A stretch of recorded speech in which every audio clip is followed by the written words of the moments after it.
Chapter 17 of The Last of the Mohicans, a narrative of 1757 by James Fenimore Cooper. Quote, "Weave the woof, the thread is spun, the web is wove, the work is done." Unquote, by Gray. The hostile armies which lay in the wilds of the Horican passed the night of the 9th of August, 1757, much in the manner they would had they encountered on the fairest field of Europe. While the conquered were still, sullen, and dejected, the victors triumphed. But there are limits alike to grief and joy, and long before the watches of the morning came, the stillness of those boundless woods was only broken by a gay call from some exulting young Frenchman of the advanced pickets, or a menacing challenge from the fort, which sternly forbade the approach of any hostile footsteps before the stipulated moment. Even these occasional threatening sounds ceased to be heard in that dull hour which precedes the day, at which period a listener might have sought in vain any evidence of the presence of those armed powers that then slumbered on the shores of the Holy Lake. It was during these moments of deep silence that the canvas which concealed the entrance to a spacious marquee in the French encampment was shoved aside, and a man issued from beneath the drapery into the open air. He was enveloped in a cloak which might have been intended as a protection from the chilling damps of the woods, but which served equally well as a mantle to conceal his person. He was permitted to pass the grenadier, who watched over the slumbers of the French commander, without interruption, the man making the usual salute which betokens military deference, as the other passed swiftly through the little city of tents, in the direction of William Henry. Whenever this unknown individual encountered one of the numberless sentinels who crossed his path, his answer was prompt, and, as it appeared, satisfactory, for he was uniformly allowed to proceed without further interrogation. With the exception of such repeated but brief interruptions, he had moved silently from the center of the camp to its most advanced outpost. When he drew nigh the soldier who held his watch nearest to the works of the enemy, as he approached, he was received with the usual challenge. "Que vive?" "Français," was the reply. "Le mot d'ordre." "Les victoires," said the other, drawing so nigh as to be heard in a loud whisper. "C'est bien," returned the sentinel, throwing his musket from the charge to his shoulder. "Vous promenez bien mentit, monsieur." "Il est nécessaire d'être vigilant, mon enfant," the other observed, dropping a fold of his cloak, and looking the soldier close in the face as he passed him, still continuing his way toward the British fortification. The man started, his arms rattled heavily as he threw them forward in the lowest and most respectful salute, and when he had again recovered his peace, he turned to walk his post, muttering between his teeth, "Faut être vigilant in vérité. Je crois que nous avons là un corporal qui n'y doute jamais." The officer proceeded without affecting to hear the words which escaped the sentinel in his surprise, nor did he again pause until he had reached the low strand, and in a somewhat dangerous vicinity to the western water bastion of the fort. The light of an obscure moon was just sufficient to render objects, though dim, perceptible in their outlines. He therefore took the precaution to place himself against the trunk of a tree, where he leaned for many minutes, and seemed to contemplate the dark and silent mounds of the English works in profound attention. His gaze at the ramparts was not that of a curious or idle spectator, but his looks wandered from point to point, denoting his knowledge of military usages, and betraying that his search was not unaccompanied by distrust.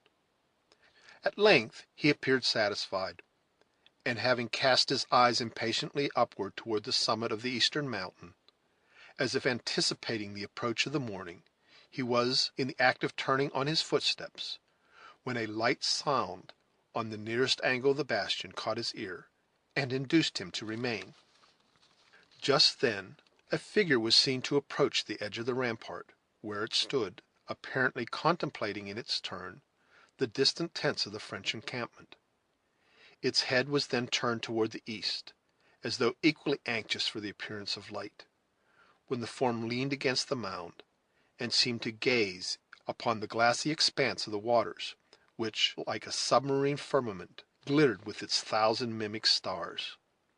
The melancholy air, the hour, together with the vast frame of the man who thus leaned, musing against the English ramparts, left no doubt as to his person in the mind of the observant spectator. Delicacy, no less than prudence, now urged him to retire, and he had moved cautiously round the body of the tree for that purpose, when another sound drew his attention, and once more arrested his footsteps. It was a low and almost inaudible movement of the water, and was succeeded by a grating of pebbles, one against the other. In a moment he saw a dark form rise, as it were, out of the lake, and steal without further noise to the land, within a few feet of the place where he himself stood. A rifle next slowly rose between his eyes and the watery mirror, but before it could be discharged, his own hand was on the lock. "Huh!" exclaimed the savage, whose treacherous aim was so singularly and unexpectedly interrupted. Without making any reply, the French officer laid his hand on the shoulder of the Indian, and led him in profound silence to a distance from the spot where their subsequent dialogue might have proved dangerous, and where it seemed that one of them, at least, sought a victim. Then, throwing open his cloak, so as to expose his uniform and the cross of St. Louis, which was suspended at his breast, Montcalm sternly demanded: "What means this? Does my son not know that the hatchet is buried between the English and his Canadian father?" "What can the Hurons do?" returned the savage, speaking also, though imperfectly, in the French language. "Not a warrior has a scalp, and the pale faces make friends." "Ah, le renard subtil! Methinks this is an excess of zeal for a friend who was so late an enemy. How many suns have set since Le Renard struck the war-post of the English?" "Where is that sun?" demanded the sullen savage. "Behind the hill, and it is dark and cold, but when he comes again it will be bright and warm. Le Subtil is the son of his tribe. There have been clouds and many mountains between him and his nation, but now he shines, and it is a clear sky." "Le Renard has power with his people, I well know," said Montcalm, "for yesterday he hunted for their scalps, and today they hear him at the council fire." "Magua is a great chief." "Let him prove it by teaching his nation how to conduct themselves toward our new friends." "Why did the chief of the Canadas bring this young man into the woods, and fire his cannon at the earthen house?" demanded the subtle Indian. "To subdue it. My master owns the land, and your father was ordered to drive off these English squatters. They have consented to go, and now he calls them enemies no longer." "'Tis well Magua took the hatchet to color it with blood. It is now bright. When it is red, it shall be buried." "But Magua is pledged not to sully the lilies of France. The enemies of the great king across the Salt Lake are his enemies; his friends, the friends of the Hurons." "Friends!" repeated the Indian in scorn. "Let his father give Magua a hand." Montcalm, who felt that his influence over the warlike tribes he had gathered was to be maintained by concession rather than by power, complied reluctantly with the other's request. The savage placed the fingers of the French commander on a deep scar in his bosom, and then exultingly demanded: "Does my father know that?" "What warrior does not? 'Tis where a leaden bullet has cut." "And this," continued the Indian, who had turned his naked back to the other, his body being without its usual calico mantle, "this, my son, has been sadly injured here. Who has done this?" "Magua slept hard in the English wigwams, and the sticks have left their mark," returned the savage, with a hollow laugh, which did not conceal the fierce temper which nearly choked him. Then, recollecting himself, with a sullen and native dignity, he added, "Go teach your young man at his piece. Le Renard Subtil knows how to speak to a Huron warrior." Without deigning to bestow further words, or to wait for any answer, the savage cast his rifle into the hollow of his arm, and moved silently through the encampment toward the woods where his own tribe was known to lie. Every few yards as he proceeded, he was challenged by the sentinels, but he stalked sullenly onward, utterly disregarding the summons of the soldiers, who only spared his life because they knew the air and tread no less than the obstinate daring of an Indian. Montcalm lingered long and melancholy on the stand where he had been left by his companion, brooding deeply on the temper which his ungovernable ally had just discovered. Already had his fair fame been tarnished by one horrid scene, and in circumstances fearfully resembling those under which he now found himself. As he mused, he became keenly sensible of the deep responsibility they assume who disregard the means to attain an end, and of all the danger of setting in motion an engine which exceeds human power to control. Then, shaking off a train of reflection, which he accounted a weakness in such a moment of triumph, he retraced his steps toward his tent, giving the order as he passed to make the signal that should arouse the army from its slumbers. The first tap of the French drums was echoed from the bosom of the fort, and presently the valley was filled with the strains of martial music, rising long, thrilling, and lively above the rattling accompaniment. The horns of the victors sounded merry and cheerful flourishes until the last laggard of the camp was at his post. But the instant the British fifes had blown their shrill signal, they became mute. In the meantime the day had dawned, and when the line of the French army was ready to receive its general, the rays of a brilliant sun were glancing along the glittering array. Then that success, which was already so well known, was officially announced. The favored band who were selected to guard the gates of the fort were detailed, and defiled before their chief. The signal of their approach was given, and all the usual preparations for a change of masters were ordered and executed, directly under the guns of the contested works. A very different scene presented itself within the lines of the Anglo-American army. As soon as the warning signal was given, it exhibited all the signs of a hurried and forced departure. The sullen soldiers shouldered their empty tubes and fell into their places, like men whose blood had been heated by the past contest, and who only desired the opportunity to revenge an indignity which was still wounding to their pride, concealed, as it was, under the observances of military etiquette. Women and children ran from place to place, some bearing the scanty remnants of their baggage, and others searching in the ranks for those countenances they looked up to for protection. Munro appeared among his silent troops, firm but dejected. It was evident that the unexpected blow had struck deep into his heart, though he struggled to sustain his misfortune with the port of a man. Duncan was touched at the quiet and impressive exhibition of his grief.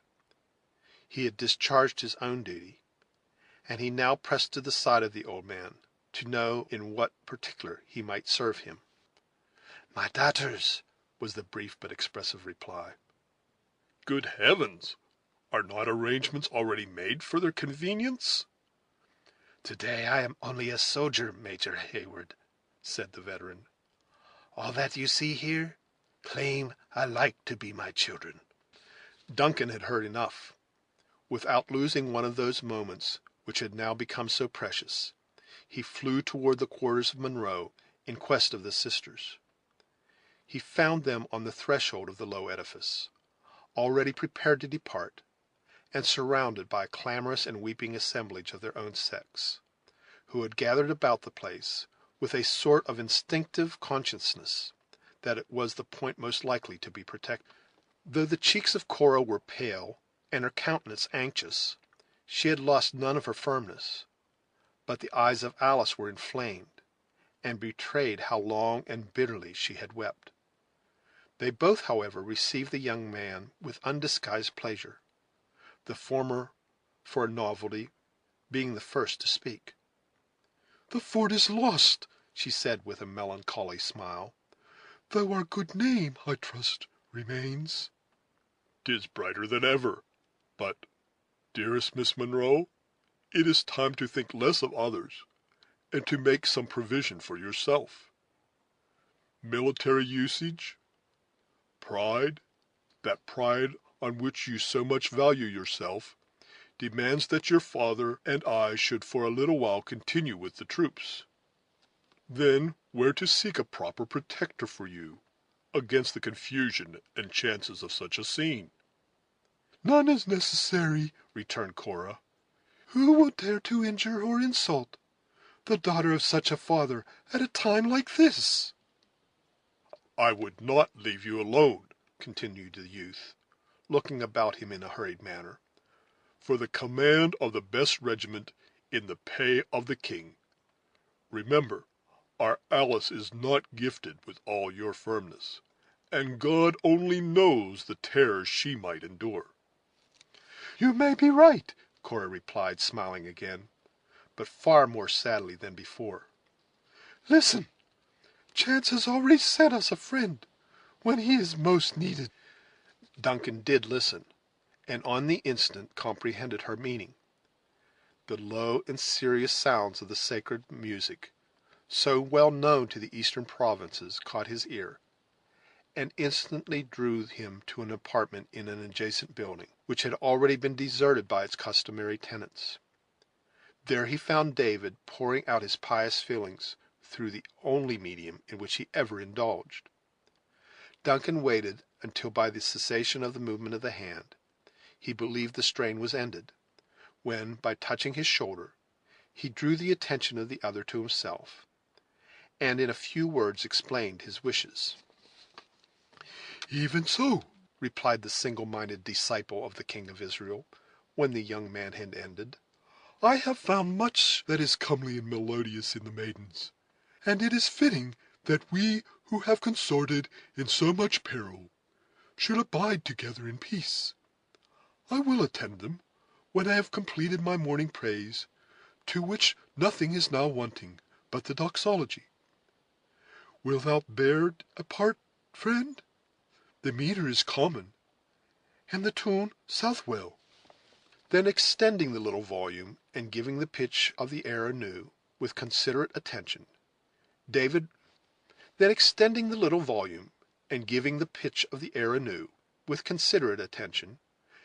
recommenced and finished his strains, with a fixedness of manner that is not easy to interrupt. Heyward was fain to wait until the verse was ended, when, seeing David relieving himself from the spectacles, and replacing the book, he continued: "It will be your duty to see that none dare approach the ladies with any rude intention, or to offer insult or to taunt at the misfortune of their brave father. In this task you will be seconded by the domestics of their household." "Even so." "It is possible that the Indians and stragglers of the enemy may intrude, in which case you will remind them of the terms of the capitulation, and threaten to report their conduct to Montcalm. A word will suffice." "If not, I have that here which shall," returned David, exhibiting his book with an air in which meekness and confidence were singularly blended. "Here are words which, uttered, or rather thundered, with proper emphasis, and in measured time, shall quiet the most unruly temper. Why rage the heathen furiously?" "Enough," said Heyward, interrupting the burst of his musical invocation. "We understand each other, It is time that we should now assume our respective duties." Gamut cheerfully assented, and together they sought the females. Cora received her new and somewhat extraordinary protector courteously, at least, and even the pallid features of Alice lighted again with some of their native archness, as she thanked Heyward for his care. Duncan took occasion to assure them he had done the best that circumstances permitted, and, as he believed, quite enough for the security of their feelings. Of danger there was none. He then spoke gladly of his intention to rejoin them the moment he had led the advance a few miles toward the Hudson, and immediately took his leave. By this time the signal for departure had been given, and the head of the English column was in motion. The sisters started at the sound, and glancing their eyes around, they saw the white uniforms of the French grenadiers, who had already taken possession of the gates of the fort. At that moment an enormous cloud seemed to pass suddenly above their heads, and looking upward, they discovered they stood beneath the wide folds of the standard of France. "Let us go," said Cora. "This is no longer a fit place for the children of an English officer." Alice clung to the arm of her sister, and together they left the parade, accompanied by the moving throng that surrounded them. As they passed the gates, the French officers, who had learned their rank, bowed often and low, forbearing, however, to intrude those attentions, which they saw, with peculiar tact, might not be agreeable. As every vehicle and each beast of burden was occupied by the sick and wounded, Cora had decided to endure the fatigues of a foot march, rather than interfere with their comforts. Indeed, many a maimed and feeble soldier was compelled to drag his exhausted limbs in the rear of the columns, for the want of the necessary means of conveyance in that wilderness. The whole, however, was in motion, the weak and wounded groaning and in suffering, their comrades silent and sullen, and the women and children in terror, they knew not of what. As the confused and timid throng left the protecting mounds of the fort, and issued on the open plain, the whole scene was at once presented to their eyes. At a little distance on the right, and somewhat in the rear, the French army stood to their arms, Montcalm having collected his party so soon as his guard had possession of the works. They were attentive but silent observers of the proceedings of the vanquished, failing in none of the stipulated military honors, and offering no taunt or insult in their success to the less fortunate foes. Living masses of the English, to the amount in the whole of near 3,000, were moving slowly across the plain, toward the common center, and gradually approached each other as they converged to the point of their march, a vista cut through the lofty trees, where the road to the Hudson entered the forest. Along the sweeping borders of the woods hung a dark cloud of savages, eyeing the passage of their enemies, and hovering at a distance, like vultures who are only kept from swooping on their prey by the presence and restraint of a superior army. A few had straggled among the conquered columns, where they stalked in sullen discontent, attentive, though, as yet, passive observers of the moving multitude. The advance, with Heyward at its head, had already reached the defile, and was slowly disappearing, when the attention of Cora was drawn to a collection of stragglers by the sounds of contention. A truant provincial was paying the forfeit of his disobedience, by being plundered of those very effects which had caused him to desert his place in the ranks. The man was of powerful frame, and too avaricious to part with his goods without a struggle. Individuals from either party interfered, the one side to prevent, and the other to aid in the robbery. Voices grew loud and angry, and 100 savages appeared, as it were, by magic, where a dozen only had been seen a minute before. It was then that Cora saw the form of Magua gliding among his countrymen, and speaking with his fatal and artful eloquence. The mass of women and children stopped, and hovered together like alarmed and fluttering birds. But the cupidity of the Indian was soon gratified, and the different bodies again moved slowly onward. The savages now fell back, and seemed content to let their enemies advance without further molestation. But as the female crowd approached them, the gaudy colors of a shawl attracted the eyes of a wild and untutored Huron. He advanced to seize it without the least hesitation. The woman, more in terror than through love of the ornament, wrapped her child in the coveted article, and folded both more closely to her bosom. Cora was in the act of speaking, with an intent to advise the woman to abandon the trifle, when the savage relinquished his hold on the shawl, and tore the screaming infant from her arms. Abandoning everything to the greedy grasp of those around her, the mother darted, with distraction of her mien, to reclaim her child.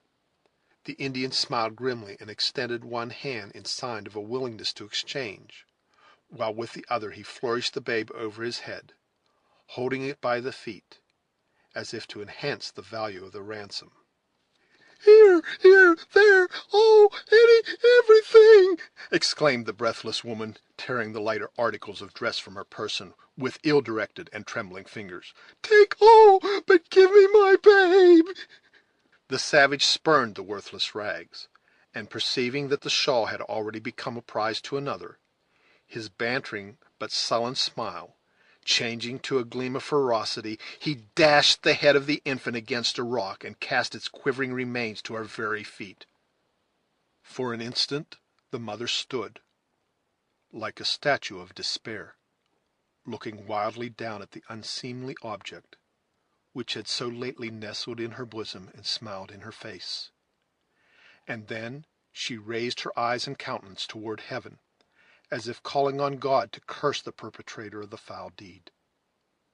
She was spared the sin of such a prayer, for, maddened at his disappointment, and excited at the sight of blood, the Huron mercifully drove his tomahawk into her own brain.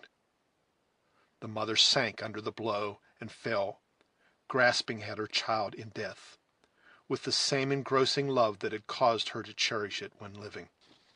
At that dangerous moment Malqua placed his hands to his mouth, and raised the fatal and appalling hoop. The scattered Indians started at the well-known cry, as coursers bound at the signal to quit the goal, and directly there arose such a yell along the plain, and through the arches of the wood, as seldom burst from human lips before. They who heard it listened with a curdling horror at the heart, little inferior to that dread which may be expected to attend the blast of the final summons. More than 2,000 raving savages broke from the forest at the signal, and threw themselves across the fatal plain with instinctive alacrity. We shall not dwell on the revolting horrors that succeeded. Death was everywhere, and in his most terrific and disgusting aspects. Resistance only seemed to inflame the murderers, who inflicted their furious blows long after their victims were beyond the power of their resentment. The flow of blood might be likened to the outbreaking of a torrent, and as the natives became heated and maddened by the sight, many among them even kneeled to the earth, and drank freely, exultingly, hellishly, of the crimson tide. The trained bodies of the troops threw themselves quickly into solid masses, endeavoring to awe their assailants by the imposing appearance of a military front. The experiment in some measure succeeded, though far too many suffered their unloaded muskets to be torn from their hands, in the vain hope of appeasing the savages. In such a scene none had leisure to note the fleeting moments. It might have been 10 minutes, it seemed an age, that the sisters had stood riveted to one spot, horror-stricken and nearly hopeless. When the first blow was struck, their screaming companions had pressed upon them in a body, rendering flight impossible. And now that fear of death had scattered most, if not all, from around them, they saw no avenue open but such as conducted to the tomahawks of their foes. On every side arose shrieks, groans, exhortations, and curses. At this moment Alice caught a glimpse of the vast form of her father moving rapidly across the plain in the direction of the French army. He was in truth proceeding to Montcalm, fearless of any danger, to claim the tardy escort for which he had before conditioned.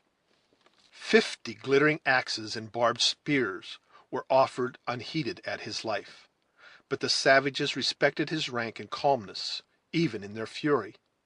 The dangerous weapons were brushed aside by the still nervous arm of the veteran, or fell of themselves after menacing an act that it would seem no one had courage to perform.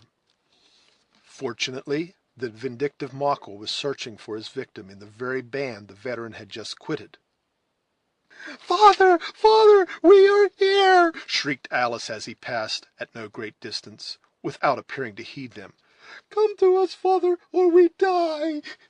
The cry was repeated, and in terms and tones that might have melted a heart of stone, but it was unanswered.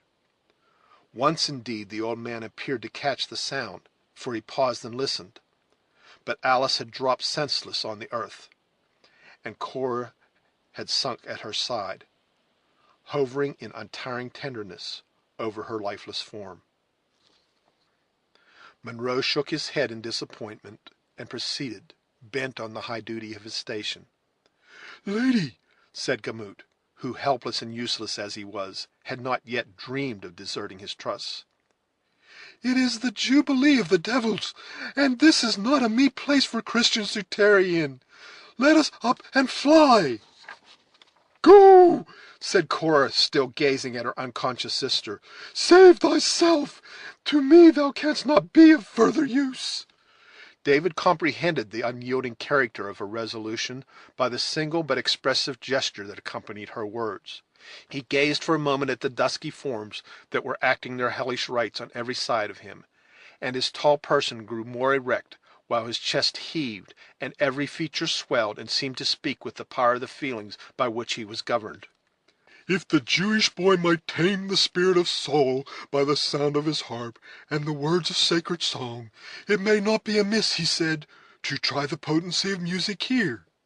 Then, raising his voice to its highest tone, he poured out a strain so powerful as to be heard even amid the din of that bloody field.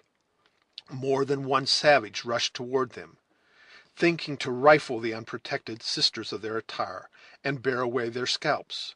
But when they found this strange and unmoved figure riveted to his post, they paused to listen. Astonishment soon changed to admiration, and they passed on to other and less courageous victims, openly expressing their satisfaction at the firmness with which the white warrior sang his death song. Encouraged and deluded by his success, David exerted all his power to extend what he believed so holy an influence. The unwonted sounds caught the ears of a distant savage, who flew raging from group to group, like one who, scorning to touch the vulgar herd, hunted for some victim more worthy of his renown. It was Magua, who uttered a yell of pleasure when he beheld his ancient prisoners again at his mercy. "Come," he said, laying his soiled hands on the dress of Cora. "The wigwam of the Huron is still open. Is it not better than this place?" "Away!" cried Cora, veiling her eyes from his revolting aspect.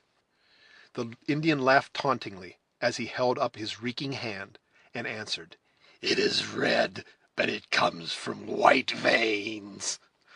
"Monster! There is blood, oceans of blood upon thy soul. Thy spirit has moved this scene." "Magua is a great chief," returned the exulting savage. "Will the hair go to his tribe?" "Never. Strike if thou wilt, and complete thy revenge." He hesitated a moment, and then, catching the light and senseless form of Alice in his arms, the subtle Indian moved swiftly across the plain toward the woods. "Hold!" shrieked Cora, following wildly in on his footsteps. "Release the child, wretch! What is it you do?" But Magua was deaf to her voice, or rather, he knew his power, and was determined to maintain it. "Stay, lady, stay!" called Gamut after the unconscious Cora. "The holy charm is beginning to be felt, and soon shalt thou see this horrid tumult stilled." Perceiving that, in his turn, he was unheeded, The faithful David followed the distracted sister, raising his voice again in sacred song, and sweeping the air to measure with his long arm, in diligent accompaniment.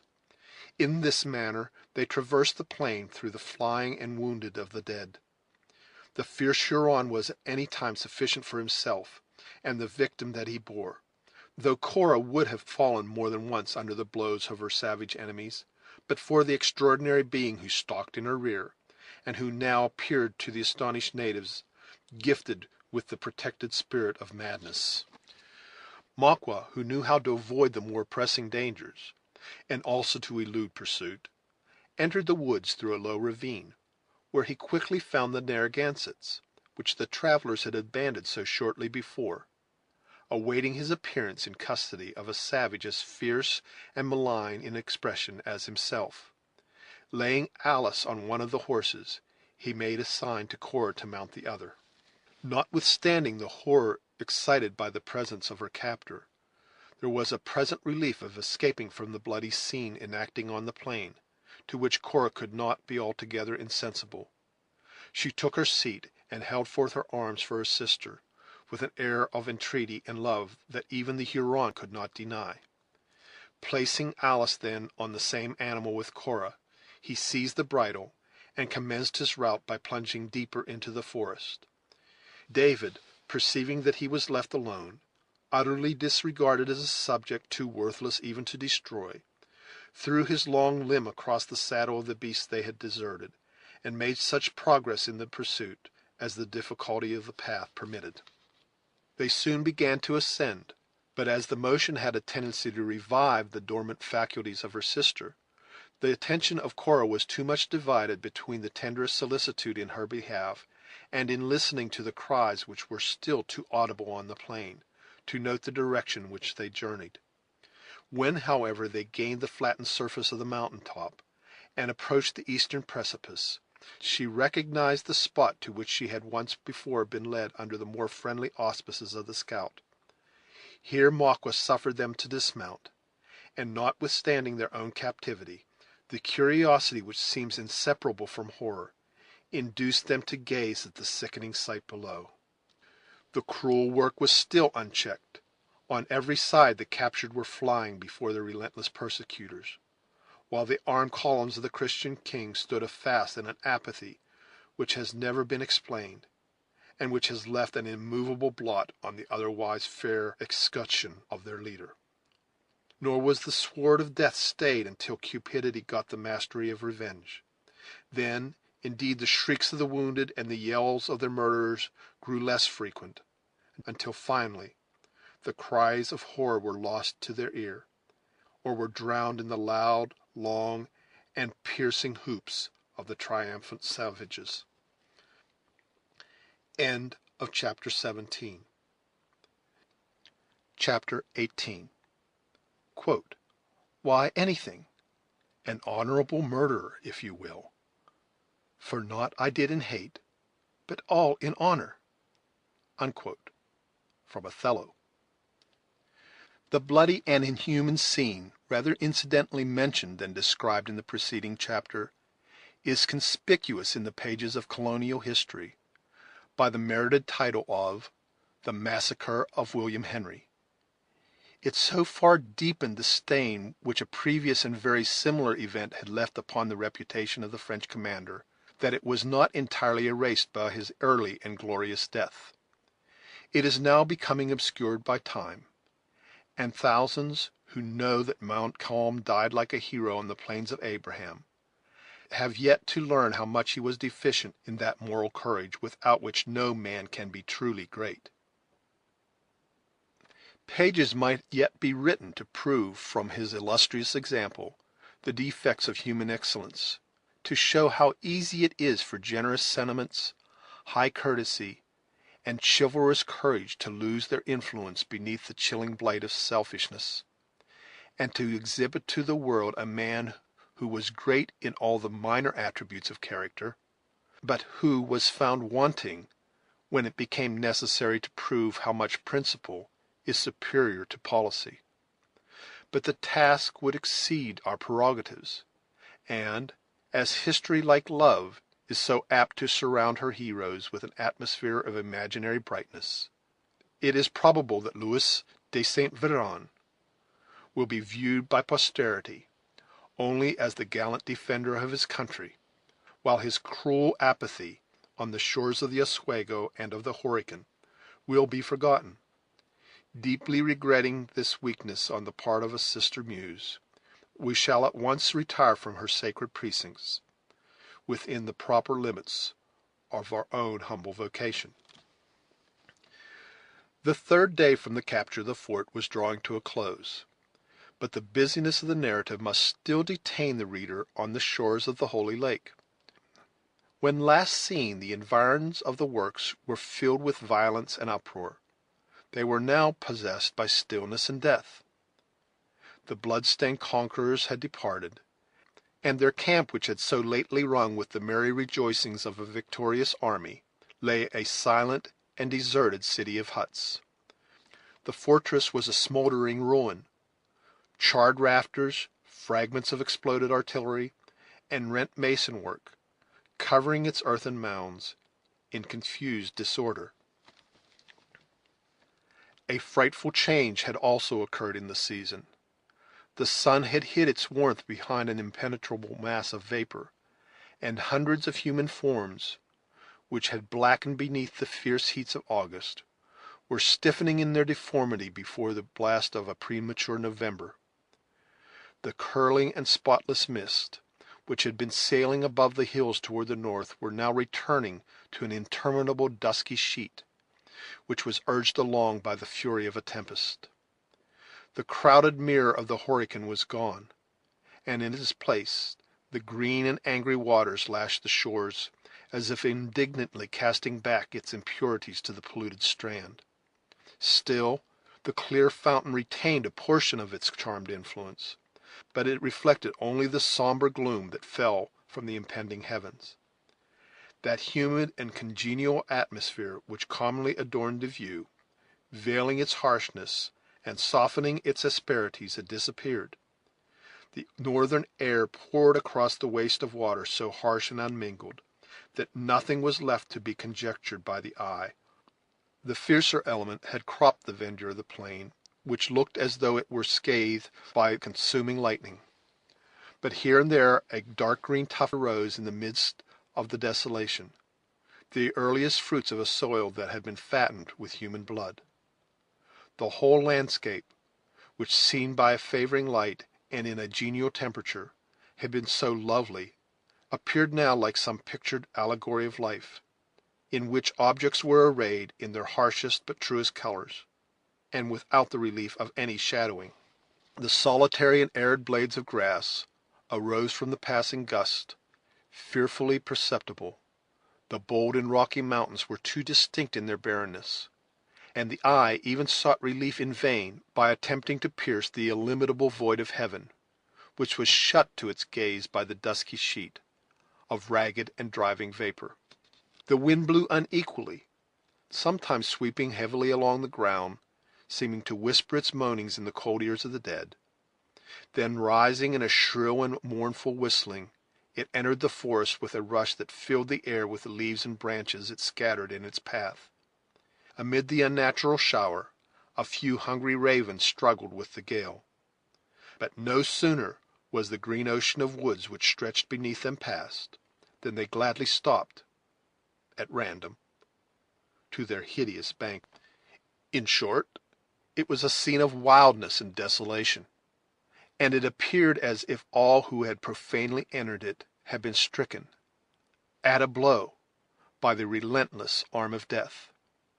But the prohibition had ceased, and for the first time since the perpetrators of those foul deeds which had assisted to disfigure the scene were gone, living human beings had now presumed to approach the place. About an hour before the setting of the sun, on the day already mentioned, the forms of 5 men might have been seen issuing from the narrow vista of trees, where the path through the Hudson entered the forest, and advancing in the direction of the ruined works. At first their progress was slow and guarded, as though they entered with reluctance amid the horrors of the post, or dreaded the renewal of its frightful incidents. A light figure preceded the rest of the party, with the caution and activity of a native, ascending every hillock to reconnoiter, and indicating by gestures to his companions the route he deemed it most prudent to pursue. Nor were those in the rear wanting in every caution and foresight known to forest warfare. One among them, he also was an Indian, moved a little on one flank, and watched the margin of the woods, with eyes long accustomed to read the smallest sign of danger. The remaining three were white, though clad in vestments adapted both in quality and color to their present hazardous pursuit, that of hanging on the skirts of a retiring army in the wilderness. The effects produced by the appalling sights that constantly arose in their path to the lake shore were as different as the characters of the respective individuals who composed the party. The youth in front threw serious but furtive glances at the mangled victims as he stepped lightly across the plain, afraid to exhibit his feelings, and yet too inexperienced to quell entirely their sudden and powerful influence. His red associate, however, was superior to such a weakness. He passed the groups of dead with a steadiness of purpose, and an eye so calm that nothing but long and inveterate practice could enable him to maintain. The sensations produced in the minds of even the white men were different, though uniformly sorrowful. One, whose gray locks and furrowed lineaments, blending with a martial air and tread, betrayed, in spite of the disguise of a woodsman's dress, a man long experienced in scenes of war, was not ashamed to groan aloud whenever a spectacle of more than usual horror came under his view. The young man at his elbow shuddered, but seemed to suppress his feelings in tenderness to his companion. Of them all, the straggler who brought up the rear appeared alone to betray his real thoughts, without fear of observation or dread of consequences. He gazed on the most appalling sight with eyes and muscles that knew not how to waver, but with execration so bitter and deep as to denote how much he denounced the crime of his enemies. The reader will perceive at once in these respective characters the Mohicans and their white friend, the scout, together with Monroe and Hayward. It was, in truth, the father in quest of his children, attended by the youth who felt so deep a stake in their happiness, and those brave and trusty foresters who had already proved their skill and fidelity through the trying scenes related. When Uncas, who moved in front, had reached the center of the plain, he raised a cry that drew his companions in a body to the spot. The young warrior had halted over a group of females who lay in a cluster, a confused mass of dead. Notwithstanding the revolting horror of the exhibition, Monroe and Hayward flew toward the festering heap, endeavoring, with a love that no uneasiness could extinguish, to discover whether any vestiges of those they sought were to be seen among the tattered and many-colored garments. The father and the lover found instant relief in the search, though each was condemned again to experience the misery of an uncertainty that was hardly less insupportable than the most revolting truth. They were standing, silent and thoughtful, around the melancholy pile, when the scout approached. Eyeing the sad spectacle with an angry countenance, the sturdy woodsman, for the first time since his entering the plain, spoke intelligibly and aloud. "I have been on many a shocking field, and have followed a trail of blood for weary miles," he said, "but never have I found the hand of the devil so plain as it is here to be seen. Revenge is an Indian feeling, and all who know me know that there is no cross in my veins. But this much will I say here, in the face of heaven, and with the power of the Lord so manifest in this howling wilderness, that should these Frenchers ever trust themselves again within the range of a ragged bullet, there is one rifle which shall play its part so long as flint will fire or powder burn. I leave the tomahawk and knife to such as have a natural gift to use them. What say you, Chingachgook?" he added in Delaware. Shall the Hurons boast of this to their women when the deep snows come?" A gleam of resentment flashed across the dark lineaments of the Mohican chief. He loosened his knife in his sheath, and then, turning calmly from the sight, his countenance settled into a repose as deep as if he knew the instigation of passion. "Montcalm, Montcalm!" continued the deeply resentful and less self-restrained scout. "They say a time must come when all the deeds done in the flesh will be seen at a single look, and that by eyes cleared from mortal infirmities. Woe betide the wretch who is born to behold this plain, with the judgment hanging about his soul. As I am a man of white blood, yonder lies a redskin without the hair of his head where nature rooted it. Look to him, Delaware. It may be one of your missing people, and he should have burial like a stout warrior. I see it in your eye, Sagamore. A Huron pays for this afore the fall winds have blown away the scent of the blood." Chingachgook approached the mutilated form, and turning it over, he found the distinguishing marks of one of those 6 allied tribes, or nations as they were called, who, while they fought in the English ranks, were so deadly hostile to his own people. Spurning the loathsome object with his foot, he turned from it with the same indifference he would have quitted a brute carcass.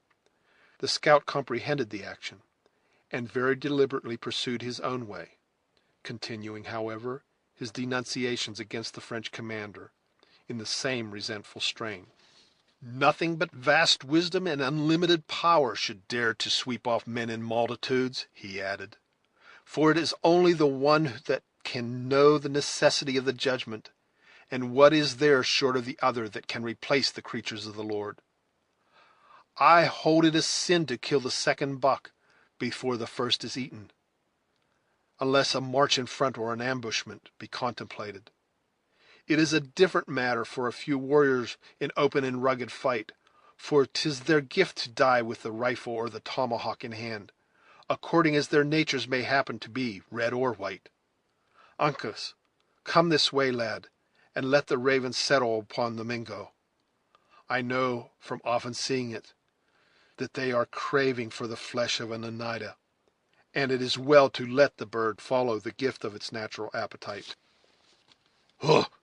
exclaimed the young Mohican, rising on the extremities of his feet and gazing intently in his front, frightening the ravens to some other prey by the sound of the action. "What is it, boy?" whispered the scout, lowering his tall form into a crouching attitude, like a panther about to take his leap. "God send it be a tardy Frencher sulking for plunder. I do believe Killdeer would have uncommon range to-day." Uncas, without making any reply, bounded away from the spot, and in the next instant he was seen tearing from a bush, and waving in triumph, a fragment from the green riding veil of Cora. The movement, the exhibition, and the cry which again burst from the lips of the young Mohican, instantly drew the whole party about him. "My child!" said Munro, speaking quickly and wildly. "Give me my child!" "Uncas will try," was the short and touching answer.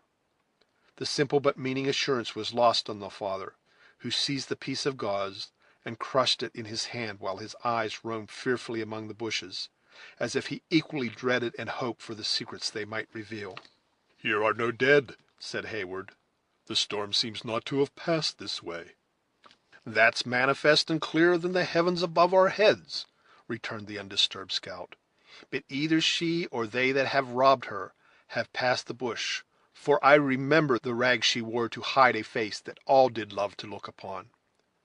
Uncas, you are right. The wood, none who could fly would remain to be murdered. Let us search for the marks she left, for, to Indian eyes, I sometimes think a humming bird leaves his trail in the air." The young Mohican darted away at the suggestion, and the scout had hardly done speaking before the former raised a cry of success from the margin of the forest. On reaching the spot, the anxious party perceived another portion of the veil fluttering on the lower branch of a beech. "Softly, softly," said the scout. extending his long rifle in front of the eager Hayward. "We know now our work, but the beauty of the trail must not be deformed. A step too soon may give us hours of trouble.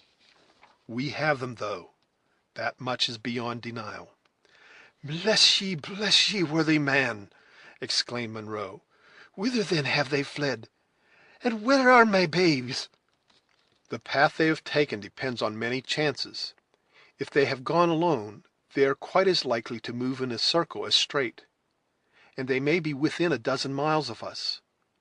But if the Hurons or any of the French Indians have laid hands on them, 'tis probably they are now near the borders of the Canadas. But what matters that?" continued the deliberate scout, observing the powerful anxiety and disappointment the listeners exhibited. "Here are the Mohicans and I on one end of the trail, and rely on it we find the other though they should be 100 leagues asunder. Gently, gently, Uncas; you are as impatient as a man in the settlements. You forget that light feet leave but faint marks." "Ugh!" exclaimed Chingachgook, who had been occupied in examining an opening that had been evidently made through the low underbrush which skirted the forest, and who now stood erect, as he pointed downward in the attitude, with an air of a man who beheld a disgusting serpent. "Here is the palpable impression of the footstep of a man," cried Hayward, bending over the indicated spot. "He is trod in the margin of this pool, and the mark cannot be mistaken. They are captives." "Better so than left to starve in the wilderness," returned the scout, "and they will leave a wider trail. I would wager 50 beaver skins against as many flints that the Mohicans and I enter their wigwams within the month. Stoop to it, Uncas, and try what you can make of the moccasin, for moccasin it plainly is, and no shoe." The young Mohican bent over the track, and removing the scattered leaves from around the place, he examined it with much of that sort of scrutiny that a money dealer, in these days of pecuniary doubts, would bestow on a suspected due bill. At length he arose from his knees, satisfied with the result of the examination. "Well, boy," demanded the attentive scout, "what does it say? Can you make anything of the telltale?" "Le renard subtil." "Ha! that rampaging devil again! There will never be an end of his loping till Killdeer has said a friendly word to him." Hayward reluctantly admitted the truth of this intelligence, and now expressed rather his hopes than his doubts by saying: "One moccasin is so much like another, it is probable there is some mistake." "One moccasin like another! You may as well say that one foot is like another, though we all know that some are long and others short, some broad and others narrow, some with high and some with low insteps, some in-toed and some out. One moccasin is no more like another than one book is like another, though they who can read in one are seldom able to tell the marks of the other, which is all ordered for the best, giving to every man his natural advantages. Let me go down to it, Uncas; neither book nor moccasin is the worse for having two opinions instead of one." The scout stooped to the task, and instantly added: "You are right, boy. Here is the patch we saw so often in the other chase, and the fellow will drink when he can get an opportunity. Your drinking Indian always learns to walk with a wider toe than the natural savage, it being the gift of a drunkard to straddle, whether of white or red skin. 'Tis just the length and breadth, too. Look at it, Sagamore. You measured the prints more than once when we hunted the varmints from the glens to the health springs." Chingachgook complied, and after finishing his short examination, he arose, and with a quiet demeanor he merely pronounced the word "Maqua." "Ay, 'tis a settled thing. Here, then, have passed the dark hair and Maqua." "And not Alice?" demanded Hayward. "Of her we have not yet seen the signs," returned the scout, looking closely around the trees, the bushes, and the ground. "What have we there? Uncas, bring hither the thing you see dangling from yonder thorn bush." When the Indian had complied, the scout received the prize, and holding it on high, he laughed in his silent but heartfelt manner. "'Tis the tooting weapon of the singer. Now we shall have a trail a priest might travel," he said.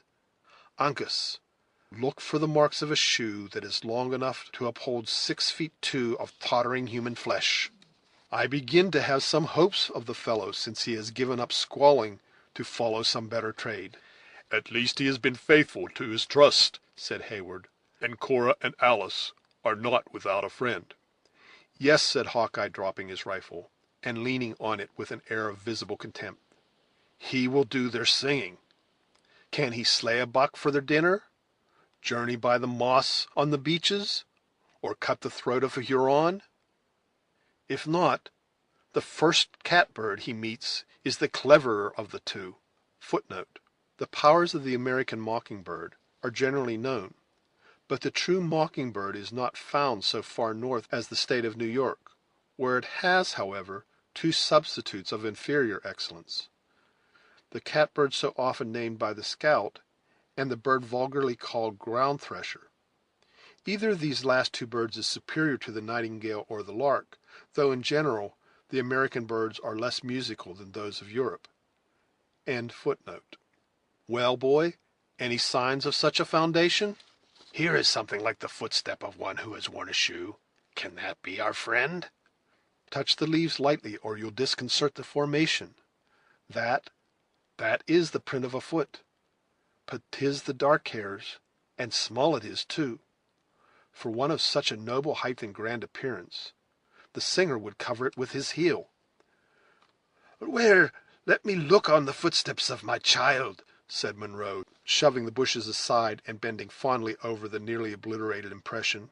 Though the tread which had left the mark had been light and rapid, it was still plainly visible. The aged soldier examined it with eyes that grew dim as he gazed, nor did he rise from his stooping posture till Heyward saw that he had watered the trace of his daughter's passage with a scalding tear. Willing to divert a distress which threatened each moment to break through the restraint of appearances, by giving the veteran something to do, the young man said to the scout: "As we now possess these infallible signs, let us commence our march. A moment at such a time will appear an age to the captives."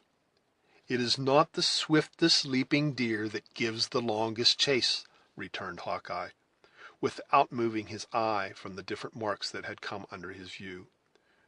"We know that the rampaging Huron has passed, and the dark hair and the singer. But where is she of the yellow locks and blue eyes? Though little and far from being as bold as her sister, she is fair to the view, and pleasant in discourse. Has she no friend that none care for her?" "God forbid she should ever want hundreds. Are we not now in their pursuit? For one, I will never cease the search till she be found." "In that case, we may have to journey by different paths, for here she has not passed, light and little as her footsteps would be." Heyward drew back, all his ardor to proceed seeming to vanish on the instant. Without attending to this sudden change in the other's humor, the scout, after musing a moment, continued: "There is no woman in this wilderness could leave such a print as that but the dark hair or her sister. We know that the first has been here, but where are the signs of the other? Let us push deeper on the trail, and if nothing offers, we must go back to the plain and strike another scent. Move on, Uncas, and keep your eyes on the dried leaves. I will watch the bushes, while your father shall run with a low nose to the ground. Move on, friends, the sun is getting behind the hills." "Is there nothing that I can do?" demanded the anxious Heyward. "You?" repeated the scout, who with his red friends was already advancing in the order he had prescribed. "Yes, you can keep in our rear, and be careful not to cross the trail." Before they had proceeded many rods, the Indians stopped and appeared to gaze at some signs on the earth with more than their usual keenness. Both father and son spoke quick and loud, now looking at the object of their mutual admiration, and now regarding each other with the most unequivocal pleasure. "They have found the Littlefoot!" exclaimed the scout, moving forward without attending further to his own portion of the duty. "What have we here? An ambush has been planted in the spot. No, by the truest rifle of the frontiers, here have been them one-sided horses again. Now the whole secret is out, and all is plain as the North Star at midnight. Yes, here they have mounted. There the beasts have been bound to a sapling in waiting, and yonder runs the broad path away to the north, in full sweep for the Canadas." "But still there are no signs of Alice, of the younger Miss Monroe," said Duncan. "Unless the shining bauble of Uncas has just lifted from the ground should prove one. Pass it this way, lad, that we may look at it." Heyward instantly knew it for a trinket that Alice was fond of wearing, and which he recollected with the tenacious memory of a lover to have seen on the fatal morning of the massacre, dangling from the fair neck of his mistress. He seized the highly prized jewel, and as he proclaimed the fact, it vanished from the eyes of the wondering scout, who in vain looked for it on the ground, long after it was warmly pressed against the beating heart of Duncan. "Pshaw!" said the disappointed Hawkeye, ceasing to rake the leaves with the breech of his rifle. "'Tis a sign of age when the sight begins to weaken. Such a glittering gewgaw, and not to be seen! Well, well, I can squint along a clouded barrel yet, and that is enough to settle all disputes between me and the Mingoes. I should like to find the thing, too, if it were only to carry it to the right owner, and that would be bringing the two ends of what I call a long trail together. For by this time the broad St. Lawrence, or perhaps the Great Lakes themselves, are between us." "So much the more reason why we should not delay our march," returned Heyward. "Let us proceed." "Young blood and hot blood, they say, are much the same thing. We are not about to start on a squirrel hunt, or to drive a deer into the Horican, but to outlie for days and nights, and to stretch across a wilderness, where the feet of men seldom go, and where no bookish knowledge would carry you through harmless.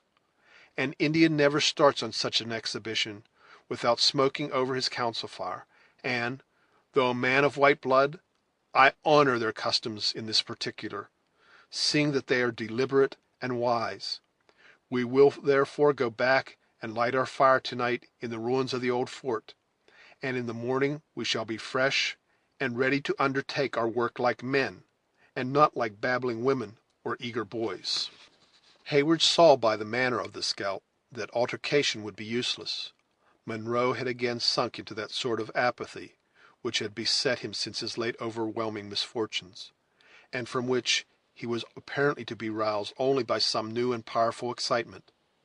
Making a merit of necessity, the young man took the veteran by the arm, and followed in the footsteps of the Indians and the scout, who had already begun to retrace the path which conducted them to the plain.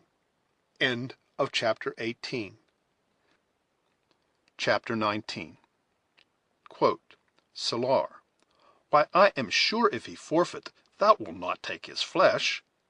"What's that good for?" Shy. "To bait fish withal. If it will feed nothing else, it will feed my revenge." From the Merchant of Venice. The shades of evening had come to increase the dreariness of the place when the party entered the ruins of William Henry. The scout and his companions immediately made their preparations to pass the night there, but with an earnestness and sobriety of demeanor that betrayed how much the unusual horrors they had just witnessed worked on even their practised feelings. A few fragments of rafters were reared against a blackened wall, and when Uncas had covered them slightly with brush, the temporary accommodations were deemed sufficient. The young Indian pointed toward this rude hut when his labor was ended, and Heyward, who understood the meaning of the silent gestures, gently urged Monroe to enter. Leaving the bereaved old man alone with his sorrows, Duncan immediately returned into the open air, too much excited himself to seek the repose he had recommended to his veteran friend.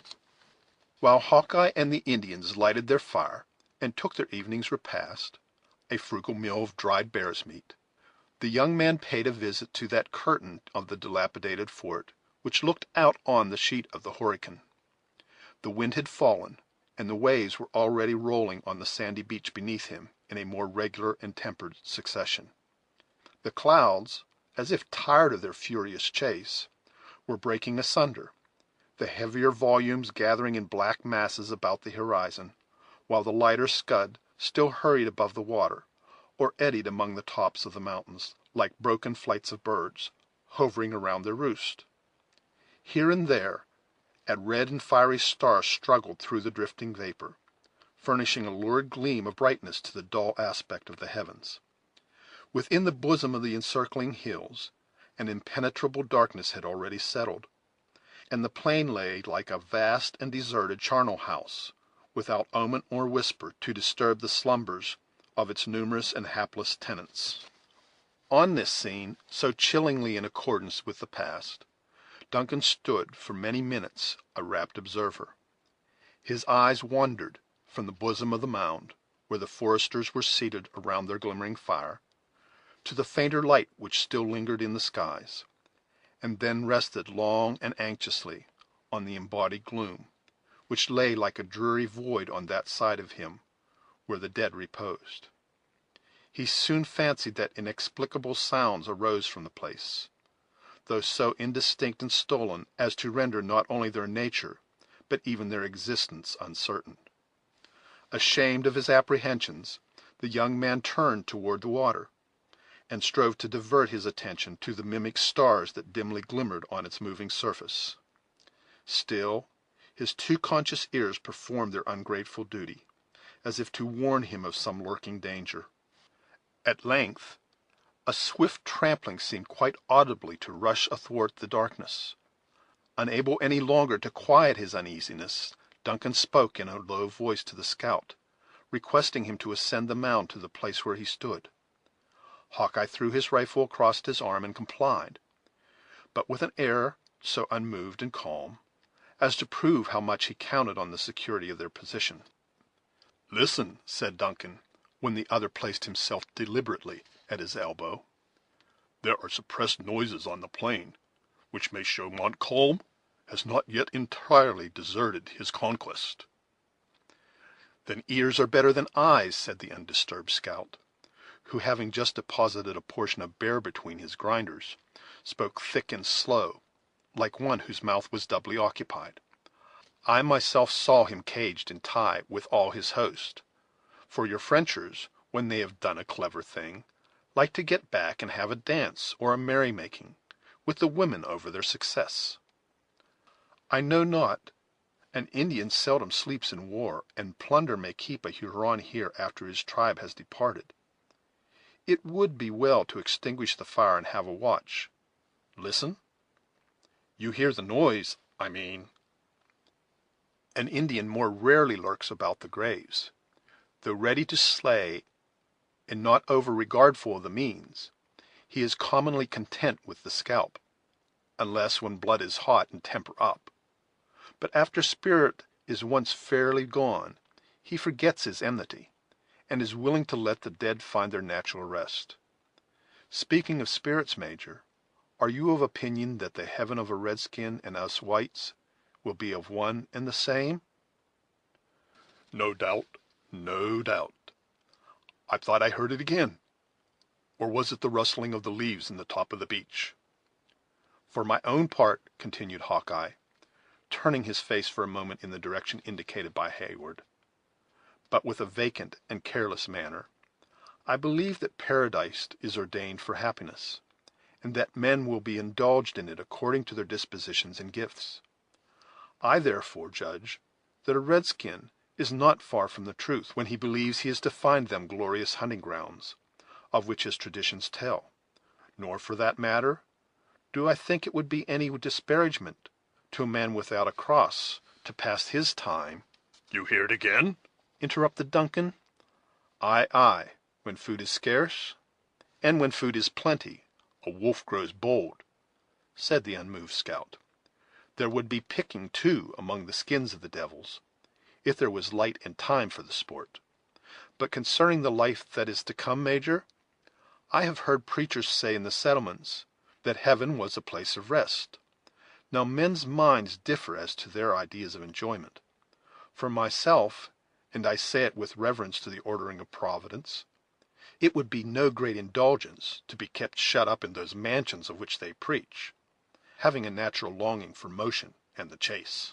Duncan, who was now made to understand the nature of the noise he had heard, answered, with more attention to the subject which the humor of the scout had chosen for discussion, by saying, "It is difficult to account for the feelings that may attend the last great change." "It would be a change, indeed, for a man who has passed his days in the open air," returned the single-minded scout, "and who has so often broken his fast on the headwaters of the Hudson, to sleep within sound of the roaring Mohawk.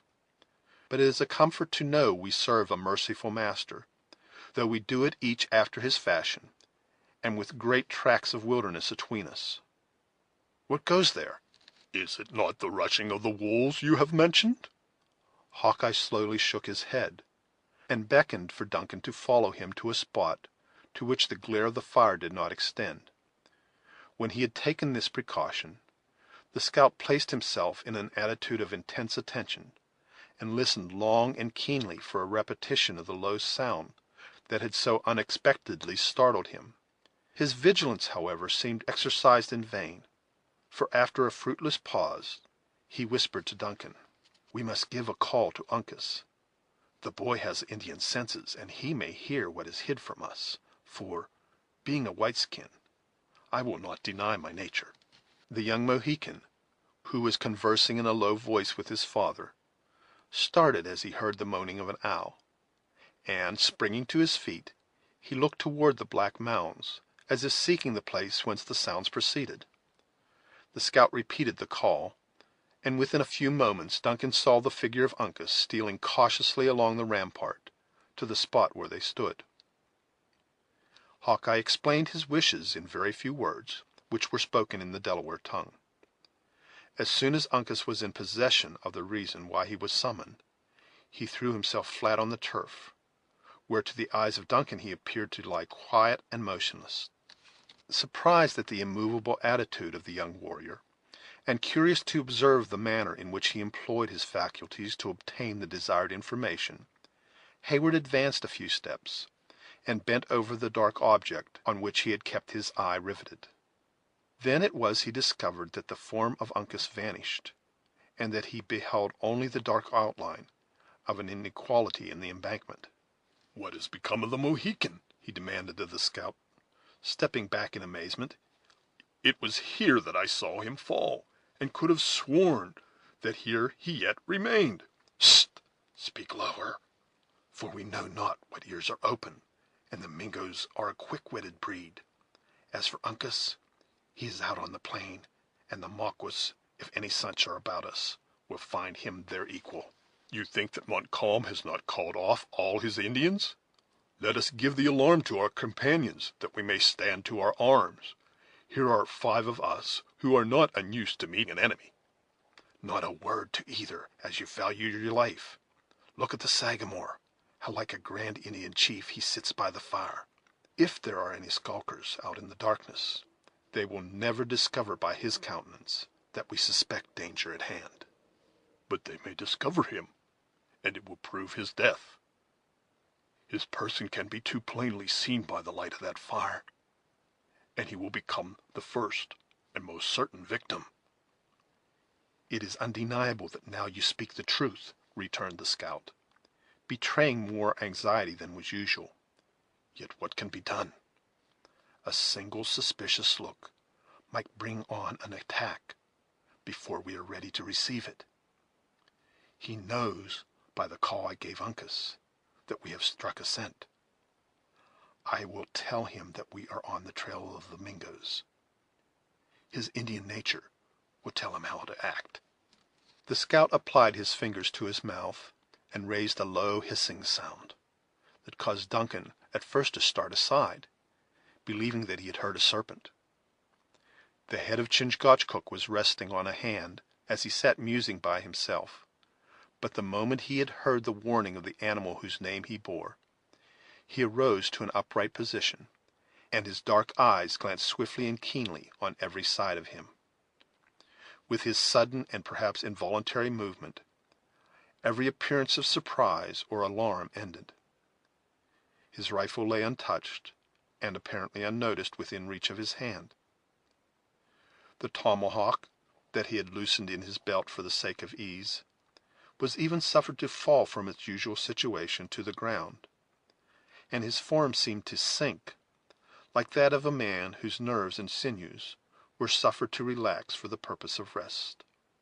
Cunningly resuming his former position, though with a change of hands, as if the movement had been made merely to relieve the limb, the native awaited the result with a calmness and fortitude that none but an Indian warrior would have known how to exercise. But Heyward saw that while to a less instructed eye the Mohican chief appeared to slumber, his nostrils were expanded, his head was turned a little to one side as if to assist the organs of hearing, and that his quick and rapid glances ran incessantly over every object within the power of his vision. "See the noble fellow," whispered Hawkeye, pressing the arm of Heyward. "He knows that a look of motion might disconcert our schemes, and put us at the mercy of them imps." He was interrupted by the flash and report of a rifle. The air was filled with sparks of fire around that spot where the eyes of Heyward were still fastened with admiration and wonder. A second look told him that Chingachgook had disappeared in the confusion. In the meantime the scout had thrown forward his rifle like one prepared for service, and awaited impatiently the moment when an enemy might rise to view. But, with the solitary and fruitless attempt made on the life of Chingachgook, the attack appeared to have terminated. Once or twice the listeners thought they could distinguish the distant rustling of bushes, as bodies of some unknown description rushed through them, nor was it long before Hawkeye pointed out the scampering of the wolves, as they fled precipitately before the passage of some intruder on their proper domains.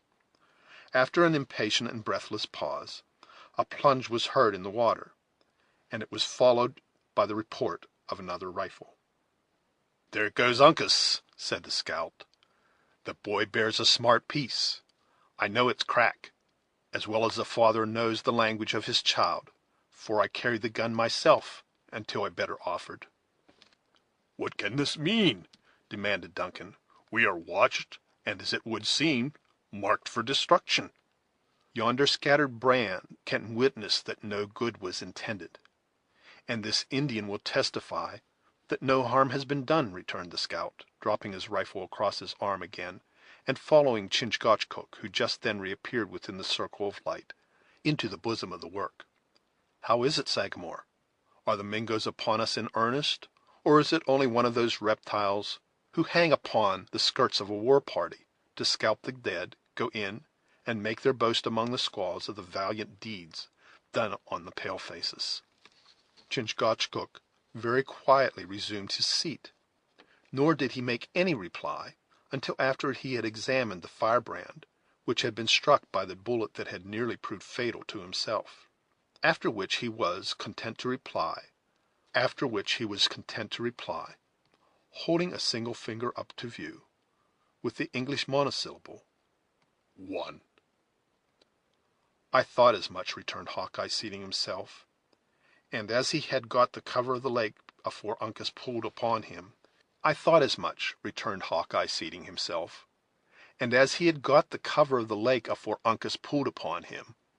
it is more than probable the knave will sing his lies about some great ambushment in which he was outlying on the trail of 2 Mohicans and a white hunter, for the officers can be considered as little better than idlers in such a scrimmage.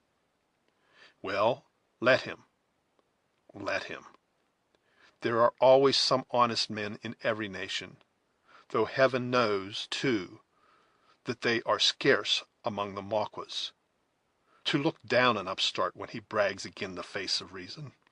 The varlet sent his lead within whistle of your ears, Sagamore." Chingachgook turned a calm and incurious eye toward the place where the ball had struck, and then resumed his former attitude, with a composure that could not be disturbed by so trifling an incident. Just then Uncas glided into the circle, and seated himself at the fire with the same appearance of indifference as was maintained by his father. Of these several moments Hayward was a deeply interested and wondering observer. It appeared to him as though the foresters had some secret means of intelligence, which had escaped the vigilance of his own faculties. In place of that eager and garrulous narration which a white youth would have endeavored to communicate, and perhaps exaggerate that which had passed out in the darkness of the plain, the young warrior was seemingly content to let his deeds speak for themselves. It was in fact neither the moment nor the occasion for an Indian to boast of his exploits, and it is probably that, had Hayward neglected to inquire, not another syllable, just then, had been uttered on the subject. "What has become of our enemy, Uncas?" demanded Duncan. "We heard your rifle, and hoped that you had not fired in vain." The young chief removed a fold of his hunting skirt, and quietly exposed the fatal tuft of hair which he bore as the symbol of victory. Chingachgook laid his hand on the scalp and considered it for a moment with deep attention.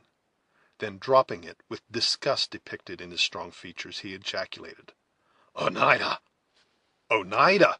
repeated the scout, who was fast losing his interest in the scene, in an apathy nearly assimilated to that of his red associates, but who now advanced in uncommon earnestness to regard the bloody badge. "By the Lord, if the Oneidas are outlying on the trail, we shall be flanked by devils on every side of us. Now, to white eyes there is no difference between this bit of skin and that of any other Indian, and yet the Sagamore declares it came from the poll of a Mingo; nay, he even names the tribe of the poor devil, with as much ease as if the scalp was a leaf of a book, and each hair a letter. What right have Christian whites to boast of their learning when a savage can read a language that would prove too much for the wisest man of them all? What say you, lad, of what people was the knave?" Uncas raised his eyes to the face of the scout, and answered in his soft voice, "Oneida." "Oneida again. When one Indian speaks a declaration, it is commonly true; but when he is supported by his people, set it down as gospel." "The poor fellow has mistaken us for French," said Hayward, "or he would not have attempted the life of a friend." "He mistake a Mohican in his paint for a Huron? You would be as likely to mistake the white-coated grenadiers of Montcalm for the scarlet jackets of the Royal Americans," returned the scout. "No, no, the sarpent knew his errand; nor was there any great mistake in the matter, for there is but little love atween a Delaware and a Mingo, let their tribes go out to fight for whom they may in a white quarrel. For that matter, though the Oneidas do serve his sacred majesty, who is my sovereign lord and master, I should not have deliberated long about letting off Killdeer at the imp myself, had luck thrown him in my way." "That would have been an abuse of our treaties, and unworthy of your character." "When a man consort much with a people," continued Hawkeye, "if they are honest, and he no knave, love will grow up atwixt them. It is true that white cunning has managed to throw the tribes into great confusion, as respects friends and enemies, so that the Hurons and the Oneidas, who speak the same tongue, or what may be called the same, take each other's scalps, and the Delawares are divided among themselves, a few hanging about their great council fire on their own river, and fighting on the same side with the Mingoes, while the greater part are in the Canadas, out of natural enmity to the Maquas, thus throwing everything into disorder, and destroying all the harmony of warfare. Yet a red nature is not likely to alter with every shift of policy, so that the love atwixt a Mohican and a Mingo is much like the regard between a white man and a sarpent." "I regret to hear it, for I had believed that those natives who dwelt within our boundaries "Found us too just and liberal not to identify themselves fully with our quarrels. Why, I believe it is nature to give a preference to one's own quarrels before those of strangers. Now, for myself, I do love justice, and therefore I will not say I hate a Mingo, for that may be unsuitable to my color and my religion, though I will just repeat, It may have been owing to the night that Killdeer had no hand in the death of this sulking Oneida. Then, as if satisfied with the force of his own reasons, whatever may be their effect on the opinions of the other disputant, the honest but implacable woodsman turned from the fire, content to let the controversy slumber. Heyward withdrew to the rampart, too uneasy and too little accustomed to the warfare of the woods to remain at ease under the possibility of such insidious attacks. Not so, however, with the scout and the Mohicans. Those acute and practised senses, whose powers so often exceeded the limits of all ordinary credulity, after having detected the danger, had enabled them to ascertain its magnitude and duration. Not one of the three appeared in the least to doubt their perfect security, as was indicated by the preparations that were soon made to sit in council over their future proceedings. The confusion of nations, and even of tribes to which Hawkeye alluded, existed at that period in the fullest force. The great tie of language, and of course of a common origin, was severed in many places, and it was one of its consequences that the Delaware and the Mingo, as the people of the Six Nations were called, were found fighting in the same ranks, while the latter sought the scalp of the Huron, though believed to be the root of his own stock. The Delawares were even divided among themselves, though love for the soil which had belonged to his ancestors kept the Sagamore of the Mohicans, with a small band of followers who were serving at Edward under the banners of the English king. By far the largest portion of his nation were known to be in the field as allies of Montcalm. The reader probably knows, if enough has not already been gleaned from this narrative, that the Delaware or Lenape claimed to be the progenitors of that numerous people, who once were masters of most of the eastern and northern states of America, of whom the community of the Mohicans was an ancient and highly honored member. It was, of course, with a perfect understanding of the minute and the intricate interest which had armed friend against friend, and brought natural enemies to combat by each other's side, that the scout and his companions now disposed themselves to deliberate on the measures that were to govern their future movements, amid so many jarring and savage races of men. Duncan knew enough of Indian customs to understand the reason that the fire was replenished, and why the warriors, not excepting Hawkeye, took their seats within the curl of its smoke with so much gravity and decorum. Placing himself at an angle of the works, where he might be a spectator of the scene without, he awaited the result with as much patience as he could summon. After a short and impressive pause, Chingachgook lighted a pipe whose bowl was curiously carved in one of the soft stones of the country, and whose stem was a tube of wood, commenced smoking. When he had inhaled enough of the fragrance of the soothing weed, he passed the instrument into the hands of the scout. In this manner the pipe had made its round three several times, amid the most profound silence, before either of the party opened his lips. Then the Sagamore, as the oldest and highest in rank, in a few calm and dignified words, proposed the subject for deliberation. He was answered by the scout, and Chingachgook rejoined when the other objected to his opinions. But the youthful Uncas continued a silent and respectful listener, until Hawkeye, in complaisance, demanded his opinion.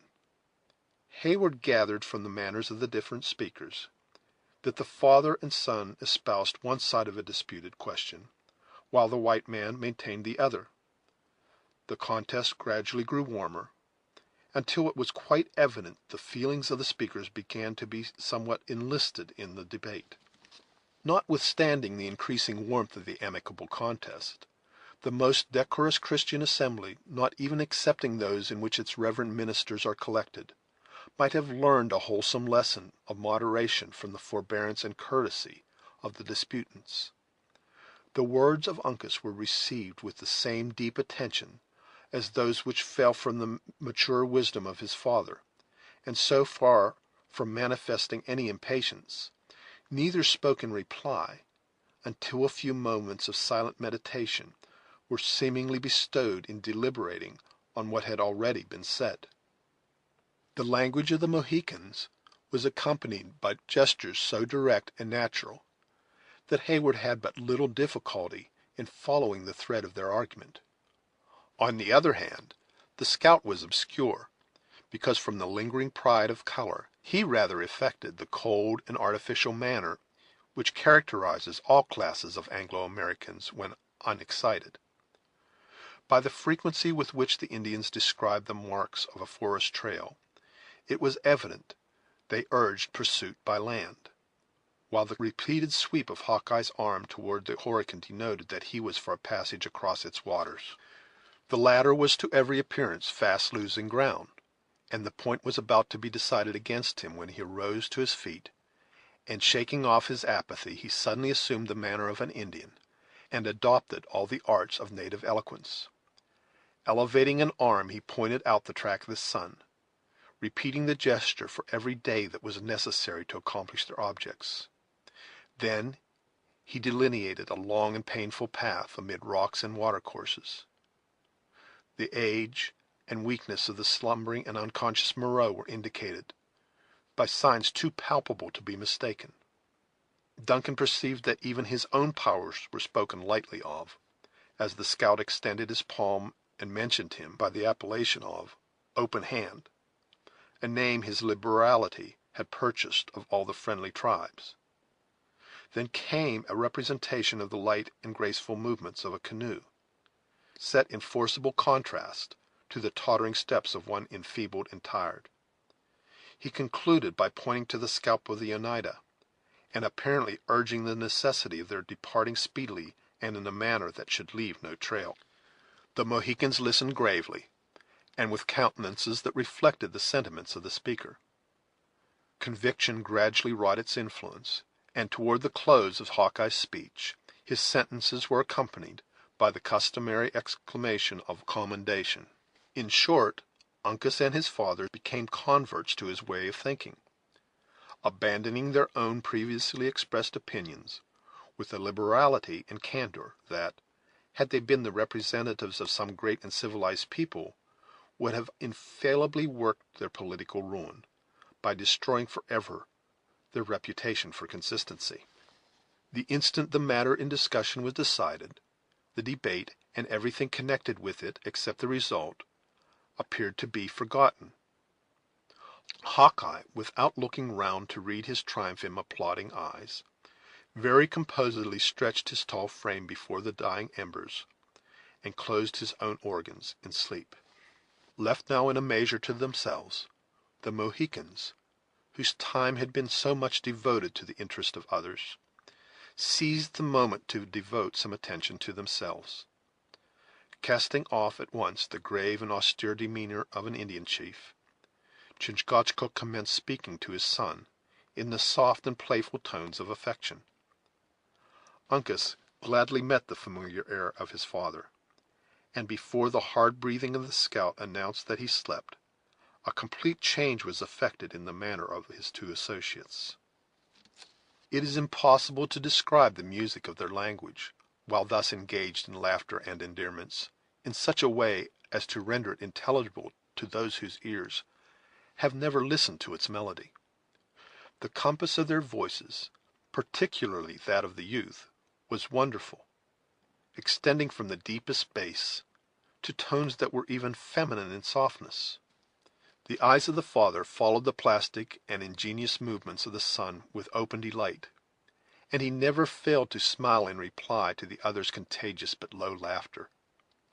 While under the influence of these gentle and natural feelings, no trace of ferocity was to be seen in the softened features of the Sagamore. His figured panoply of death looked more like a disguise assumed in mockery than a fierce denunciation of a desire to carry destruction in his footsteps. After an hour had passed in the indulgence of their better feelings, Chingachgook abruptly announced his desire to sleep by wrapping his head in his blanket and stretching his form on the naked earth. The merriment of Uncas instantly ceased, and carefully raking the coals in such a manner that they should impart their warmth to his father's feet, the youth sought his own pillow among the ruins of the place. Imbibing renewed confidence from the security of these experienced foresters, Heyward soon imitated their example, and long before the night had turned, they who lay in the bosom of the ruined work seemed to slumber as heavily as the unconscious multitude whose bones were already beginning to bleach on the surrounding plain. Chapter 19. Chapter 20. Land of Albania, let me bend mine eyes on thee, thou rugged nurse of savage men. By Childe Harold. The heavens were still studded with stars when Hawkeye came to arouse the sleepers. Casting aside their cloaks, Munro and Heyward were on their feet, while the woodsman was still making his low calls at the entrance of the rude shelter where they had passed the night. When they issued from beneath its concealment, they found the scout awaiting their appearance nigh by, and the only salutation between them was the significant gesture of silence made by their sagacious leader. "Think over your prayers," he whispered as they approached him, "for he to whom you make them knows all tongues, that of the heart as well as those of the mouth. But speak not a syllable. It is rare for a white voice to pitch itself properly in the woods, as we have seen by the example of that miserable devil the singer. Come," he continued, turning toward a curtain of the works, "let us get into the ditch on this side, and be regardful to step on the stones and fragments of wood as you go." His companions complied, though to two of them the reasons for this extraordinary precaution were yet a mystery. When they were in the low cavity that surrounded the earthen fort on three sides, they found that passage nearly choked by the ruins. With care and patience, however, they succeeded in clambering after the scout, until they reached the sandy shore of the Horican. "That's a trail that nothing but a nose can follow," said the satisfied scout, looking back along their difficult way. "Grass is a treacherous carpet for a flying party to tread on, but wood and stone take no print from a moccasin. Had you worn your iron boots, there might indeed have been something to fear, but with the deerskin suitably prepared, a man may trust himself, generally, on rocks with safety. Shove in the canoe nigher to the land, Uncas. This sand will take a stamp as easily as the butter of the Jarmans on the Mohawk. Softly, lad, softly. It must not touch the beach, or the knaves will know by what road we have left the place." The young man observed the precaution, and the scout, laying a board from the ruins to the canoe, made a sign for the two officers to enter. When this was done, everything was studiously restored to its former disorder, and then Hawkeye succeeded in reaching his little birchen vessel, without leaving behind any of those marks which he appeared so much to dread. Heyward was silent until the Indians had cautiously paddled the canoe some distance from the fort, and with the broad and dark shadows that fell from the eastern mountain on the glassy surface of the lake. Then he demanded, "What need have we for this stolen and hurried departure?" "If the blood of an Oneida could stain such a sheet of pure water as this we float on," returned the scout, "your two eyes would answer your own question. Have you forgotten the skulking reptile Uncas slew?" "By no means; but he was said to be alone, and dead men give no cause for fear." "Ay, he was alone in his deviltry; but an Indian whose tribe counts so many warriors need seldom fear his blood will run without the death shriek coming speedily from some of his enemies." "But our presence, the authority of Colonel Munro, would prove sufficient protection against the anger of our allies, especially in a case where the wretch so well merited his fate. I trust in Heaven you have not deviated a single foot from the direct line of our course with so slight a reason? Do you think the bullet of that varlet's rifle would have turned aside, though his sacred majesty the king had stood in its path?" returned the stubborn scout.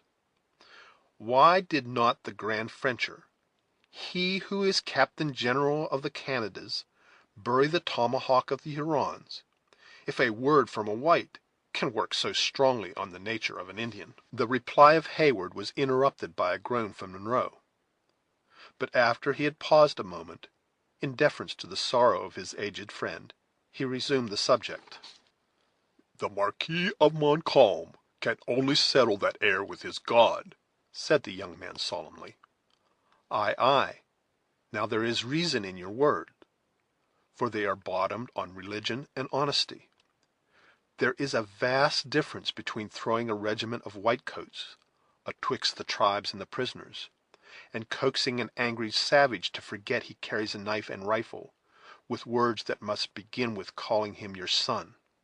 No, no," continued the scout, looking back at the dim shore of William Henry, which was now fast receding, and laughing in his own silent but heartfelt manner, "I have put a trail of water atween us, and unless the imps can make friends with the fishes, and hear who has paddled across their basin, this fine morning shall throw the length of the Horican behind us, before they have made up their minds which path to take." "With foes in front and foes in our rear, our journey is like to be one of danger." "Danger!" repeated Hawkeye calmly. "No, not absolutely of danger, for with vigilant ears and quick eyes we can manage to keep a few hours ahead of the knaves. Or we must try the rifle. There are three of us who understand its gifts as well as any you can name on the borders. No, not of danger, but that we shall have what you may call a brisk push of it is probable, and it may happen a brush, a scrimmage, or some such diversion, but always where covers are good and ammunition abundant." It is possible that Heyward's estimate of danger differed in some degree from that of the scout, for instead of replying he now sat in silence while the canoe glided over several miles of water. Just as the day dawned they entered the narrows of the lake, and stole swiftly and cautiously among their numberless little islands. [Footnote: The beauties of Lake George are well known to every American tourist. In the height of the mountains which surround it, and in artificial accessories, it is inferior to the finest of the Swiss and Italian lakes; while, in outline and purity of water, it is fully their equal; and, in the number and disposition of its isles and islets, much superior to them altogether. There are said to be some hundreds of islands in a sheet of water less than 30 miles long. The narrows, which connect what may be called in truth two lakes, are crowded with islands to such a degree as to leave passages between them frequently of only a few feet in width. The lake itself varies in breadth from 1 to 3 miles. End footnote. It was by this road that Montcalm had retired with his army, and the adventurers knew not but he had left some of his Indians in ambush, to protect the rear of his forces and collect the stragglers. They therefore approached the passage with the customary silence of their guarded habits. Chingachgook laid aside his paddle, while Uncas and the scout urged the light vessel through crooked and intricate channels, where every foot that they advanced exposed them to the danger of some sudden rising on their progress. The eyes of the Sagamore moved warily from islet to islet and copse to copse, as the canoe proceeded, and, when a clear sheet of water permitted, his keen vision was bent along the bald rocks and impending forest that frowned upon the narrow strait. Heyward, who was a doubly interested spectator, as well from the beauties of the place as from the apprehension natural to his situation, was just believing that he had permitted the latter to be excited without sufficient reason, when the paddle ceased moving in obedience to a signal from Chingachgook. "Humph!" exclaimed Uncas.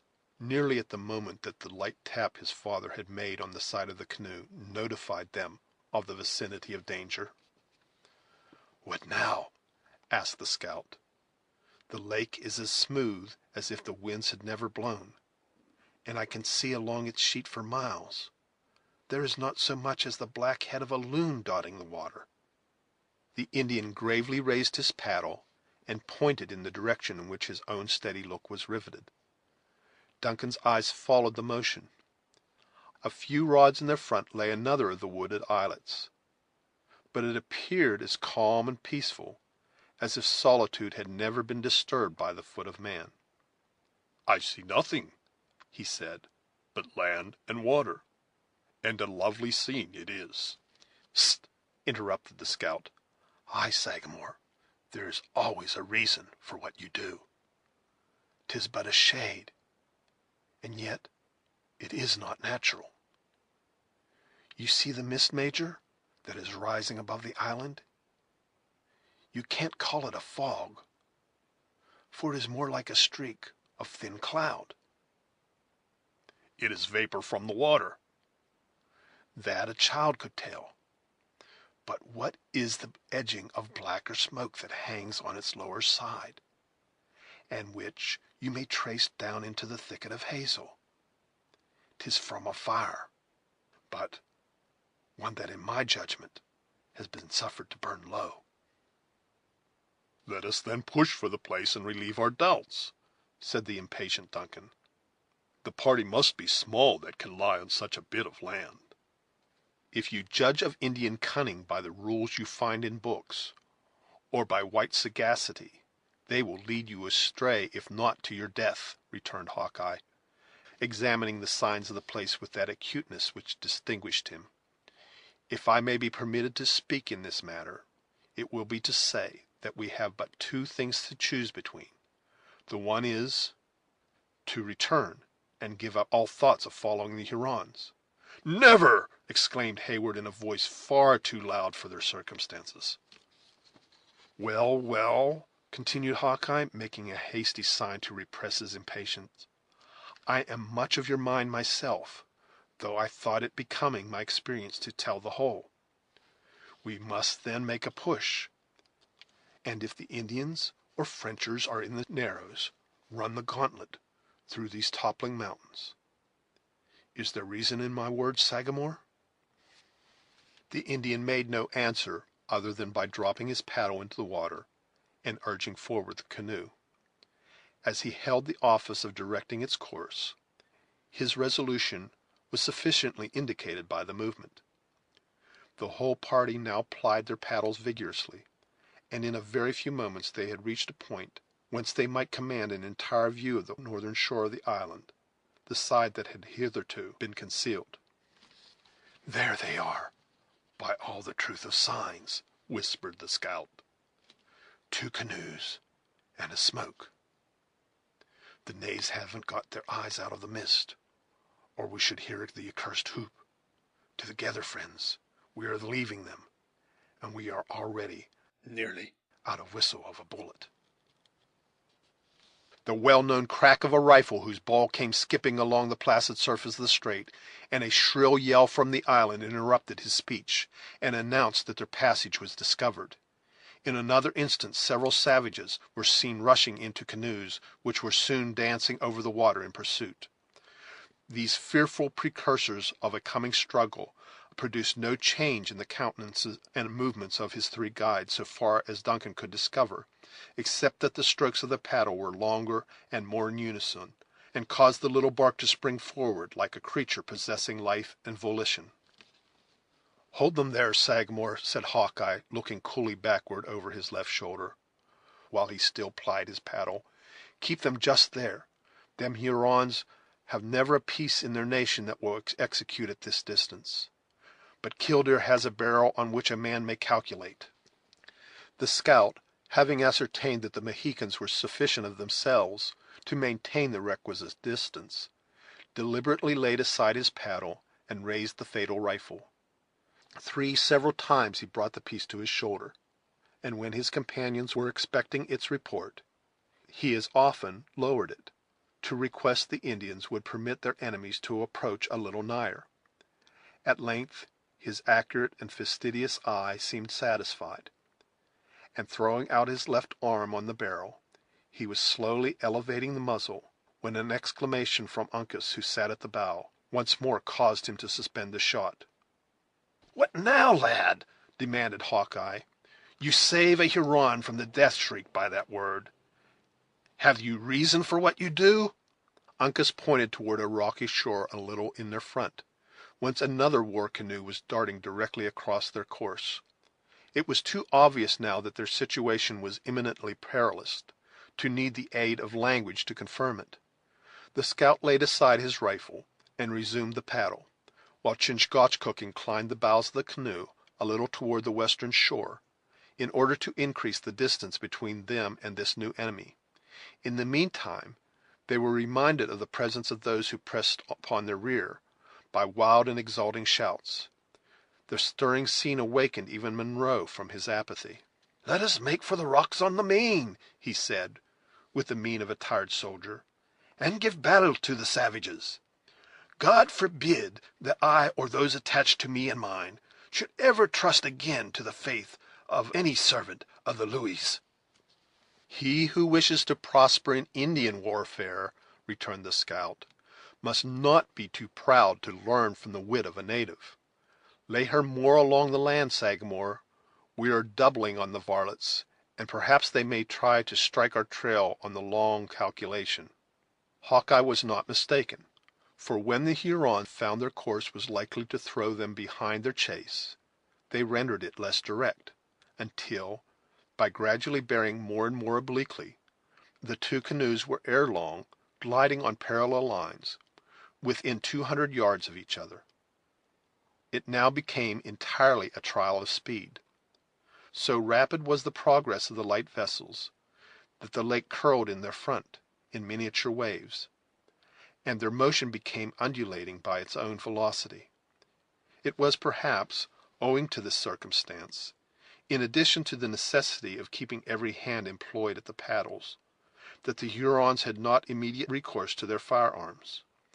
The exertions of the fugitives were too severe to continue long, and the pursuers had the advantage of numbers. Duncan observed with uneasiness that the scout began to look anxiously about him, as if searching for some further means of assisting their flight. "Edge her a little more from the sun, Sagamore," said the stubborn woodsman. "I see the knaves are sparing a man to the rifle.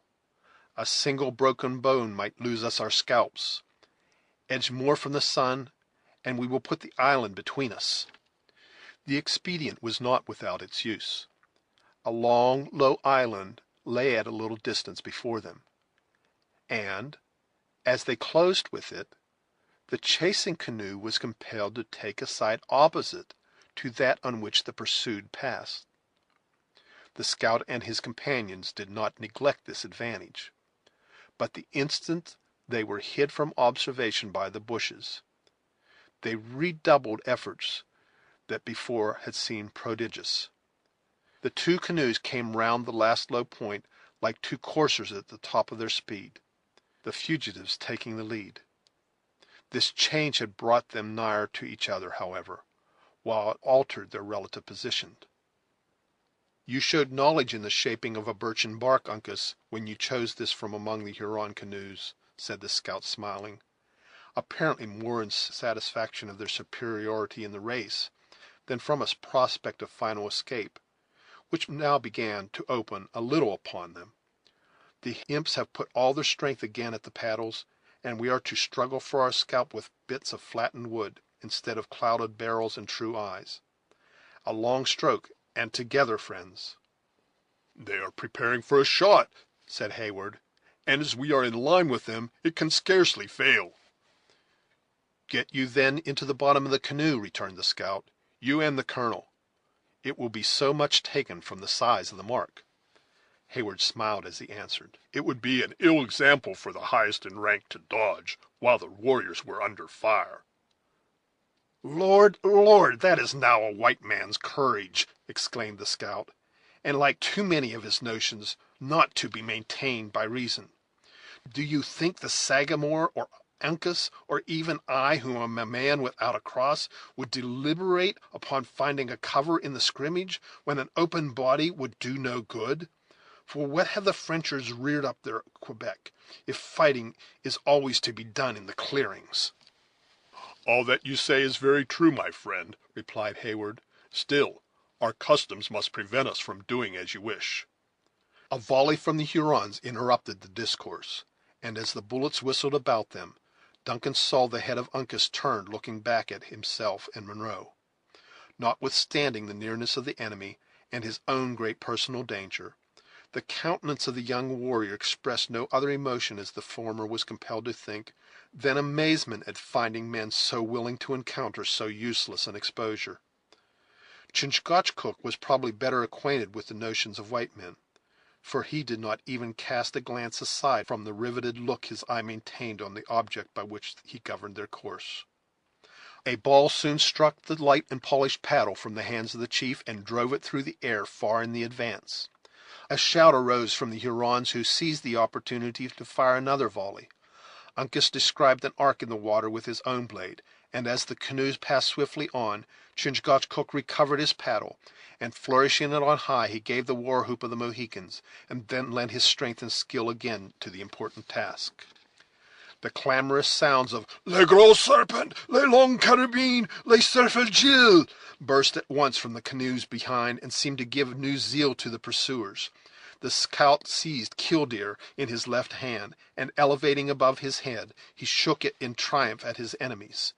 The savages answered the insult with a yell, and immediately another volley succeeded. The bullets pattered along the lake, and one even pierced the bark of their little vessel. No perceptible emotion could be discovered in the Mohicans during this critical moment, their rigid features expressing neither hope nor alarm. But the scout again turned his head, and, laughing in his own silent manner, he said to Heyward: "The knaves love to hear the sound of their pieces, but the eye is not to be found among the Mingoes that can calculate a true range in a dancing canoe. You see, the dumb devils have taken off a man to charge, and by the smallest measurement that can be allowed, we move 3 feet to their 2. Duncan, who was not altogether as easy under this nice estimate of distances as his companion, was glad to find, however, that owing to their superior dexterity, and the diversion among their enemies, they were very sensibly obtaining the advantage. The Hurons soon fired again, and a bullet struck the blade of Hawkeye's paddle without injury. "That will do," said the scout, examining the slight indentation with a curious eye. "It would not have cut the skin of an infant, much less of men who, like us, have been blown upon by the heavens in their anger. Now, Major, if you will try to use this piece of flattened wood, I'll let Killdeer take part in the conversation." Heyward seized the paddle, and applied himself to the work with an eagerness that supplied the place of skill, while Hawkeye was engaged in inspecting the priming of his rifle. The latter then took a swift aim and fired. The Huron in the bows of the leading canoe had risen with a similar object, and he now fell backward, suffering his gun to escape from his hands into the water. In an instant, however, he recovered his feet, though his gestures were wild and bewildered. At the same moment his companions suspended their efforts, and the chasing canoes clustered together and became stationary.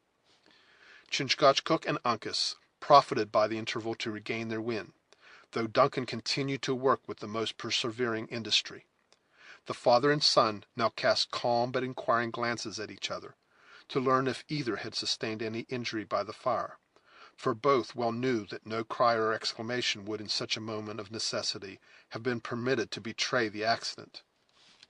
A few large drops of blood were trickling down the shoulder of the Sagamore, who, when he perceived the eyes of Uncas dwelt too long on the sight, raised some water in the hollow of his hand, and, washing off the stain, was content to manifest in this simple manner the slightness of the injury. "Softly, softly, Major," said the scout, who by this time had reloaded his rifle. "We are a little too far already for a rifle to put forth its beauties, and you see yonder imps are holding a council. Let them come within striking distance. My eye may well be trusted in such a matter, and I will trail the varlets the length of the Horican, guaranteeing that not a shot of theirs shall at the worst more than break the skin, while Killdeer shall touch the life twice in 3 times." "We forget our errand," returned the diligent Duncan. "For God's sake, let us profit by this advantage, and increase our distance from the enemy." "Give me my children," said Munro hoarsely. "Trifle no longer with a father's agony, but restore me my babes."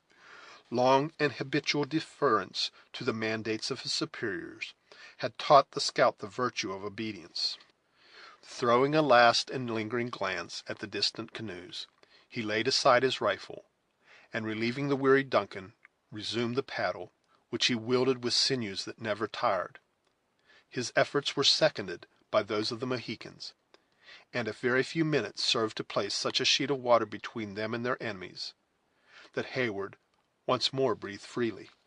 The lake now began to expand, and their route lay along a wide reach that was lined, as before, by high and ragged mountains, but the islands were few and easily avoided. The strokes of the paddles grew more measured and regular, while they who plied them continued their labor after the close and deadly chase from which they had just relieved themselves, with as much coolness as though their speed had been tried in sport rather than under such pressing, nay, almost desperate circumstances. Instead of following the western shore, whither their errand led them, the wary Mohican inclined his course more toward those hills behind which Montcalm was known to have led his army into the formidable fortress of Ticonderoga. As the Hurons, to every appearance, had abandoned the pursuit, there was no apparent reason for this excess of caution.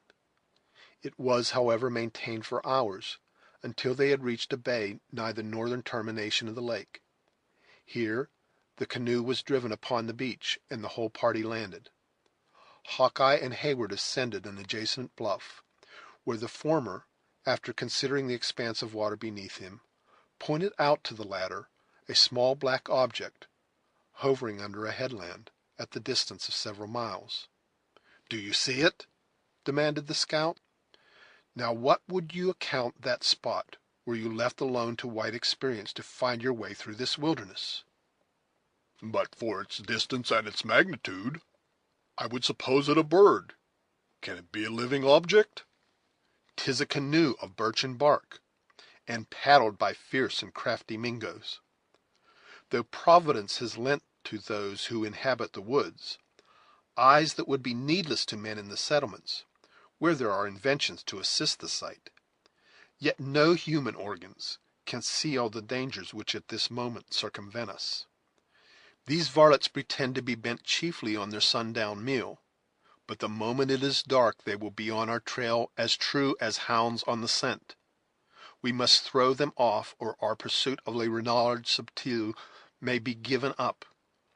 These lakes are useful at times, especially when the game take to the water," continued the scout, gazing about him with a countenance of concern, "but they give no cover, except it be to the fishes.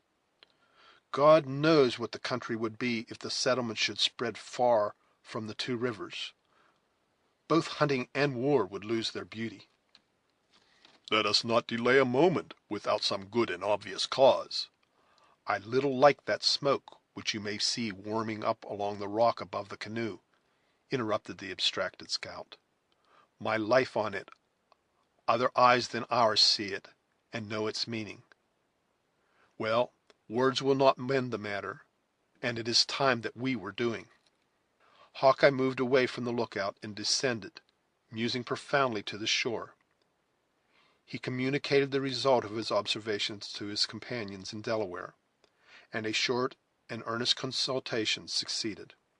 When it terminated, the 3 instantly set about executing their new resolutions. The canoe was lifted from the water and borne on the shoulders of the party. They proceeded into the wood, making as broad and obvious a trail as possible.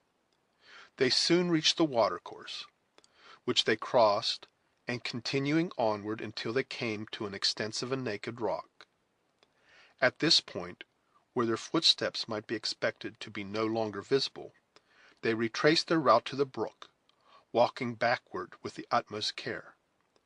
They now followed the bed of the little stream to the lake, into which they immediately launched their canoe again. A low point concealed them from the headland, and the margin of the lake was fringed for some distance with dense and overhanging bushes. Under the cover of these natural advantages, they toiled their way with patient industry, until the scout pronounced that he believed it would be safe once more to land. The halt continued until evening rendered objects indistinct and uncertain to the eye. Then they resumed their route, and, favored by the darkness, pushed silently and vigorously toward the western shore.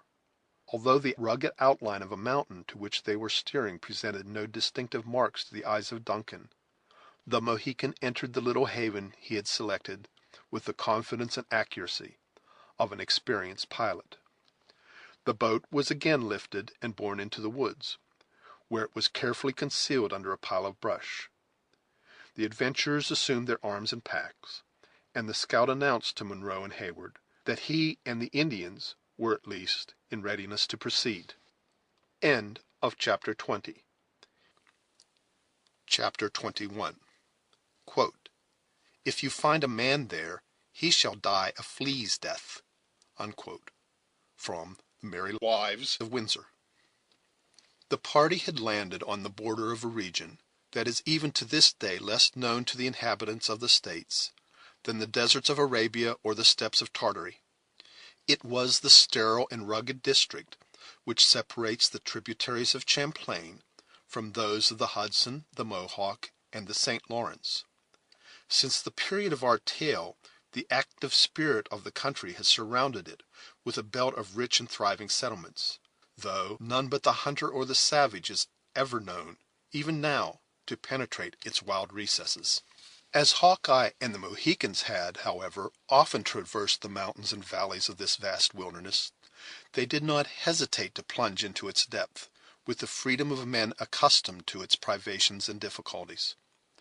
For many hours the travelers toiled on their laborious way, guided by a star or following the direction of some watercourse, until the scout called a halt, and, holding a short consultation with the Indians, they lighted their fire and made the usual preparations to pass the remainder of the night where they then were.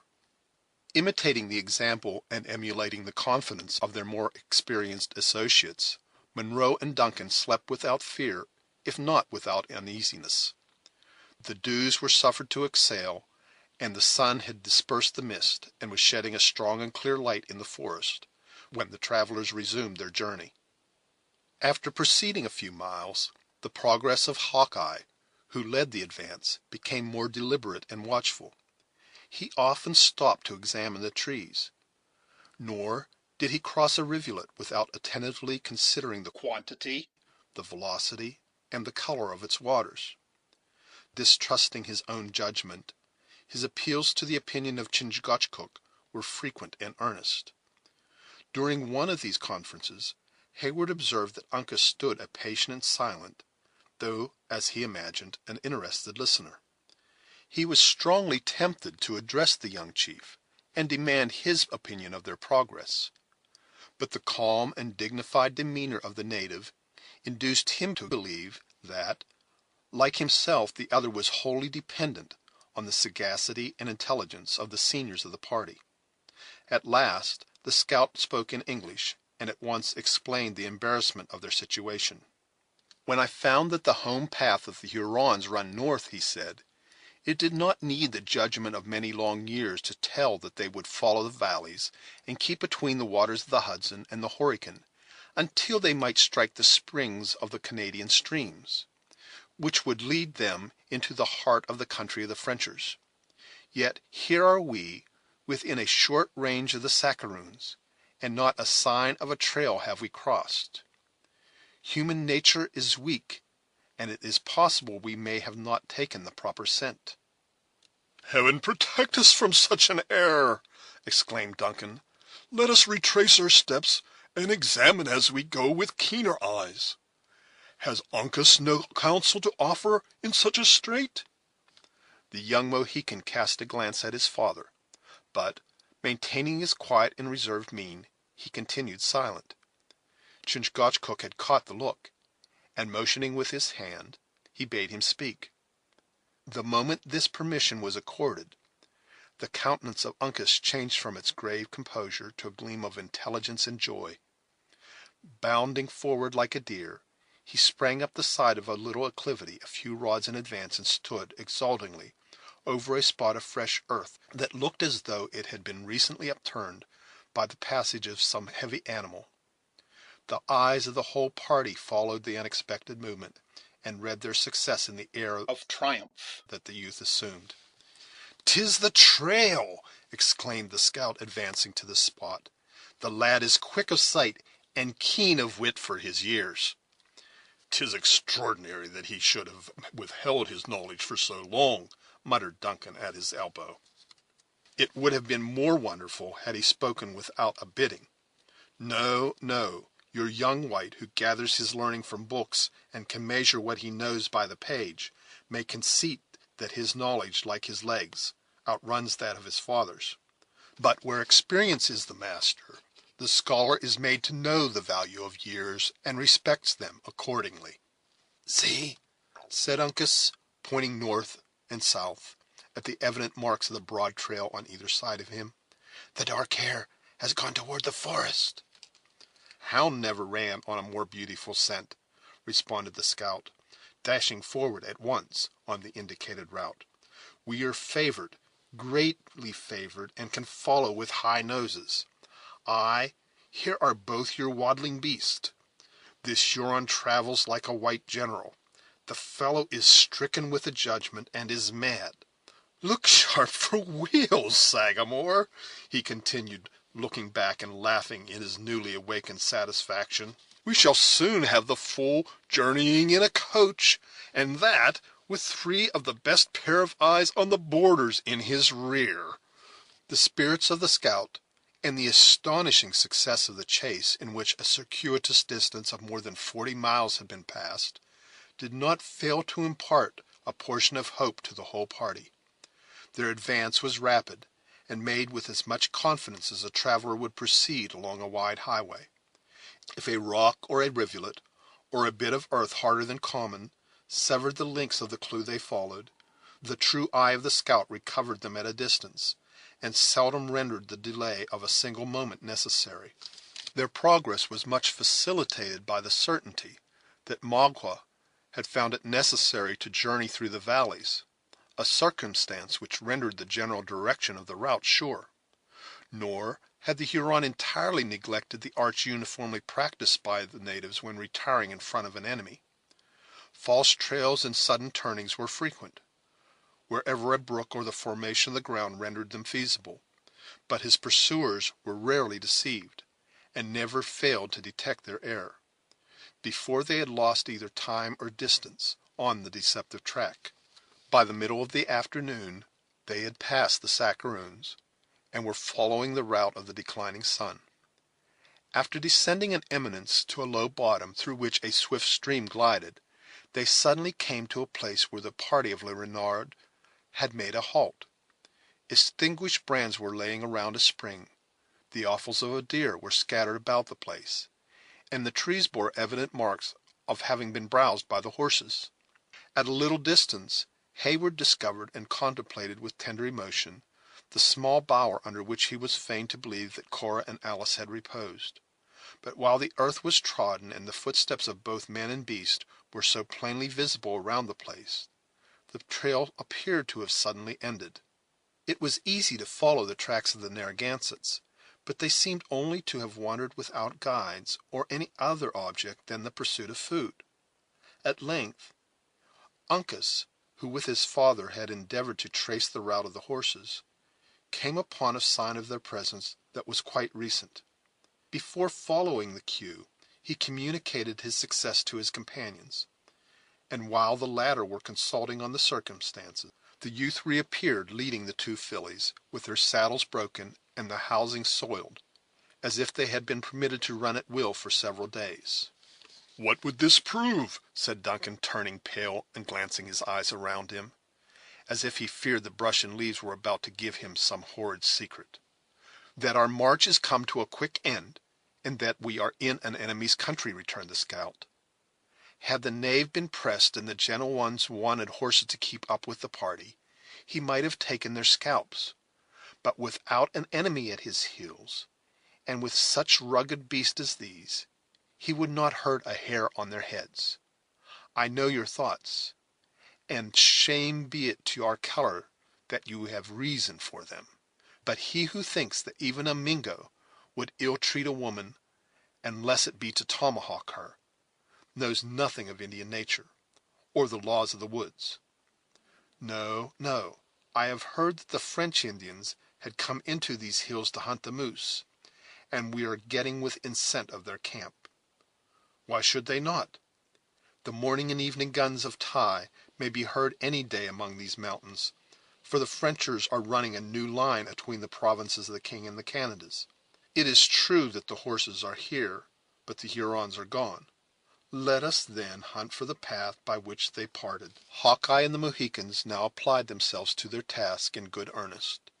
A circle of a few hundred feet in circumference was drawn, and each of the party took a segment for his portion. The examination, however, resulted in no discovery. The impressions of footsteps were numerous, but they all appeared like those of men who had wandered about the spot without any design to quit it. Again the scout and his companions made the circuit of the halting place, each slowly following the other, until they assembled in the center once more, no wiser than when they had started. "Such cunning is not without its deviltry," exclaimed Hawkeye, when he met the disappointed looks of his assistants. "We must get down to it, Sagamore, beginning at the spring, and going over the ground by inches. The Huron shall never brag in his tribe that he has a foot which leaves no print." Setting the example himself, the scout engaged in the scrutiny with renewed zeal. Not a leaf was left unturned.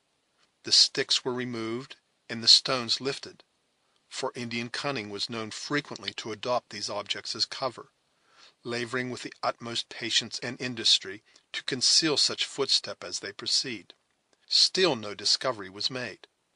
At length Uncas, whose activity had enabled him to achieve his portion of the task the soonest, raked the earth across the turbid little rill which ran from the spring, and diverted its course into another channel. As soon as its narrow bed below the dam was dry, he stooped over it with a keen and curious eye. A cry of exultation immediately announced the success of the young warrior. The whole party crowded to the spot where Uncas pointed out the impression of a moccasin in the moist alluvion. "This lad will be an honor to his people," said Hawkeye, regarding the trail with as much admiration as a naturalist would expend on the tusk of a mammoth or the rib of a mastodon. "Ay, and a thorn in the side of the Hurons. Yet that is not the footstep of an Indian. The weight is too much on the heel, and the toes are squared, as though one of the French dancers had been in pigeon winging his tribe. Run back, Uncas, and bring me the size of the singer's foot. You will find a beautiful print of it just opposite yon rock agin the hillside." While the youth was engaged in this commission, the scout and Chingachgook were attentively considering the impressions. The measurements agreed, and the former unhesitatingly pronounced that the footstep was that of David, who had once more been made to exchange his shoes for moccasins. "I can now read the whole of it as plainly as if I had seen the arts of Le Subtil," he added. "The singer, being a man whose gifts lay chiefly in his throat and feet, was made to go first, and the others have trod in his steps, imitating their formation." "But," cried Duncan, "I see no signs of—" "The gentle ones," interrupted the scout. "The varlet has found a way to carry them until he supposed he had thrown any followers off the scent. My life on it, we see their pretty little feet again before many rods go by." The whole party now proceeded, following the course of the rill, keeping anxious eyes on the regular impressions.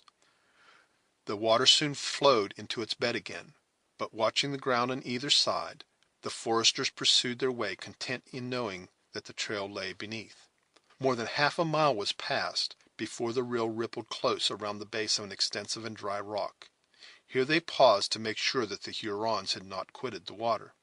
It was fortunate they did so, for the quick and active Uncas soon found the impression of a foot on a bunch of moss, where it would seem an Indian had inadvertently trodden. Pursuing the direction given by this discovery, he entered the neighboring thicket, and struck the trail as fresh and obvious as it had been before they reached the spring. Another shout announced the good fortune of the youth to his companions, and at once terminated the search. "Aye, it has been planned with Indian judgment," said the scout, when the party was assembled around the place, "and would have blinded White Eyes." "Shall we proceed?" demanded Heyward. "Softly, softly. We know our path, but it is good to examine the formation of things. This is my schooling, Major, and if one neglects the book, there is little chance of learning from the open land of Providence. All is plain but one thing, which is the manner that the knave contrived to get the gentle ones along the blind trail. Even a Huron would be too proud to let their tender feet touch the water." "Will this assist in explaining the difficulty?" said Heyward, pointing toward the fragments of a sort of hand barrow that had been rudely constructed of boughs and bound together with withes, and which now seemed carelessly cast aside as useless. "'Tis explained!" cried the delighted Hawkeye.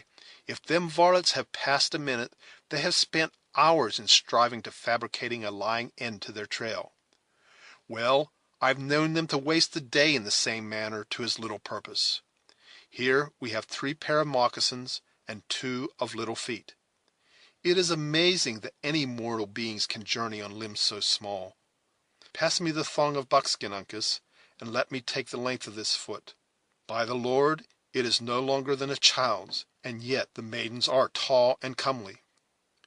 That Providence is partial in its gifts for its own wise reasons, the best and most contented of us must allow." "The tender limbs of my daughters are unequal to these hardships," said Munro, looking at the light footsteps of his children with a parent's love. "We shall find their fainting forms in this desert." "Of that there is little cause for fear," returned the scout, slowly shaking his head. "This is a firm and straight, though a light step, and not over long.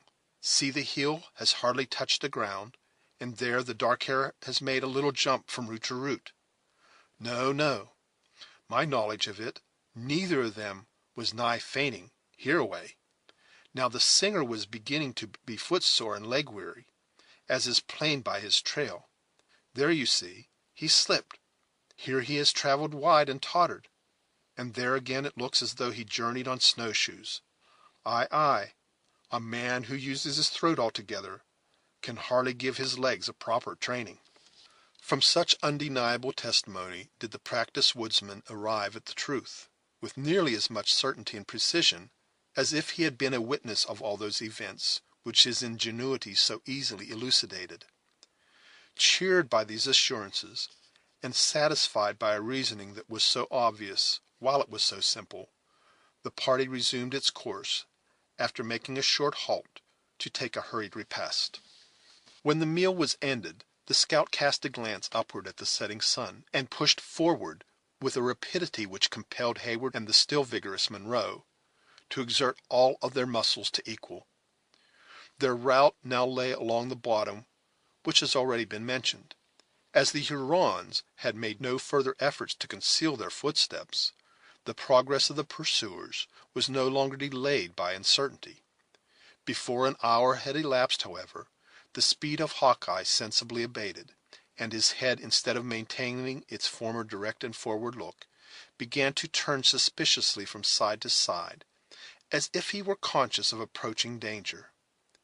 He soon stopped again, and waited for the whole party to come up. "I scent the Hurons," he said, speaking to the Mohicans.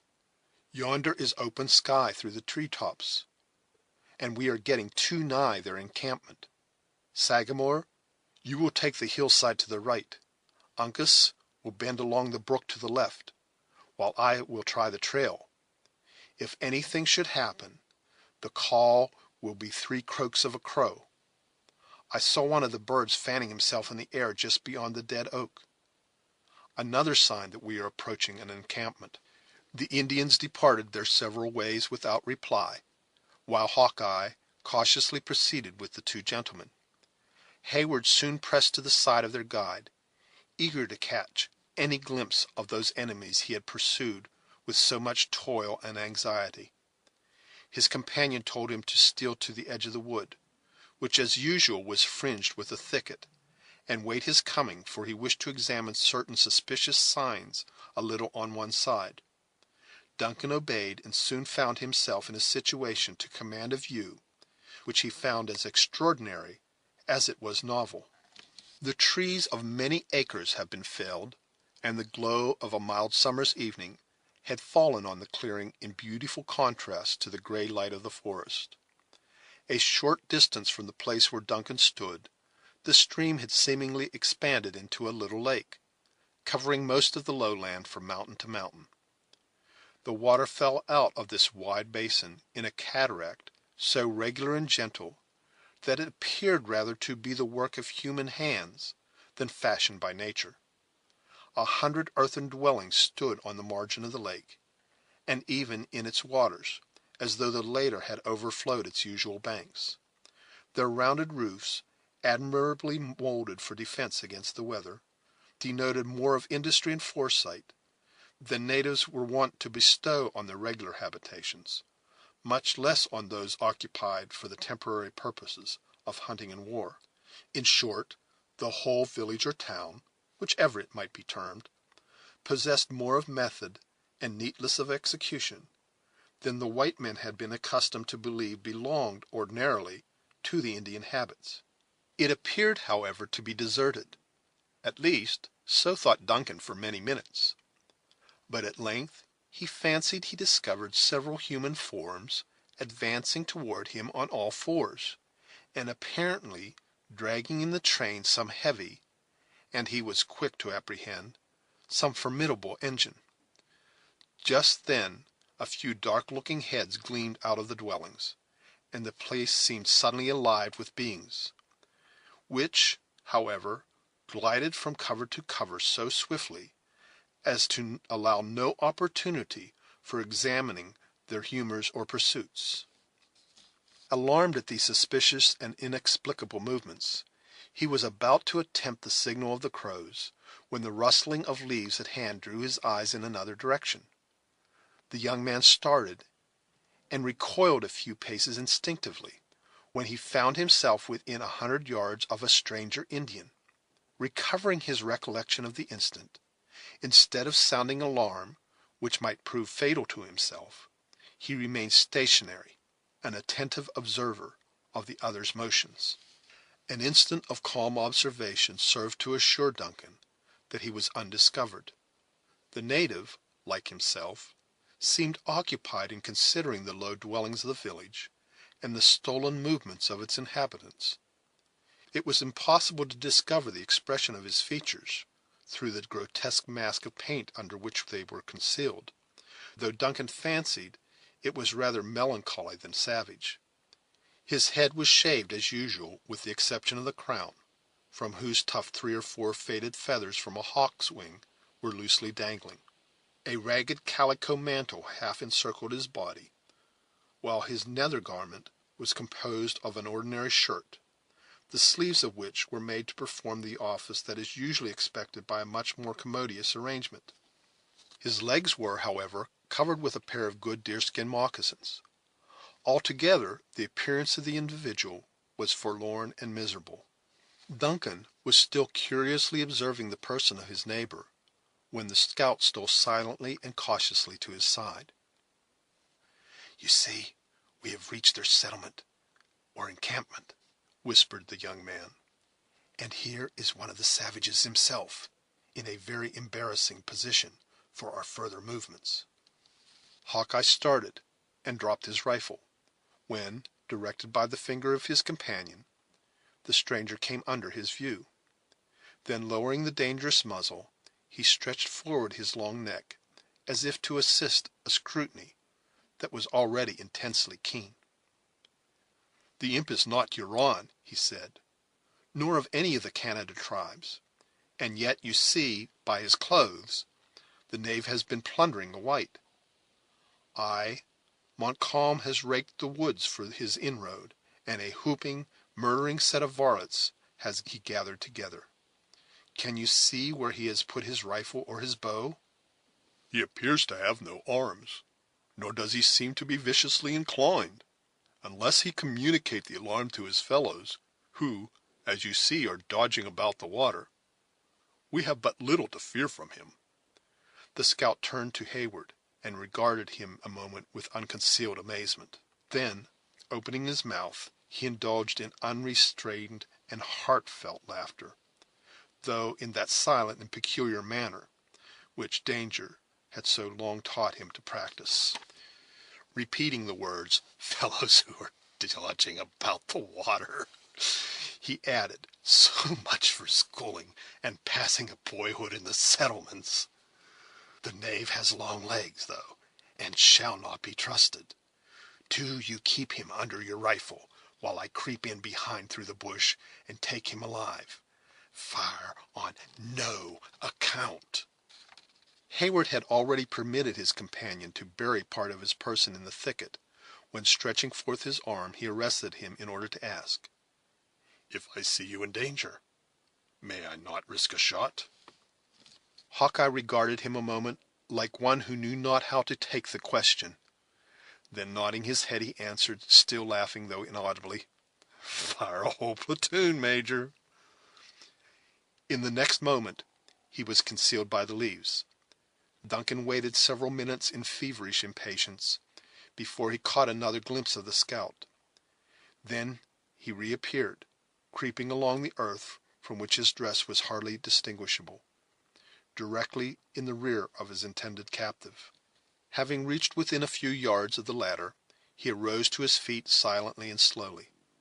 At that instant several loud blows were struck on the water, and Duncan turned his eyes just in time to perceive that 100 dark forms were plunging in a body into the troubled little sheet. Grasping his rifle, his looks were again bent on the Indian near him. Instead of taking the alarm, the unconscious savage stretched forward his neck, as if he also watched the movements about the gloomy lake with a sort of silly curiosity. In the meantime the uplifted hand of Hawkeye was above him, but without any apparent reason it was withdrawn, and its owner indulged another long though silent fit of merriment. When the peculiar and hearty laughter of Hawkeye was ended, instead of grasping his victim by the throat, he tapped him on the shoulder and exclaimed aloud, "How now, friend, have you mind to teach the beavers to sing?" "E'en so," was the ready answer. "It would seem that the being that gave them the power to improve his gifts so well would not deny them voices to proclaim his praise." Chapter 21. Chapter 22. Bought a bibble, we all met, key, pat, pat, and here's a marvelous convenient place for our rehearsal. From Midsummer Night's Dream. The reader may better imagine than we describe the surprise of Heyward. His lurking Indians were suddenly converted into 4-footed beasts; his lake into a beaver pond; his cataract into a dam constructed by those industrious and ingenious quadrupeds; and his suspected enemy into his tried friend, David Gamut, the master of psalmody. The presence of the latter created so many unexpected hopes relative to the sisters, that, without a moment's hesitation, the young man broke out of his ambush, and sprang forward to join the two principal actors in the scene. The merriment of Hawkeye was not easily appeased. Without ceremony, and with a rough hand, he twirled the supple Gamut around on his heel, and more than once affirmed that the Hurons had done themselves great credit in the fashion of his costume. Then, seizing the hand of the other, he squeezed it with a grip that brought tears into the eyes of the placid David, and wished him joy in his new condition. "You were about opening your throat practisings among the beavers, were ye?" he said. "The cunning devils know half the trade already. for they beat the time with their tails, as you heard just now, and in good time it was too, or killdeer might have sounded the first note among them. I have known greater fools who could read and write than an experienced old beaver; but as for squalling, the animals are born dumb. What think you of such a song as this?" David shut his sensitive ears, and even Heyward, apprised as he was of the nature of the cry, looked upward in quest of the bird, as the cawing of a crow rang in the air about them. "See," continued the laughing scout, as he pointed toward the remainder of the party, who, in obedience to the signal, were already approaching, "this is music which has its natural virtues. It brings two good rifles to my elbow, to say nothing of the knives and tomahawks. But we see that you are safe. Now tell us what has become of the maidens." "They are captives of the heathen," said David. "and, though greatly troubled in spirit, enjoying comfort and safety in the body." "Both?" demanded the breathless Heyward. "Even so, though our wayfaring has been sore, and our sustenance scanty, we have had little other cause for complaint, except the violence done our feelings by being thus led in captivity into a far land." "Bless ye for these very words!" exclaimed the trembling Munro. "I shall then receive my babes, spotless and angel like, as I lost them." "I know not that their delivery is at hand," returned the doubting David. "The leader of those savages is possessed of an evil spirit that no power short of omnipotence can tame. I have tried him sleeping and walking, but neither sounds nor language seem to touch his soul." "Where is the knave?" bluntly interrupted the scout. "He hunts the moose to day with his young men, and to morrow, as I hear, they pass further into the forest, and nigher to the borders of Canada. The elder maiden is conveyed to a neighboring people, whose lodges are situate beyond yonder black pinnacle of rock, while the younger is detained among the women of the Hurons, whose dwellings are but 2 short miles hence, on a table land, where the fire had done the office of the axe, and prepared the place for their reception." "Alice, my gentle Alice," murmured Heyward; "she has lost the consolation of her sister's presence." "Even so; but so far as praise and thanksgiving and psalmody can temper the spirit of affliction, she has not suffered." "Has she then a heart for music?" "Of the graver and more solemn character; though it must be acknowledged that, in spite of all my endeavors, the maiden weeps oftener than she smiles. At such moments I forbear to press the holy songs; but there are many sweet and comfortable periods of satisfactory communication, when the ears of the savages are astounded with the uplifting of our voices." "And why are you permitted to go at large, unwatched?" David composed his features into what he intended should express an air of modest humility, before he meekly replied: "Little be the praise to such a worm as I; but though the power of psalmody was suspended in the terrible business of that field of blood through which we have passed, it has recovered its influence over the souls of the heathen, and I am suffered to go and come at will." The scout laughed, and tapping his own forehead significantly, he perhaps explained this singular indulgence more satisfactorily when he said: "The Indians never harm a non composer; but why, when the path lay open before your eyes, did you not strike back on your own trail? It is not as blind as that which a squirrel would make, and bring in the tidings to Edward."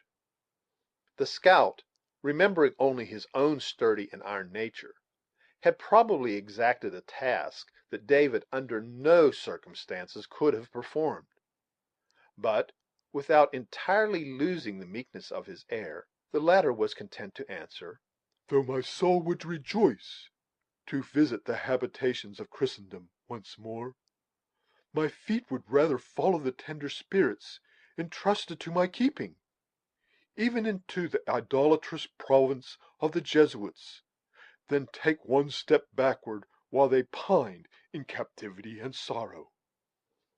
though the figurative language of David was not very intelligible, the sincere and steady expression of his eye, and the glow of his honest countenance, were not easily mistaken.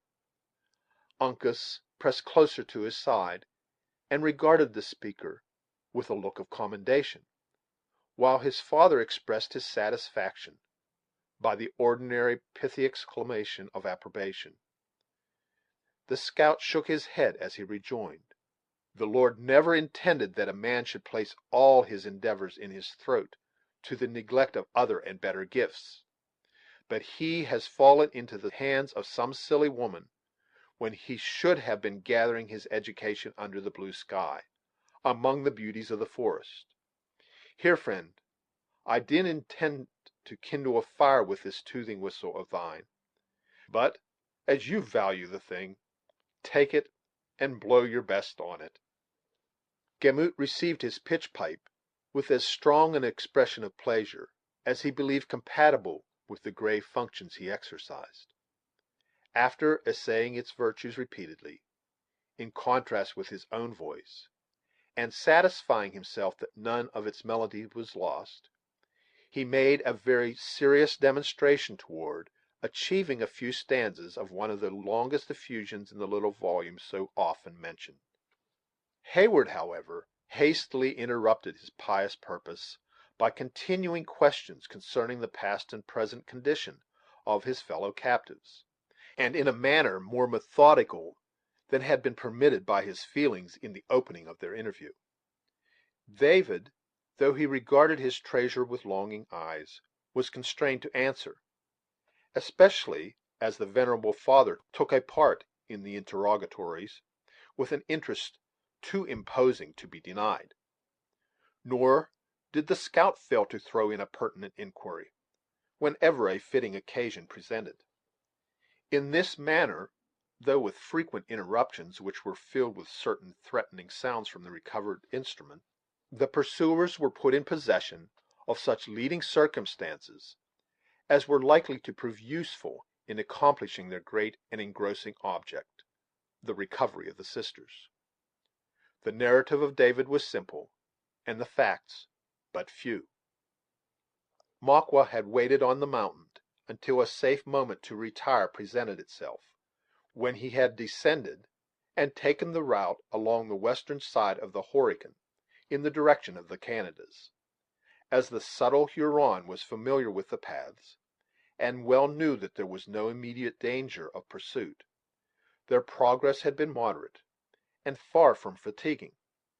It appeared from the unembellished statement of David that his own presence had been rather endured than desired, though even Magua had not been entirely exempt from the veneration with which the Indians regard those whom the Great Spirit had visited in their intellects. At night the utmost care had been taken of the captives, both to prevent injury from the damps of the woods, and to guard against an escape. At the spring the horses were turned loose, as has been seen, and, notwithstanding the remoteness and length of their trail, the artifices already named were resorted to in order to cut off every clue to their place of retreat.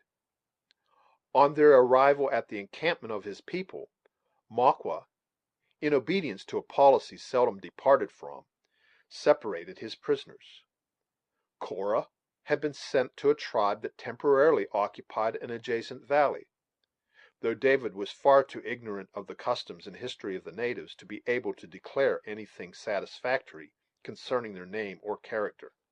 He only knew that they had not engaged in the late expedition against William Henry; that, like the Hurons themselves, they were allies of Montcalm; and that they maintained an amicable, though a watchful intercourse with the warlike and savage people whom chance had for a time brought in such close and disagreeable contact with themselves.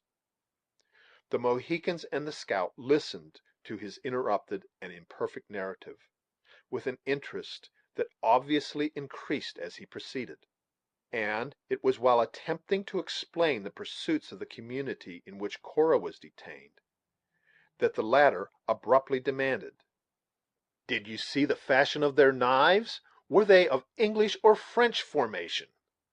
My thoughts were bent on no such vanities, but rather mingled in consolation with those of the maidens. "The time may come when you will not consider the knife of a savage such a despicable vanity," returned the scout, with a strong expression of contempt for the other's dullness. "Had they held their corn feast, or can you say anything of the totems of the tribe?" Of corn we had many and plentiful feast, for the grain being in the milk is both sweet to the mouth and comfortable to the stomach. Of totem I know not the meaning, but if it pertaineth in any wise to the art of Indian music, it need not be inquired after at their hands. They never join their voices in praise, and it would seem that they are among the profanest of the idolatrous." "Therein you belie the nature of an Indian.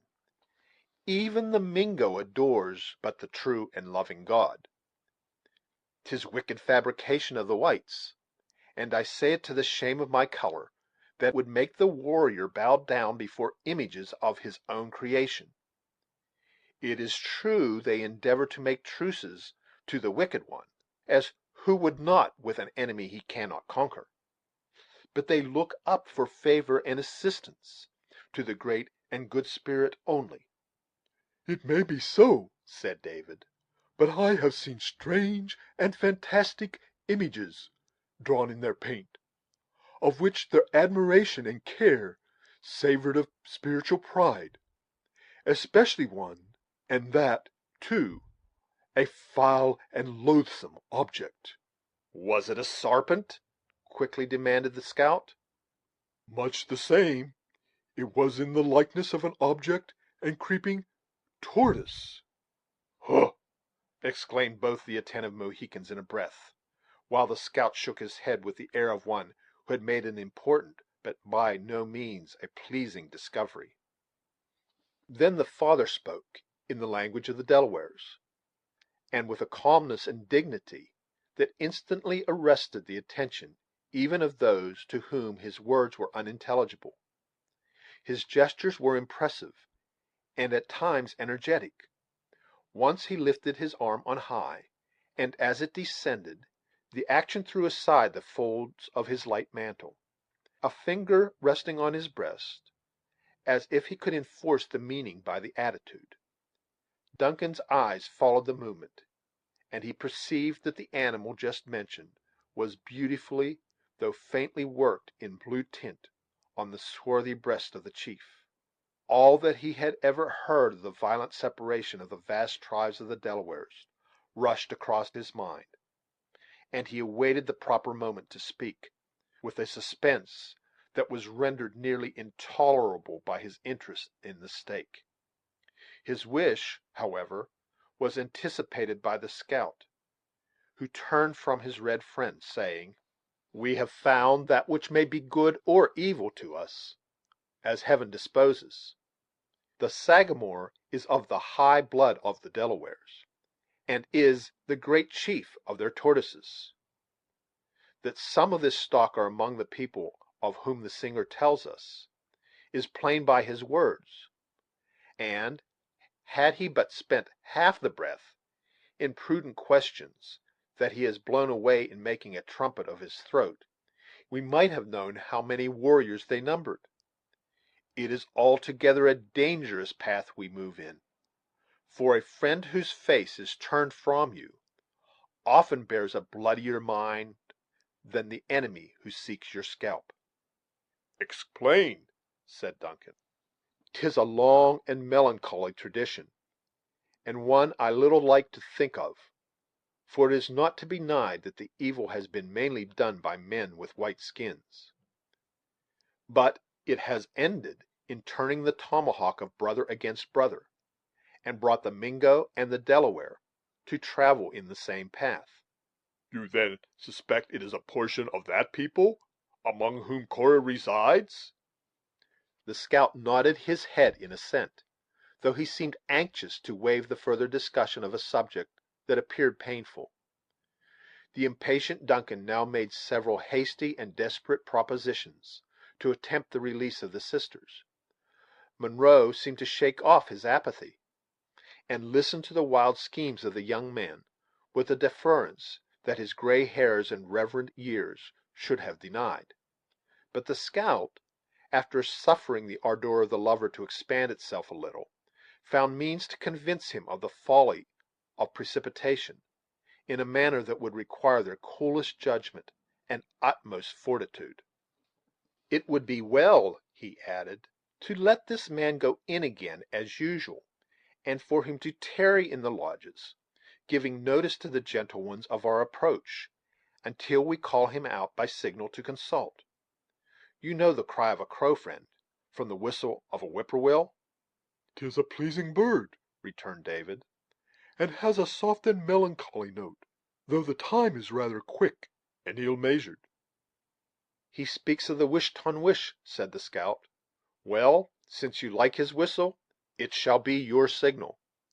Remember, then, when you hear the whippoorwill's call 3 times repeated, you are to come into the bushes where the bird might be supposed."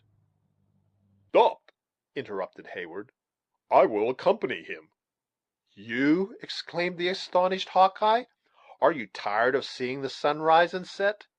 "David is living proof that the Hurons can be merciful." "Ay, but David can use his throat, as no man in his senses would pervert the gift." "I too can play the madman, the fool, the hero; in short, any or everything to rescue her I love. Name your objections no longer. I am resolved."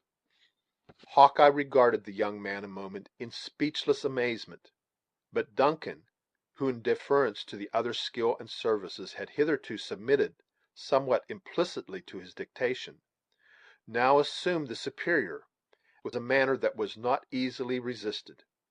He waved his hand in sign of his dislike to all remonstrance, and then, in more tempered language, he continued: "You have the means to disguise. Change me, paint me too, if you will. In short, alter me to anything, a fool." "It is not for one like me to say that he who is already formed by so powerful a hand as Providence stands in need of a change," muttered the discontented scout.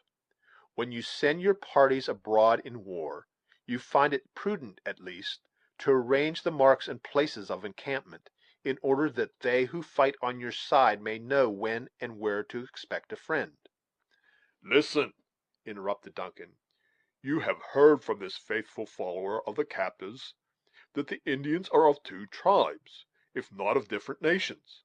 With one, whom you think to be a branch of the Delawares, is she you call the dark hair. The other and younger of the ladies is undeniably with our declared enemies, the Hurons.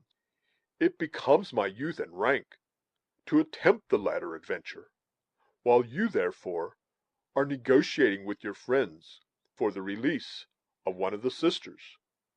I will effect that of the other, or die." The awakened spirit of the young soldier gleamed in his eyes, and his form became imposing under its influence. Hawkeye, though too much accustomed to Indian artifices not to foresee the danger of the experiment, knew not well how to combat this sudden resolution. Perhaps there was something in the proposal that suited his own hardy nature, and that secret love of desperate adventure, which had increased with his experience, until hazard and danger had become in some measure necessary to the enjoyment of his existence. Instead of continuing to oppose the scheme of Duncan, his humor suddenly altered, and he lent himself to its execution. "Come," he said, with a good-humored smile, "the buck that will take to the water must be headed and not followed. Chingachgook has as many different paints as the engineer officer's wife, who takes down nature on scraps of paper, making the mountains look like crocks of rusty hay, and placing the blue sky in reach of your hand. The Sagamore can use them too. Seat yourself on the log, and my life on it, he can soon make a natural fool of you, and that well to your liking." Duncan complied, and the Mohican, who had been an attentive listener to their discourse, readily undertook the office. Long practised in all the subtle arts of his race, he drew with great dexterity and quickness the fantastic shadow that the natives were accustomed to consider as the evidence of a friendly and jocular disposition. Every line that could possibly be interpreted into a secret inclination for war was carefully avoided, while, on the other hand, he studied those conceits that might be construed into amity. In short, he entirely sacrificed every appearance of the warrior to the masquerade of a buffoon. Such exhibitions were not uncommon among the Indians, and, as Duncan was already sufficiently disguised in his dress, there certainly did exist some reason for believing that, with his knowledge of French, he might pass for a juggler from Ticonderoga, straggling among the allied and friendly tribes. When he was thought to be sufficiently painted, the scout gave him much friendly advice, concerted signals, and appointed the place where they should meet in the event of mutual success. The parting between Munro and his young friend was more melancholy. Still the former submitted to the separation with an indifference that his warm and honest nature would never have permitted in a more healthful state of mind. The scout led Heyward aside, and acquainted him with his intention to leave the veteran in some safe encampment, in charge of Chingachgook, while he and Uncas pursued their inquiries among the people they had reason to believe were Delawares. Then, renewing his cautions and advice, he concluded by saying, with the solemnity and warmth of feeling with which Duncan was deeply touched: "And now, God bless you. You have shown a spirit that I like, for it is the gift of youth, more especially one of warm blood and a stout heart. But believe the warning of a man who has reason to know all he says to be true. You will have occasion for your best manhood, and for a sharper wit than what is to be gathered in books, afore you outdo the cunning or get the better of the courage of a Mingo. God bless you. If the Hurons master your scalp, rely on the promise of one who has two stout warriors to back him. They shall pay for their victory with a life for every hair it holds. I say, young gentlemen, may Providence bless your undertaking, which is altogether for good; and remember that to outwit the knaves it is lawful to practice things that may not be naturally the gift of a white skin." Duncan shook his worthy and reluctant associate warmly by the hand, once more recommended the aged friend to his care, and, returning his good wishes, he motioned to David to proceed. Hawkeye gazed after the high spirited and adventurous young man for several moments, in open admiration. Then, shaking his head doubtingly, he turned, and led his own division of the party into the concealment of the forest. The route taken by Duncan and David lay directly across the clearing of the beavers, and along the margin of their pond. When the former found himself alone with one so simple, and so little qualified to render any assistance in desperate emergencies, he first began to be sensible of the difficulties of the task he had undertaken.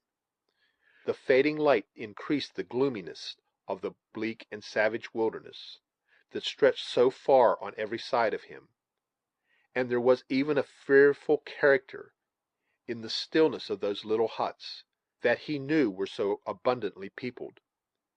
It struck him, as he gazed at the admirable structures, and the wonderful precautions of their sagacious inmates, that even the brutes of these vast wilds were possessed of an instinct nearly commensurate with his own reason, and he could not reflect, without anxiety, on the unequal contest that he had so rashly courted. Then came the glowing image of Alice, her distress, her actual danger, and all the peril of his situation was forgotten. Cheering David, he moved on, with the light and vigorous step of youth and enterprise. After making nearly a semicircle around the pond, they diverged from the watercourse and began to ascend to the level of a slight elevation in that bottomland over which they journeyed. Within half an hour they gained the margin of another opening that bore all the signs of having been also made by the beavers, and which those sagacious animals had probably been induced, by some accident, to abandon for the more eligible position they now occupied. A very natural sensation caused Duncan to hesitate a moment, unwilling to leave the cover of their bushy path, as a man pauses to collect his energies before he essays any hazardous experiment, in which he is secretly conscious they will all be needed. He profited by the halt to gather such information as might be obtained from his short and hasty glances. On the opposite side of the clearing, and near the point where the brook tumbled over some rocks, from a still higher level, some 50 or 60 lodges, rudely fabricated of logs, brush, and earth intermingled, were to be discovered.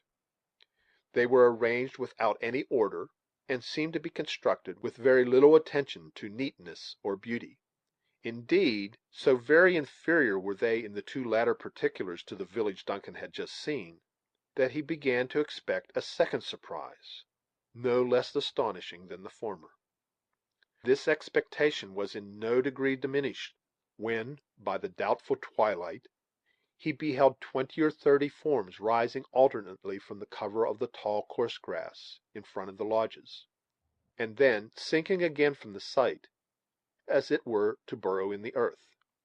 By the sudden and hasty glimpses that he caught of these figures, they seemed more like dark, glancing spectres, or some other unearthly beings, than creatures fashioned with the ordinary and vulgar materials of flesh and blood.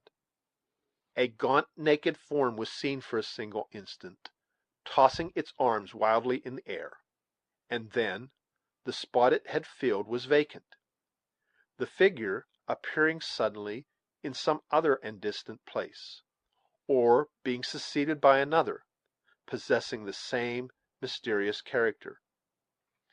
David, observing that his companion lingered, pursued the direction of his gaze, and in some measure recalled the recollection of Heyward by speaking. "There is much fruitful soil uncultivated here," he said, "and I may add, without the sinful leaven of self-commendation, that since my short sojourn in these heathenish abodes, much good seed has been scattered by the wayside." "The tribes are fonder of the chase than of the arts of men of labor," returned the unconscious Duncan, still gazing at the objects of his wonder. "It is rather joy than labor to the spirit, to lift up the voice in praise. But sadly do these boys abuse their gifts. Rarely have I found any of their age on whom nature has so freely bestowed the elements of psalmody, and surely, there are none who neglect them more. 3 nights have I now tarried here, and 3 several times have I assembled the urchins to join in sacred song, and as often have they responded to my efforts with whoopings and howlings that have chilled my soul." "Of whom speak you?" "Of those children of the devil, who waste the precious moments in yonder idle antics. Ah, the wholesome restraint of discipline is but little known among this self abandoned people. In a country of birches a rod is never seen, and it ought not to appear a marvel in my eyes that the choicest blessings of Providence are wasted in such cries as these." David closed his ears against the juvenile pack, whose yell just then rang shrilly through the forest; and Duncan, suffering his lip to curl, as in mockery of his own superstition, said firmly, "We will proceed."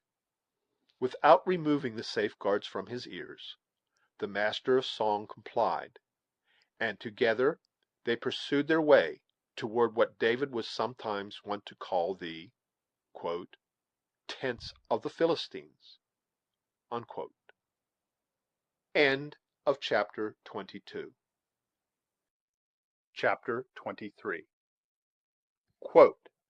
But though the beast of game the privilege of chase may claim, though space and law the stag we lend, ere hound we slip, or bow we bend, whoever recked where, how, or when the prowling fox was trapped or slain? From Lady of the Lake. It is unusual to find an encampment of the natives, like those of the more instructed whites, guarded by the presence of armed men.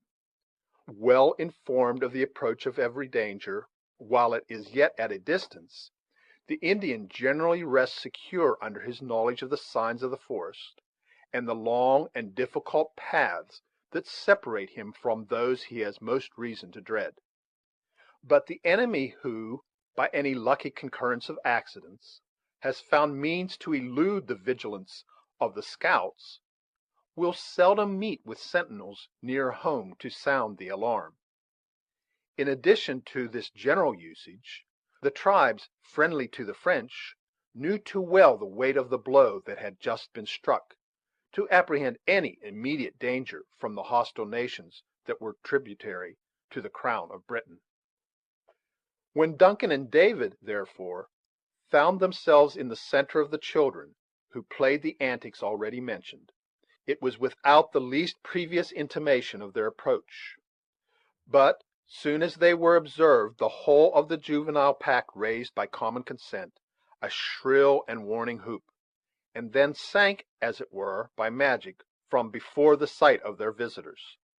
The naked tawny bodies of the crouching urchins blended so nicely at that hour with the withered herbage, that at first it seemed as if the earth had, in truth, swallowed up their forms; though, when surprise permitted Duncan to bend his look more curiously about the spot, he found it everywhere met by dark, quick, and rolling eyeballs.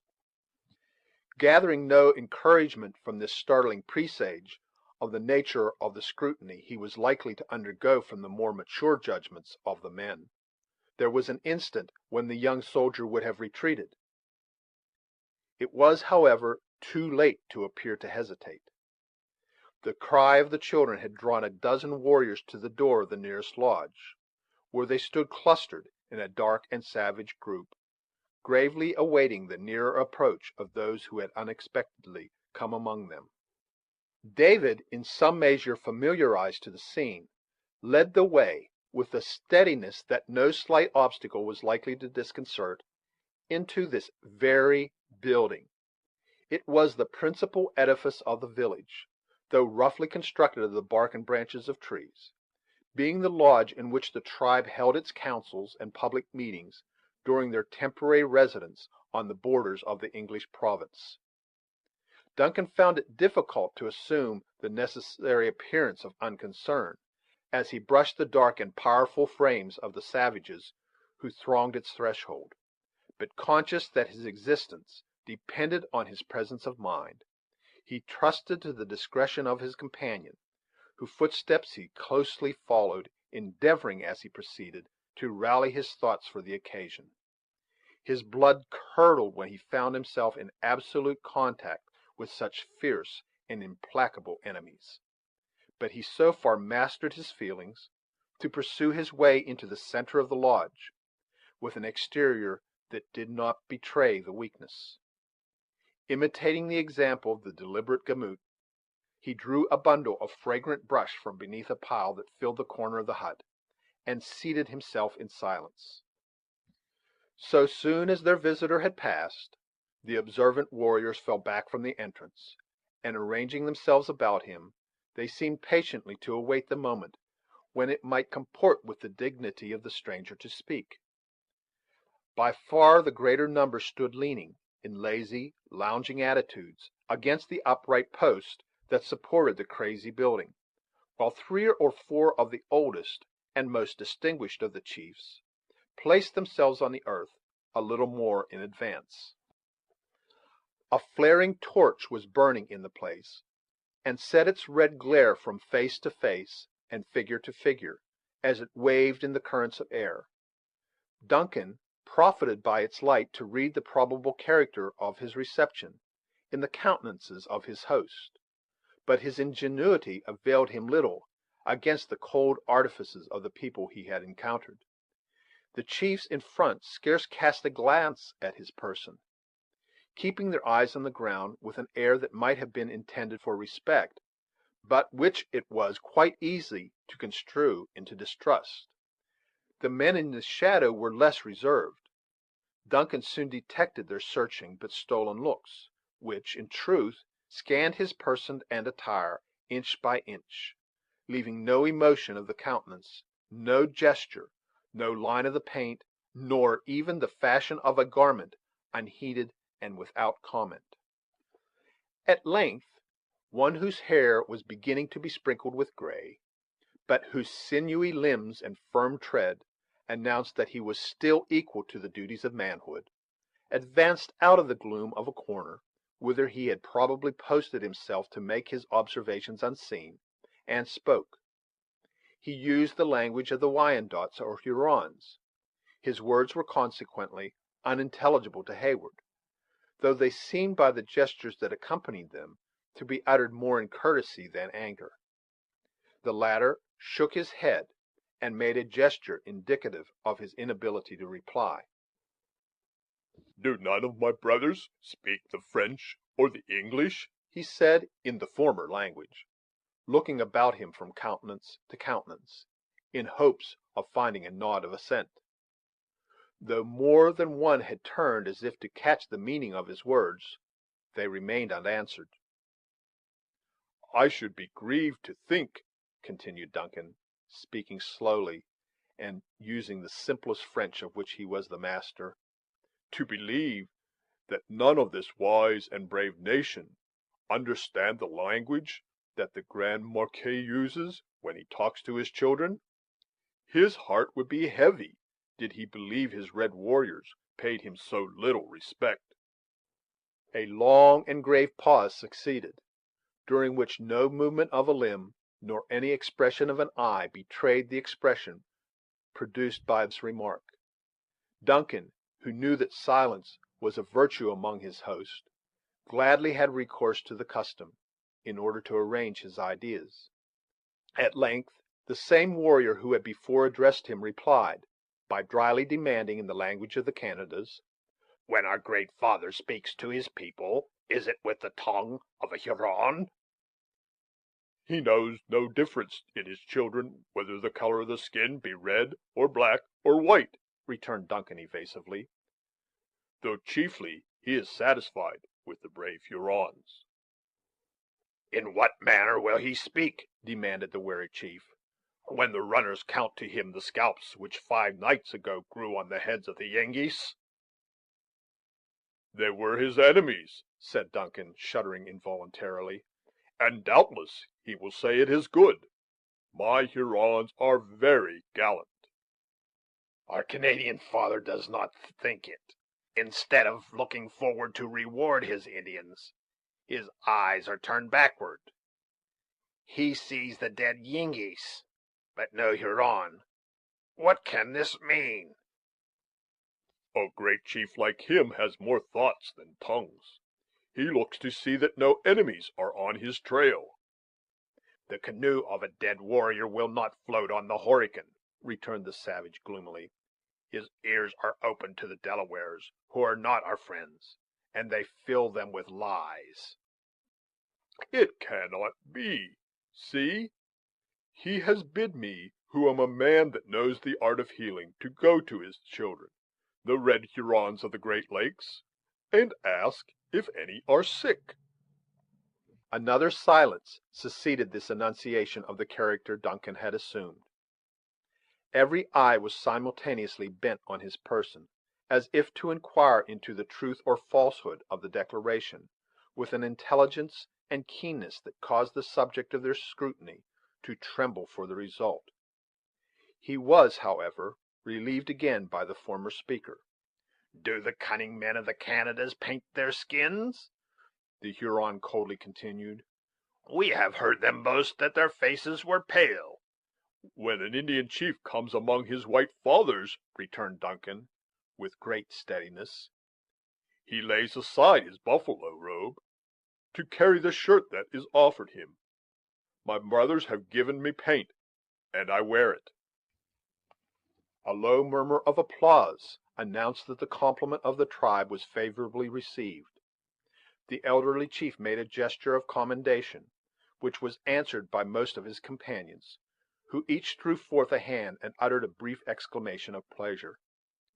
Duncan began to breathe more freely, believing that the weight of his examination was past, and, as he had already prepared a simple and probable tale to support his pretended occupation, his hopes of ultimate success grew brighter. After a silence of a few moments, as if adjusting his thoughts, in order to make a suitable answer to the declaration their guest had just given, another warrior arose, and placed himself in an attitude to speak. While his lips were yet in the act of parting, a low but fearful sound arose from the forest. It was immediately succeeded by a high, shrill yell that was drawn out until it equaled the longest and most plaintive howl of the wolf. The sudden and terrible interruption caused Duncan to start from his seat, unconscious of everything but the effect produced by so frightful a cry. At the same moment the warriors glided in a body from the lodge, and the outer air was filled with loud shouts, that nearly drowned those awful sounds which were still ringing beneath the arches of the woods. Unable to command himself any longer, the youth broke from the place, and presently stood in the center of a disorderly throng, that included everything having life within the limits of the encampment. Men, women, and children, the aged, the infirm, the active, and the strong, were alike abroad, some exclaiming aloud, others clapping their hands with a joy that seemed frantic, and all expressing their savage pleasure in some unexpected event. Though astounded at first by the uproar, Heyward was soon able to find its solution by the scene that followed. There yet lingered sufficient light in the heavens to exhibit those bright openings among the tree tops, where different paths left the clearing to enter the depths of the wilderness. Beneath one of them a line of warriors issued from the woods and advanced slowly toward the dwellings. One in front bore a short pole, on which, as it afterwards appeared, were suspended several human scalps. The startling sounds that Duncan had heard were what the whites have not inappropriately called the "death halo," and each repetition of the cry was intended to announce to the tribe the fate of an enemy.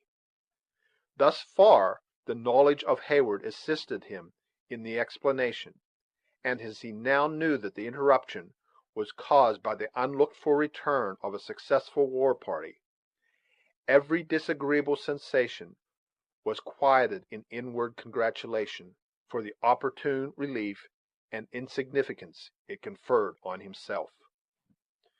When at the distance of a few hundred feet from the lodges, the newly arrived warriors halted. Their plaintive and terrific cry, which was intended to represent equally the wailings of the dead and the triumph to the victors, had entirely ceased. One of their number now called aloud in words that were far from appalling, though not more intelligible to those whose ears they were intended, than their expressive yells. It would be difficult to convey a suitable idea of the savage ecstasy with which the news thus imparted was received. The whole encampment in a moment became a scene of the most violent bustle and commotion. The warriors drew their knives, and flourishing them, they arranged themselves in two lines, forming a lane that extended from war party to the lodges. The squaws seized clubs, axes, or whatever weapon of offense first offered itself to their hands, and rushed eagerly to act their part in the cruel game that was at hand. Even the children would not be excluded, but boys, little able to wield the instruments, tore the tomahawks from the belts of their fathers, and stole into the ranks, apt imitators of the savage traits exhibited by their parents. Large piles of brush lay scattered about the clearing, and a weary and aged squaw was occupied in firing as many as might serve to light the coming exhibition. As the flame arose, its power exceeded that of the parting day, and assisted to render objects at the same time more distinct and more hideous. The whole scene formed a striking picture, whose frame was composed of the dark and tall border of pines. The warriors just arrived were the most distant figures. A little in advance stood two men, who were apparently selected from the rest as the principal actors in what was to follow. The light was not strong enough to render their features distinct, though it was quite evident that they were governed by very different emotions. While one stood erect and firm, prepared to meet his fate like a hero, the other bowed his head, as if palsied by terror or stricken with shame. The high-spirited Duncan felt a powerful impulse of admiration and pity toward the former, though no opportunity could offer to exhibit his generous emotions. He watched his slightest movement, however, with eager eyes, and, as he traced the fine outline of his admirably proportioned and active frame, he endeavored to persuade himself that if the powers of man, seconded by such noble resolution, could bear one harmless through so severe a trial, the youthful captive before him might hope for success in the hazardous race he was about to run. Insensibly the young man drew nigher to the swarthy lines of the Hurons, and scarcely breathed, so intense became his interest in the spectacle. Just then the signal yell was given, and the momentary quiet that had preceded it was broken by a burst of cries that far exceeded any before heard. The more abject of the two victims continued motionless, but the other bounded from the place of the cry with the activity and swiftness of a deer. Instead of rushing through the hostile lines, as had been expected, he just entered the dangerous defile, and before time was given for a single blow, turned short, and leaping the heads of a row of children, he gained at once the exterior and safer side of the formidable array. The artifice was answered by 100 voices raised in imprecations, and the whole of the excited multitude broke from their order, and spread themselves about the place in wild confusion. A dozen blazing piles now shed their lurid brightness on the place, which resembled some unhallowed and supernatural arena, in which the malicious demons had assembled to act their bloody and lawless rites. The forms in the background looked like unearthly beings, gliding before the eye, and cleaving the air with frantic and unmeaning gestures, while the savage passions of such as passed the flames were rendered fearfully distinct by the gleams that shot athwart their inflamed visages. It will easily be understood that, amid such a concourse of vindictive enemies, no breathing time was allowed the fugitive. There was a single moment when it seemed as if he would have reached the forest, but the whole body of his captors threw themselves before him, and drove him back into the center of his relentless persecutors.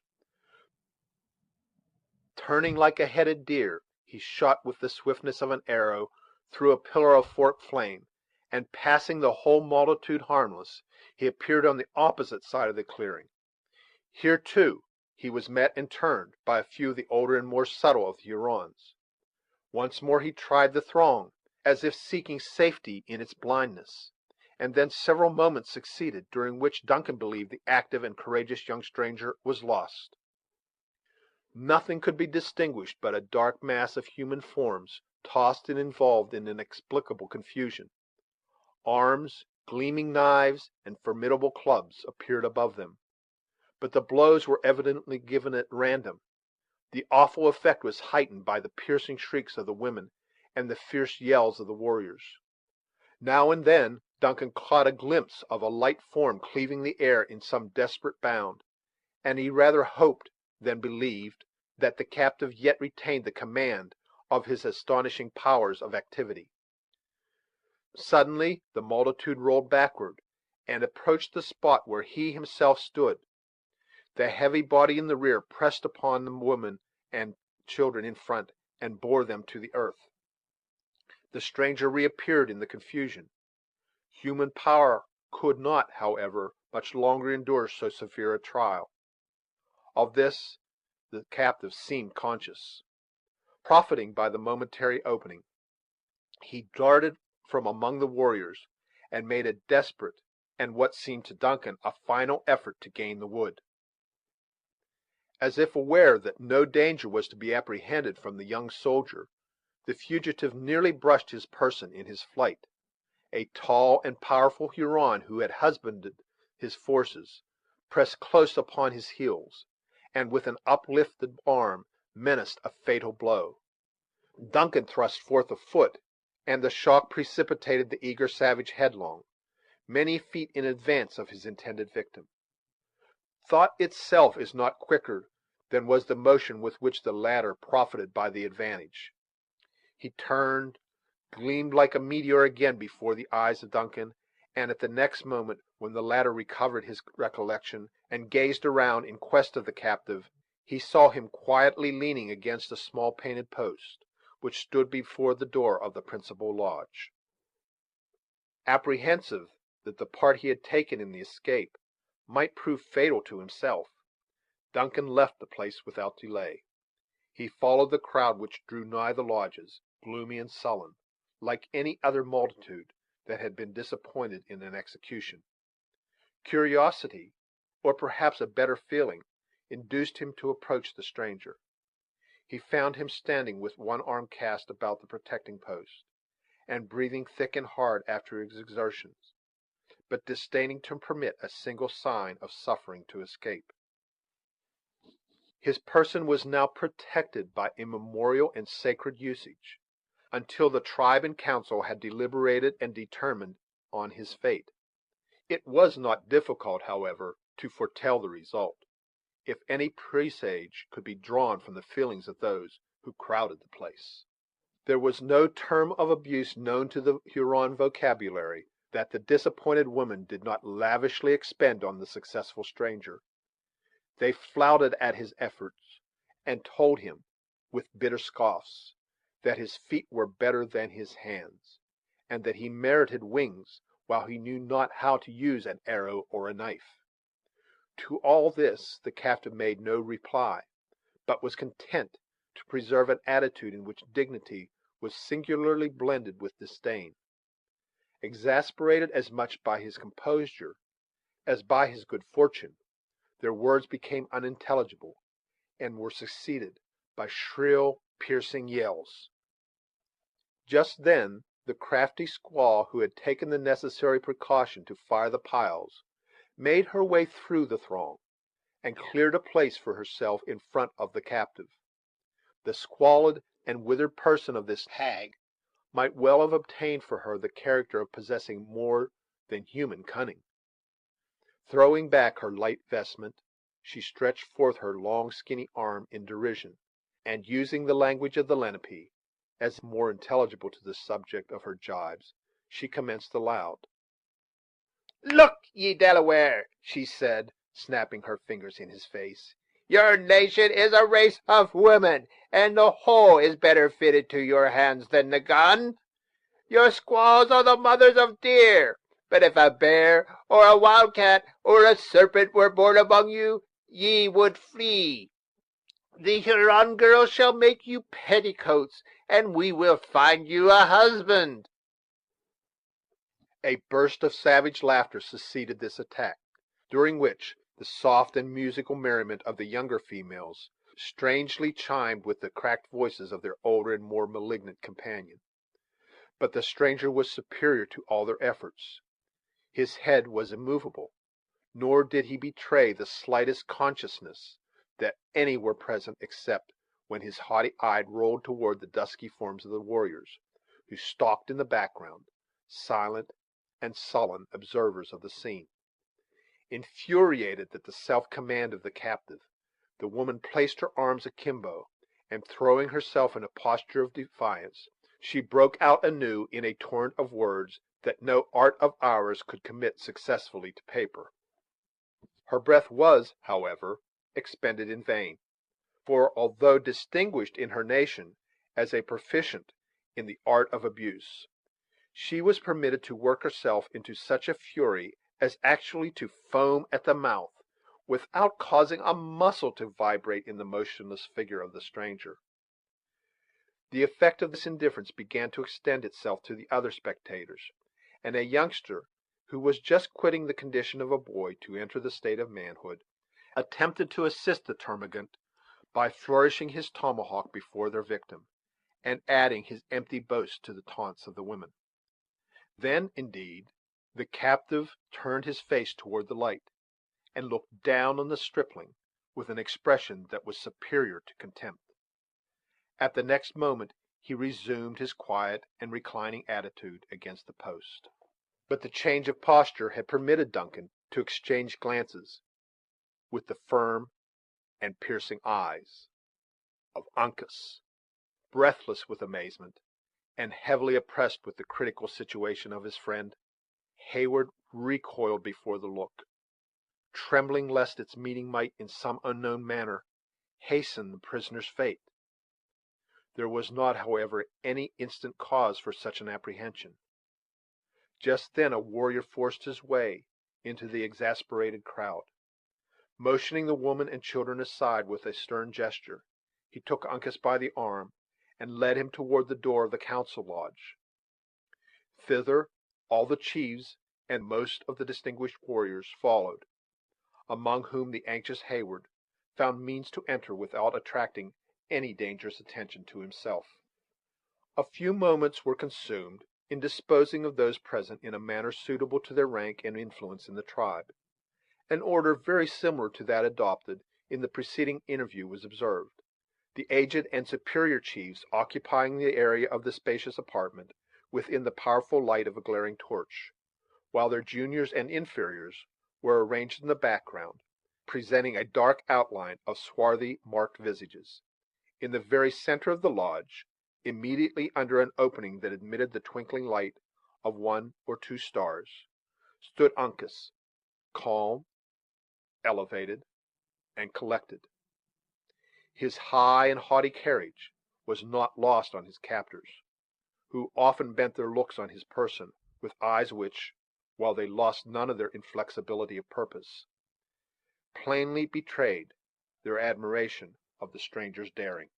The case was different with the individual whom Duncan had observed to stand forth with his friend previously to the desperate trial of speed, and who, instead of joining in the chase, had remained throughout its turbulent uproar like a cringing statue, expressive of shame and disgrace. Though not a hand had been extended to greet him, nor yet an eye had condescended to watch his movements, he had also entered the lodge, as though impelled by a fate to whose decrees he submitted, seemingly without a struggle. Heyward profited by the first opportunity to gaze in his face, secretly apprehensive he might find the features of another acquaintance; but they proved to be those of a stranger, and, what was still more inexplicable, of one who bore all the distinctive marks of a Huron warrior. Instead of mingling with his tribe, however, he sat apart, a solitary being in a multitude, his form shrinking into a crouching and abject attitude, as if anxious to fill as little space as possible.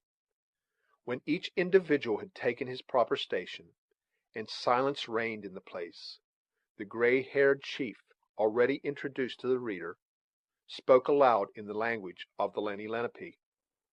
Delaware, He said, though one of a nation of women, you have proved yourself a man. I would give you food, but he who eats with a Huron should become his friend. Rest in peace till the morning sun, when our last words shall be spoken. 7 nights and as many summer days have I fasted on the trail of the Hurons," Uncas coldly replied. "The children of the Lenape know how to travel the path of the just without lingering to eat." "2 of my young men are in pursuit of your companion," resumed the other, without appearing to regard the boast of his captive. "When they get back, then will our wise man say to you, Live or die." "Has the Huron no ears?" scornfully exclaimed Uncas. "Twice since he has been your prisoner has the Delaware heard a gun that he knows.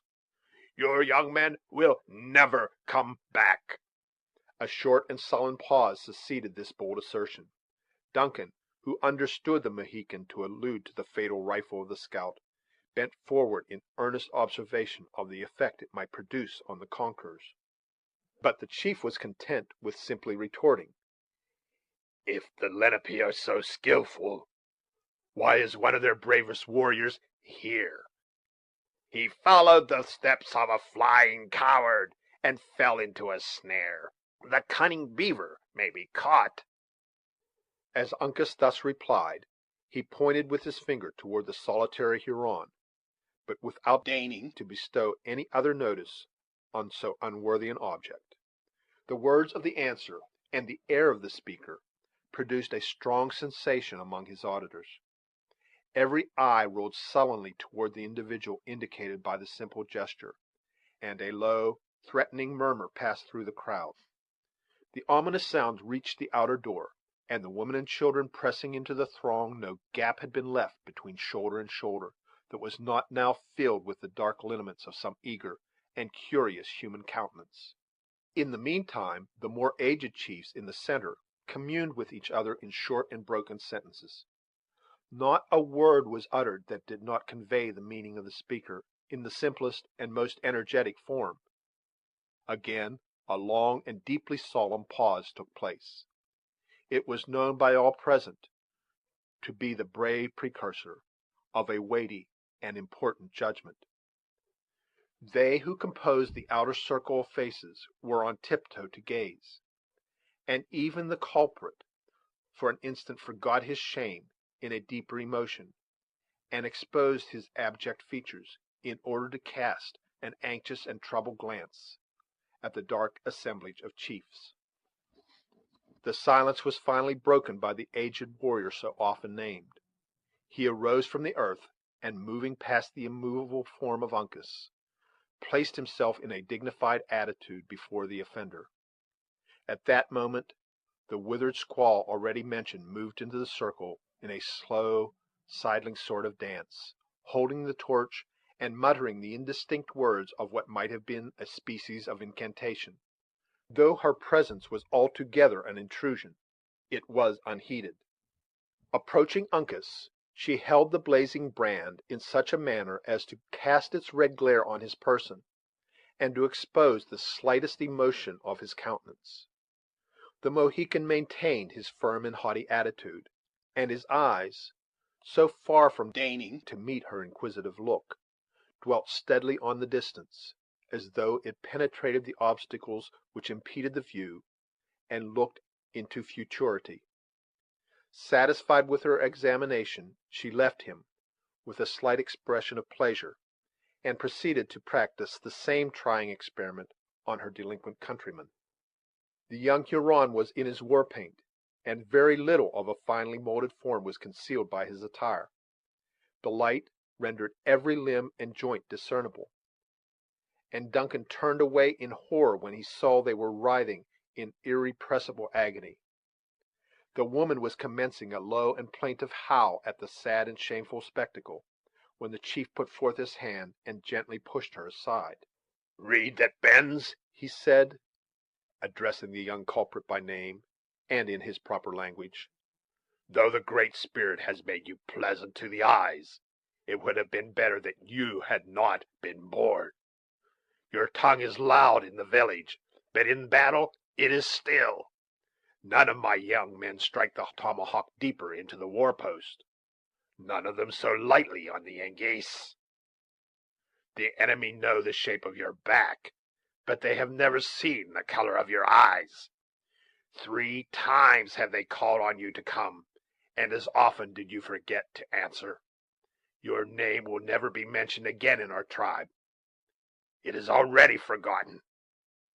As the chief slowly uttered these words, pausing impressively between each sentence, the culprit raised his face, in deference to the other's rank and years. Shame, horror, and pride struggled in its lineaments. His eye, which was contracted with inward anguish, gleamed on the persons of those whose breath was his fame, and the latter emotion for an instant predominated.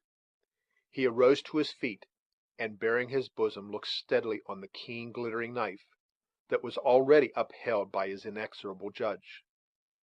As the weapon passed slowly into his heart, he even smiled, as if in joy at having found death less dreadful than he had anticipated, and fell heavily on his face at the feet of the rigid and unyielding form of Uncas. The squaw gave a loud and plaintive yell, dashed the torch to the earth, and buried everything in darkness.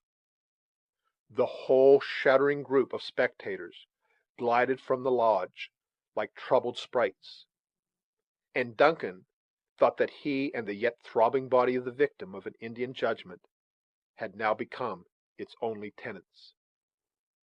End of chapter 23. Chapter 24. Thus spoke the sage, the kings without delay dissolve the council, and their chief obey. Unquote. From Pope's Iliad. A single moment served to convince the youth that he was mistaken. A hand was laid with a powerful pressure on his arm, and the low voice of Uncas muttered in his ear, "The Hurons are dogs. The sight of a coward's blood can never make a warrior tremble. The Grayhead and the Sagamore are safe, and the rifle of Hawkeye is not asleep. Go! Uncas and the open hand are now strangers. It is enough." Heyward would gladly have heard more, but a gentle push from his friend urged him toward the door, and admonished him of the danger that might attend the discovery of their intercourse. Slowly and reluctantly, yielding to the necessity, he quitted the place, and mingled with the throng that had hovered nigh. The dying fires in the clearing cast a dim and uncertain light on the dusky figures that were silently stalking to and fro, and occasionally a brighter gleam than common glanced into the lodge, and exhibited the figure of Uncas, still maintaining his upright attitude near the dead body of the Huron. A knot of warriors soon entered the place again, and reissuing, they bore the senseless remains into the adjacent woods. After this termination of the scene, Duncan wandered among the lodges, unquestioned and unnoticed, endeavoring to find some trace of her in whose behalf he incurred the risk he ran. In the present temper of the tribe, it would have been easy to have fled and rejoined his companions, had such a wish crossed his mind. But in addition to the never-ceasing anxiety on account of Alice, a fresher, though feebler, interest in the fate of Uncas assisted to chain him to the spot. He continued, therefore, to stray from hut to hut, looking into each only to encounter additional disappointment, until he had made the entire circuit of the village. Abandoning a species of inquiry that proved so fruitless, he retraced his steps to the council lodge, resolved to seek and question David in order to put an end to his doubts. On reaching the building, which had proved alike the seat of judgment and the place of execution, the young man found that the excitement had already subsided. The warriors had reassembled, and were now calmly smoking, while they conversed gravely on the chief incidents of their recent expedition to the head of the Horican. Though the return of Duncan was likely to remind them of his character and the suspicious circumstances of his visit, it produced no visible sensation. So far, the terrible scene that had just occurred proved favorable to his views, and he required no other prompter than his own feelings to convince him of the expediency of profiting by so unexpected an advantage. Without seeming to hesitate, he walked into the lodge and took his seat with a gravity that accorded admirably with the deportment of his host. A hasty but searching glance sufficed to tell him that though Uncas still remained where he had left him, David had not reappeared. No other restraint was imposed on the former than the watchful looks of a young Huron, who had placed himself at hand, though an armed warrior leaned against the post that formed one side of the narrow doorway. In every other respect the captive seemed at liberty. Still he was excluded from all participation in the discourse, and possessed much more of the air of some finely moulded statue than of a man having life and volition. Heyward had too recently witnessed a frightful instance of the prompt punishments of the people in whose hands he had fallen to hazard an exposure by any officious boldness. He would greatly have preferred silence and meditation to speech, when a discovery of his real condition might prove so instantly fatal. Unfortunately for this prudent resolution, his entertainers appeared otherwise disposed. He had not long occupied the seat wisely taken a little in the shade, when another of the elder warriors, who spoke the French language, addressed him. "My Canada father does not forget his children," said the chief. "I thank him. An evil spirit lives in the wife of one of my young men. Can the cunning stranger frighten him away?" Heyward possessed some knowledge of the mummery practiced among the Indians in the cases of such supposed visitations. He saw at a glance that the circumstance might possibly be improved to further his own ends. It would, therefore, have been difficult just then to have uttered a proposal that would have given him more satisfaction. Aware of the necessity of preserving the dignity of his imaginary character, however, he repressed his feelings, and answered with suitable mystery. Spirits differ. Some yield to the power of wisdom, while others are too strong. "My brother is a great medicine," said the cunning savage. "He will try?" A gesture of assent was the answer. The Huron was content with the assurance, and, resuming his pipe, he awaited the proper moment to move. The impatient Heyward, inwardly execrating the cold customs of the savages, which required such sacrifices to appearance, was fain to assume an air of indifference equal to that maintained by the chief, who was, in truth, a near relative of the afflicted woman.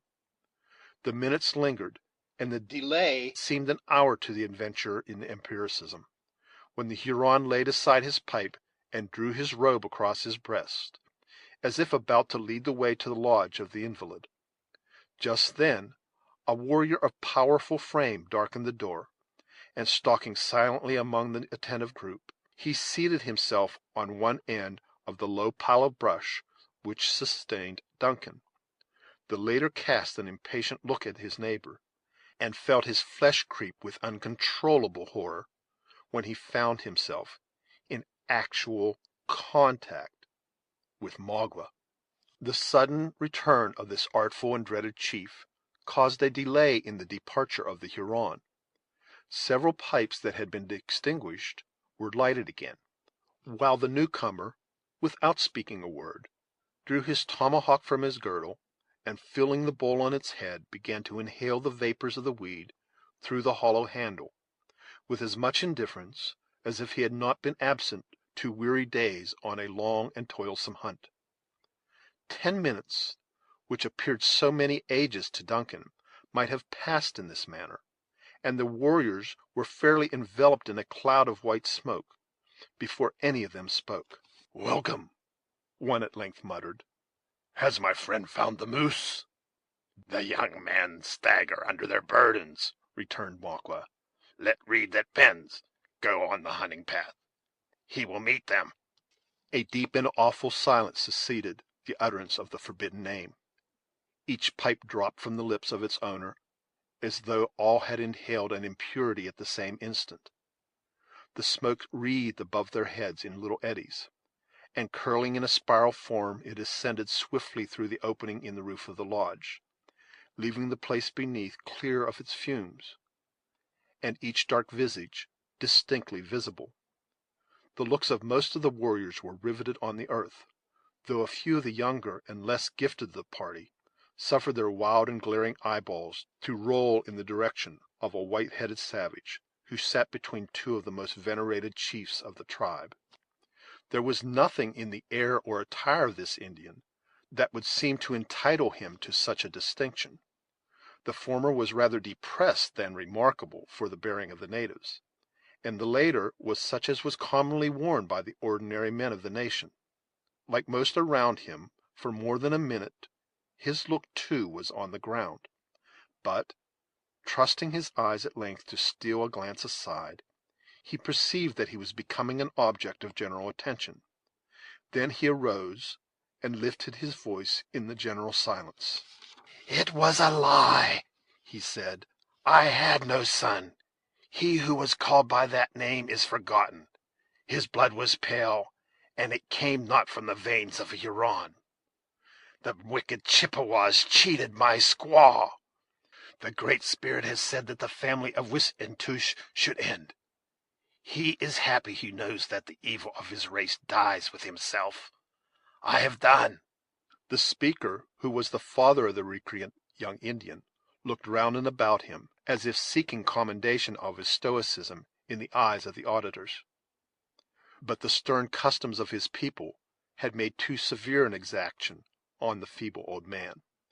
The expression of his eye contradicted his figurative and boastful language, while every muscle in his wrinkled visage was working with anguish. Standing a single minute to enjoy his bitter triumph, he turned away, as if sickening at the gaze of men, and, veiling his face in his blanket, he walked from the lodge with the noiseless step of an Indian, seeking, in the privacy of his own abode, the sympathy of one like himself, aged, forlorn, and childless.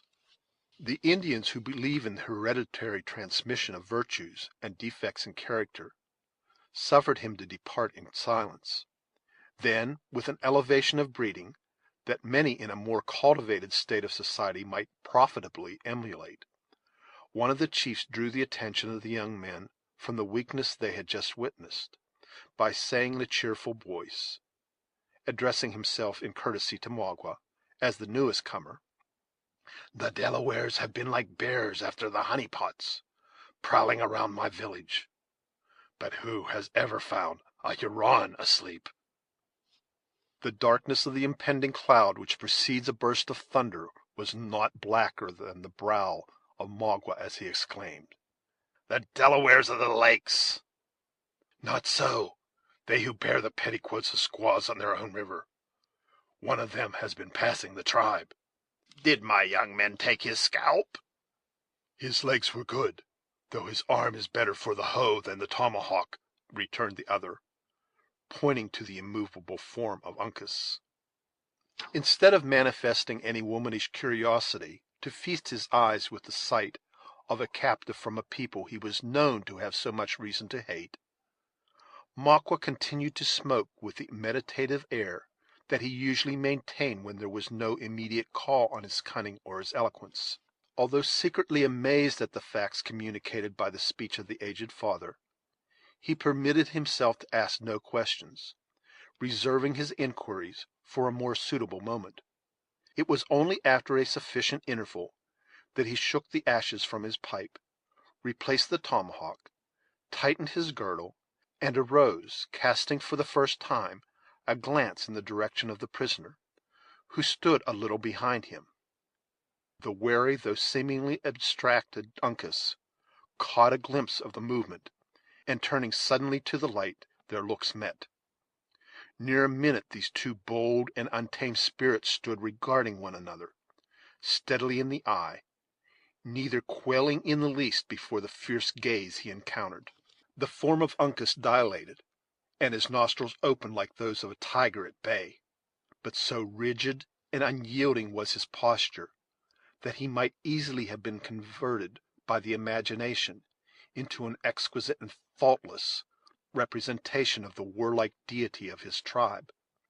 The lineaments and the quivering features of Maqua proved more ductile. His countenance gradually lost its character of defiance in an expression of ferocious joy, and heaving a breath from the very bottom of his chest, he pronounced aloud the formidable name of Les Serfagiles. Each warrior sprang upon his feet at the utterance of the well-known appellation, and there was a short period during which the stoical constancy of the natives was completely conquered by surprise. The hated and yet respected name was repeated as by one voice, carrying the sound even beyond the limits of the lodge. The women and children who lingered around the entrance took up the words in an echo, which was succeeded by another shrill and plaintive howl. The latter was not yet ended, when the sensation among the men had entirely abated. Each one in presence seated himself as though ashamed of his precipitation.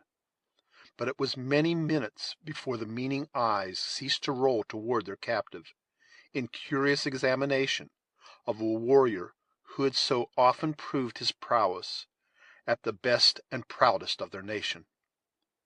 Uncas enjoyed his victory, but was content with merely exhibiting his triumph by a quiet smile, an emblem of scorn which belongs to all time and every nation.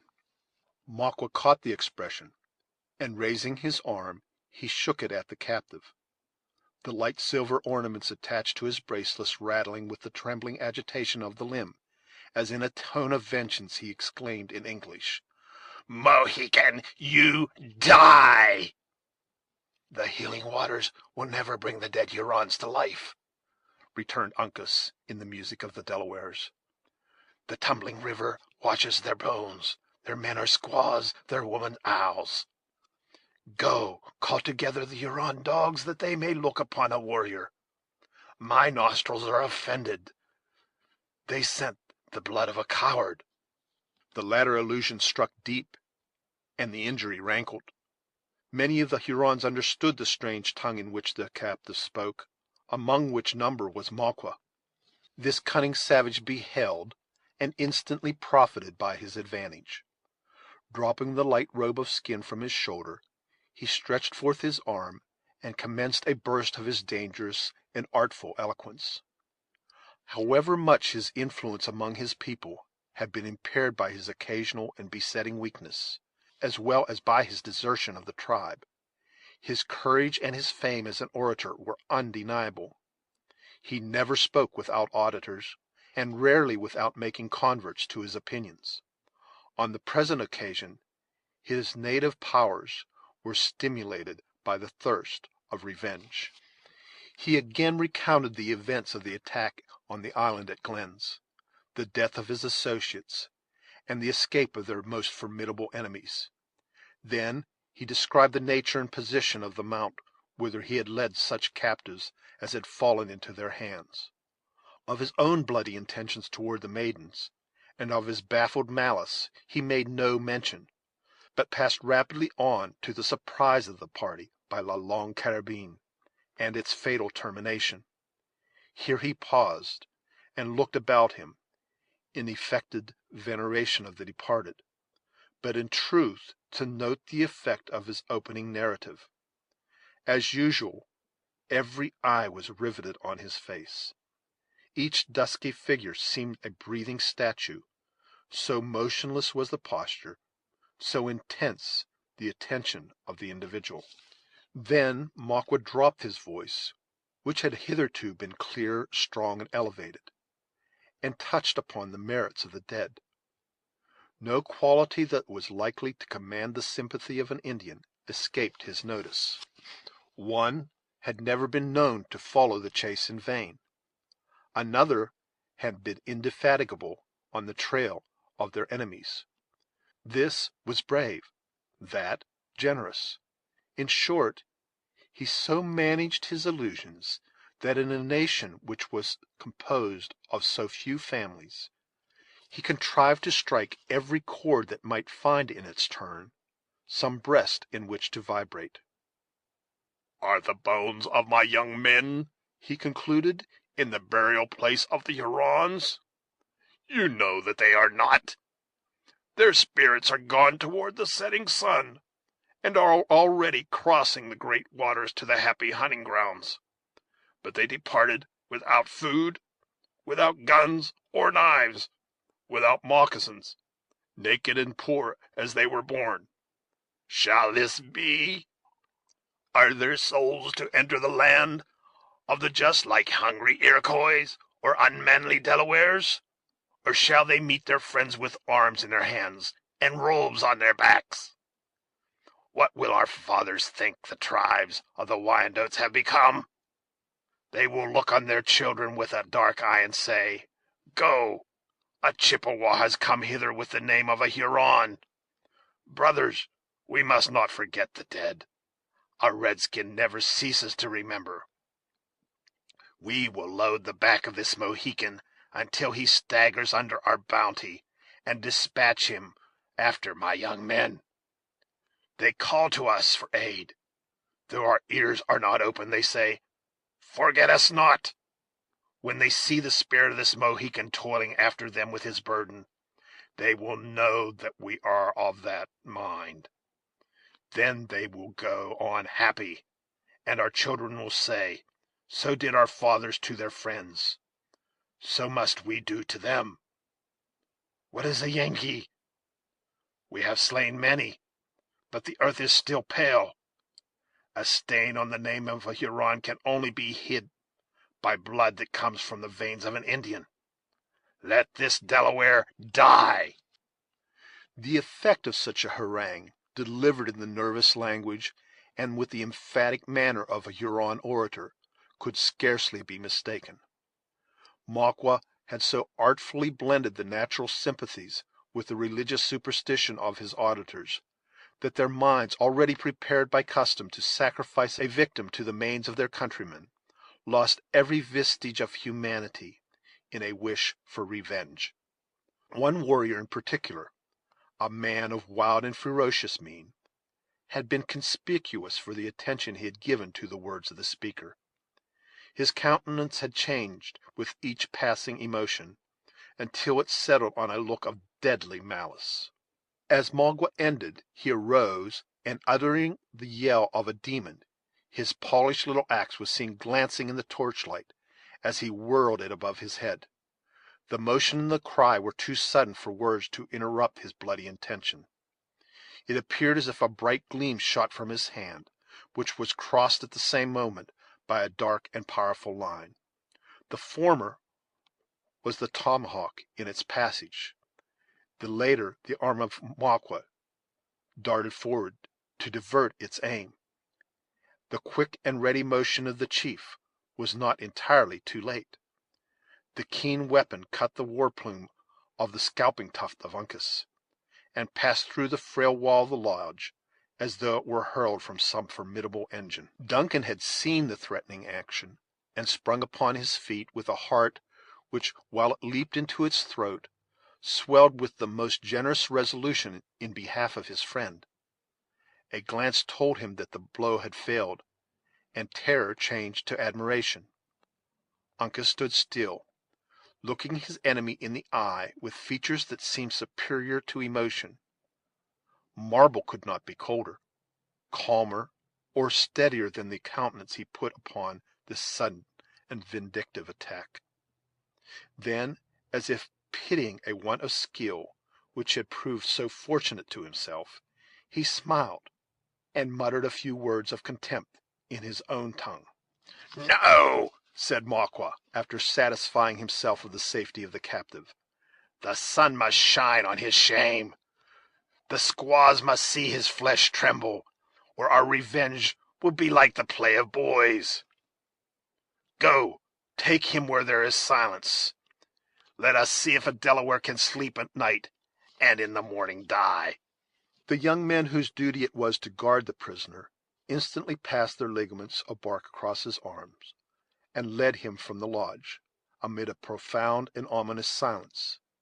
It was only as the figure of Uncas stood in the opening of the door that his firm step hesitated. There he turned, and, In the sweeping and haughty glance that he threw around the circle of his enemies, Duncan caught a look which he was glad to construe into an expression that he was not entirely deserted by hope. Makwa was content with his success, or too much occupied with his secret purposes to push his inquiries any further. Shaking his mantle and folding it on his bosom, he also quitted the place without pursuing a subject which might have proved so fatal to the individual at his elbow. Notwithstanding his rising resentment, his natural firmness, and his anxiety on behalf of Uncas, Heyward felt sensibly relieved by the absence of so dangerous and subtle a foe. The excitement produced by the speech gradually subsided. The warriors resumed their seats, and clouds of smoke once more filled the lodge. For near half an hour not a syllable was uttered, or scarcely a look cast aside. A grave and meditative silence, being the ordinary succession to every scheme of violence and commotion among these beings, who were alike so impetuous and yet so self-restrained. When the chief who had solicited the aid of Duncan finished his pipe, he made a final and successful movement toward departing. A motion of a finger was the intimation he gave the supposed physician to follow, and, passing through the clouds of smoke, Duncan was glad, on more accounts than one, to be able at least to breathe the pure air of a cool and refreshing summer evening.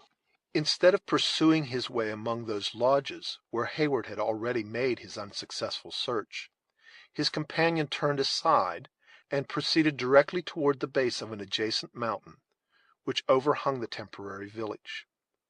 A thicket of brush skirted its foot, and it became necessary to proceed through a crooked and narrow path.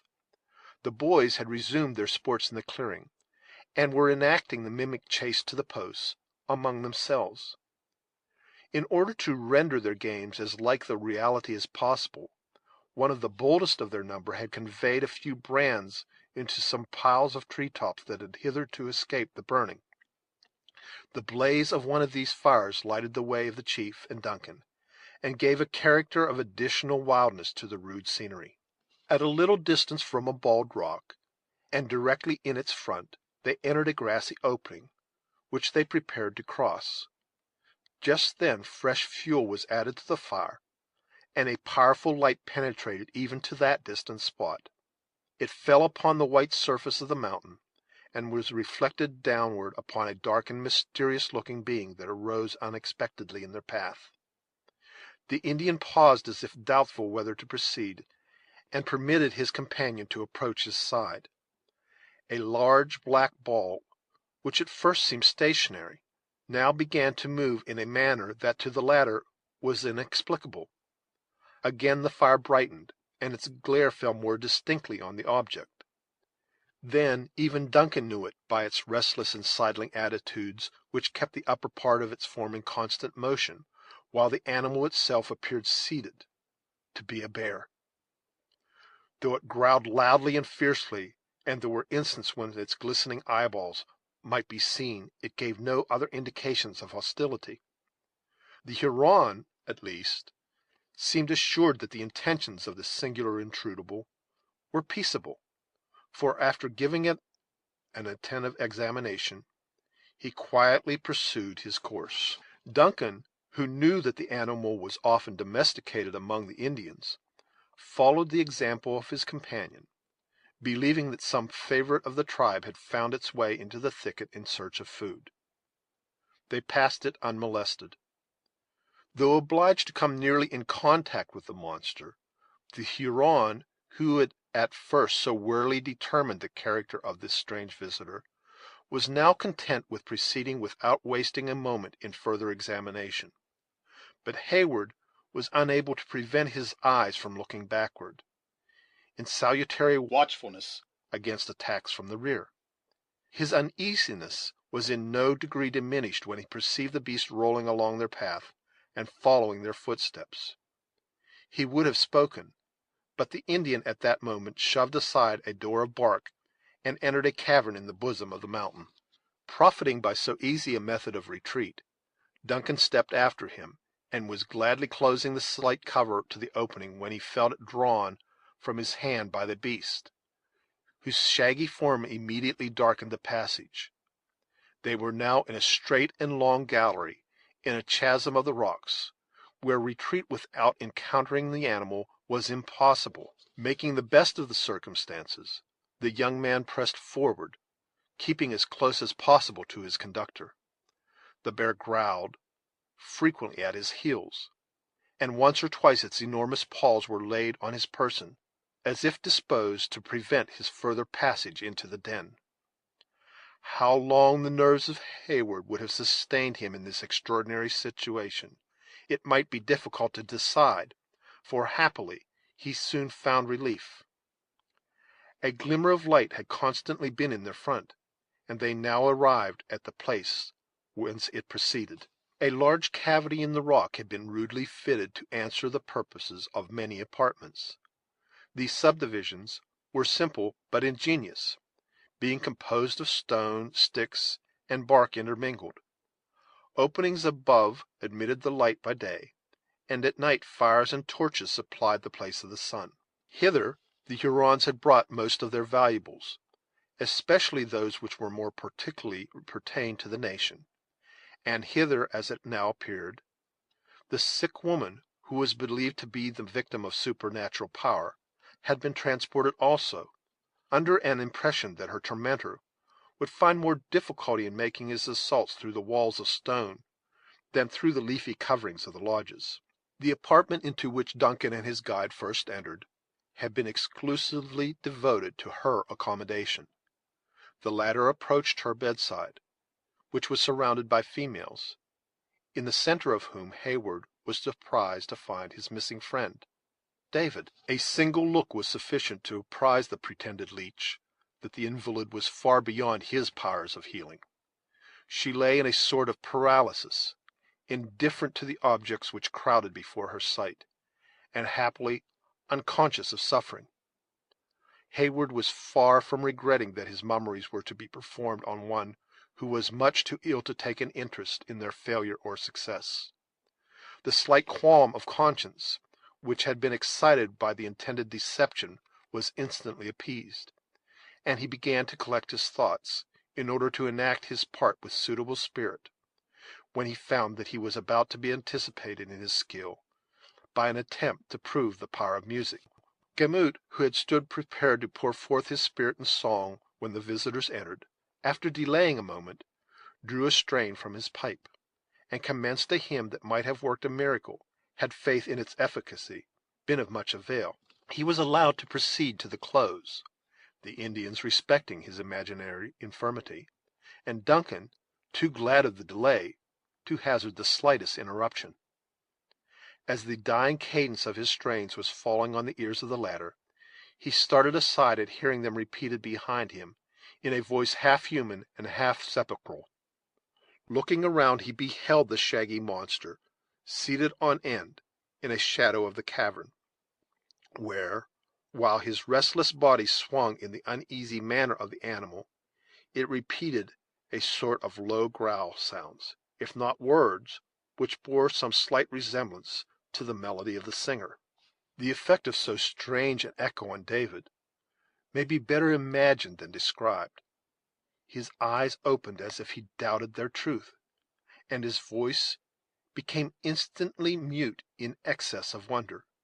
A deep-laid scheme of communicating some important intelligence to Heyward was driven from his recollection by an emotion which very nearly resembled fear, but which he was fain to believe was admiration.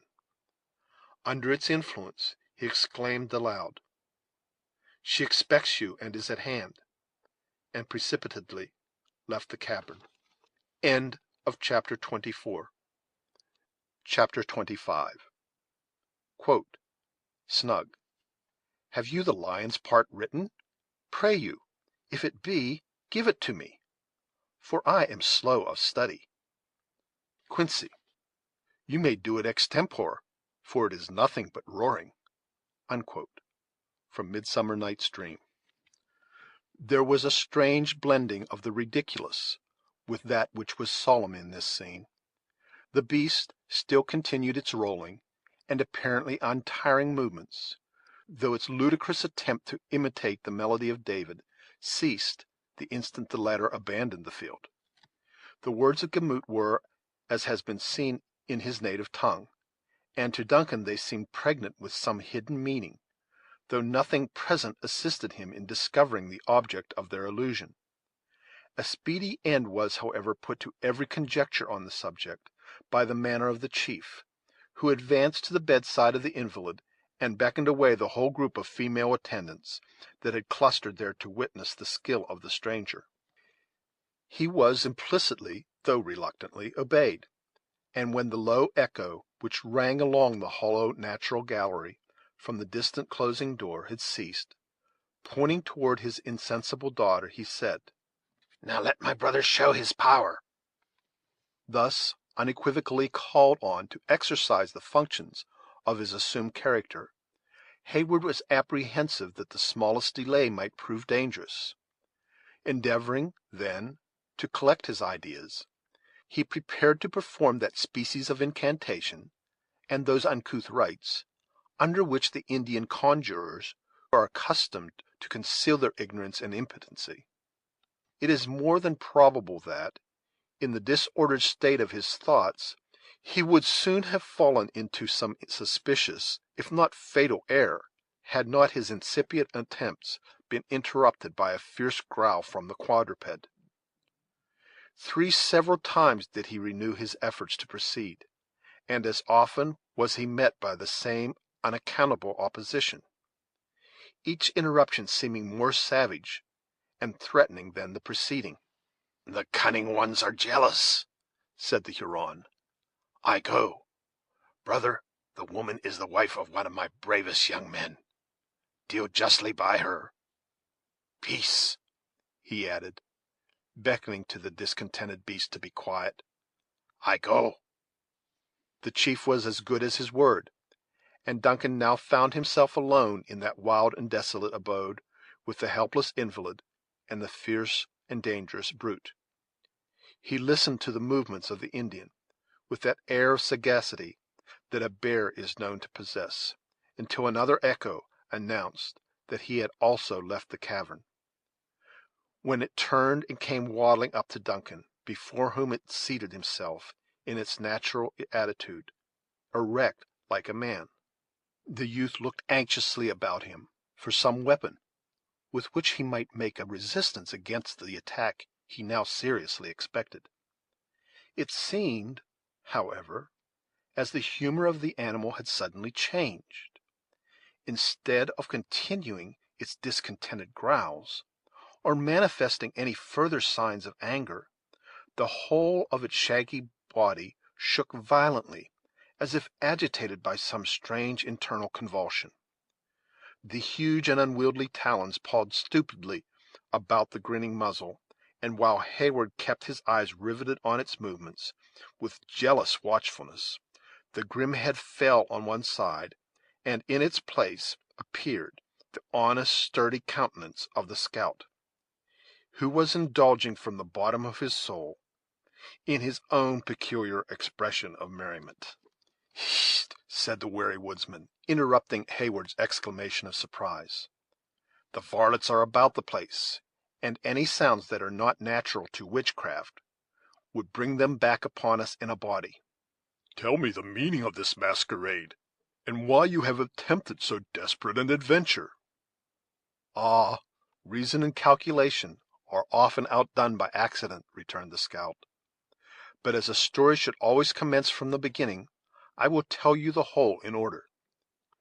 After we departed, I placed the commandant and the Sagamore in an old beaver lodge, where they are safer from the Hurons than they would be in the garrison of Edward; for your high northwest Indians, not having as yet got the traders among them, continued to venerate the beaver. After which Uncas and I pushed for the other encampment, as was agreed. Have you seen the lad?" To my great grief, he is captive, and condemned to die at the rising of the sun. "I had misgivings that such would be his fate," resumed the scout. in a less confident and joyous tone. But soon regaining his naturally firm voice, he continued, "His bad fortune is the true reason for my being here, for it would never do to abandon such a boy to the Hurons. A rare time the knaves would have it, could they tie the bounding elk and the long carabine, as they call me, to the same stake. Though why they have given me such a name I never knew, there being as little likeness between the gifts of killdeer and the performance of one of your real Canada carabines as there is between the nature of a pipestone and a flint." "Keep to your tale," said the impatient Hayward. "We know not at what moment the Hurons may return." "No fear of them. A conjurer must have his time, like a straggling priest in the settlements. We are as safe from interruption as a missionary would be at the beginning of a 2 hours' discourse. Well, Uncas and I fell in with a return party of the varlets. The lad was much too forward for a scout; nay, for that matter, being of hot blood, he was not so much to blame; and after all, one of the Hurons proved a coward, and in fleeing led him into an ambushment." "And dearly has he paid for the weakness." The scout significantly passed his hand across his own throat, and nodded, as if he said, "I comprehend your meaning." After which he continued in a more audible, though scarcely more intelligible language. "After the loss of the boy, I turned upon the Hurons, as you may judge. There have been scrimmages atween one or two of their outliers and myself, but that is neither here nor there. So after I had shot the imps, I got pretty nigh to the lodges without further commotion. Then, what should luck do in my favor but lead me to the very spot where one of the most famous conjurers of the tribe was dressing himself, as I well knew, for some great battle with Satan; though why should I call that luck, which it now seems was an especial ordering of Providence? So a judgmatical rap over the head stiffened the lying impostor for a time, and leaving him a bit of walnut for his supper, to prevent an uproar, and stringing him up atween two saplings, I made free with his finery, and took the part of the bear on myself, in order that the operations might proceed. "And admirably did you enact the character. The animal itself might have been shamed by the representation." "Lord, Major," returned the flattered woodsman, "I should be but a poor scholar for one who has studied so long in the wilderness, did I not know how to set forth the movements or nature of such a beast. Had it been now a catamount, or even a full-sized panther, I would have embellished a performance for you worth regarding; but it is no such marvelous feat to exhibit the feats of so dull a beast. Though, for that matter, too, a bear may be overacted. Yes, yes, it is not every imitator that knows nature may be outdone easier than she is equaled. But all our work is yet before us. Where is the gentle one?" "Heaven knows. I have examined every lodge in the village without discovering the slightest trace of her presence in the tribe." "You heard what the singer said as he left us. She is at hand and expects you." "I have been compelled to believe he alluded to this unhappy woman." The simpleton was frightened and blundered through his message, but he had a deeper meaning. Here are walls enough to separate the whole settlement. A bear ought to climb, therefore I will take a look above them. There may be honey pots hid in these rocks, and I am a beast, you know, that has a hankering for the sweets." The scout looked behind him, laughing at his own conceit, while he clambered up the partition, imitating as he went the clumsy motions of the beast he represented; but the instant the summit was gained, he made a gesture of silence, and slid down with the utmost precipitation. "She is here," he whispered, "and by that door you will find her." I would have spoken a word of comfort to the afflicted soul, but the sight of such a monster might upset her reason; though, for that matter, Major, you are none of the most inviting yourself in your paint." Duncan, who had already swung eagerly forward, drew instantly back on hearing these discouraging words. "Am I then so very revolting?" he demanded with an air of chagrin. "You might not startle a wolf, or turn the Royal Americans from a discharge, but I have seen the time when you had better favored look. Your streaked countenances are not ill judged of by the squaws, but young women of white blood give the preference to their own color. See," he added, pointing to a place where the water trickled from a rock, forming a little crystal spring, before it found an issue through the adjacent crevices. "You may easily get rid of the Sagamore's daub, and when you come back, I will try my hand at a new embellishment. It's as common for a conjurer to alter his paint as for a buck in the settlements to change his finery." The deliberate woodsman had little occasion to hunt for arguments to enforce his advice. He was yet speaking when Duncan availed himself of the water. In a moment every frightful or offensive mark was obliterated, and the youth appeared again in the lineaments with which he had been gifted by nature. Thus prepared for an interview with his mistress, he took a hasty leave of his companion, and disappeared through the indicated passage. The scout witnessed his departure with complacency, nodding his head after him, and muttering his good wishes, after which he very coolly set about an examination of the state of the latter. Among the Hurons, the cavern, among other purposes, being used as a receptacle for the fruits of their hunts. Duncan had no other guide than a distant glimmering light, which served, however, the office of a polar star to the lover. By its aid he was enabled to enter the haven of his hopes, which was merely another apartment of the cavern, that had been solely appropriated to the safe keeping of so important a prisoner as the daughter of the commandant of William Henry. It was profusely strewed with the plunder of that unlucky fortress. In the midst of this confusion he found her he sought, pale, anxious, and terrified, but lovely. David had prepared her for such a visit. "Duncan!" she exclaimed, in a voice that seemed to tremble at the sounds created by itself. "Alice!" he answered, leaping carelessly among trunks, boxes, arms, and furniture, until he stood at her side. "I knew you would never desert me," she said, looking up with a momentary glow on her otherwise dejected countenance. "But you are alone. Grateful as it is to be thus remembered, I could wish to think you are not entirely alone." Duncan, observing that she trembled in a manner which betrayed her inability to stand, gently induced her to be seated, while he recounted those leading incidents which it has been our task to accord. Alice listened with breathless interest, and though the young man touched lightly on the sorrows of the stricken father, taking care, however, not to wound the self-love of his auditor, the tears ran as freely down the cheeks of the daughter as though she had never wept before.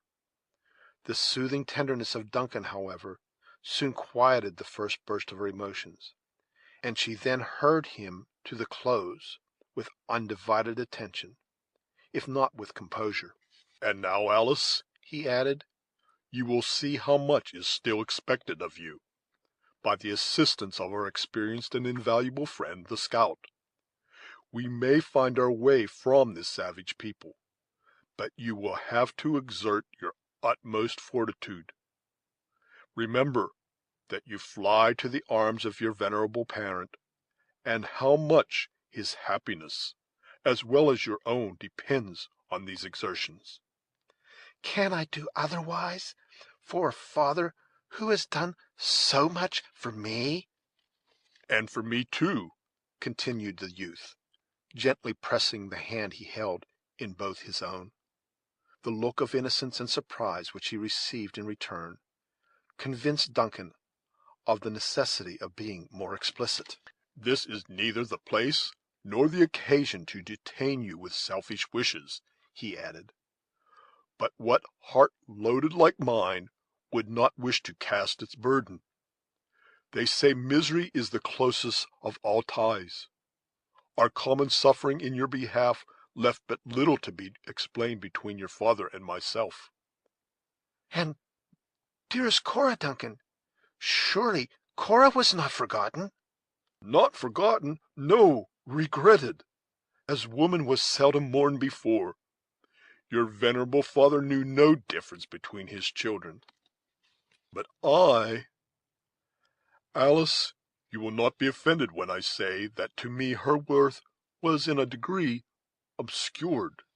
Then you knew not the merit of my sister, said Alice, withdrawing her hand. Of you she ever speaks as one who is her dearest friend. I would gladly believe her such, returned Duncan hastily. I could wish her to be even more.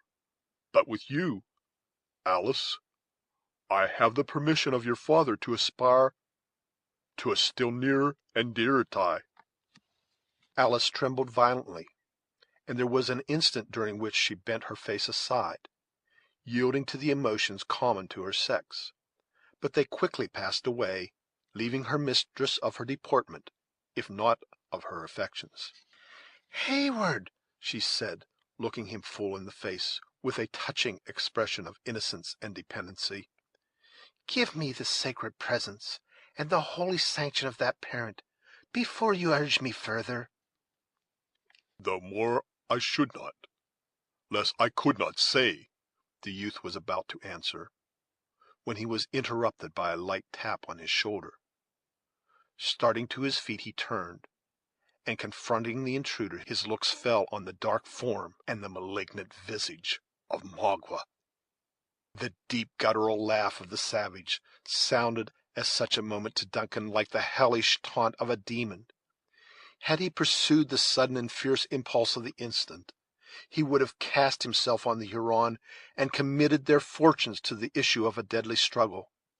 But without arms of any description, ignorant of what succor his subtle enemy could command, and charged with the safety of one who was just then dearer than ever to his heart, he no sooner entertained than he abandoned the desperate intention. "What is your purpose?" said Alice, meekly folding her arms on her bosom, and struggling to conceal an agony of apprehension in behalf of Heyward, in the usual cold and distant manner with which she received the visits of her captor. The exulting Indian had resumed his austere countenance, though he drew warily back from the menacing glance of the young man's fiery eye. He regarded both his captives for a moment with a steady look, and then, stepping aside, he dropped a log of wood across a door different from that by which Duncan had entered. The latter now comprehended the manner of his surprise, and, believing him irretrievably lost, he drew Alice to his bosom, and stood prepared to meet a fate which he hardly regretted, since it was suffered in such company. But Magua meditated no immediate violence. His first measures were very evidently taken to secure his new captive, nor did he even bestow a second glance at the motionless forms at the center of the cavern, until he had completely cut off every hope of retreat through the private outlet he had himself used. He was watched in all his movements by Heyward, who, however, remained firm, still folding the fragile form of Alice to his heart, at once too proud and too hopeless to ask favor of an enemy so often foiled. When Magua had effected his object, he approached his prisoners, and said in English, "The pale faces trap the cunning beavers, but the redskins know how to take the Yengeese." "Huron, do your worst!" exclaimed the excited Heyward, forgetful that a double stake was involved in his life. "You and your vengeance are alike despised." "Will the white men speak these words at the stake?" asked Magua, manifesting at the same time how little faith he had in the other's resolution by the sneer that accompanied his words. "Here, singly in your face, or in the presence of your nation?" "Le Renard Subtil is a great chief," returned the Indian. He will go and bring his young men to see how bravely a pale-face can laugh at tortures." He turned away while speaking, and was about to leave the place through the avenue by which Duncan had approached, when a growl caught his ear, and caused him to hesitate. The figure of the bear appeared in the door, where it sat rolling from side to side in its customary restlessness. Magua, like the father of the sick woman, eyed it keenly for a moment, as if to ascertain its character. He was far above the more vulgar superstitions of his tribe, and, so soon as he recognized the well-known attire of the conjurer, he prepared to pass it in cool contempt. But a louder and more threatening growl caused him again to pause. Then he seemed as if suddenly resolved to trifle no longer, and moved resolutely forward. The mimic animal, which had advanced a little, retired slowly in his front, until it arrived again at the pass, when, rearing on its hinder legs, it beat the air with its paws, in the manner practised by its brutal prototype. "Fool!" exclaimed the chief in Huron, "go play with the children and squaws. Leave men to their wisdom." He once more endeavored to pass the supposed empiric, scorning even the parade of threatening to use the knife or tomahawk that was pendant from his belt. Suddenly the beast extended its arms, or rather legs, and enclosed him in a grasp that would have vied with far-famed power of the bear's hug itself. Heyward had watched the whole procedure on the part of Hawkeye with breathless interest. At first he relinquished his hold on Alice.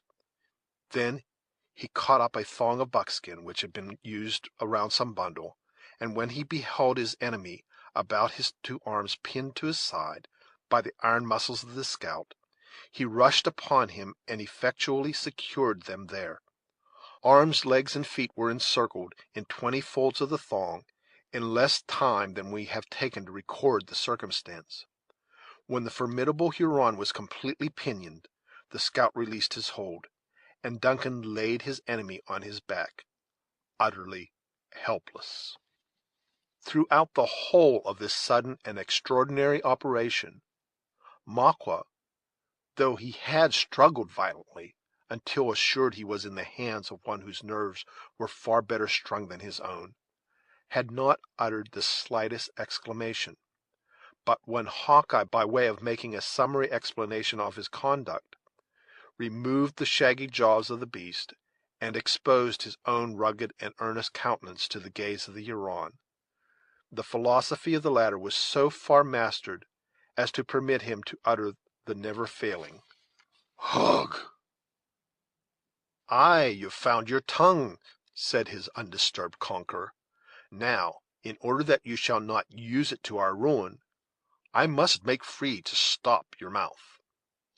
And there was no time to be lost. The scout immediately set about effecting so necessary a precaution, and when he had gagged the Indian, his enemy might safely have been considered as hors de combat.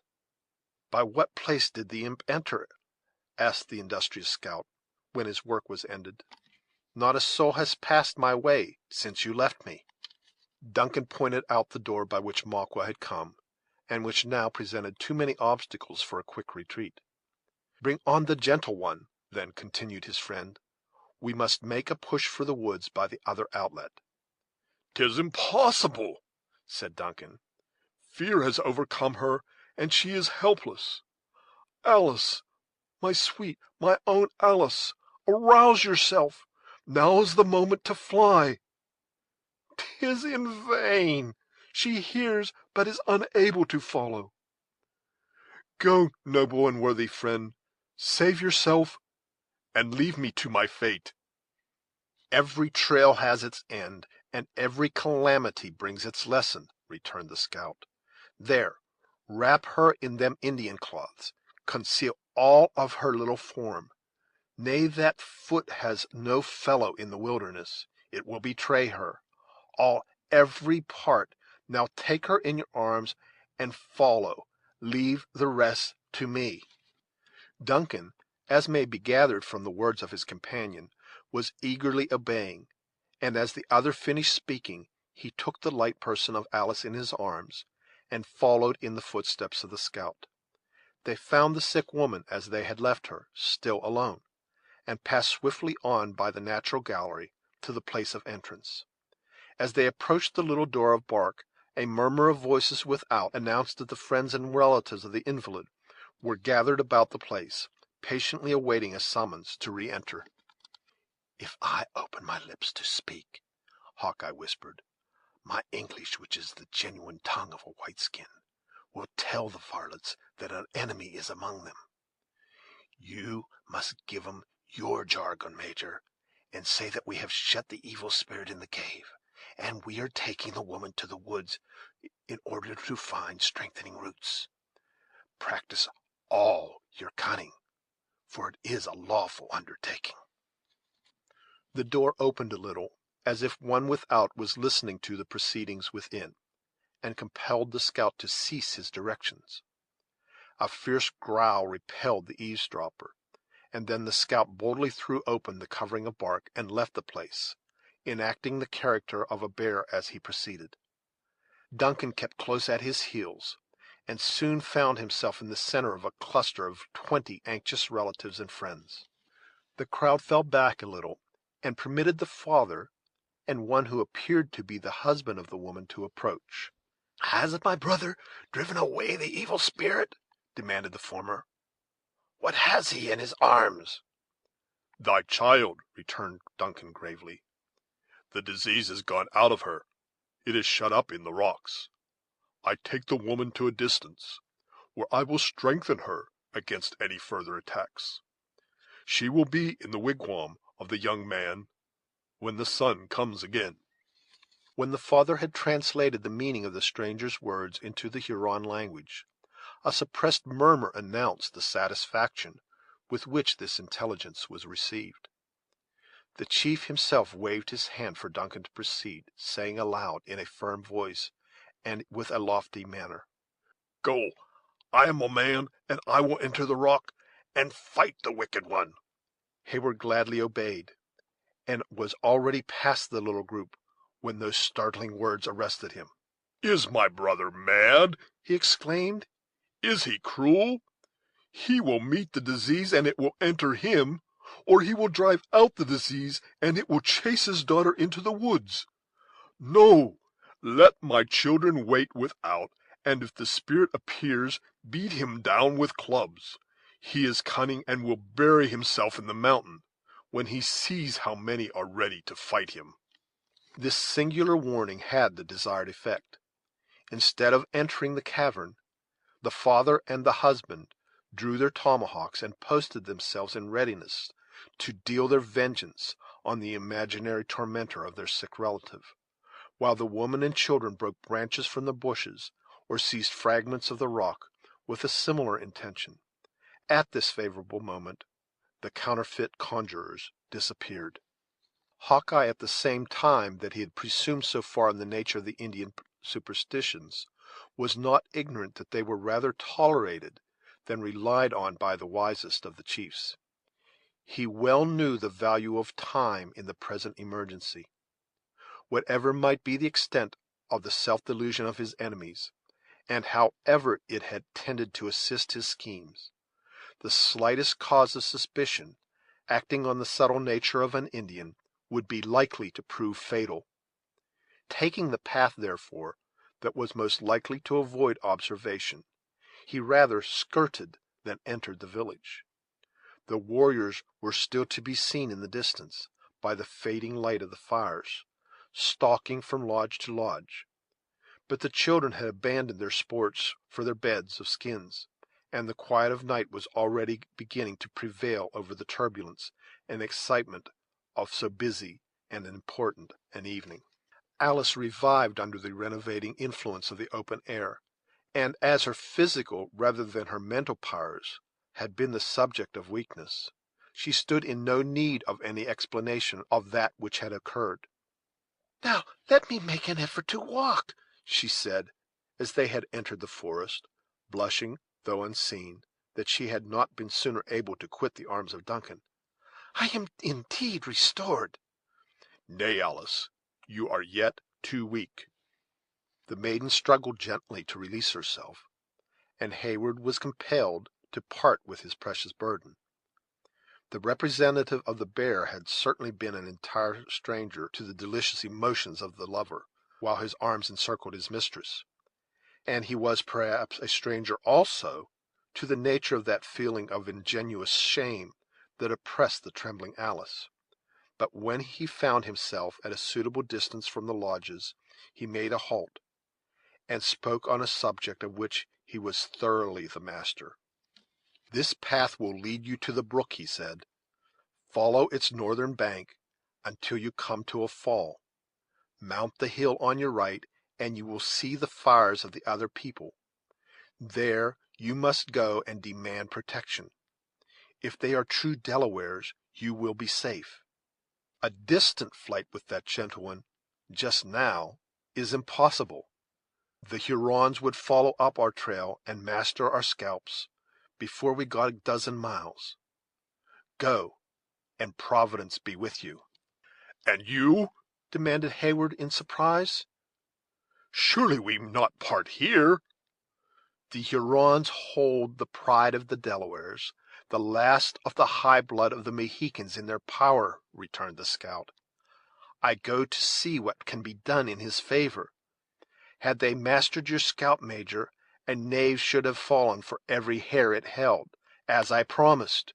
But if the young Sagamore is to be led to the stake, the Indians shall also see how a man without a cross can die." Not in the least offended with the decided preference that the sturdy woodsman gave to one who might in some degree be called the child of his adoption, Duncan still continued to urge such reasons against so desperate an effort as presented themselves. He was aided by Alice, who mingled her entreaties with those of Heyward, that he would abandon a resolution that promised so much danger with so little hope of success.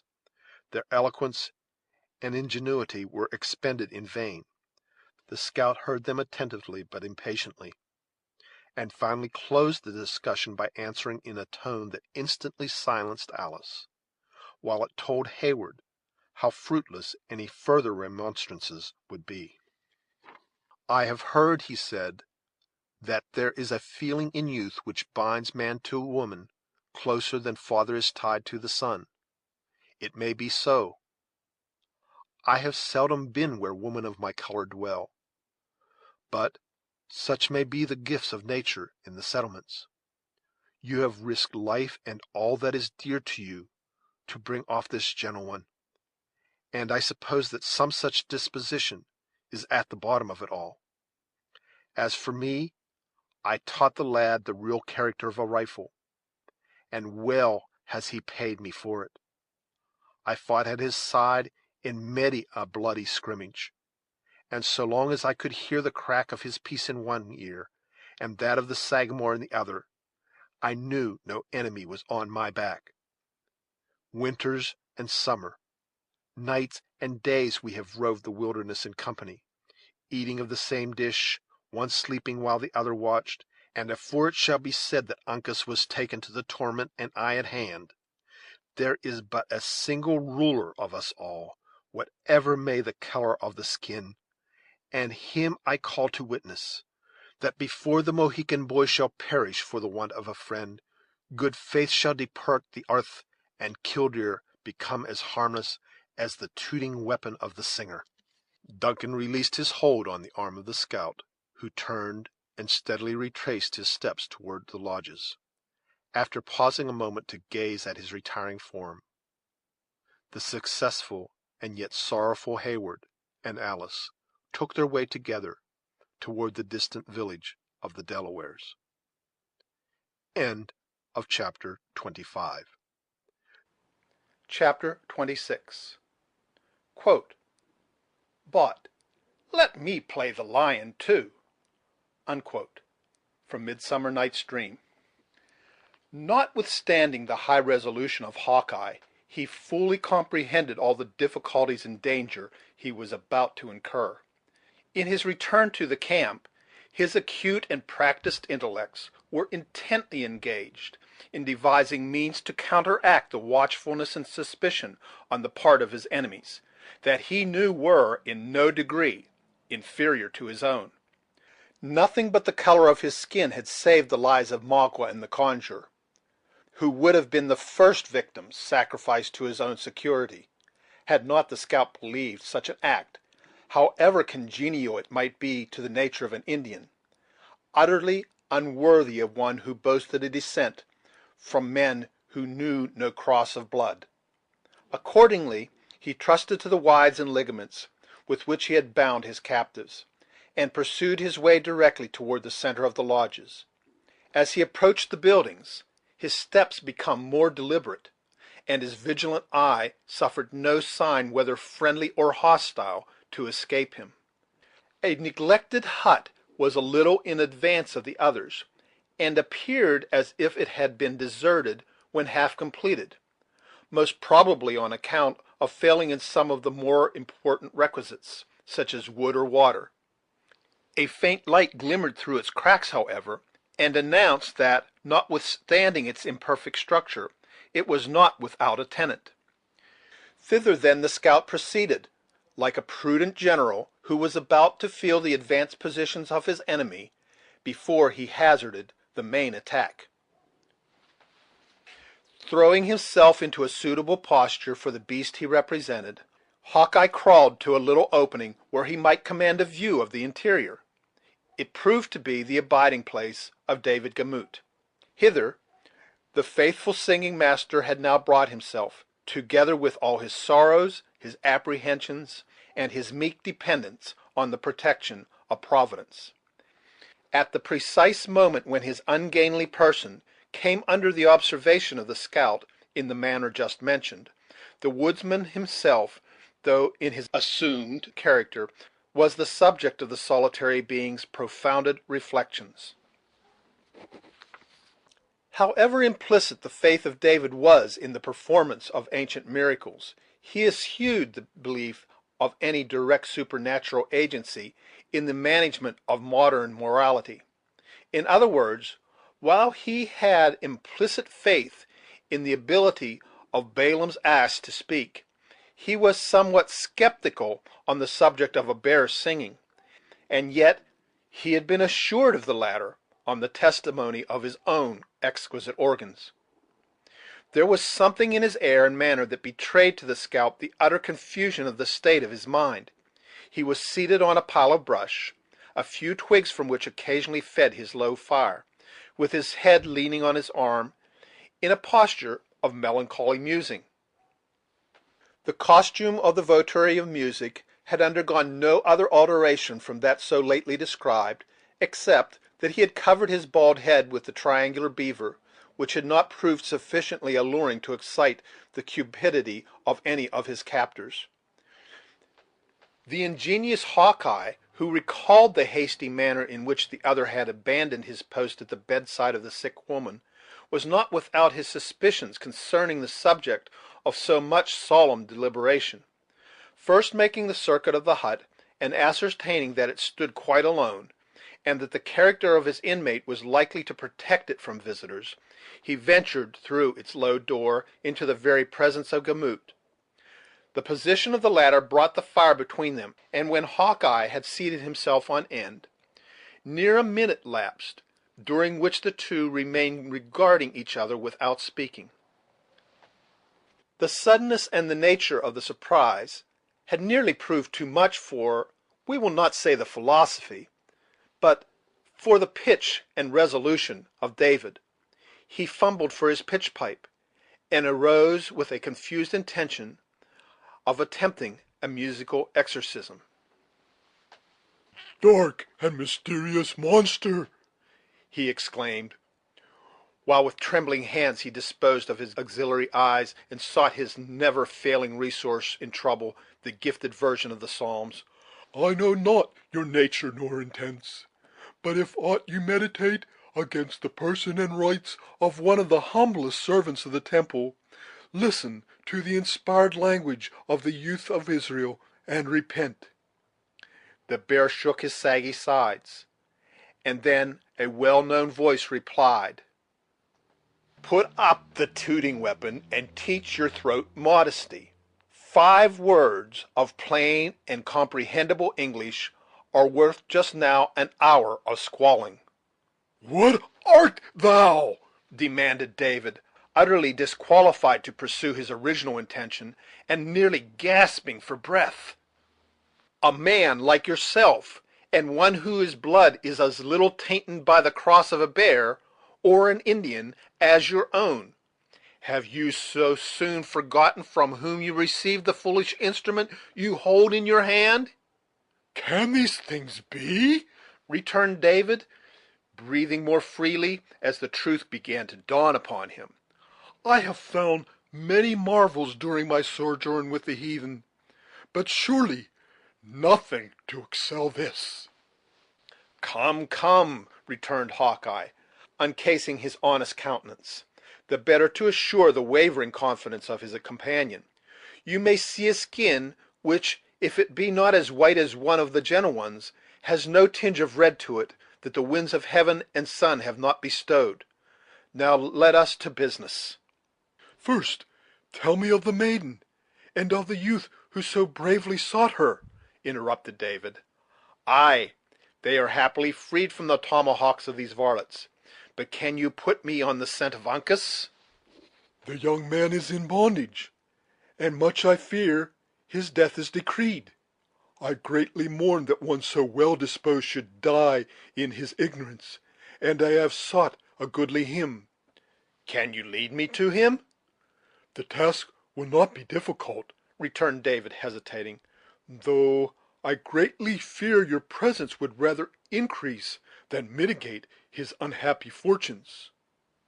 "No more words, but lead on," returned Hawkeye, concealing his face again, and setting the example in his own person by instantly quitting the lodge.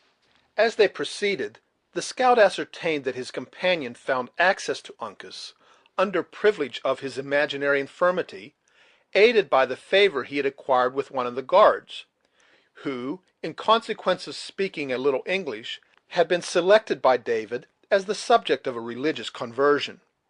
How far the Huron comprehended the intentions of his new friend may well be doubted, but as exclusive attention is as flattering to a savage as a more civilized individual, it had produced the effect we have mentioned. It is unnecessary to repeat the shrewd manner with which the scout extracted these particulars from the simple David. Neither shall we dwell in this place on the nature of the instruction he delivered, when completely master of all the necessary facts, as the whole will be sufficiently explained to the reader in the course of the narrative. The lodge in which Uncas was confined was in the very centre of the village, and in a situation, perhaps, more difficult than any other to approach or leave without observation. But it was not the policy of Hawkeye to affect the least concealment. Presuming on his disguise and his ability to sustain the character he had assumed, he took the most plain and direct route to the place. The hour, however, afforded him some little of that protection which he appeared so much to despise. The boys were already buried in sleep, and all the women and most of the warriors had retired to their lodges for the night. 4 or 5 of the latter only lingered about the door of the prison of Uncas, wary but close observers of the manner of their captive. At the sight of Gamut, accompanied by one in the well-known masquerade of their most distinguished conjurer, they readily made way for them both. Still they betrayed no intention to depart. On the other hand, they were evidently disposed to remain bound to the place by an additional interest in the mysterious mummeries that they of course expected from such a visit. From the total inability of the scout to address the Hurons in their own language, he was compelled to trust the conversation entirely to David. Notwithstanding the simplicity of the latter, he did ample justice to the instructions he had received, more than fulfilling the strongest hopes of his teacher. "The Delawares are women!" he exclaimed, addressing himself to the savage, who had a slight understanding of the language in which he spoke. The Yengeese, my foolish countrymen, have told them to take up the tomahawk and strike their fathers in the Canadas, and they have forgotten their sex. Does my brother wish to hear Le Cerf Agile ask for his petticoats, and see him weep before the Hurons at the stake?" The exclamation, "Huh!" delivered in a strong tone of assent, announced the gratification the savage would receive in witnessing such an exhibition of weakness in an enemy so long hated and so much feared. "Then let him step aside, and the cunning man will blow upon the dog. Tell it to my brothers." The Huron explained the meaning of David to his fellows, who in their turn listened to the project with that sort of satisfaction that their untamed spirits might be expected to find in such a refinement in cruelty. They drew back a little from the entrance, and motioned to the supposed conjurer to enter; but the bear, instead of obeying, maintained the seat it had taken, and growled. "The cunning man is afraid that his breath will blow upon his brothers, and take away their courage too," continued David, improving the hint he received. "They must stand further off." The Hurons, who would have deemed such a misfortune the heaviest calamity that could befall them, fell back in a body, taking a position where they were out of earshot, though at the same time they could command a view of the entrance to the lodge. Then, as if satisfied of their safety, the scout left his position, and slowly entered the place. It was silent and gloomy, being tenanted solely by the captive, and lighted by the dying embers of a fire, which had been used for the purpose of cookery. Uncas occupied a distant corner, in a reclining attitude, being rigidly bound both hands and feet by strong and painful withes. When the frightful object first presented itself to the young Mohican, he did not deign to bestow a single glance on the animal. The scout, who had left David at the door to ascertain they were not observed, thought it prudent to preserve his disguise until assured of their privacy. Instead of speaking, therefore, he exerted himself to enact one of the antics of the animal he represented. The young Mohican, who at first believed his enemies had sent in a real beast to torment him and try his nerves, detected in those performances, that to Heyward had appeared so accurate, certain blemishes, that at once betrayed the counterfeit. Had Hawkeye been aware of the low estimation in which the skilful Uncas held his representation, he would probably have prolonged the entertainment a little in pique. But the scornful expression of the young man's eye admitted of so many constructions, that the worthy scout was spared the mortification of such a discovery. As soon, therefore, as David gave the preconcerted signal, a low hissing sound was heard in the lodge, in place of the fierce growlings of the bear. Uncas had cast his body back against the wall of the hut, and closed his eyes, as if willing to exclude so contemptible and disagreeable an object from his sight. But the moment the noise of the serpent was heard, he arose and cast his looks on each side of him, bending his head low, and turning it inquiringly in every direction, until his keen eye rested on the shaggy monster, where it remained riveted, as though fixed by the power of a charm. Again the same sounds were repeated, evidently proceeding from the mouth of the beast. Once more the eyes of the youth roamed over the interior of the lodge, and returning to the former resting place, he uttered, in a deep, suppressed voice, "Hawkeye." "Cut his bands," said Hawkeye to David, who just then approached them.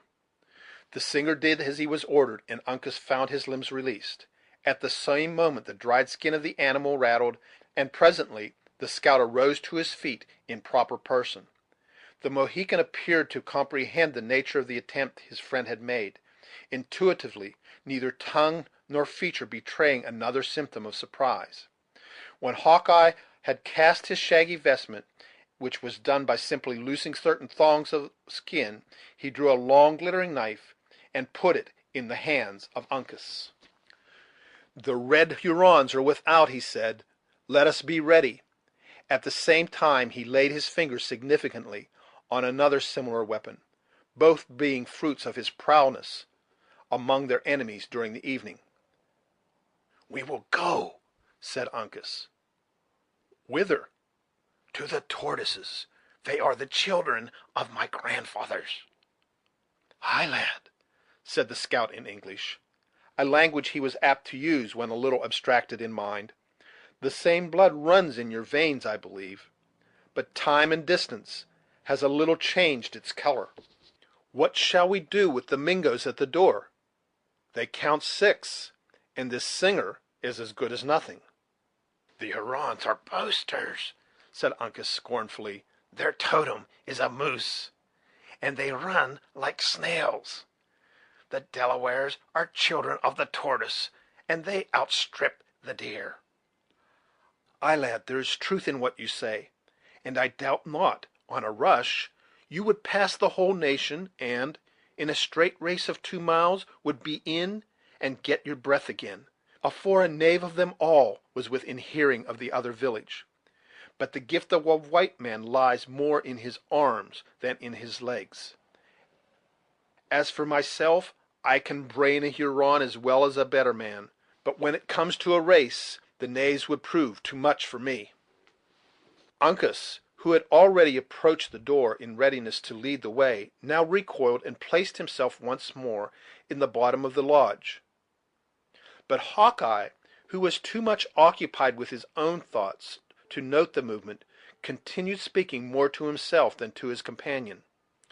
"After all," he said, "it is unreasonable to keep one man in bondage to the gifts of another; so, Uncas, you had better take the lead, while I will put on the skin again, and trust to cunning for want of speed." The young Mohican made no reply, but quietly folded his arms and leaned his body against one of the upright posts that supported the wall of the hut. "Well," said the scout, looking at him, "why do you tarry? There will be time enough for me, as the knaves will give chase to you at first." "Uncas will stay," was the calm reply. "For what?" "To fight with his father's brother, and die with the friend of the Delawares." "Ay, lad," returned Hawkeye, squeezing the hand of Uncas between his own iron fingers, "'twould have been more like a Mingo than a Mohican had you left me; but I thought I would make the offer, seeing that youth commonly loves life. Well, what can't be done by main courage in war must be done by circumvention. Put on the skin. I doubt not you can play the bear nearly as well as myself." Whatever might have been the private opinion of Uncas of their respective abilities in this particular, his grave countenance manifested no opinion of his superiority. He silently and expeditiously encased himself in the covering of the beast, and then awaited such other movements as his more aged companion saw fit to dictate. "Now, friend," said Hawkeye, addressing David, "an exchange of garments will be a great convenience to you, inasmuch as you are but little accustomed to the makeshifts of the wilderness. Here, take my hunting shirt and cap, and give me your blanket and hat. You must trust me with the book and the spectacles, as well as the tutor too. If we ever meet again in better times, you shall have all back again, with many thanks into the bargain."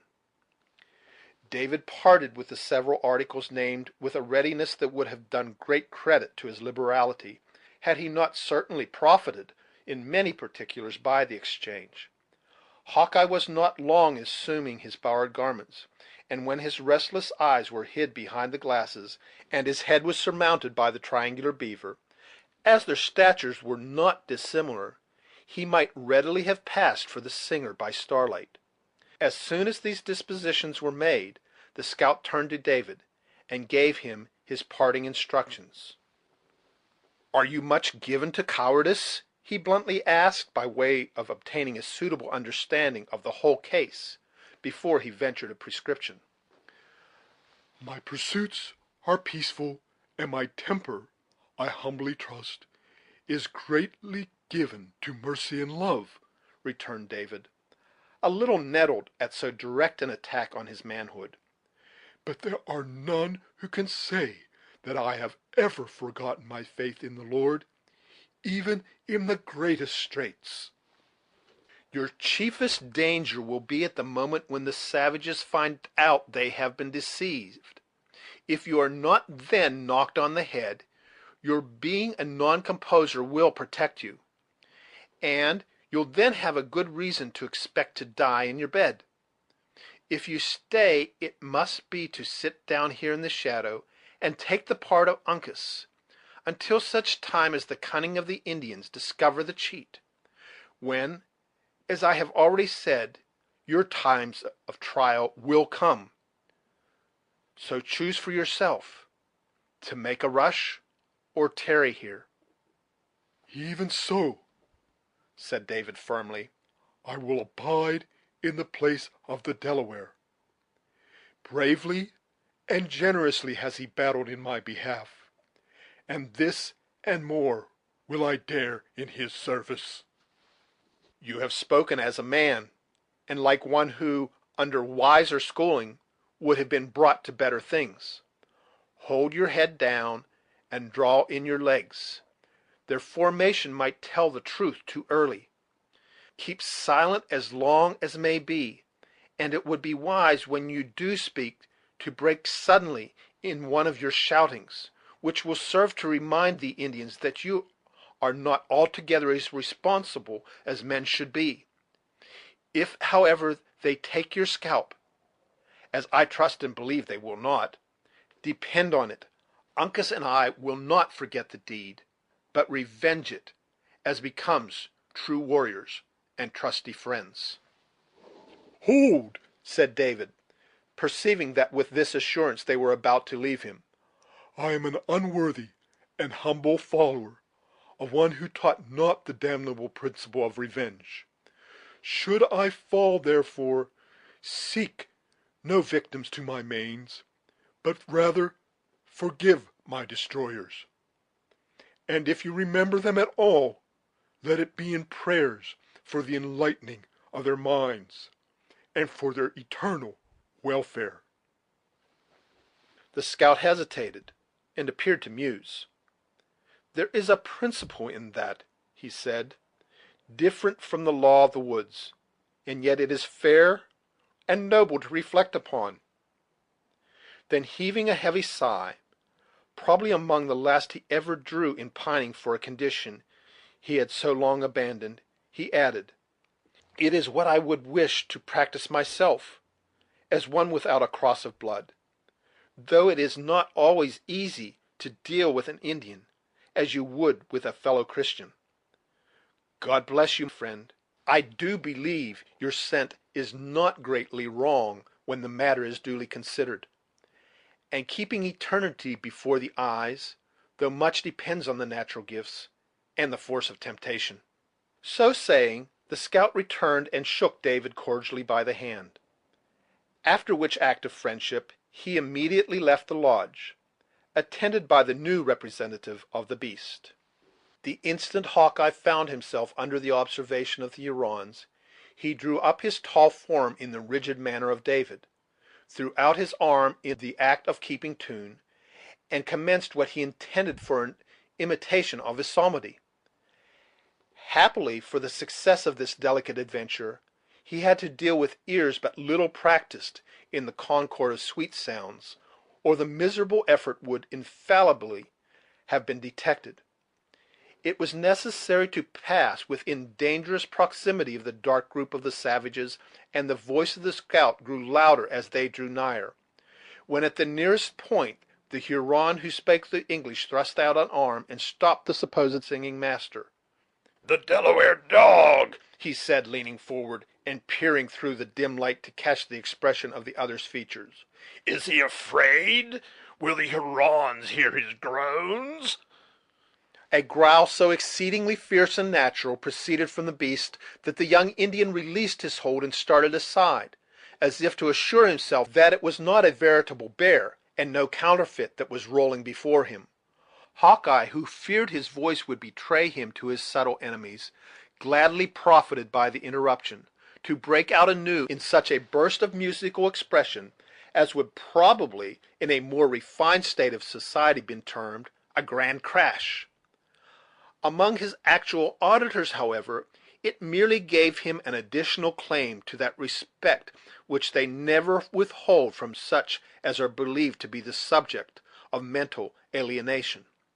The little knot of Indians drew back in a body, and suffered, as they thought, the conjurer and his inspired assistant to proceed. It required no common exercise of fortitude in Uncas and the scout to continue the dignified and deliberate pace they had assumed in passing the lodge, especially as they immediately perceived that curiosity had so far mastered fear as to induce the watchers to approach the hut in order to witness the effect of the incantations. The least injudicious or impatient movement on the part of David might betray them, and time was absolutely necessary to ensure the safety of the scout. The loud noise the latter conceived it politic to continue drew many curious gazers to the doors of the different huts as they passed, and once or twice a dark-looking warrior stepped across their path, led to the act by superstition and watchfulness. They were not, however, interrupted, the darkness of the hour and the boldness of the attempt proving their principal friends. The adventurers had got clear of the village, and were now swiftly approaching the shelter of the woods, when a loud and long cry arose from the lodge where Uncas had been confined. The Mohican started on his feet and shook his shaggy covering, as though the animal he counterfeited was about to make some desperate effort. "Hold!" said the scout, grasping his friend by the shoulder. "Let them yell again. 'Twas nothing but wonderment." He had no occasion to delay, for at the next instant a burst of cries filled the outer air, and ran along the whole extent of the village. Uncas cast his skin and stepped forth in his own beautiful proportions. Hawkeye tapped him lightly on the shoulder and glided ahead. "Now let the devils strike our scent," said the scout, tearing two rifles with all their attendant accoutrements from beneath a bush, and flourishing killdeer, as he handed Uncas his weapon. "Two, at least, will find it to their deaths." Then, throwing their pieces to a low trail, like sportsmen in readiness for their game, they dashed forward, and were soon buried in the somber darkness of the forest. Chapter 26. Chapter 27. "Aunt, I shall remember. When Czar says, 'Do this,' it is performed." From Julius Caesar. The impatience of the savages who lingered about the prison of Uncas, as has been seen, had overcome their dread of the conjurer's breath. They stole cautiously and with beating hearts to a crevice through which the faint light of the fire was glimmering. For several minutes they mistook the form of David for that of the prisoner, but the very accident which Hawkeye had foreseen occurred.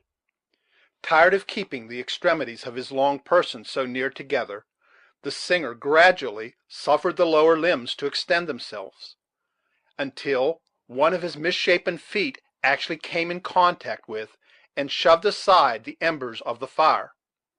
At first the Hurons believed the Delaware had been thus deformed by witchcraft; but when David, unconscious of being observed, turned his head, and exposed his simple, mild countenance, in place of the haughty lineaments of their prisoner, it would have exceeded the credulity of even a native to have doubted any longer. They rushed together into the lodge, and, laying their hands, with but little ceremony, on their captive, immediately detected the imposition. Then arose the cry first heard by the fugitives. It was succeeded by the most frantic and angry demonstrations of vengeance. David, however, firm in his determination to cover the retreat of his friends, was compelled to believe that his own final hour had come. Deprived of his book and his pipe, he was fain to trust to a memory that rarely failed him on such subjects, and breaking forth in a loud and impassioned strain, he endeavored to smooth his passage into the other world by singing the opening verse of a funeral anthem. The Indians were seasonably reminded of his infirmity, and rushing into the open air, they aroused the village in the manner described.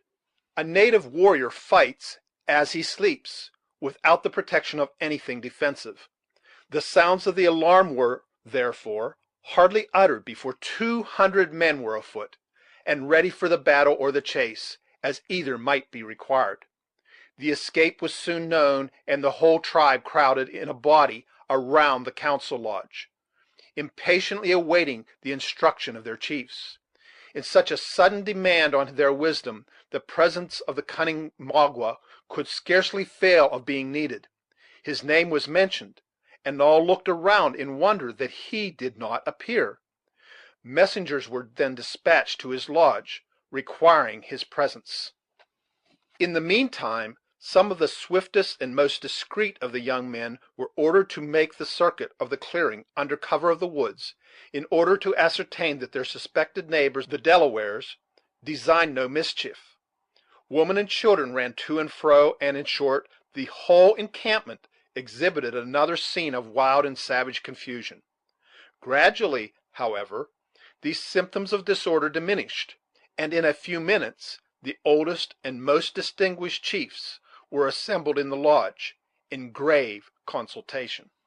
The clamor of many voices soon announced that a party approached who might be expected to communicate some intelligence that would explain the mystery of the novel surprise.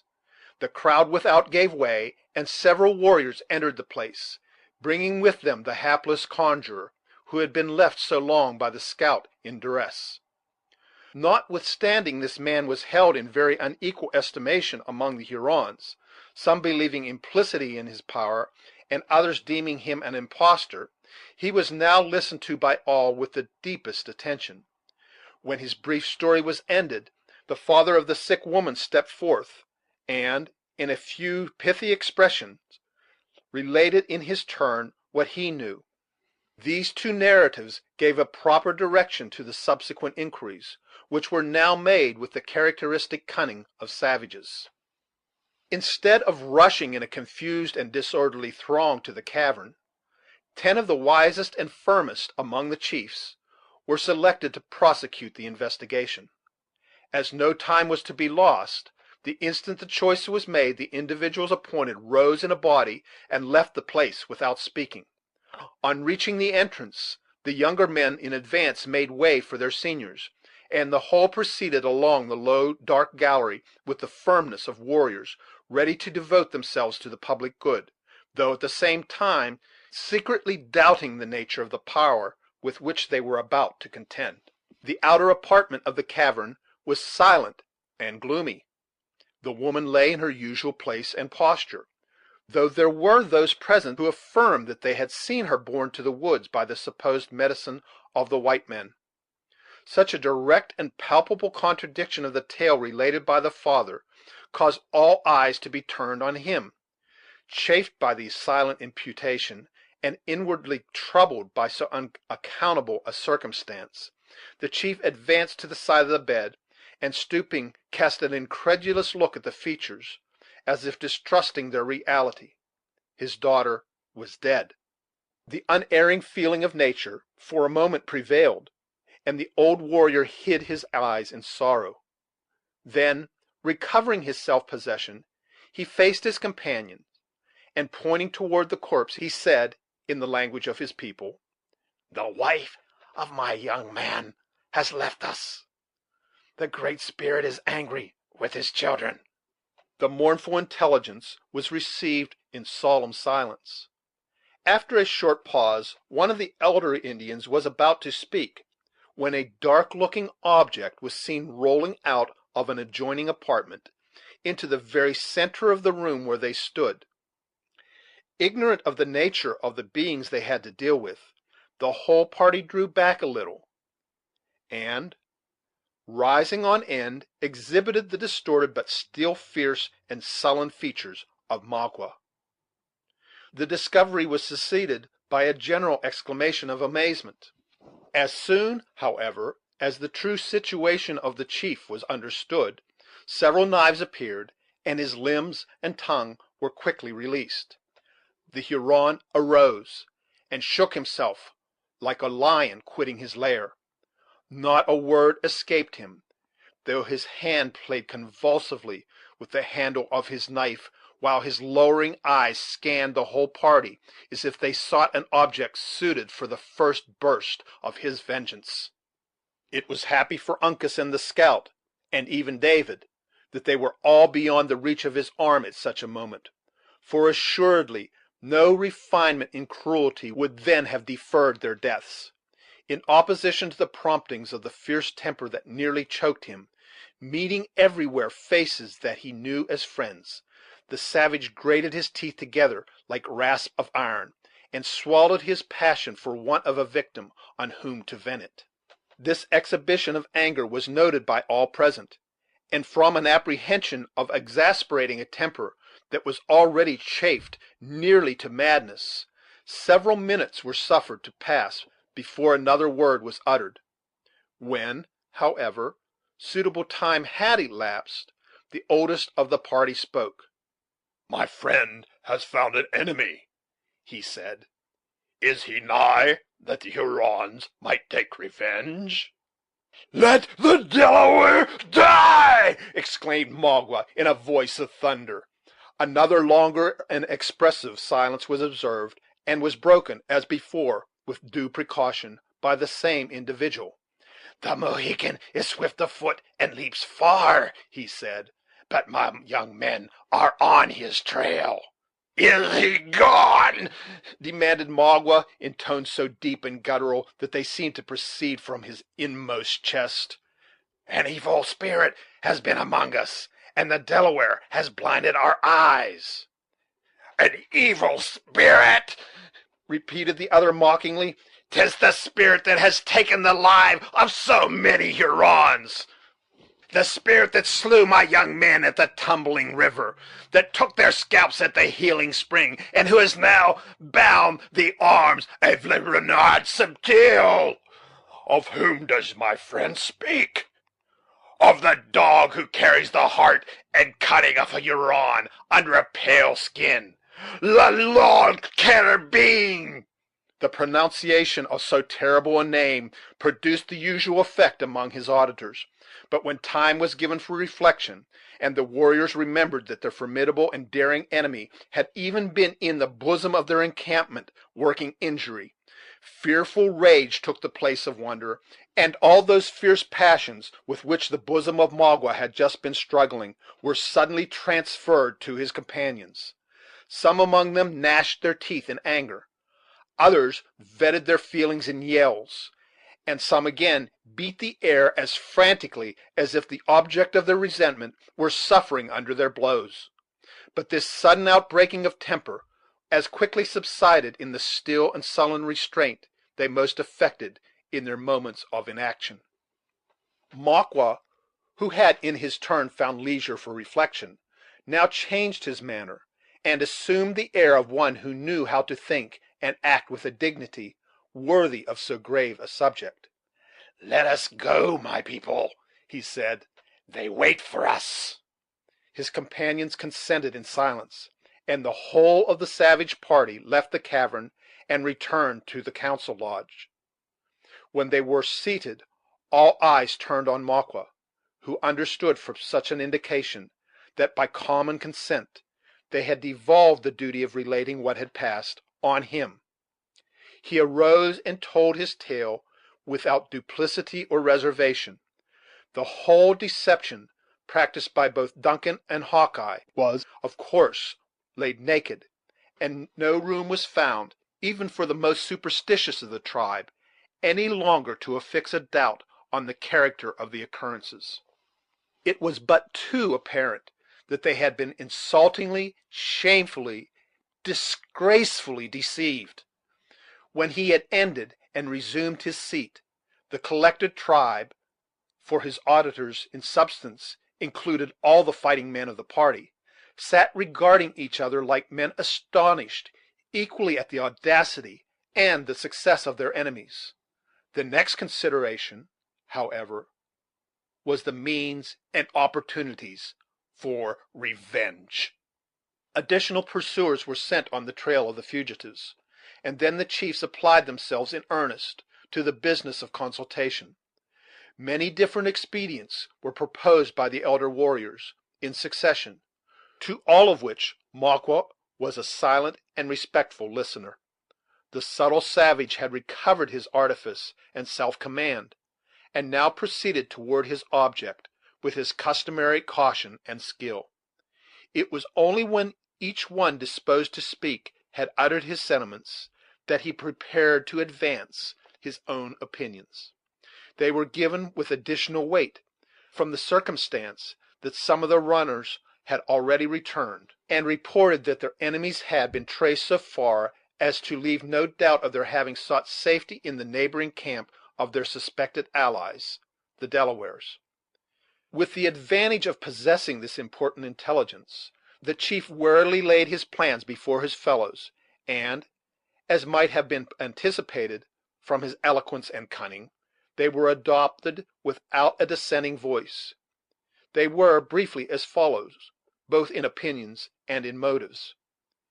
It has already been stated that, in obedience to a policy rarely departed from, the sisters were separated so soon as they reached the Huron village.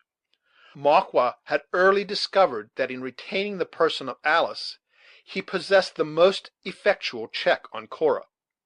When they parted, therefore, he kept the former within reach of his hand, consigning the one he most valued to the keeping of their allies. The arrangement was understood to be merely temporary, and was made as much with a view to flatter his neighbors as in obedience of the invariable rule of Indian policy. While goaded incessantly by these revengeful impulses that in a savage seldom slumber, the chief was still attentive to his more permanent personal interest. The follies and disloyalty committed in his youth were to be expiated by a long and painful penance, ere he could be restored to the full enjoyment of the confidence of his ancient people; and without confidence there could be no authority in an Indian tribe. In this delicate and arduous situation, the crafty native had neglected no means of increasing his influence, and one of the happiest of his expedients had been the success with which he had cultivated the favor of their powerful and dangerous neighbors. The result of this experiment had answered all the expectations of his policy, for the Hurons were in no degree exempt from that governing principle of nature which induces man to value his gifts precisely in the degree that they are appreciated by others. But while he was making this ostensible sacrifice to general considerations, Makwa never lost sight of his individual motives. The latter had been frustrated by the unlooked for events which had placed all his prisoners beyond his control, and he now found himself reduced to the necessity of suing for favors to those whom it had so lately been his policy to oblige. Several of the chiefs had proposed deep and treacherous schemes to surprise the Delawares, and by gaining possession of their camp, to recover their prisoners by the same blow; for all agreed that their honor, their interest, and the peace and happiness of their dead countrymen imperiously required them speedily to immolate some victims to their revenge. But plans so dangerous to attempt, and of such doubtful issue, Makwa found little difficulty in defeating. He exposed their risk and fallacy with his usual skill, and it was only after he had removed every impediment in the shape of opposing advice that he ventured to propose his own projects. He commenced by flattering the self-love of his auditors, a never failing method of commanding attention. When he had enumerated the many different occasions on which the Hurons had exhibited their courage and prowess in the punishment of insults, he digressed in a high encomium on the virtue of wisdom. He painted the quality as forming the great point of difference between the beaver and other brutes, between the brutes and men, and finally between the Hurons in particular and the rest of the human race.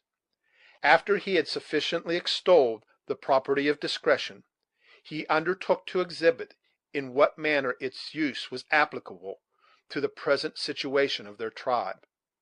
On the one hand, he said, was their great pale father, the governor of the Canadas, who had looked upon his children with a hard eye since their tomahawks had been so red.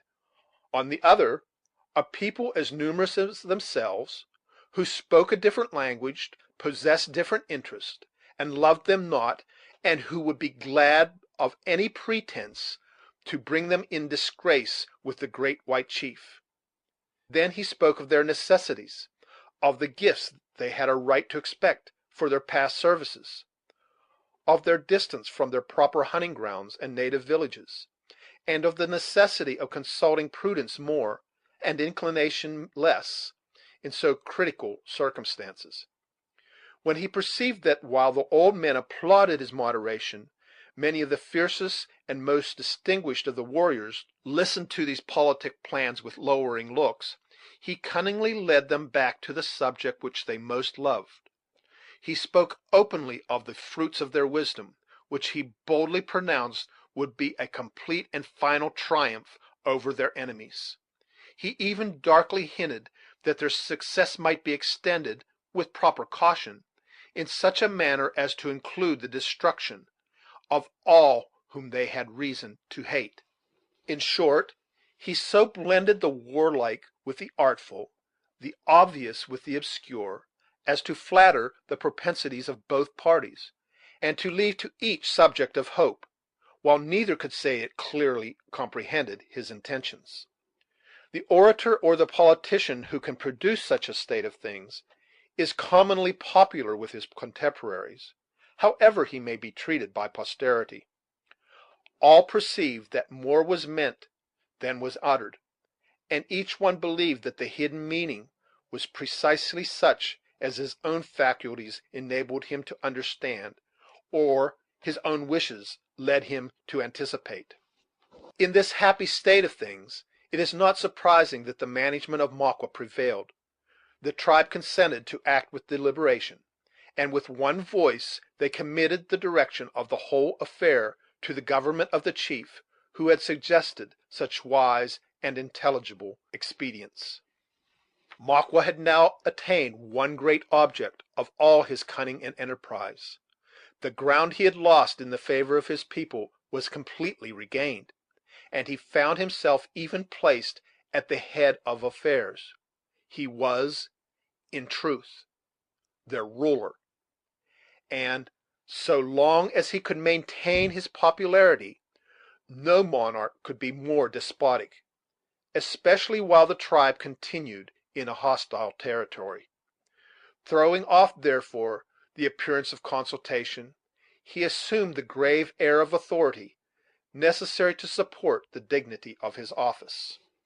Runners were dispatched for intelligence in different directions. Spies were ordered to approach and feel the encampment of the Delawares.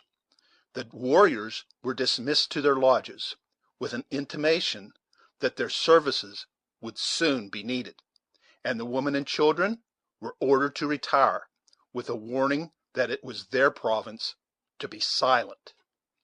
When these several arrangements were made, Magua passed through the village, stopping here and there to pay a visit where he thought his presence might be flattering to the individual. He confirmed his friends in their confidence, fixed the wavering, and gratified all. Then he sought his own lodge.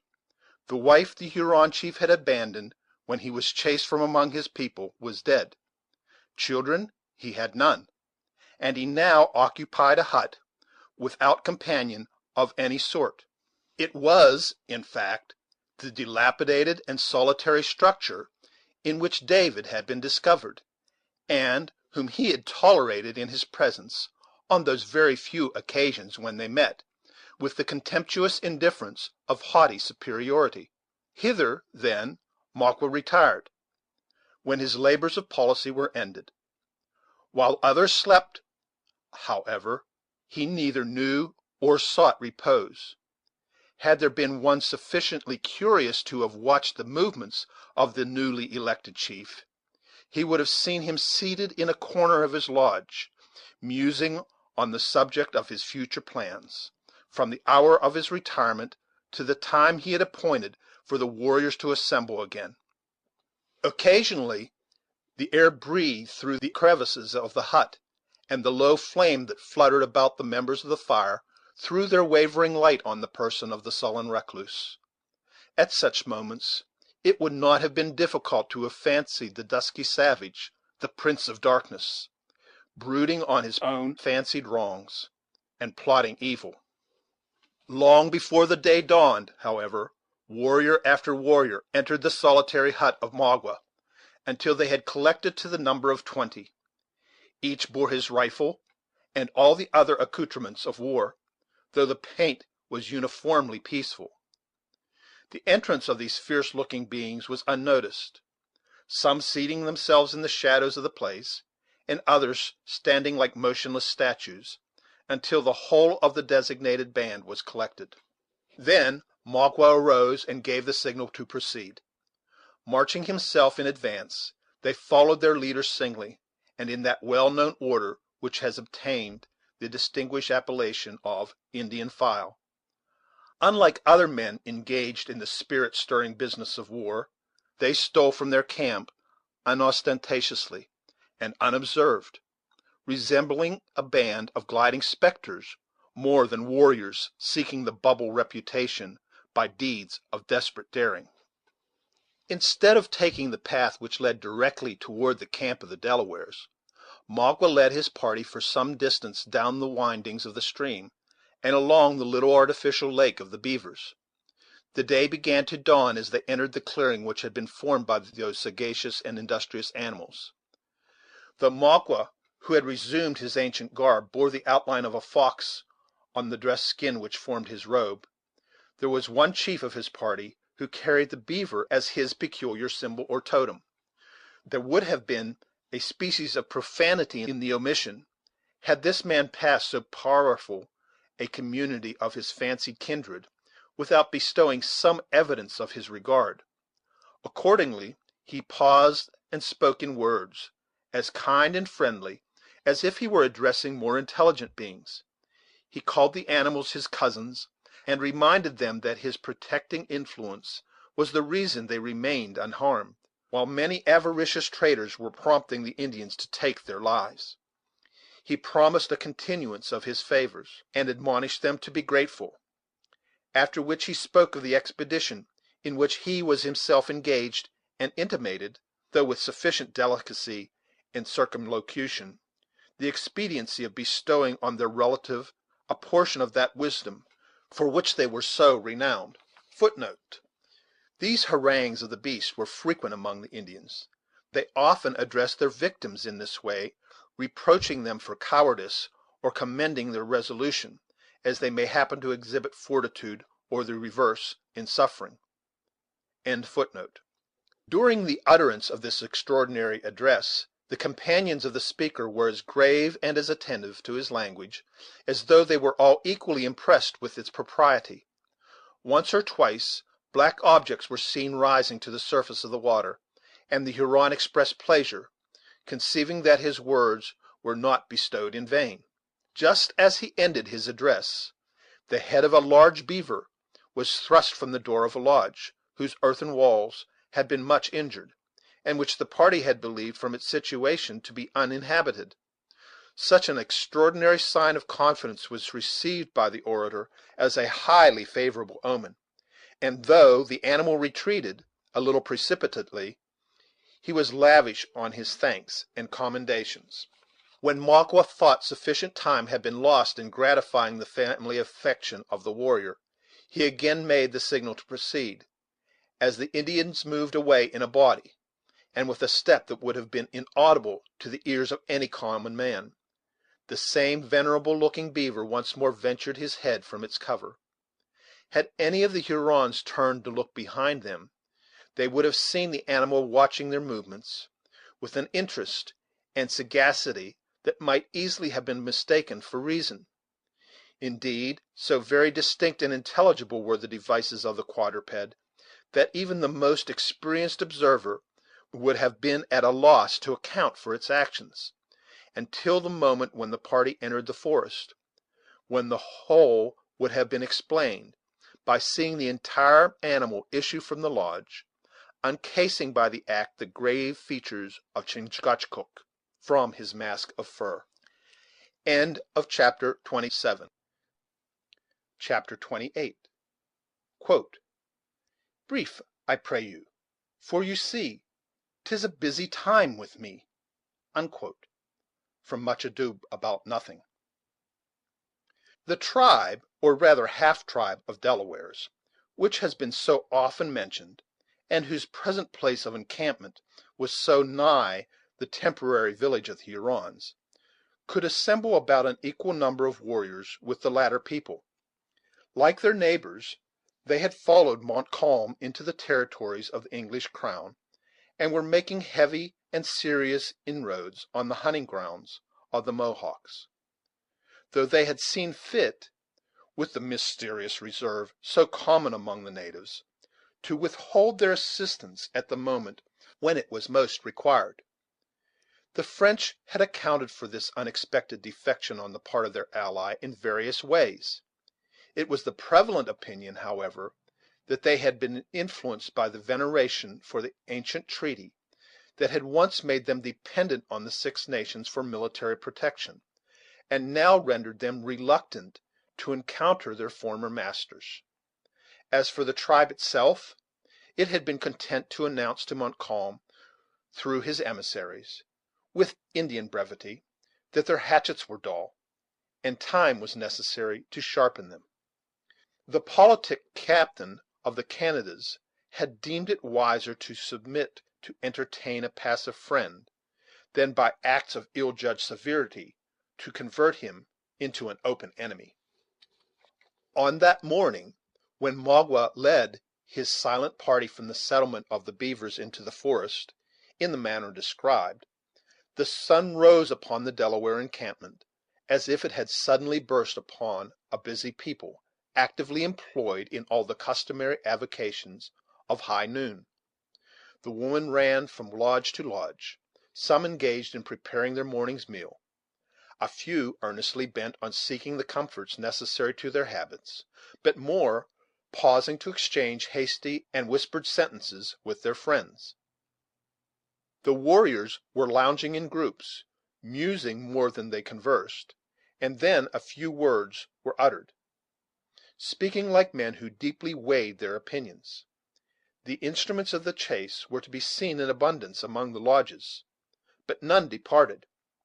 Here and there a warrior was examining his arms, with an attention that is rarely bestowed on the implements, when no other enemy than the beasts of the forest is expected to be encountered; and occasionally the eyes of a whole group were turned simultaneously toward a large and silent lodge in the centre of the village, as if it contained the subject of their common thoughts.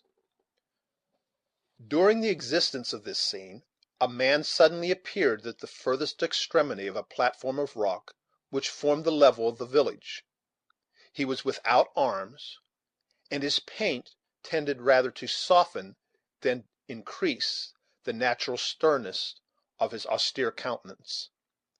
When in full view of the Delawares, he stopped, and made a gesture of amity, by throwing his arm upward toward heaven, and then letting it fall impressively on his breast. The inhabitants of the village answered his salute by a low murmur of welcome, and encouraged him to advance by similar indications of friendship. Fortified by these assurances, the dark figure left the brow of the rocky terrace, where it had stood for a moment, drawn in a strong outline against the blushing morning sky, and moved with dignity into the very centre of the huts. As he approached, nothing was audible but the rattling of the light silver ornaments that loaded his arms and neck, and the tinkling of the little bells that fringed his deerskin moccasins. He made, as he advanced, many courteous signs of greeting to the men he passed, neglecting to notice the woman, however, like one who deemed their favor in the present enterprise of no importance. When he had reached the group in which it was evident by the haughtiness of their common mien that the principal chiefs were collected, the stranger paused, and then the Delaware saw that the active and erect form that stood before them was that of the well known Huron chief, Le Renard Subtil. His reception was grave, silent, and wary. The warriors in front stepped aside, opening the way to their most approved orator by the action, one who spoke all those languages that were cultivated among the northern aborigines. "The wise Huron is welcome," said the Delaware, in the language of the Maquas. "He is come to eat his succotash with his brothers of the lakes." Footnote: A dish composed of cracked corn and beans. It is much used also by the whites, but corn is meant maize. End footnote. "He is come," repeated Magua, bending his head with the dignity of an Eastern prince. The chief extended his arm, and taking the other by the wrist, they once more exchanged friendly salutations. Then the Delaware invited his guest to enter his own lodge and share his morning meal. The invitation was accepted, and the two warriors, attended by 3 or 4 of the old men, walked calmly away, leaving the rest of the tribe devoured by a desire to understand the reasons of so unusual a visit, and yet not betraying the least impatience by sign or word. During the short and frugal repast that followed, the conversation was extremely circumspect, and related entirely to the events of the hunt in which Magua had so lately been engaged.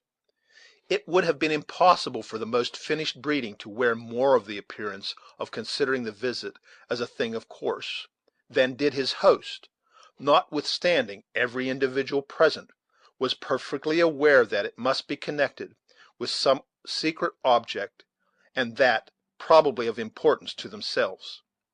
When the appetites of the whole were appeased, the squaws removed the trenchers and gourds, and the two parties began to prepare themselves for a subtle trial of their wits.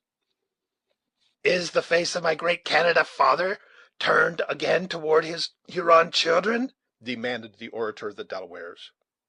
"When was it ever otherwise?" returned Magua. "He calls my people most beloved." The Delaware graciously bowed his acquiescence to what he knew to be false, and continued: "The tomahawks of your young men have been very red." "It is so, but they are now bright and dull, for the Yengeese are dead, and the Delawares are our neighbors."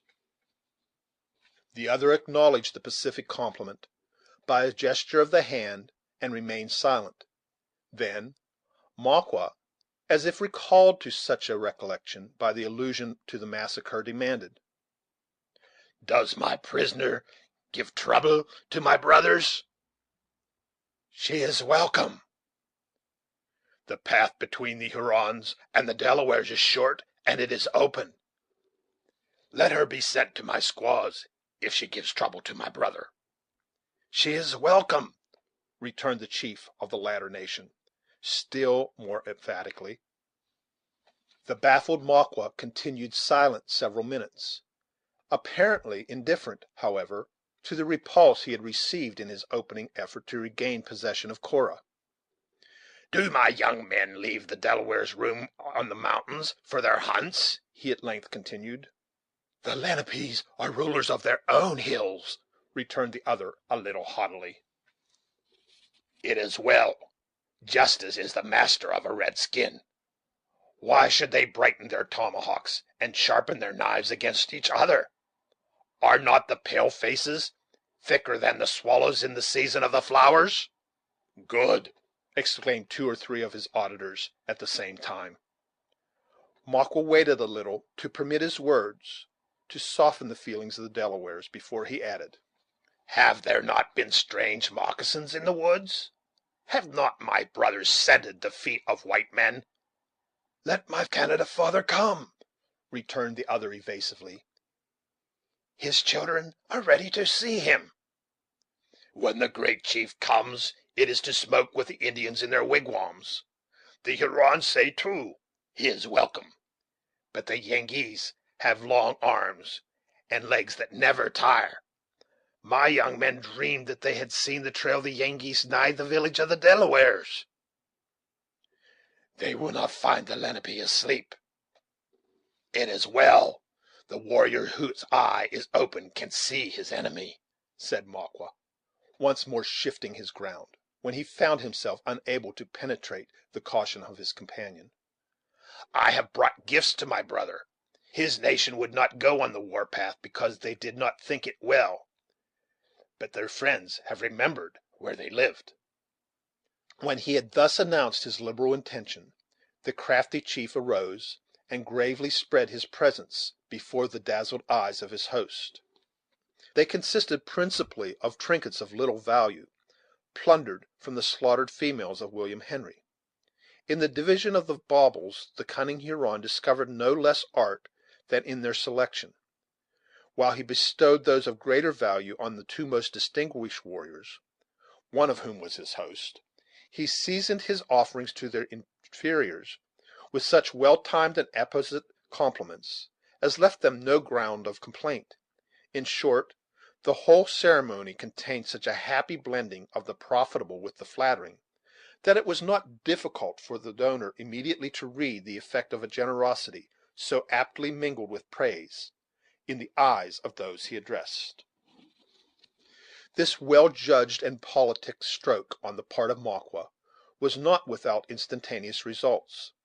The Delawares lost their gravity in a much more cordial expression, and the host, in particular, after contemplating his own liberal share of the spoil for some moments with peculiar gratification, repeated with strong emphasis the words, "My brother is a wise chief; he is welcome." "The Hurons love their friends the Delawares," returned Makwa. "Why should they not? They are colored by the same sun, and their just men will hunt in the same grounds after death. The redskins should be friends, and look with open eyes on the white men. Has not my brother scented spies in the woods?" The Delaware, whose name in English signified hard heart, an appellation that the French had translated in le coeur dur, forgot that obduracy of purpose which had probably obtained him so significant a title. His countenance grew very sensibly less stern, and he now deigned to answer more directly. "There have been strange moccasins about my camp. They have been tracked into my lodges." "Did my brother beat out the dogs?" asked Makwa, without adverting in any manner to the former equivocation of the chief. "It would not do. The stranger is always welcome to the children of the Lenape." "The stranger, but not the spy." "Would the Yengeese send their women as spies? Did not the Huron chief say he took women in the battle?" "He told no lie. The Yengeese have sent out their scouts. They have been in my wigwams, but they found there no one to say welcome. Then they fled to the Delawares, for, say they, the Delawares are our friends. Their minds are turned from their Canada father." The insinuation was a home thrust, and one that in a more advanced state of society would have entitled Makwa to the reputation of a skillful diplomatist. The recent defection of the tribe had, as they well knew themselves, subjected the Delawares to much reproach among their French allies, and they were now made to feel that their future actions were to be regarded with jealousy and distrust. There was no deep insight into causes and effects necessary to foresee that such a situation of things was likely to prove highly prejudicial to their future movements. Their distant villages, their hunting grounds, and hundreds of their women and children, together with a material part of their physical force, were actually within the limits of the French territory. Accordingly, this alarming annunciation was received, as Makwa intended, with manifest disapprobation, if not with alarm. "Let my father look in my face," said Le Coeur dur. "He will see no change. It is true, my young men did not go out on the war path. They had dreams for not doing so, but they love and venerate the great white chief." "Will he think so when he hears that his greatest enemy is fed in the camp of his children? When he is told a bloody Yankee smokes at your fire, and the pale face who has slain so many of his friends goes in and out among the Delawares? Go, my great Canada father is not a fool." "Where is the Yankee that the Delawares fear," returned the other, "who has slain my young men? Who is the mortal enemy of my great father?" "Le Long Carabine." The Delaware warriors started at the well known name, betraying by their amazement that they had now learned for the first time one so famous among the Indian allies of France was within their power. "What does my brother mean?" demanded Le Coeur dur, in a tone that by its wonder far exceeded the usual apathy of his race. "A Huron never lies," returned Magua coldly, leaning his head against the side of the lodge, and drawing his slight robe across his tawny breast. "Let the Delawares count their prisoners. They will find one whose skin is neither red nor pale." A long and musing pause succeeded. The chief consulted apart with his companions, and messengers dispatched to collect certain others of the most distinguished men of the tribe. As warrior after warrior dropped in, they were each made acquainted in turn with the important intelligence that Magua had just communicated. The air of surprise and the usual low, deep, guttural exclamation were common to them all. The news spread from mouth to mouth, until the whole encampment became powerfully agitated. The women suspended their labors to catch such syllables as unguardedly fell from the lips of the consulting warriors. The boys deserted their sports, and, walking fearlessly among their fathers, looked up in curious admiration as they heard the brief exclamations of wonder they so freely expressed the temerity of their hated foe. In short, every occupation was abandoned for the time, and all other pursuits seemed discarded in order that the tribe might freely indulge, after their own peculiar manner, in an open expression of feeling. When the excitement had a little abated, the old men disposed themselves seriously to consider that which became the honor and safety of their tribe to perform under circumstances of so much delicacy and embarrassment. During all these movements, and in the midst of the general commotion, Magua had not only maintained his seat, but the very attitude he had originally taken against the side of the lodge, where he continued as immovable, and apparently as unconcerned as if he had no interest in the result. Not a single indication of the future intentions of his host, however, escaped his vigilant eyes. With his consummate knowledge of the nature of the people with whom he had to deal, he anticipated every measure on which they decided, and it might almost be said that in many instances he knew their intentions even before they became known to themselves. The council of the Delawares was short. When it was ended, a general bustle announced that it was to be immediately succeeded by a solemn and formal assemblage of the nation. As such meetings are rare, and only called on occasions of the last importance, the subtle Huron, who still sat apart, a wily and dark observer of the proceedings, now knew that all his projects must be brought to their final issue. He therefore left the lodge, and walked silently forth to the place in front of the encampment, whither the warriors were already beginning to collect. It might have been half an hour before each individual, including even the women and children, was in his place. The delay had been created by the grave preparations that were deemed necessary to so solemn and unusual a conference. But when the sun was seen climbing above the tops of that mountain, against whose bosom the Delawares had constructed their encampment, most were seated, and his bright rays darted from behind the outline of trees that fringed the eminence. They fell upon as grave and as attentive and as deeply interested a multitude as was probably ever before lighted by his morning beams. Its number somewhat exceeded 1,000 souls.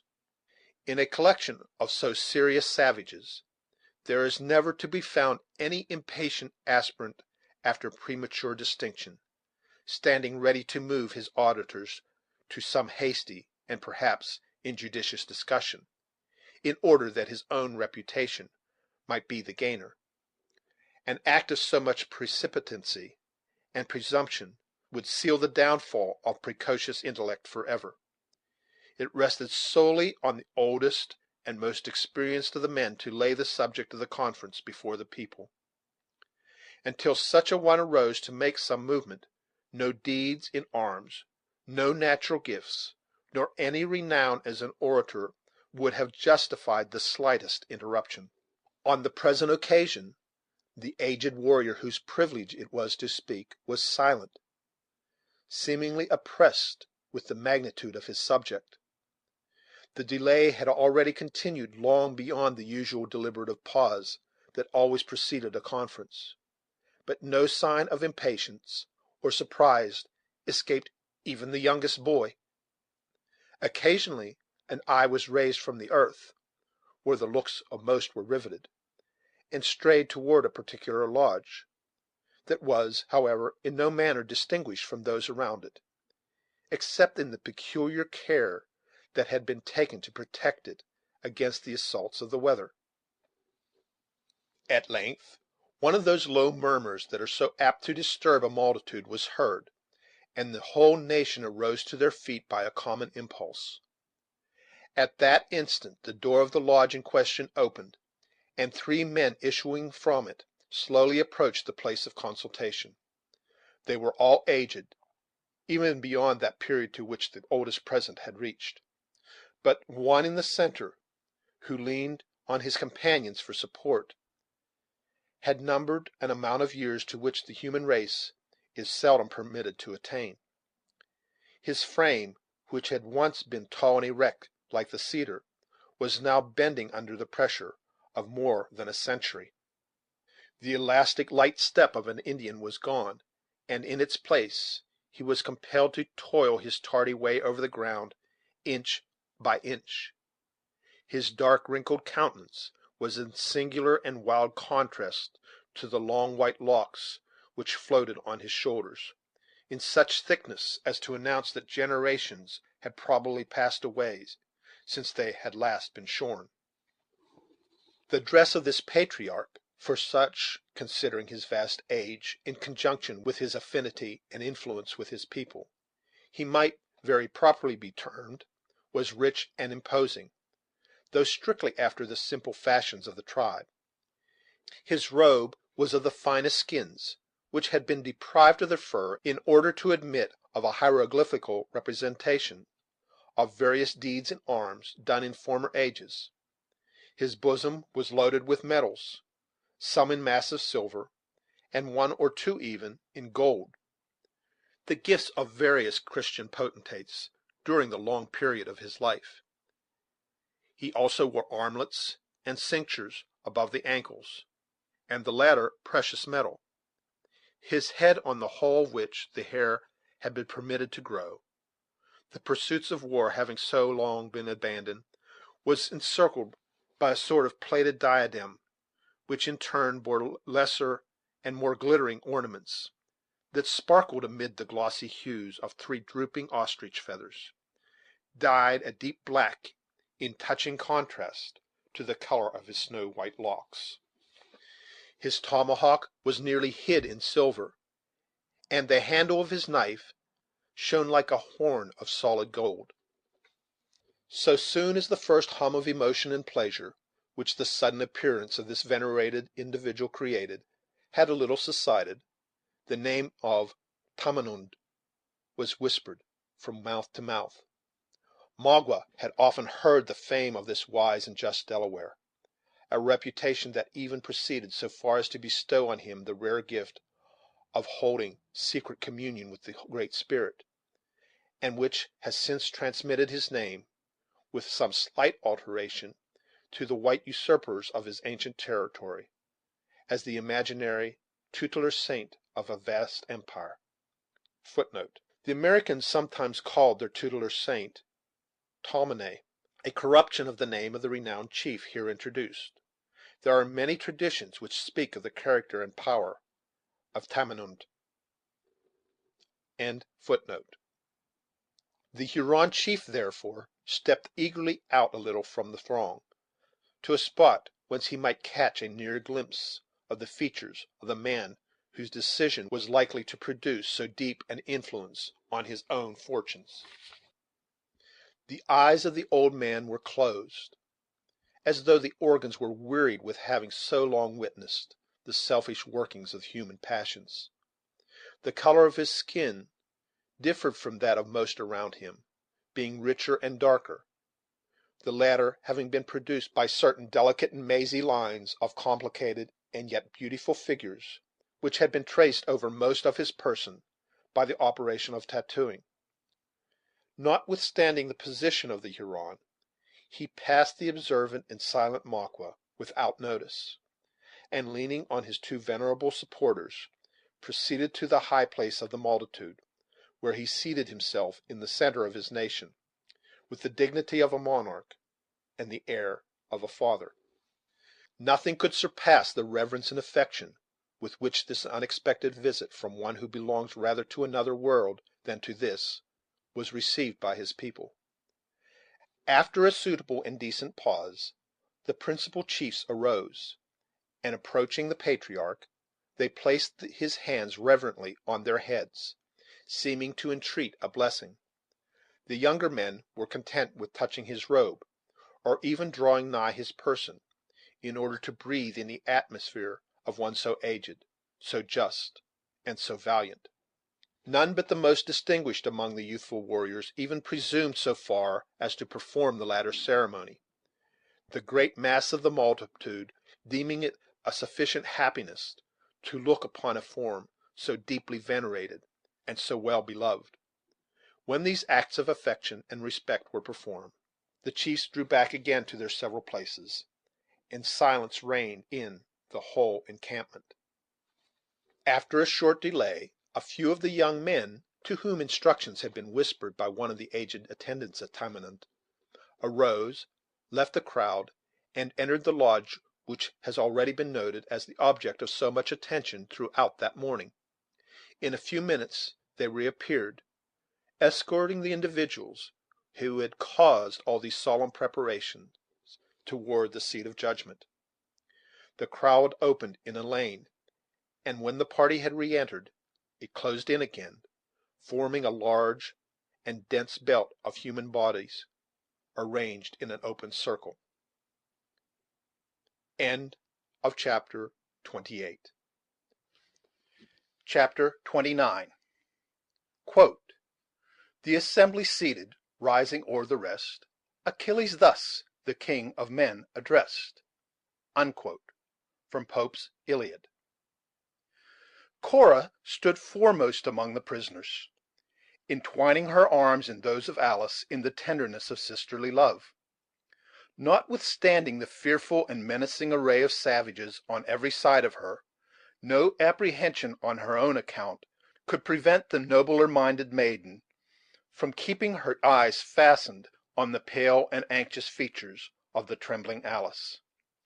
Close at their side stood Heyward, with an interest in both, that, at such a moment of intense uncertainty, scarcely knew a preponderance in favor of her whom he most loved. Hawkeye had placed himself a little in the rear, with a deference to the superior rank of his companions, that no similarity in the state of their present fortunes could induce him to forget. Uncas was not there. When perfect silence was again restored, and after the usual long, impressive pause, one of the two aged chiefs who sat at the side of the patriarch arose and demanded aloud, in very intelligible English, Which of my prisoners is Le Long Carabine? Neither Duncan nor the scout answered. The former, however, glanced his eyes around the dark and silent assembly, and recoiled a pace when they fell on the malignant visage of Magua. He saw at once that this wily savage had some secret agency in their present arraignment before the nation, and determined to throw every possible impediment in the way of execution of his sinister plans. He had witnessed one instance of the summary punishments of the Indians, and now dreaded that his companion was to be selected for a second. In this dilemma, with little or no time for reflection, he suddenly determined to cloak his invaluable friend at every hazard to himself. Before he had time, however, to speak, the question was repeated in a louder voice and with a clearer utterance. "Give us arms," the young man haughtily replied, "and place us in yonder woods. Our deeds shall speak for us." "This is the warrior whose name has filled our ears," returned the chief, regarding Heyward with that sort of curious interest which seems inseparable from man when first beholding one of his fellows to whom merit or accident, virtue or crime, has given notoriety. "What has brought the white man into the camp of the Delawares?" "My necessities. I come for food, shelter, and friends." "It cannot be. The woods are full of game. The head of a warrior needs no other shelter than a sky without clouds, and the Delawares are the enemies and not the friends of the Yankees. Go; the mouth has spoken while the heart said nothing." Duncan, a little at a loss in whatever manner to proceed, remained silent; but the scout, who had listened attentively to all that passed, now advanced steadily to the front. That I did not answer to the call for la longue carabine was not owning either to shame or fear, he said, for neither one nor the other is the gift of an honest man. But I do not admit to the right of the Mingoes to bestow a name on one whose friends have been mindful of his gifts, in this particular, especially as their title is a lie, Killdeer being a grooved barrel and no carabine. I am the man, however, that got the name of Nathaniel from my kin, the complement of Hawkeye from the Delawares, who live on their own river, and whom the Iroquois have presumed to style the Long Rifle, without any warranty from him who is most concerned in the matter. The eyes of all present, which had hitherto been gravely scanning the person of Duncan, were now turned on the instant toward the upright iron frame of this new pretender to the distinguished appellation.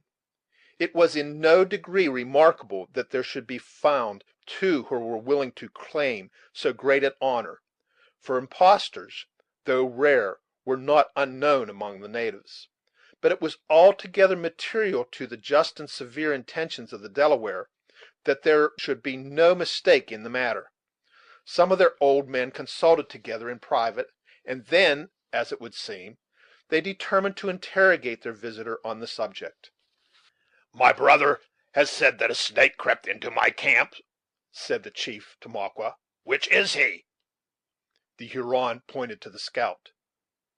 "Will a wise Delaware believe the barking of a wolf?" exclaimed Duncan, still more confirmed in the evil intentions of his ancient enemy.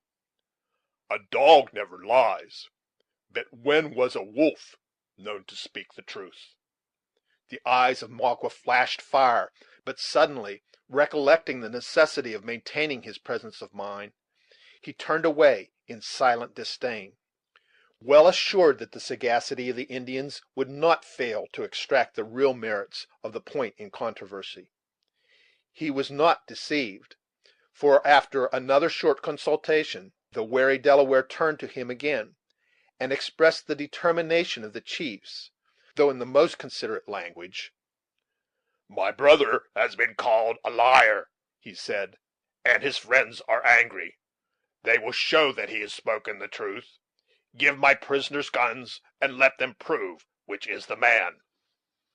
Magua affected to consider the expedient, which he well knew proceeded from distrust of himself, as a compliment, and made a gesture of acquiescence. well content that his veracity should be supported by so skillful a marksman as the scout. The weapons were instantly placed in the hands of the friendly opponents, and they were bid to fire over the heads of the seated multitude at an earthen vessel which lay, by accident, on a stump, some 50 yards from the place where they stood. Heyward smiled to himself at the idea of a competition with the scout, though he determined to persevere in the deception until apprised of the real designs of Magua.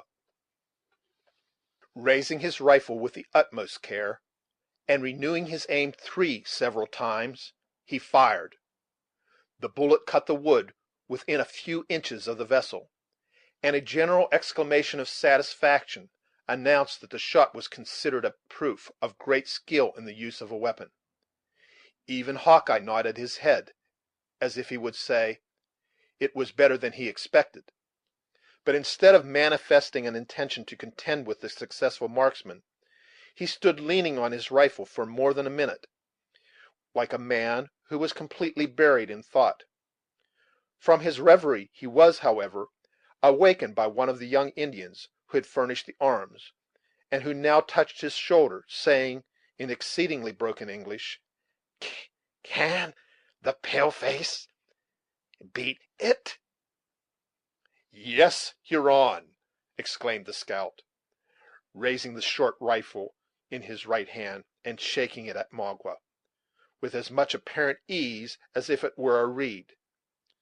"Yes, Huron, I could strike you now, and no power on earth could prevent the deed. The soaring hawk is no more certain of the dove than I am this moment of you. Did I choose to send a bullet to your heart, why should I not? Why? Because the gifts of my color forbid it, and I might draw down evil on tender and innocent heads. If you know such a being as God, thank him, therefore, in your inward soul, for you have reason." The flushed countenance, angry eye, and swelling figure of the scout produced a sensation of secret awe in all that heard him. The Delawares held their breath in expectation; but Magua himself, even while he distrusted the forbearance of his enemy, remained immovable and calm, where he stood wedged in by the crowd, as one who grew to the spot. Beat it! repeated the young Delaware at the elbow of the scout. "Beat what, fool, what?"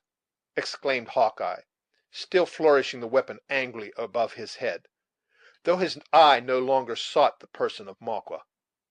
"If the white man is the warrior he pretends," said the aged chief, "let him strike nigher to the mark." the scout laughed aloud, a noise that produced the startling effect of an unnatural sound on Heyward. Then, dropping the piece heavily into the extended left hand, it was discharged, apparently by the shock, driving the fragments of the vessel into the air, and scattering them on every side. Almost at the same instant the rattling sound of the rifle was heard, as he suffered it to fall contemptuously to the earth. The first impression of so strange a scene was engrossing admiration. Then a low but increasing murmur ran through the multitude, and finally swelled into sounds that denoted a lively opposition in the sentiments of the spectators. While some openly testified their satisfaction at so unexampled dexterity, by far the larger portion of the tribe were inclined to believe the success of the shot was the result of accident. Heyward was not slow to confirm an opinion that was so favorable to his own pretensions. "It was chance," he exclaimed. "None can shoot without an aim." "Chance!" echoed the excited woodsman, who was now stubbornly bent on maintaining his identity at every hazard, and on whom the secret hints of Heyward to acquiesce in the deception were entirely lost. "Does yonder lying Huron, too, think it chance? Give him another gun, and place us face to face, without cover or dodge, and let Providence and our own eyes decide the matter atween us. I do not make the offer to you, Major, for our blood is of a color, and we serve the same master." "That the Huron is a liar is very evident," returned Heyward, coolly. "You have yourself heard him assert you to be La Longue Carabine." It were impossible to say what violent assertion the stubborn Hawkeye would have next made, in his headlong wish to vindicate his identity, had not the aged Delaware once more interposed. The hawk which comes from the clouds can return when he will, he said. Give them the guns." This time the scout seized the rifle with avidity; nor had Mahqua, though he watched the movements of the marksman with jealous eyes, any further cause for apprehension. "Now let it be proved in the face of this tribe of Delawares which is the better man," cried the scout, tapping the butt of his piece with that finger which had pulled so many fatal triggers. "You see that gourd hanging against yonder tree, Major? If you are a marksman fit for the borders, let me see you break its shell." Duncan noted the object, and prepared himself to renew the trial. The gourd was one of the usual little vessels used by the Indians, and it was suspended from a dead branch of a small pine by a thong of deerskin, at the full distance of 100 yards. So strangely compounded is the feeling of self love, that the young soldier, while he knew the utter worthlessness of the suffrages of his savage umpires, forgot the sudden motives of the contest in which to excel. It had been seen already that his skill was far from being contemptible, and he now resolved to put forth its nicest qualities. Had his life depended on the issue, the aim of Duncan could not have been more deliberate or guarded.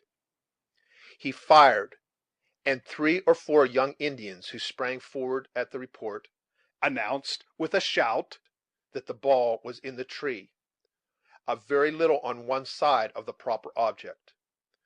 The warriors uttered a common ejaculation of pleasure, and then turned their eyes inquiringly on the movements of his rival. "It may do for the Royal Americans," said Hawkeye, laughing once more in his own silent, heartfelt manner; "but had my gun often turned so much from the true line, many a marten, whose skin is now in a lady's muff, would still be in the woods; ay, and many a bloody Mingo, who is departed to his final account, would be acting his deviltries at this very day atween the provinces. I hope the squaw who owns the gourd has more of them in her wigwam, for this will never hold water again." The scout had shook his priming and cocked his piece, while speaking, and as he ended, he threw back a foot and slowly raised the muzzle from the earth. The motion was steady, uniform, and in one direction. When on a perfect level, it remained for a single moment without tremor or variation, as though both man and the rifle were carved in stone. During that station instant it poured forth its contents in a bright, glancing sheet of flame. Again the young Indians bounded forward, but their hurried search and disappointed looks announced that no traces of the bullet were to be seen. "Go," said the old chief to the scout, in a tone of strong distrust.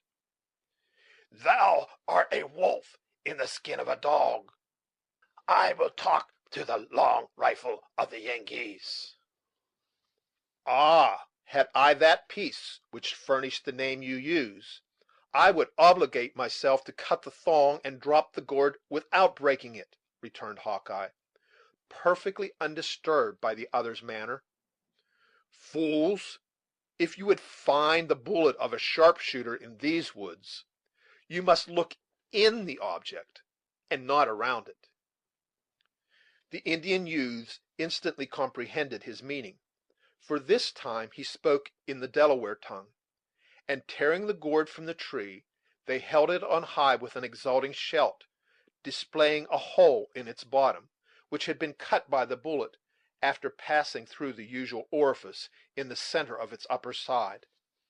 At this unexpected exhibition A loud and vehement expression of pleasure burst from the mouth of every warrior present. It decided the question, and effectually established Hawkeye in the possession of his dangerous reputation. Those curious and admiring eyes, which had been turned again on Heyward, were finally directed to the weather beaten form of the scout, who immediately became the principal object of attention to the simple and unsophisticated beings by whom he was surrounded. When the sudden and noisy commotion had a little subsided, the aged chief resumed his examination. "Why did you wish to stop my ears?" he said, addressing Duncan. "Are the Delawares fools that they could not know the young panther from the cat?" "They will yet find the Huron a singing bird," said Duncan, endeavoring to adopt the figurative language of the natives. "It is good. We will know who can shut the ears of men, brother," added the chief, turning his eyes on Mahquah. "The Delawares, listen." Thus signaled, and directly called on to declare his object, the Huron arose, and advancing with great deliberation and dignity into the very centre of the circle, where he stood confronted by the prisoners, he placed himself in an attitude to speak. Before opening his mouth, however, he bent his eyes slowly among the whole living boundary of earnest faces, as if to temper his expressions to the capabilities of his audience. On Hawkeye he cast a glance of respectful enmity; on Duncan a look of inextinguishable hatred. The shrinking figure of Alice he scarcely deigned to notice; but when his glance met the firm, commanding, and yet lovely form of Cora, his eye lingered a moment with an expression that might have been difficult to define. Then, filled with his own dark detentions, he spoke in the language of the Canadas, a tongue that he knew well was comprehended by most of his auditors. "The spirit that made men colored them differently," commenced the subtle Huron. "Some are blacker than the sluggish bear. These, he said, should be slaves, and he ordered them to work forever like the beaver. You may hear them groan when the south wind blows, louder than the lowing buffaloes along the shores of the Great Lake, where the big canoes come and go with them in droves. Some he made with faces paler than the ermine of the forest, and these he ordered to be traders, dogs to their women, and wolves to their slaves. He gave this people the nature of the pigeon, wings that never tire, young more plentiful than the leaves of the trees, and appetites to devour the earth. He gave them tongues like the false call of the wildcat, hearts like rabbits, the cunning of the hog, but none of the fox, and arms longer than the legs of the moose. With his tongue he stops the ears of the Indians. His heart teaches him to pay warriors to fight his battles. His cunning tells him how to get together the goods of the earth, and his arms enclose the land from the shores of the salt water to the islands of the Great Lake. His gluttony makes him sick. God gave him enough, and yet he wants all. Such are the pale faces.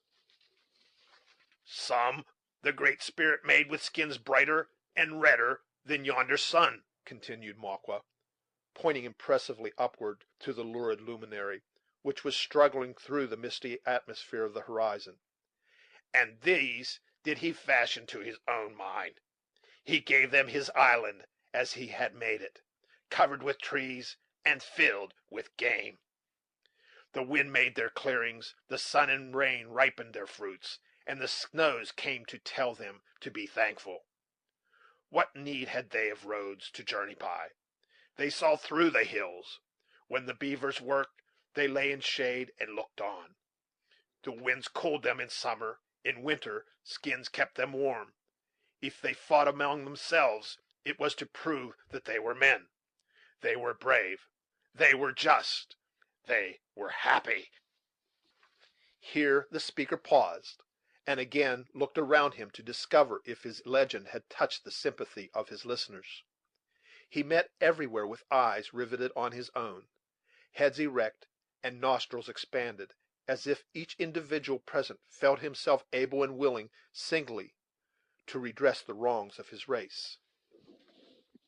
"If the Great Spirit gave different tongues to his red children," he continued, in a low, still melancholy voice, "it was that all animals might understand them.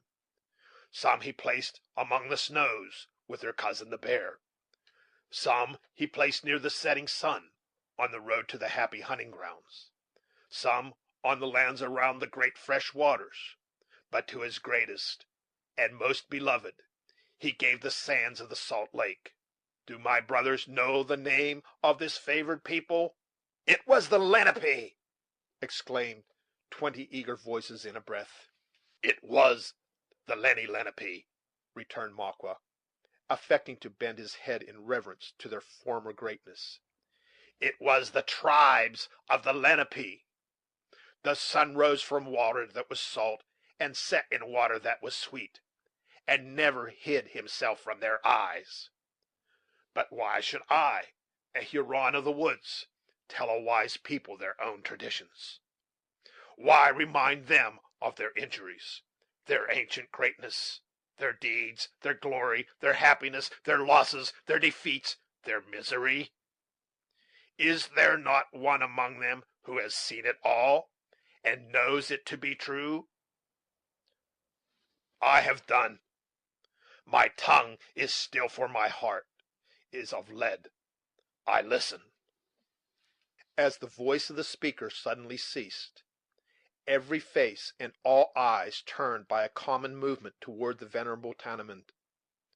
From the moment that he took his seat until the present instant, the lips of the patriarch had not severed, and scarcely a sign of life had escaped him. He sat bent in feebleness, and apparently unconscious of the presence he was in during the whole of that opening scene, in which the skill of the scout had been so clearly established. At the nicely graduated sound of Makwa's voice, however, he betrayed some evidence of consciousness, and once or twice he even raised his head, as if to listen.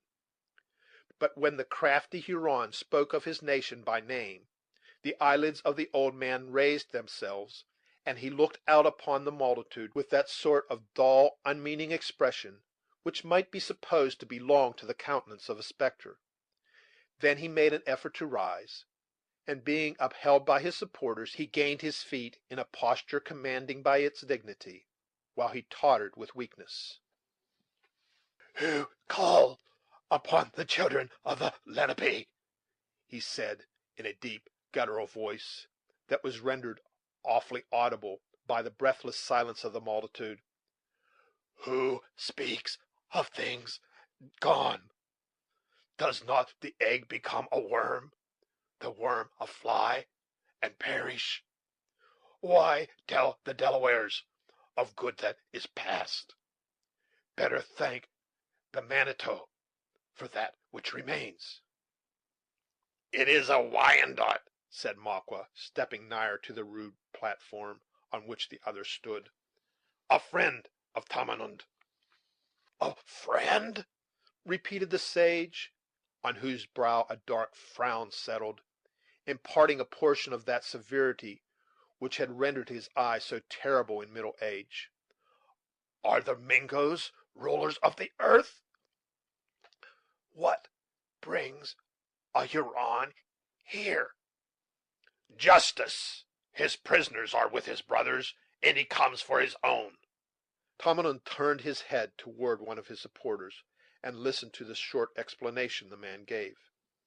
Then, facing the applicant, he regarded him for a moment with deep attention, after which he said, in a low and reluctant voice: "Justice is the law of the great Manitou.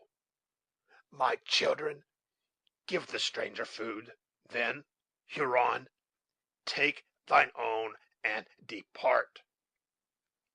On the delivery of this solemn judgment, The patriarch seated himself and closed his eyes again, as if better pleased with the images of his own ripened experience than with the visible objects of the world. Against such a decree there was no Delaware sufficiently hardy to murmur, much less oppose himself. The words were barely uttered when 4 or 5 of the younger warriors, stepping behind Heyward and the scout, passed thongs so dexterously and rapidly around their arms as to hold them both in instant bondage. The former was too much engrossed with his precious and nearly insensible burden to be aware of their intentions before they were executed, and the latter, who considered even the hostile tribes of the Delaware a superior race of beings, submitted without resistance.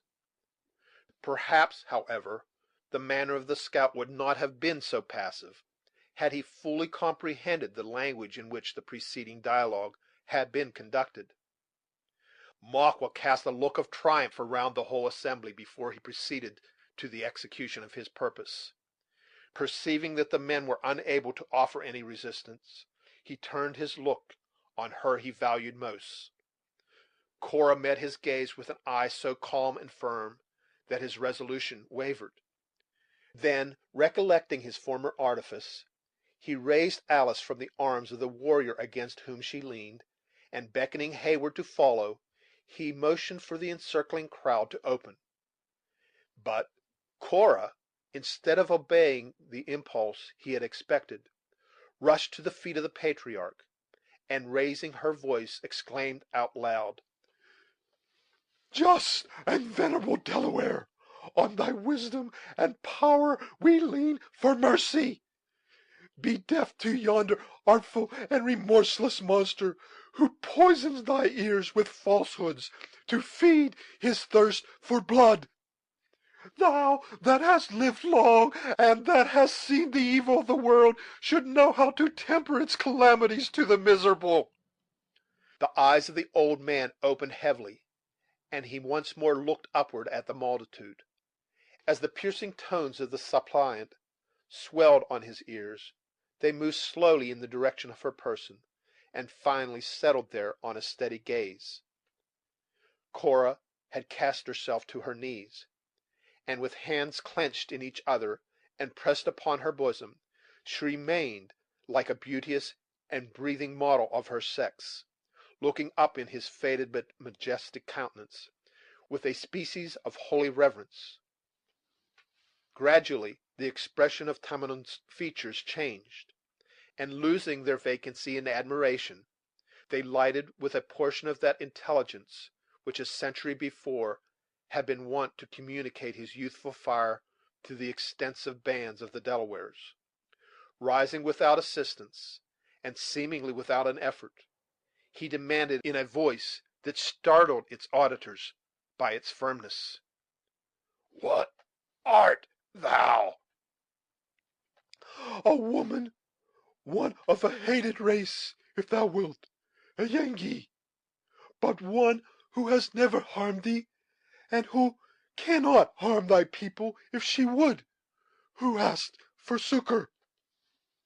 Tell me, my children, continued the patriarch hoarsely, motioning to those around him, though his eyes still dwelt upon the kneeling form of Cora, where have the Delawares camped? In the mountains of the Iroquois, beyond the clear springs of the Horican. Many parching summers are come and gone, continued the sage, since I drank the water of my own rivers. The children of Miquon are the justest white men, but they are thirsty, and took it to themselves. Do they follow us so far? Footnote: William Penn was termed Miquon by the Delawares, and, as he never used violence or injustice in his dealings with them, his reputation for probity passed into a proverb. The American is justly proud of the origin of his nation, which is perhaps unequaled in the history of the world. But the Pennsylvanian and Jerseymen have more reason to value themselves in their ancestors than the natives of any other state, since no wrong was done the original owners of the soil. We follow none, we covet nothing, answered Cora. Captives against our wills, we have been brought amongst you, and we ask but permission to depart to our own in peace. Art thou not Tamenund, the father, the judge, I had almost said the prophet of his people? I am Tamenund of many days. 'Tis now some 7 years that one of thy people was at the mercy of a white chief on the borders of this province. He claimed to be of the blood of the good and just Tamenund. Go, said the white man, for thy parents' sake thou art free. Dost thou remember the name of that English warrior? I remember that when a laughing boy, returned the patriarch, with the peculiar recollection of vast age, I stood upon the sands of the seashore, and saw a big canoe, with wings whiter than the swans, and wider than many eagles, come from the rising sun. Nay, nay, I speak not of a time so very distant, but of favor shown to thy kindred by one of mine, within the memory of thy youngest warrior. Was it when the Yankees and the Dutchmen fought for the hunting grounds of the Delawares? Then Tamenund was chief, and first laid aside the bow for the lightning of the pale faces. Not yet then, interrupted Cora. By many ages, I speak of a thing of yesterday. Surely, surely you forgot it not. It was but yesterday, rejoined the aged man, with touching pathos, that the children of the Lenape were masters of the world. The fishes of the salt lake, the birds, the beasts, and the Mengi of the woods owned them for sagamores. Cora bowed her head in disappointment, and for a bitter moment struggled with her chagrin. Then, elevating her rich features and beaming eyes, she continued, in tones scarcely less penetrating than the unearthly voice of the patriarch himself: Tell me, is Tamenund a father? The old man looked down upon her from his elevated stand, with a benignant smile on his wasted countenance, and then, casting his eyes slowly over the whole assemblage, he answered, Of a nation. For myself I ask nothing. Like thee and thine, venerable chief, she continued, pressing her hands convulsively on her heart, and suffering her head to droop until her burning cheeks were nearly concealed in the maze of dark, glossy tresses that fell in disorder on her shoulders.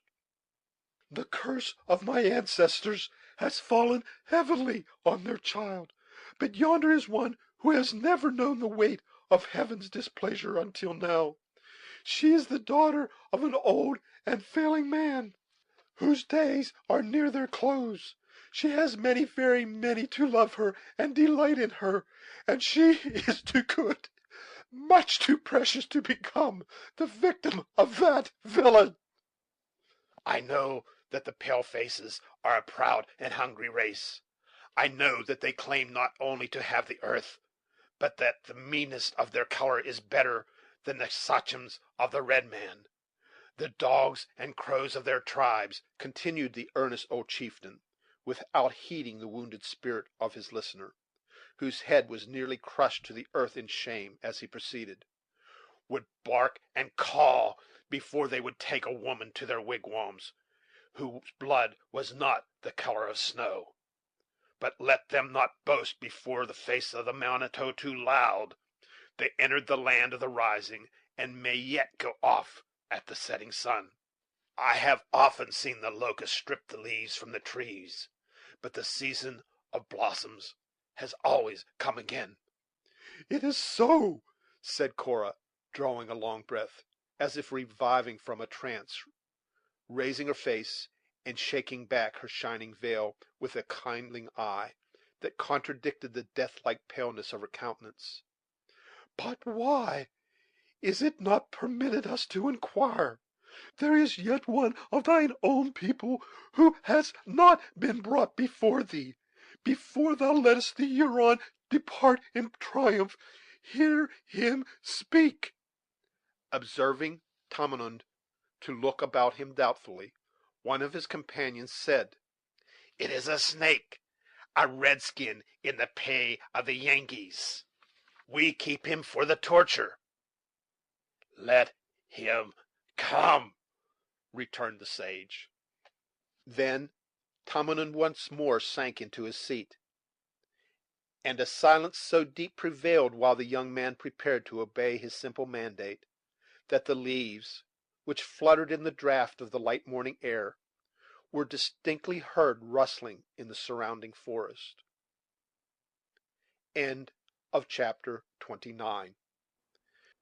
Chapter 30. If you deny me, fie upon your law. There is no force in the decrees of Venice. I stand for judgment.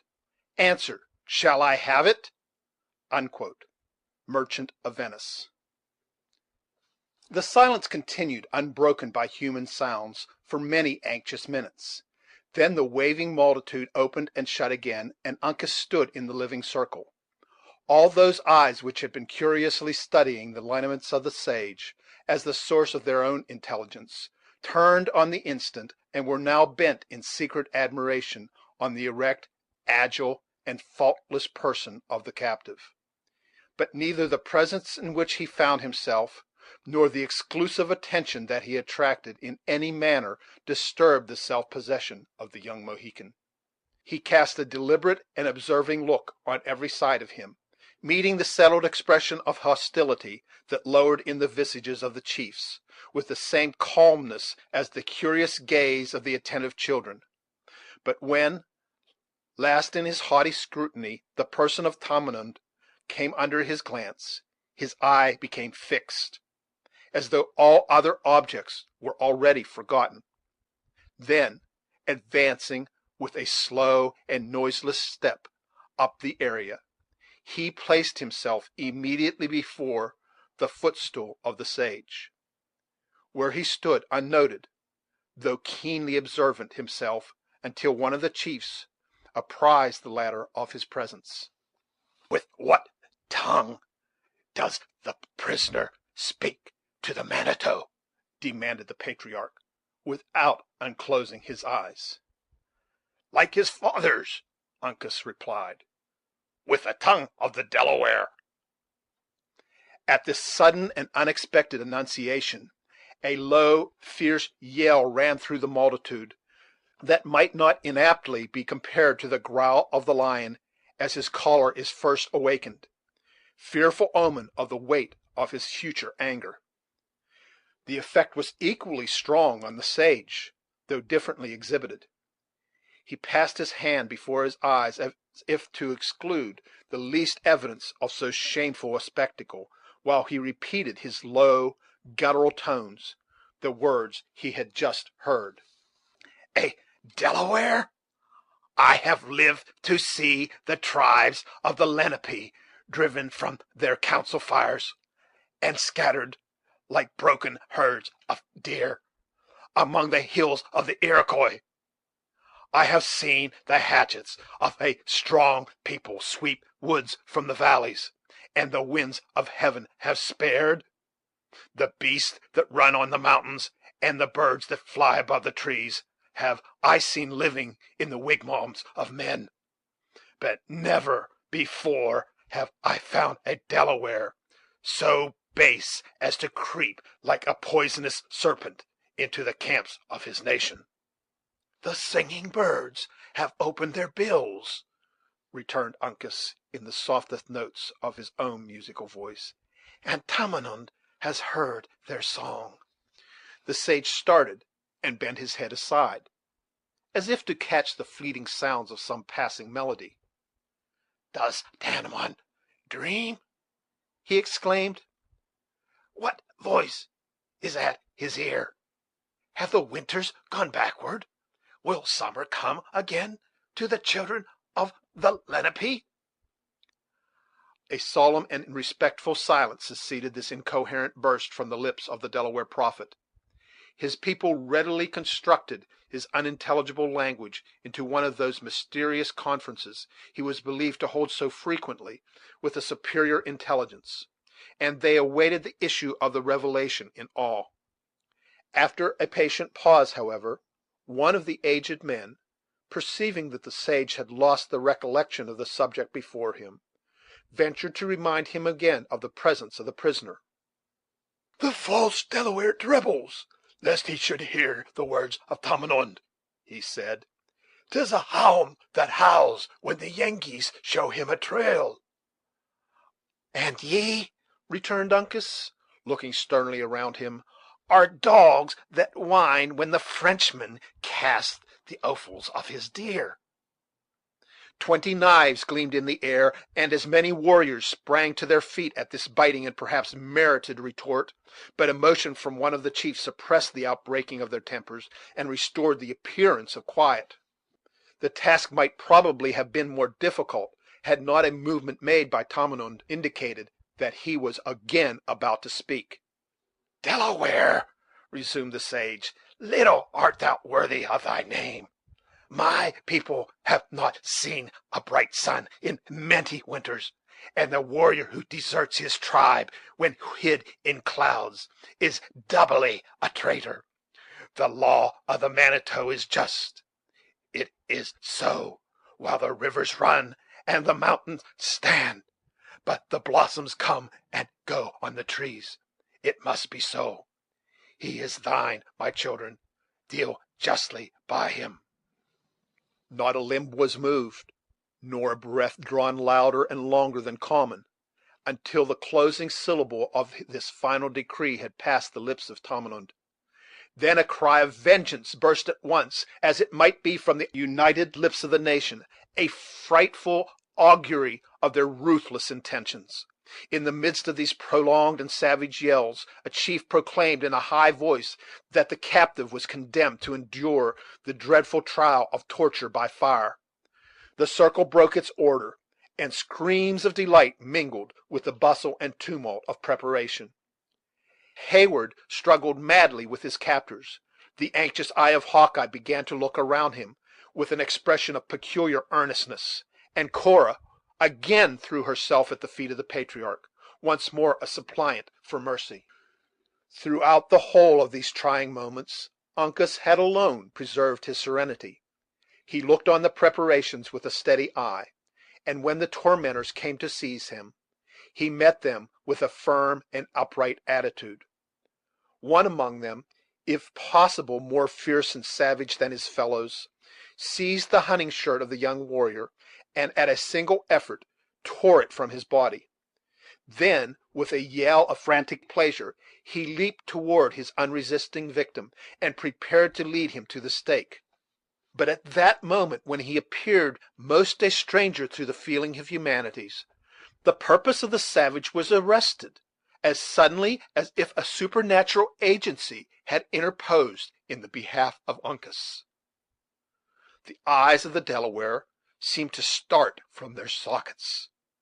His mouth opened, and his whole form became frozen in an attitude of amazement. Raising his hand with a slow and regulated motion, he pointed with the finger to the bosom of the captive. His companions crowded about him in wonder, and every eye was like his own, fastened intently on the figure of a small tortoise, beautifully tattooed on the breast of the prisoner, in a bright blue tint. For a single instant Uncas enjoyed his triumph, smiling calmly on the scene.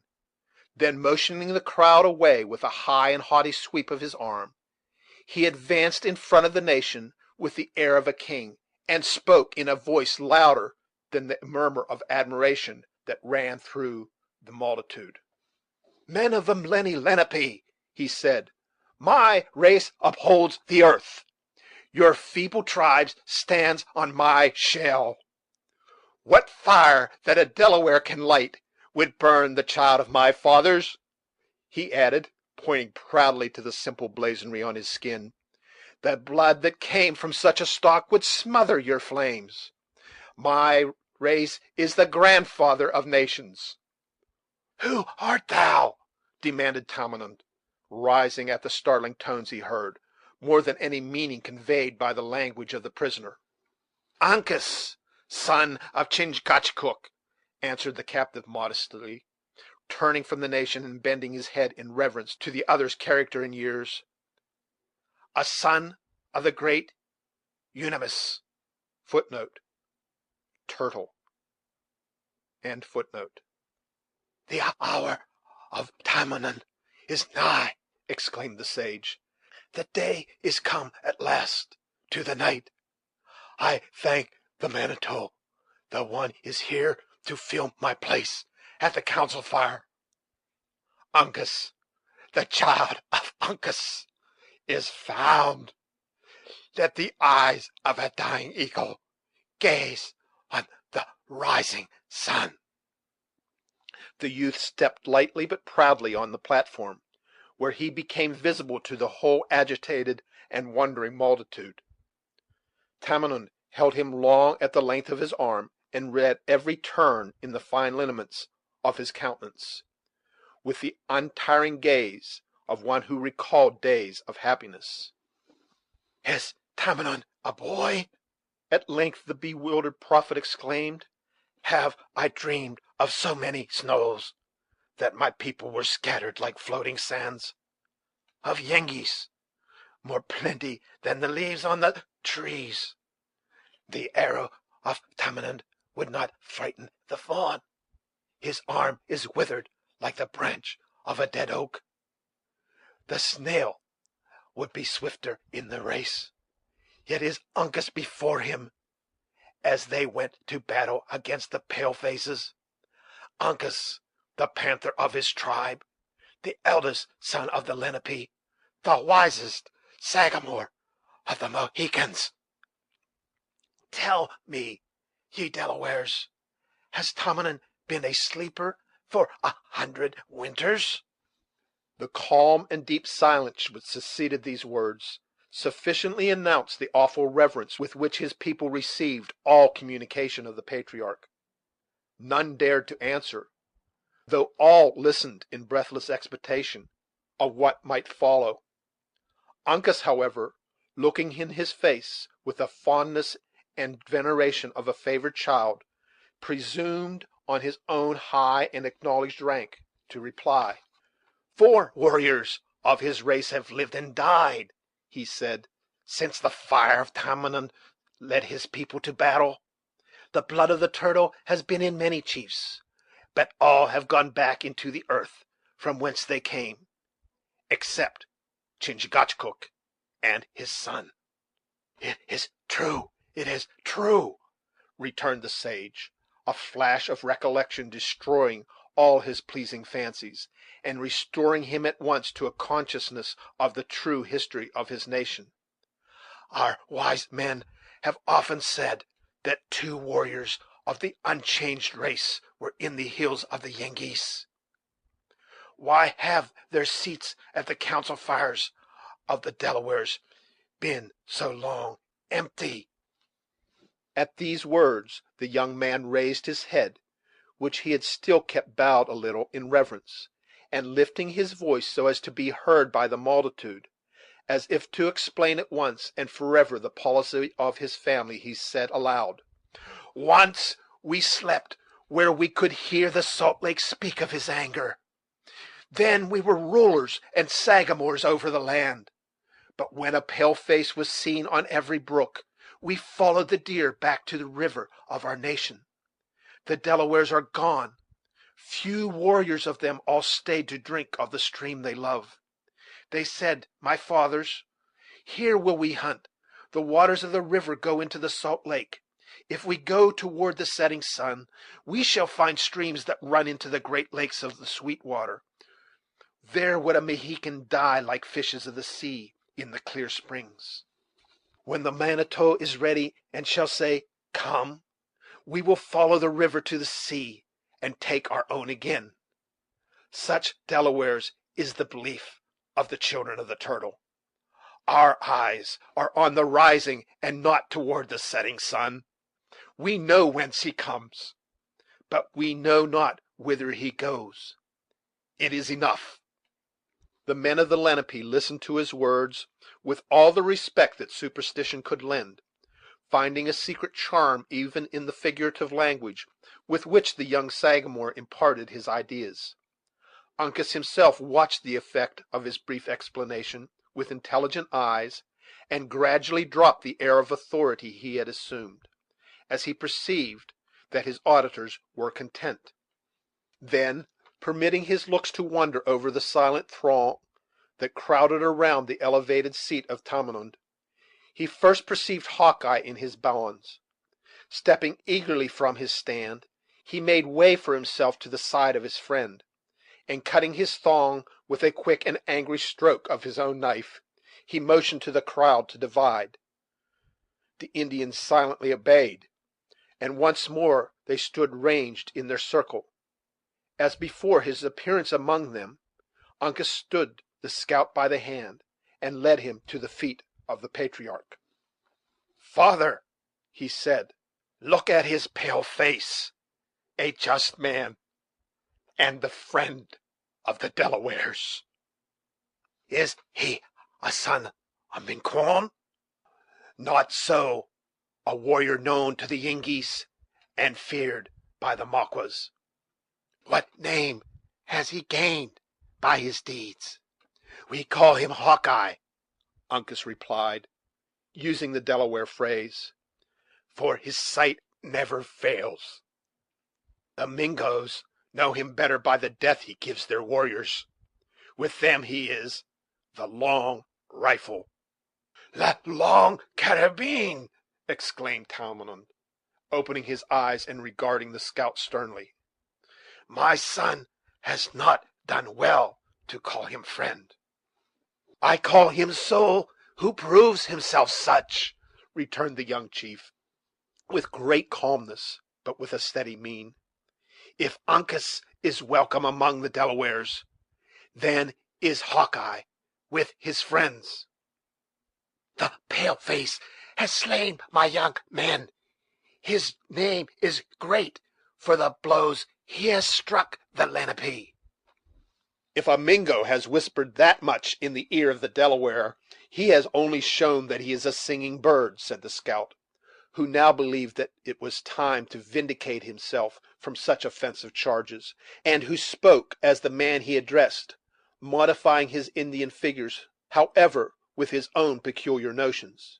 "That I have slain the Maquas, I am not the man to deny, even at their own council fires; but that knowingly my hand has never harmed the Delaware is opposed to the reason of my gifts, which is friendly to them and all that belongs to their nation."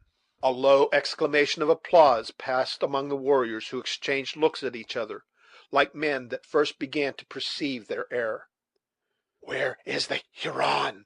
demanded Tamenund. "Has he stopped my ears?" Maqua, whose feelings during that scene in which Uncas had triumphed may be much better imagined than described, answered to the call by stepping boldly in front of the patriarch. "The just Tamenund," he said, "will not keep what the Huron has lent." "Tell me, son of my brother," returned the sage, avoiding the dark countenance of Le Subtil, and turning gladly to the more ingenuous features of Uncas, "has the stranger the conqueror's right over you?" "He has none. The panther may get into snares set by the women, but he is strong, and knows how to leap through them." "La Long Carabine laughs at the Mingoes. Go, Huron, ask your squaws the color of a bear.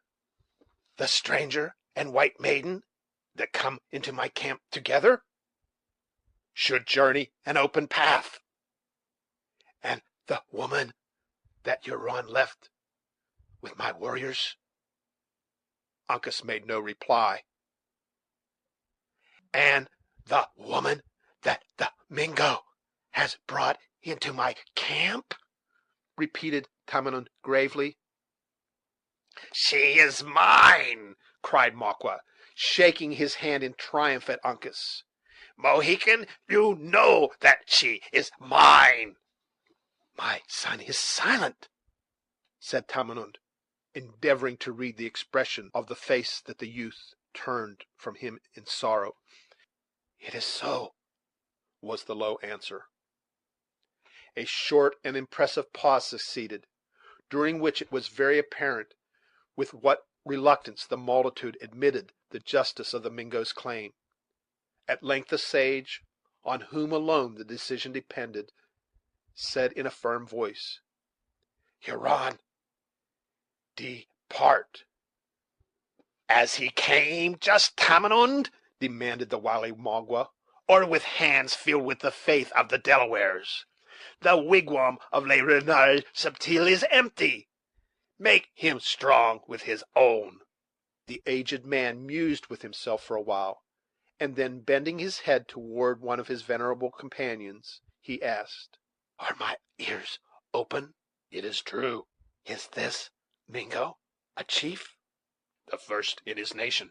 Girl, what wouldst thou? A great warrior takes thee to wife. Go, thy race will not end. Better 1,000 times it should, exclaimed the horror-struck Cora, than meet with such a degradation. Huron, her mind is in the tents of her fathers. An unwilling maiden makes an unhappy wigwam. She speaks the tongue of her people, returned Magua, regarding his victim with a look of bitter irony. She is of a race of traitors, and will bargain for a bright look. Let Tamenund speak the words. Take you the wampum and our love.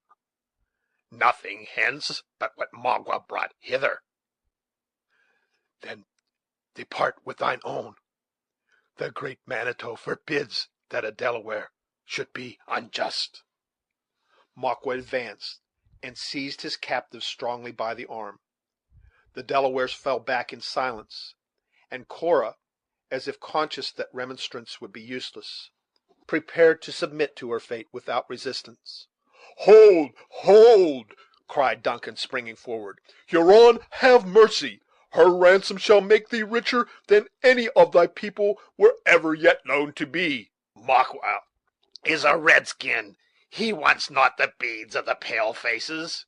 Gold, silver, powder, lead, all that the warrior needs shall be in thy wigwam, all that becomes the greatest chief. Le Subtil is very strong, cried Magua, violently shaking the hand which grasped the unresisting arm of Cora. He has his revenge. Mighty ruler of Providence! exclaimed Heyward, clasping his hands together in agony. Can this be suffered? To you, just Tamenund, I appeal for your mercy. The words of the Delaware are said, returned the sage, closing his eyes and dropping back into his seat, alike wearied with his mental and bodily exertion. Men speak not twice. That a chief should not misspend his time in saying what has been spoken is wise and reasonable, said Hawkeye, motioning to Duncan to be silent. But it is also prudent in every warrior to consider well before he strikes his tomahawk into the head of his prisoner. Huron, I love you not, nor can I say that any Mingo has ever received much favor at my hands. It is fair to conclude that, if this war does not soon end, many more of your warriors will meet me in the woods. Put it to your judgment, then, whether you would prefer taking such a prisoner as that into your encampment, or one like myself, who am a man that it would greatly rejoice your nation to see with naked hands." Will the long rifle give his life for the woman? demanded Magua, hesitatingly. for he had already made a motion toward quitting the place with his victim. "No, no, I have not said so much as that," returned Hawkeye, drawing back with suitable discretion, when he noted the eagerness with which Maqua listened to his proposal. "It would be an unequal exchange to give a warrior in the prime of his age and usefulness for the best woman on the frontiers. I might consent to go into winter quarters now, at least 6 weeks afore the leaves will turn, on condition you will release the maiden." Maqua shook his head, and made an impatient sigh for the crowd to open. "Well, then," added the scout, with the musing air of a man who had not half made up his mind, "I will throw Killdeer into the bargain. Take the word of an experienced hunter, the peace has not its equal atween the provinces." Maqua still disdained to reply, continuing his efforts to disperse the crowd. "Perhaps," added the scout, losing his dissembled coolness exactly in proportion as the other manifested an indifference to the exchange, "if I should condition to teach your young men the real virtue of the weapon, it would smooth the little differences in our judgments." Le Renard fiercely ordered the Delawares, who still lingered in an impenetrable belt around him, in hopes he would listen to the amicable proposal, to open his path, threatening by the glance of his eye another appeal of the infallible justice of their prophet. "What is ordered must sooner or later arrive," continued Hawkeye, turning with a sad and humbled look to Uncas. "The varlet knows his advantage, and will keep it. God bless you, boy; you have found friends among your natural kin, and I hope they will prove as true as some you have met who had no Indian cross. As for me, sooner or later I must die. It is, therefore, fortunate there are but few to make my death howl. After all, it is likely the imps would have managed to master my scalp; so a day or two will make no great difference in the everlasting reckoning of time. God bless you," added the rugged woodsman, bending his head aside, and then instantly changing its direction again, with a wistful look toward the youth. "I love both you and your father, Uncas, though our skins are not altogether of a color, and our gifts are somewhat different. Tell the Sagamore I never lost sight of him in my greatest trouble; and as for you, think of me sometimes when on a lucky trail, and depend on it, boy, whether there be one heaven or two, there is a path in the other world by which honest men may come together again. You'll find the rifle in the place we hid it. Take it, and keep it for my sake. And harkee, lad, as your natural gifts don't deny you the use of vengeance, use it a little freely on the Mingoes. It may unburden griefs at my loss, and ease your mind. Huron, I accept your offer. Release the woman. I am your prisoner." A suppressed but still distinct murmur of approbation ran through the crowd at this generous proposition, even the fiercest among the Delaware warriors manifesting pleasure at the manliness of the intended sacrifice. Maqua paused, and for an anxious moment, it might be said, he doubted. Then, casting his eyes on Cora, with an expression in which ferocity and admiration were strangely mingled, his purpose became fixed forever. He intimated his contempt of the offer with a backward motion of his head, and said, in a steady and settled voice: Le Renard Subtil is a great chief. He has but one mind. Come," he added, laying his hand too familiarly on the shoulder of his captive to urge her onward. "A Huron is no tattler. We will go." The maiden drew back in lofty womanly reserve, and her dark eye kindled, while the rich blood shot like passing brightness of the sun into her very temples at the indignity. "I am your prisoner, and at a fitting time shall be ready to follow even to my death. But violence is unnecessary. she coldly said, and immediately turning to Hawkeye, added, "Generous hunter, from my soul I thank you. Your offer is vain, neither could it be accepted. But still you may serve me, even more than in your own noble intention. Look at that drooping, humble child. Abandon her not until you leave her in the habitations of civilized men. I will not say," wringing the hard hand of the scout, "that her father will reward you, for such as you are above the rewards of men.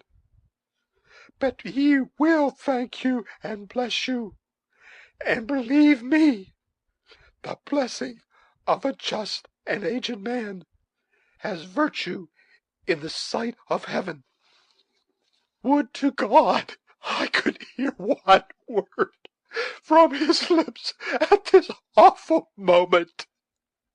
Her voice became choked, and for an instant she was silent. Then, advancing a step nigher to Duncan, who was supporting her unconscious sister, she continued, in more subdued tones, but in which feeling and the habits of her sex maintained a fearful struggle, "I need not tell you to cherish the treasure you possess. You love her, Heyward. That would conceal 1,000 faults. Though she had them, she is kind, gentle, sweet, good, as mortal may be. There is not a blemish in mind or person at which the proudest of you all would sicken. She is fair, oh, how surpassingly fair!" laying her own beautiful but less brilliant hand in melancholy affection on the alabaster forehead of Alice, and parting the golden hair which clustered about her brows. "And yet her soul is pure and spotless as her skin. I could say much more, perhaps, than cooler reason would approve, but I will spare you and myself."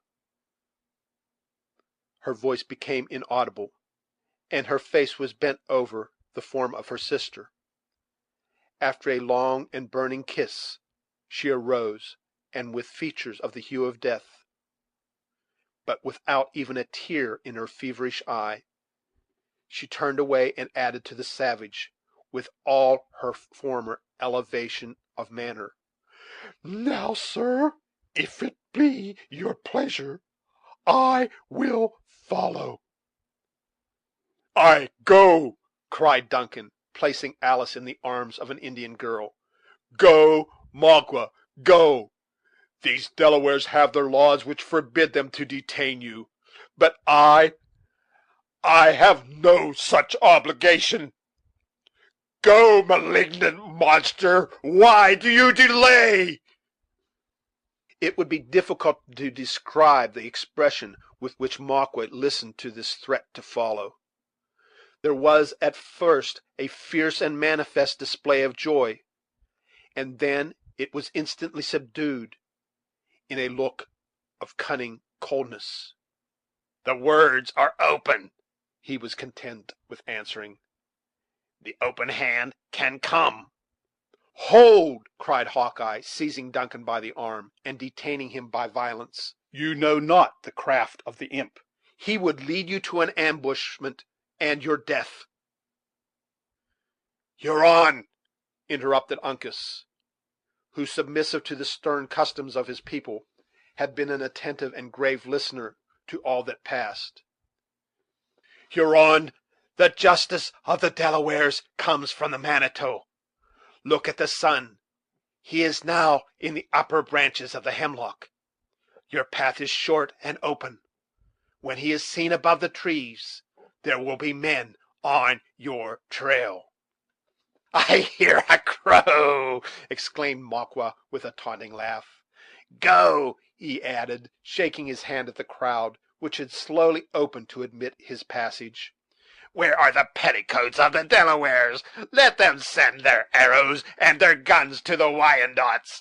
They shall have venison to eat and corn to hoe, dogs, rabbits, Thieves, I spit on you." His parting gibes were listened to in a dead, boding silence, and, with these biting words in his mouth, the triumphant Maqua passed unmolested into the forest, followed by his passive captive, and protected by the inviolable laws of Indian hospitality. Chapter 30. Chapter 31. Flew. Kill the poise and the luggage. 'Tis expressly against the law of arms. 'Tis an arrant a piece of knavery. Mark you now, as can be offered in the earld. From King Henry V. So long as their enemy and his victim continued in sight, the multitude remained motionless, as beings charmed to the place by some power that was friendly to the Huron. But the instant he disappeared, it became tossed and agitated by fierce and powerful passion. Uncas maintained his elevated stand, keeping his eyes on the form of Cora until the colors of her dress were blended with the foliage of the forest, when he descended, and, moving silently through the throng, he disappeared in that lodge from which he had so recently issued. A few of the graver and more attentive warriors, who caught the gleams of anger that shot from the eyes of the young chief in passing, followed him to the place he had selected for his meditations; after which Tamenund and Alice were removed, and the women and the children were ordered to disperse. During the momentous hour that succeeded, the encampment resembled a hive of troubled bees, who only awaited the appearance and example of their leader to take some distant and momentous flight. A young warrior at length issued from the lodge of Uncas, and, moving deliberately, with a sort of grave march, toward a dwarf pine that grew in the crevices of the rocky terrace, he tore the bark from its body, and then turned whence he came without speaking. He was soon followed by another, who stripped the sapling of its branches, leaving it a naked and blazed trunk. A tree which has been partially or entirely stripped of its bark is said, in the language of the country, to be blazed. The term is strictly English, for a horse is said to be blazed when it has a white mark. A third colored the post with stripes of a dark red paint. All which indications of a hostile design in the leaders of the nation were received by the men without in a gloomy and ominous silence. Finally, the Mohican himself reappeared, divested of all his attire, except his girdle and leggings, and with one half of his fine features hid under a cloud of threatening black.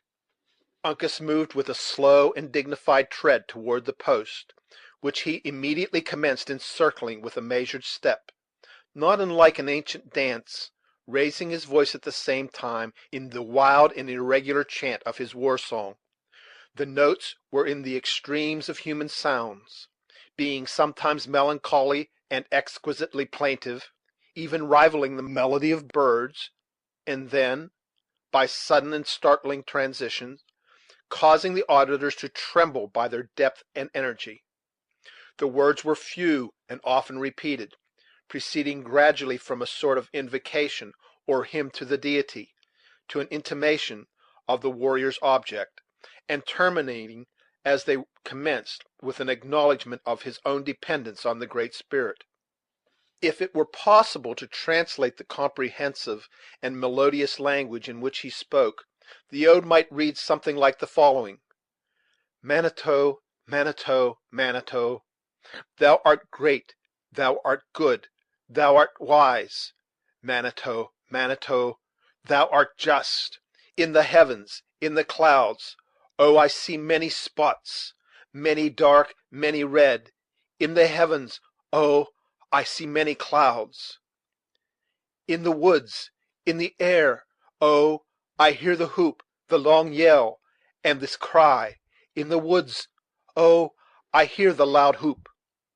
Manito, Manito, Manito, I am weak, thou art strong, I am slow. Manito, Manito, give me aid.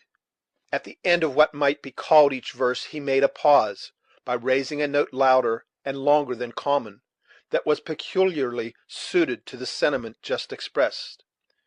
The first close was solemn, and intended to convey the idea of veneration; the second descriptive, bordering on the alarming; and the third was the well known and terrific war whoop, which burst from the lips of the young warrior like a combination of the frightful sounds of battle.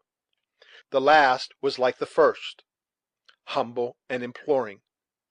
3 times did he repeat this song, and as often did he encircle the post in his dance. At the close of the first turn, a grave and highly esteemed chief of the Lenape followed his example, singing words of his own, however, to music of similar character. Warrior after warrior enlisted in the dance, until all of any renown and authority were numbered in its mazes. The spectacle now became wildly terrific, the fierce looking and menacing visages of the chiefs receiving additional power from the appalling strains in which they mingled their guttural tones.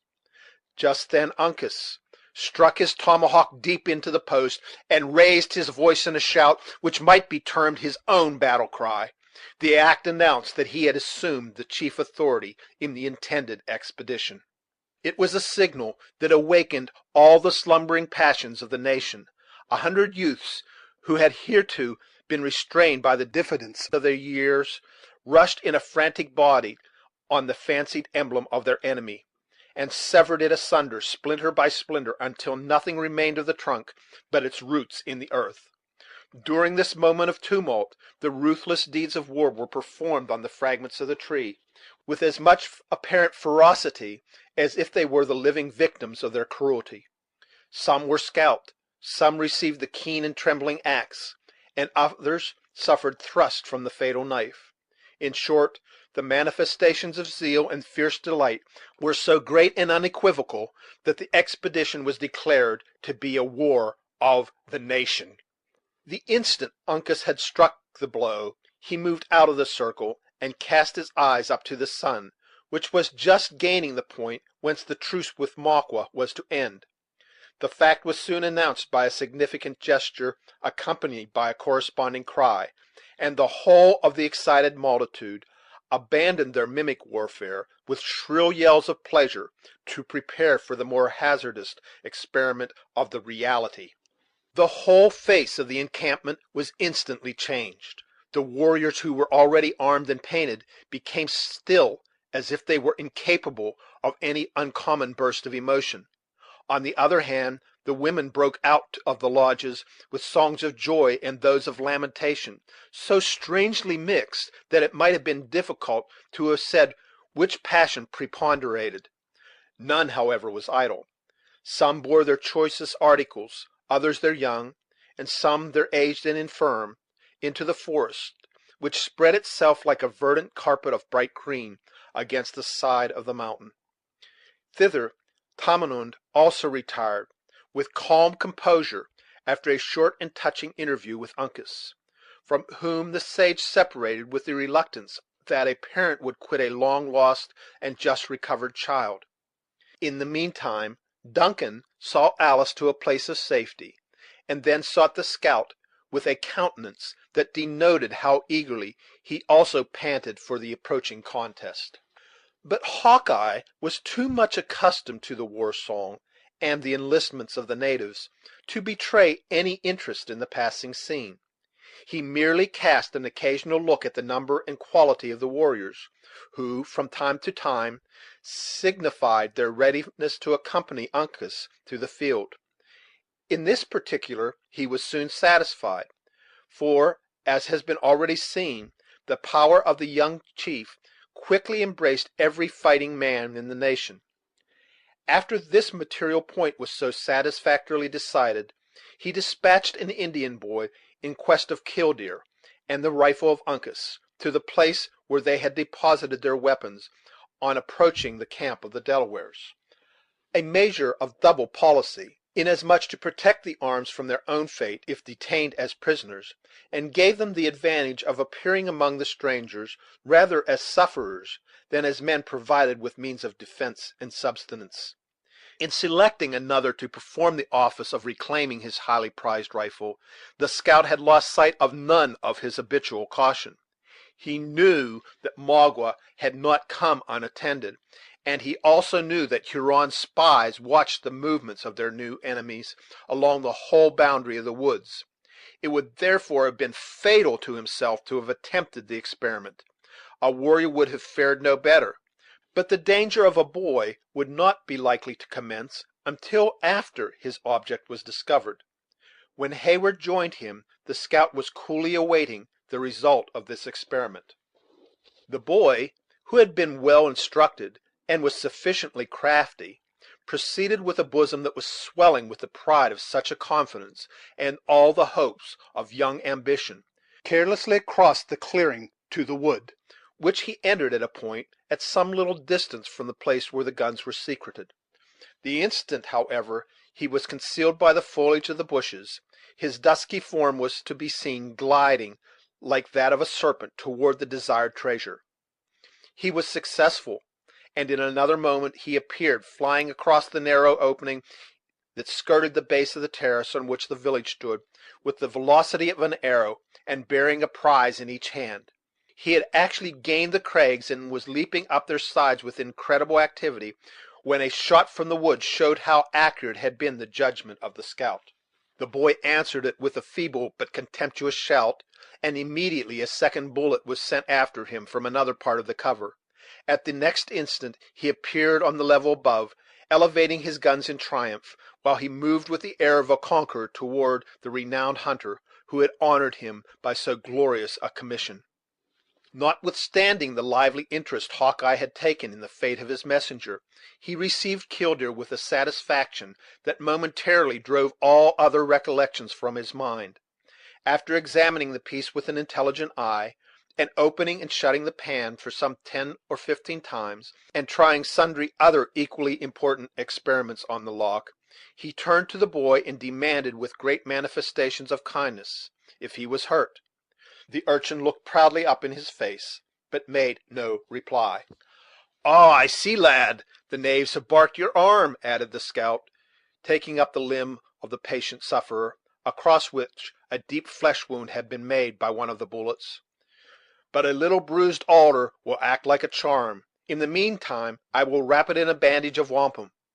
You have commenced the business of a warrior early, my brave boy, and are likely to bear a plenty of honorable scars to your grave.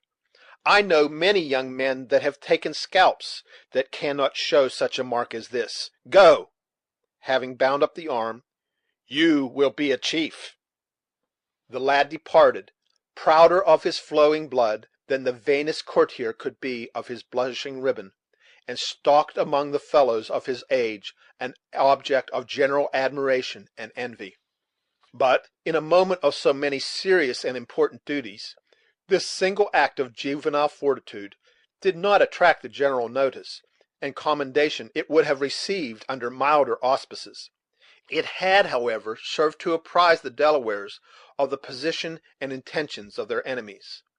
Accordingly, a party of adventurers, better suited to the task than the weak though spirited boy, was ordered to dislodge the skulkers. The duty was soon performed, for most of the Hurons retired of themselves when they found they had been discovered. The Delawares followed to a sufficient distance from their own encampment, and then halted for orders, apprehensive of being led into an ambush. As both parties secreted themselves, the woods were again as still and quiet as a mild summer morning and deep solitude could render them. The calm, but still impatient, Uncas now collected his chiefs, and divided his power. He presented Hawkeye as a warrior, often tried and always found deserving of confidence. When he found his friend met with a favorable reception, he bestowed on him the command of 20 men like himself, active, skillful, and resolute. He gave the Delawares to understand the rank of Heyward among the troops of the Yengeese, and then tendered to him a trust of equal authority. But Duncan declined the charge, professing his readiness to serve as a volunteer by the side of the scout. After this disposition, the young Mohican appointed various native chiefs to fill the different situations of responsibility, and the time pressing, he gave forth the word to march. He was cheerfully but silently obeyed by more than 200 men. Their entrance into the forest was perfectly unmolested, nor did they encounter any living objects which could either give the alarm or furnish the intelligence they needed, until they came upon the lairs of their own scouts.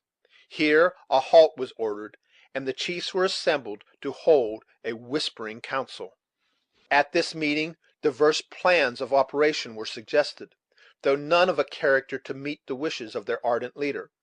Had Uncas followed the promptings of his own inclinations, he would have led his followers to the charge without a moment's delay, and put the conflict to the hazard of an instant issue; but such of course would have been in opposition to all the received practices and opinions of his countrymen. He was therefore fain to adopt the caution that in the present temper of his mind he extricated, and to listen to advice at which his fiery spirit chafed, under the vivid recollection of Cora's danger and Maqoua's insolence.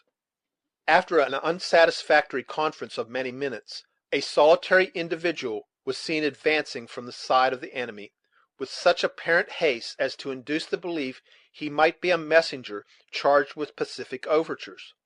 When within 100 yards, however, of the cover behind which the Delaware council had assembled, the stranger hesitated, appeared uncertain what course to take, and finally halted. All eyes were turned now on Uncas, as if seeking directions how to proceed.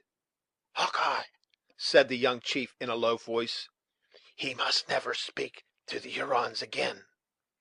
"His time has come," said the laconic scout, thrusting the long barrel of his rifle through the leaves, and taking his deliberate and fatal aim.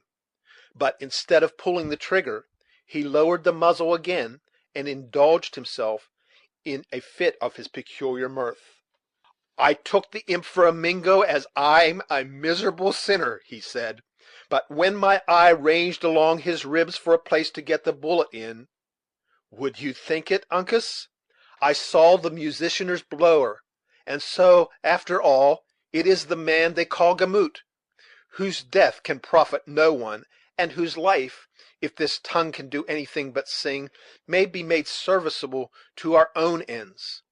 If sounds have not lost their virtue, I'll soon have a discourse with the honest fellow, and that in a voice he'll find more agreeable than the speech of Killdeer." So saying, Hawkeye laid aside his rifle, and crawling through the bushes until within hearing of David, he attempted to repeat the musical effort which had conducted himself with so much safety and eclat through the Huron encampment. The exquisite organs of Gamut could not readily be deceived, and, to say the truth, it would have been difficult for any other than Hawkeye to produce a similar noise; and consequently, having once before heard the sounds, he now knew whence they proceeded. The poor fellow appeared relieved from a state of great embarrassment, for, pursuing the direction of the voice, a task that to him was not much less arduous than it would have been to have gone up in the face of a battery, he soon discovered the hidden songster. "I wonder what the Hurons will think of that," said the scout, laughing, as he took his companion by the arm and urged him toward the rear. "If the knaves lie within earshot, they will say there are two non-composers instead of one. But here we are safe," he added, pointing to Uncas and his associates. "Now give us the history of the Mingo inventions in natural English, and without any ups and downs of voice." David gazed about him at the fierce and wild looking chiefs in mute wonder; but, assured by the presence of faces that he knew, he soon rallied his faculties so far as to make an intelligent reply. "The heathen are abroad in goodly numbers," said David, "and I fear with evil intent. There has been much howling and ungodly revelry, together with such sounds as it is profanity to utter, in their habitations within the past hour; so much so, in truth, that I have fled to the Delawares in search of peace." "Your ears might not have profited much by the exchange, had you been quicker of foot," returned the scout a little dryly; "but let that be as it may, where are the Hurons?" "They lie hid in the forest, between this spot and their village, in such force that prudence would teach you instantly to return." Uncas cast a glance along the range of trees which concealed his own band, and mentioned the name of Mahqua. "He is among them. He brought in the maiden that had sojourned with the Delawares, and, leaving her in the cave, has put himself, like a raging wolf, at the head of his savages. I know not what has troubled his spirit so greatly." "He has left her, you say, in the cave?" interrupted Heyward. "'Tis well that we know its situation. May not something be done for her instant relief?" Uncas looked earnestly at the scout before he asked. "What says Hawkeye?"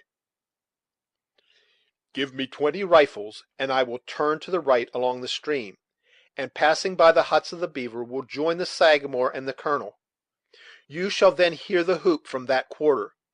With this wind one may easily send it a mile. Then, Uncas, do you drive in the front. When they come within range of our pieces, we will give them a blow that I pledge the good name of an old frontiersman shall make their line bend like an ashen bow. After which we will carry the village and take the woman from the cave, when the affair may be finished with the tribe, according to a white man's battle, by a blow and a victory, or in the Indian fashion, with dodge and cover. There may be no great learning, Major, in this plan, but with courage and patience it can all be done." "I like it very much," cried Duncan, who saw that the release of Cora was the primary object in the mind of the scout. "I like it much. Let it be instantly attempted." After a short conference, the plan was matured and rendered more intelligible to the several parties. The different signals were appointed, and the chiefs separated, each to his allotted station. Chapter 32. "But plague shall spread, and funeral fires increase, Till the great king, without a ransom paid, To her own Crissa send the black eyed maid." From Pope. During the time Uncas was making his disposition of his forces, the woods were as still, and, with the exception of those who had met in council, apparently as much untenanted as when they came fresh from the hands of their Almighty Creator. The eye could range in every direction through the long and shadowed vistas of the trees, but nowhere was any object to be seen that did not properly belong to the peaceful and slumbering scenery. Here and there a bird was heard fluttering among the branches of the beeches, and occasionally a squirrel dropped a nut, drawing the startled looks of the party for a moment to the place. But the instant the casual interruption ceased, the passing air was heard murmuring above their heads, along the verdant and undulating surface of the forest, which spread itself unbroken, unless by stream or lake, over such a vast region of country. Across the tract of wilderness which lay between the Delawares and the village of their enemies, it seemed as if the foot of man had never trodden, so breathing and deep was the silence in which it lay. But Hawkeye, whose duty led him foremost in the adventure, knew the character of those with whom he was about to contend too well to trust the treacherous quiet. When he saw his little band collected, the scout threw Killdeer into the hollow of his arm, and, making a silent signal that he would be followed, he led them many rods toward the rear into the bed of a little brook, which they had crossed in advancing.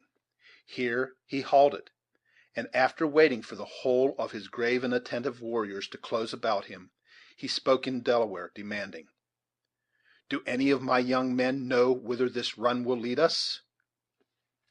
A Delaware stretched forth a hand with the two fingers separated, and, indicating the manner in which they were joined at the root, he answered: "Before the sun could go its own length, the little water will be in the big." Then he added, pointing in the direction of the place he mentioned: "The two make enough for the beavers." "I thought as much," returned the scout, glancing his eye upward at the opening of the tree tops, "from the course it takes, and the bearings of the mountains. Men, we will keep within the cover of its banks till we scent the Hurons." His companions gave the usual brief exclamation of assent; but perceiving that their leader was about to lead the way in person, one or two made signs that all was not as it should be. Hawkeye, who comprehended their meaning glances, turned and perceived that his party had been followed thus far by the singing master. "Do you know, friend," asked the scout gravely, and perhaps with a little of the pride of conscious deserving in his manner, "that this is a band of rangers, chosen for the most desperate service, and put under the command of one who, though another might say it with a better face, will not be apt to leave them idle? It may not be 5, it cannot be 30 minutes, before we tread on the body of a Huron, living or dead." "Though not admonished of your intentions in words," returned David, whose face was a little flushed, and whose ordinary quiet and unmeaning eyes glimmered with an expression of unusual fire, "your men have reminded me of the children of Jacob going out to battle against the Shechemites, for wickedly aspiring to wedlock with a woman of a race that was favored of the Lord. Now I have journeyed far, and sojourned much in good and evil with the maiden ye seek, and, though not a man of war, with my loins girded and my sword sharpened, yet would I gladly strike a blow in her behalf." The scout hesitated, as if weighing the chances of such a strange enlistment in his mind before he answered: "You know not the use of any weapon; you carry no rifle, and, believe me, what the Mingoes take they will freely give again." "Though not a vaunting and bloodily disposed Goliath," returned David, drawing a sling from beneath his party colored and uncouth attire, "I have not forgotten the example of the Jewish boy. With this ancient instrument of war have I practised much in my youth, and peradventure the skill has not entirely departed from me." "Ay," said Hawkeye, considering the deerskin thong and apron with a cold and discouraging eye, "the thing might do its work among arrows or even knives; but these Mengwe have been furnished by the Frenchers with a good grooved barrel a man. However, it seems to be your gift to go unharmed amid fire; and, as you have hitherto been favored, Major, you have left your rifle at a cock. A single shot before the time would be just 20 scalps, lost to no purpose. Singer, you can follow; we may find use for you in the shoutings." "I thank you, friend," returned David, supplying himself, like his royal namesake, from among the pebbles of the brook. "though not given to the desire to kill. Had you sent me away, my spirit would have been troubled." "Remember," added the scout, tapping his own head significantly on that spot where Gamut was yet sore, "we come to fight, and not to musicate. Until the general whoop is given, nothing speaks but the rifle." David nodded, as much to signify his acquiescence with the terms; and then Hawkeye, casting another observant glance over his followers, made the signal to proceed. Their route lay for the distance of a mile along the bed of the watercourse. Though protected from any great danger of observation by the precipitous banks and the thick shrubbery which skirted the stream, no precaution known to an Indian attack was neglected. A warrior rather crawled than walked on each flank, so as to catch occasional glimpses into the forest; and every few minutes the band came to a halt and listened for hostile sounds, with an acuteness of organs that would be scarcely conceivable to a man in a less natural state.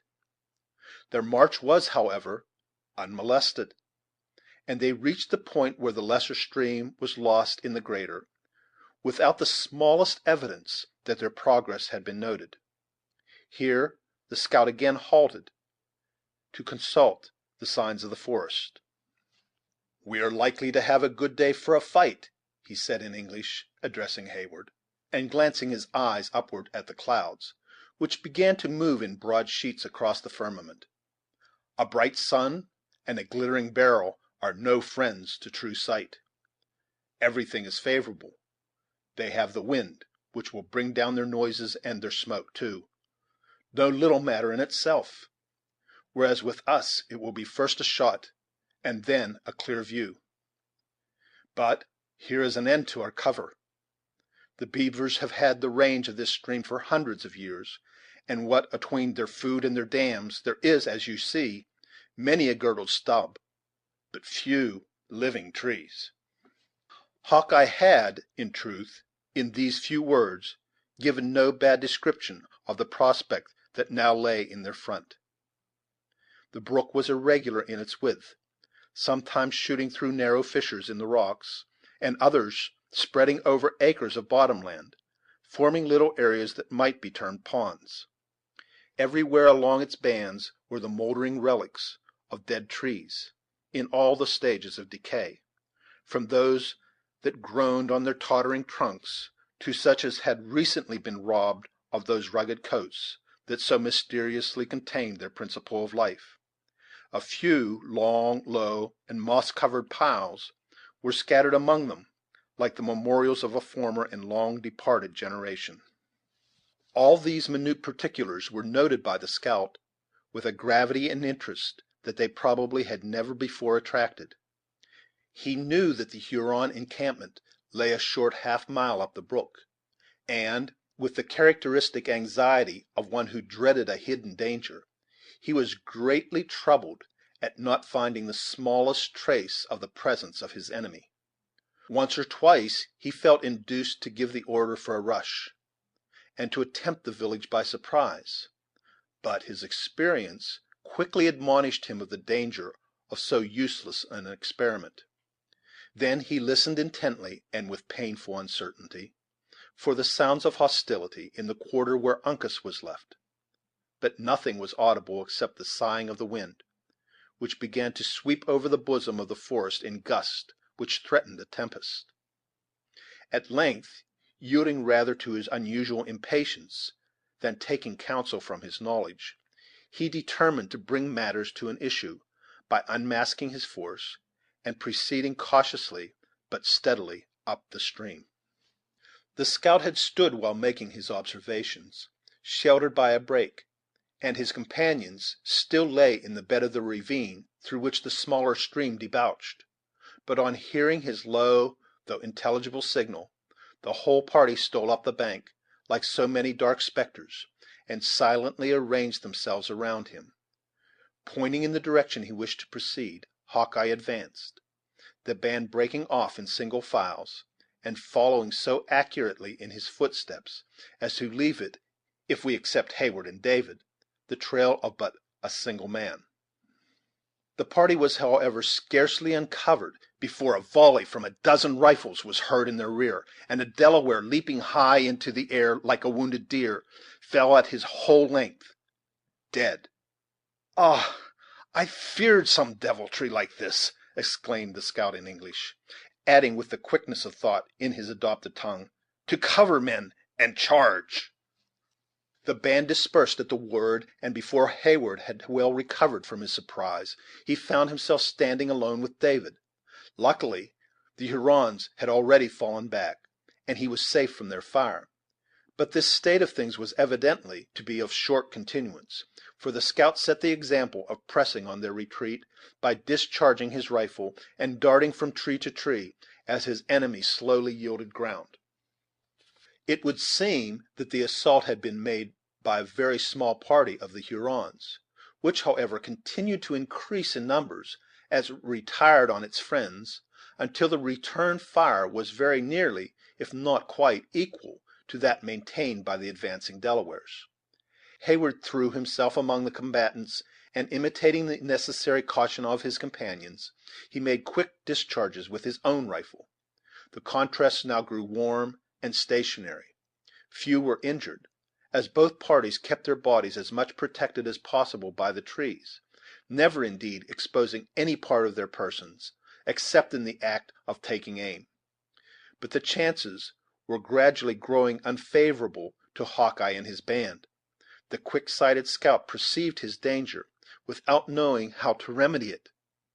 he saw it was more dangerous to retreat than to maintain his ground, while he found his enemy throwing out men on his flank, which rendered the task of keeping themselves covered so very difficult to the Delawares as to nearly silence their fire. At this embarrassing moment, when they began to think the whole of the hostile tribe was gradually encircling them, they heard the yell of combatants and the rattling of arms echoing under the arches of the wood, at the place where Uncas was posted, a bottom which, in a manner, lay beneath the ground in which Hawkeye and his party were contending. The effects of this attack were instantaneous, and to the scout and his friends greatly relieving.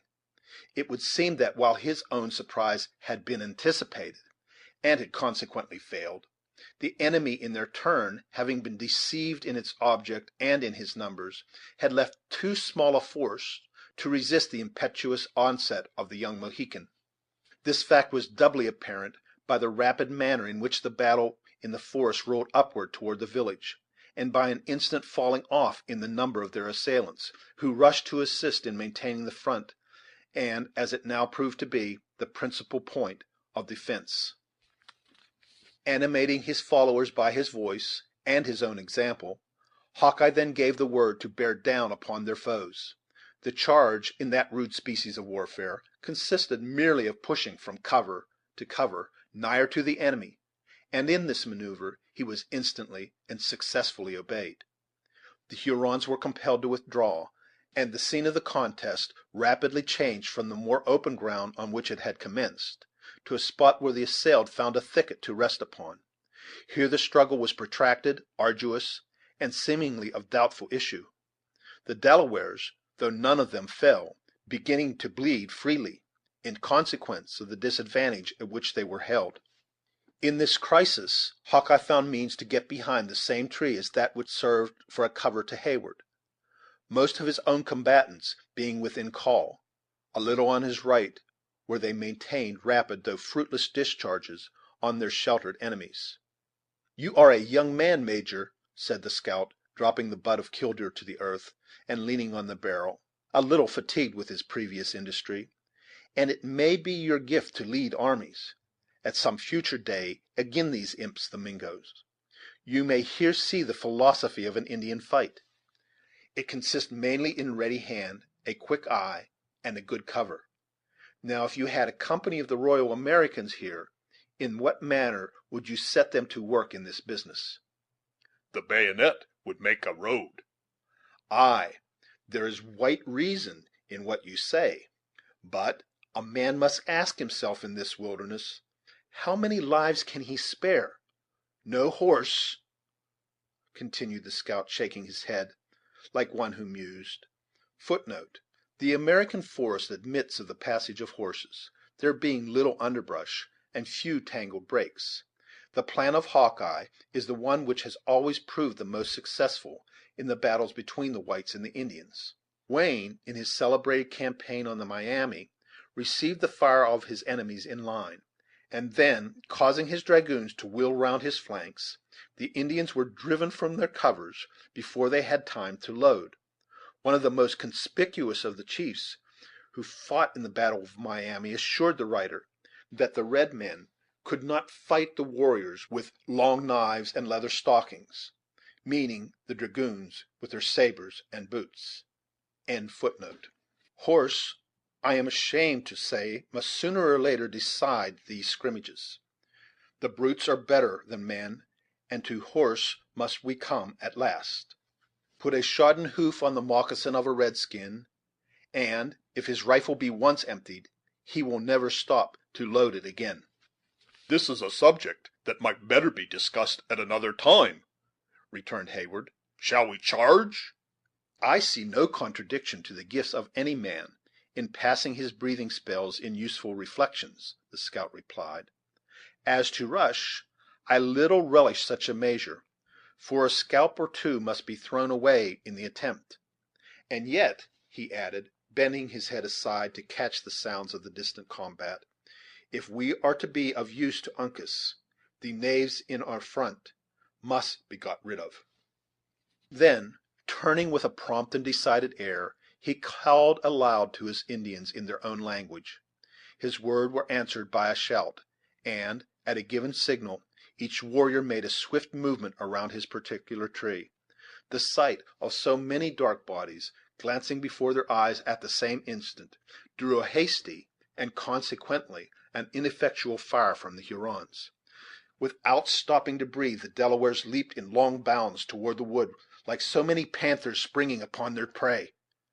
Hawkeye was in front, brandishing his terrible rifle, and animating his followers by his example. A few of the older and more cunning Hurons, who had not been deceived by the artifice which had been practiced to draw their fire, now made a close and deadly discharge of their pieces, and justified the apprehensions of the scout by falling three of his foremost warriors. But the shock was insufficient to repel the impetus of the charge. The Delawares broke into the cover with the ferocity of their natures, and swept away every trace of resistance by the fury of the onset.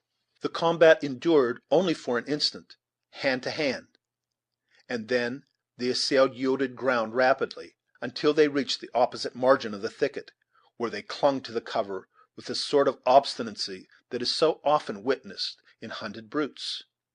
At this critical moment, when the success of the struggle was again becoming doubtful, the crack of a rifle was heard behind the Hurons, and a bullet came whizzing from among some beaver lodges, which were situated in the clearing in the rear, and was followed by the fierce, appalling yell of the war whoop.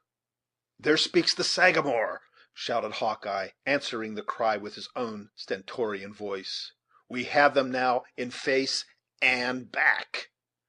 The effect on the Hurons was instantaneous. Discouraged by an assault from a quarter that left them no opportunity for cover, the warriors uttered a common yell of disappointment, and, breaking off in a body, they spread themselves across the opening, heedless of every consideration but flight. Many fell in making the experiment, under the bullets and the blows of the pursuing Delawares. We shall not pause to detail the meeting between the scout and Chingachgook, or the more touching interview that Duncan held with Munro. A few brief and hurried words served to explain the state of things to both parties, and then Hawkeye, pointing out the Sagamore to his band, resigned the chief authority into the hands of the Mohican chief. Chingachgook assumed the station to which his birth and experience gave him so distinguished a claim, with the grave dignity that always gives force to the mandates of a native warrior. Following the footsteps of the scout, he led the party back through the thicket, his men scalping the fallen Hurons and secreting the bodies of their own dead as they proceeded, until they gained a point where the former was content to make a halt. The warriors who had breathed themselves freely in the preceding struggle were now posted on a bit of level ground, sprinkled with trees in sufficient numbers to conceal them. The land fell away rather precipitately in front, and beneath their eyes stretched for several miles a narrow, dark, and wooded vale. It was through this dense and dark forest that Uncas was still contending with the main body of the Hurons. The Mohican and his friends advanced to the brow of the hill, and listened with practised ears to the sounds of the combat. A few birds hovered over the leafy bosom of the valley, frightened from their secluded nest, and here and there a light vapory cloud, which seemed already blending with the atmosphere, arose above the trees, and indicated some spot where the struggle had been fierce and stationary. "The fight is coming up the ascent," said Duncan, pointing in the direction of a new explosion of firearms. "We are too much in the centre of their line to be effective." "They will incline into the hollow where the cover is thicker," said the scout, "and that will leave us well on their flank.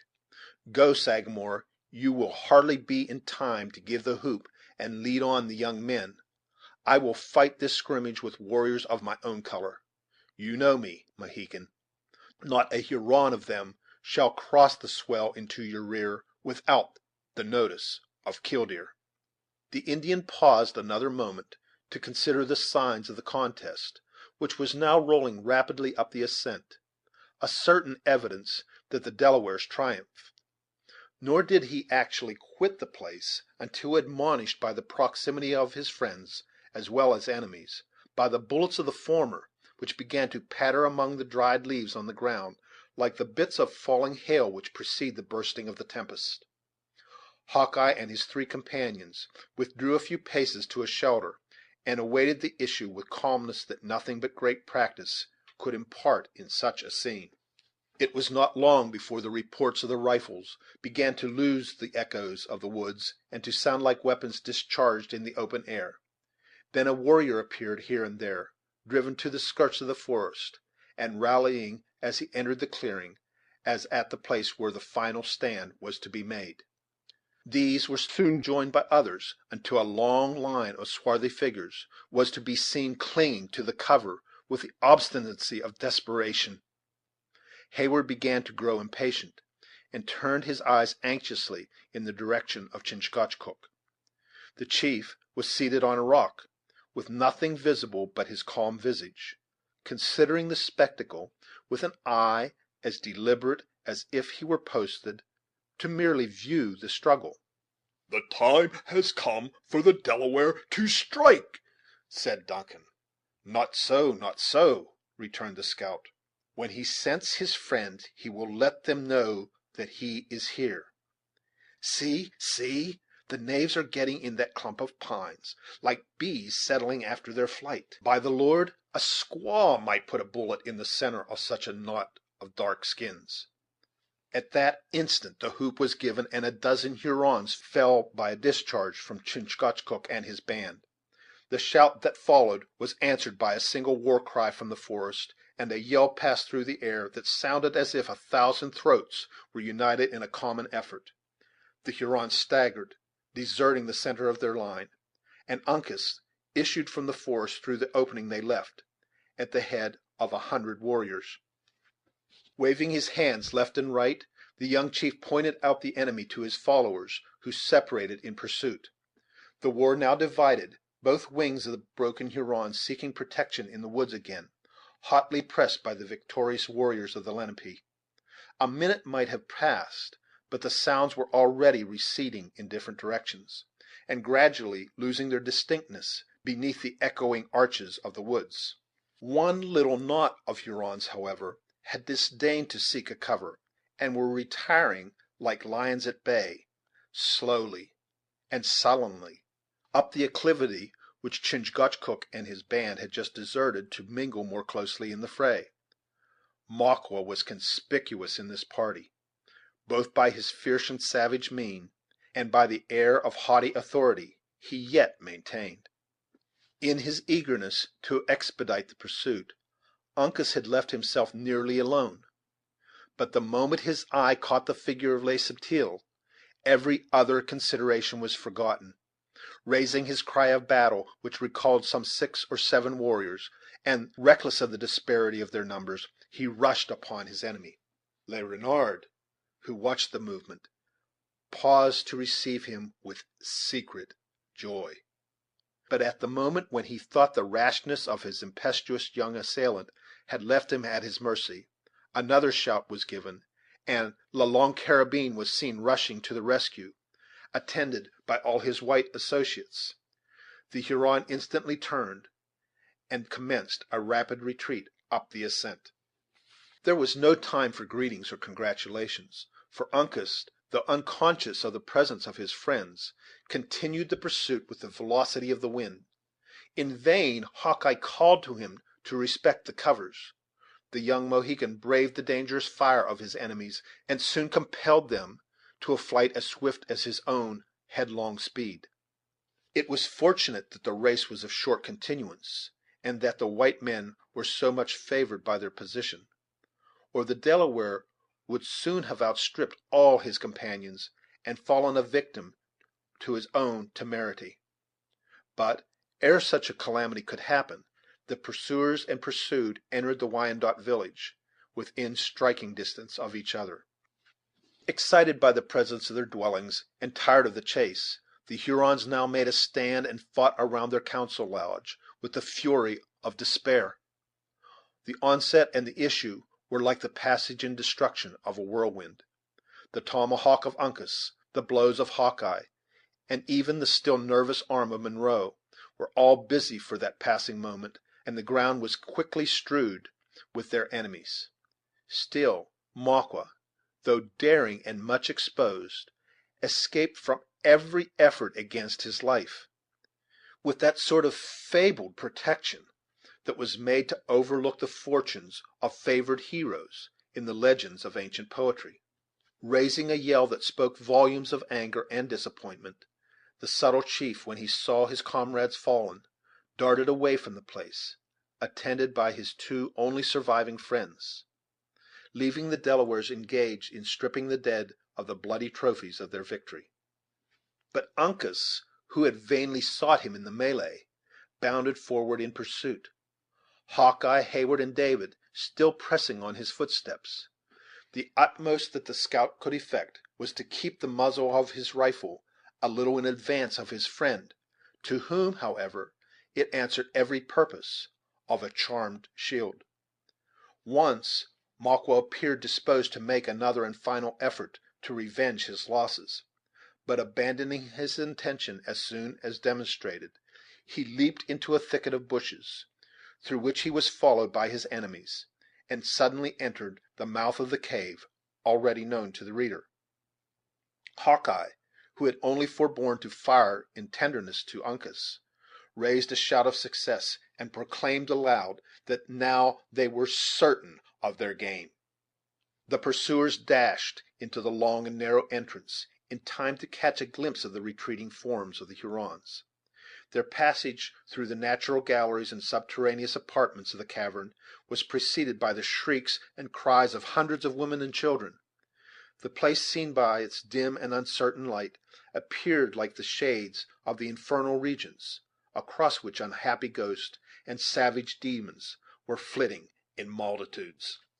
Still Uncas kept his eye on Maqua, as if life to him possessed but a single object. Heyward and the scout still pressed on his rear, actuated, though possibly in a less degree, by a common feeling; but their way was becoming intricate in those dark and gloomy passages, and the glimpses of the retiring warriors less distinct and frequent, and for a moment the trace was believed to be lost, when a white robe was seen fluttering in the further extremity of a passage that seemed to lead up the mountain. "'Tis Cora!" exclaimed Heyward, in a voice in which horror and delight were wildly mingled. "Cora! Cora!" echoed Uncas, bounding forward like a deer. "'Tis the maiden!" shouted the scout. "Courage, lady! We come! We come!" The chase was renewed, with a diligence rendered tenfold encouraging by this glimpse of the captive; but the way was rugged, broken, and, in spots, nearly impassable. Uncas abandoned his rifle, and leaped forward with headlong precipitation. Heyward rashly imitated his example, though both were, a moment afterward, admonished of this madness by hearing the bellowing of a piece that the Hurons found time to discharge down the passage in the rocks, the bullet from which gave the young Mohican a slight wound. "We must close," said the scout, passing his friends by desperately. "The knaves will pick us all off at this distance; and see, they hold the maiden so as to shield themselves." Though his words were unheeded, or rather unheard, his example was followed by his companions, who, by incredible exertions, got near enough to the fugitives to perceive that Cora was borne along between the two warriors, while Maqua prescribed the direction and manner of their flight. At this moment the forms of all four were strongly drawn against an opening in the sky, and they disappeared. Nearly frantic with disappointment, Uncas and Heyward increased efforts that already seemed superhuman, and they issued from the cavern on the side of the mountain, in time to note the route of the pursued. The course lay up the ascent, and still continued hazardous and laborious. Encumbered by his rifle, and, perhaps, not sustained by so deep an interest in the captive and his companions, the scout suffered the latter to precede him a little, Uncas, in his turn, taking the lead of Heyward. In this manner rocks, precipices, and difficulties were surmounted in an incredibly short space that at another time, and under other circumstances, would have been deemed almost insuperable. But the impetuous young men were rewarded by finding that, encumbered with Cora, The Hurons were losing ground in the race. "Stay, dog of the Wyandots!" exclaimed Uncas, shaking his bright tomahawk at Makwa. "A Delaware girl calls stay." "I will go no further," cried Cora, stopping unexpectedly on a ledge of rock that overhung a deep precipice, at no great distance from the summit of the mountain. "Kill me if thou wilt, detestable Huron.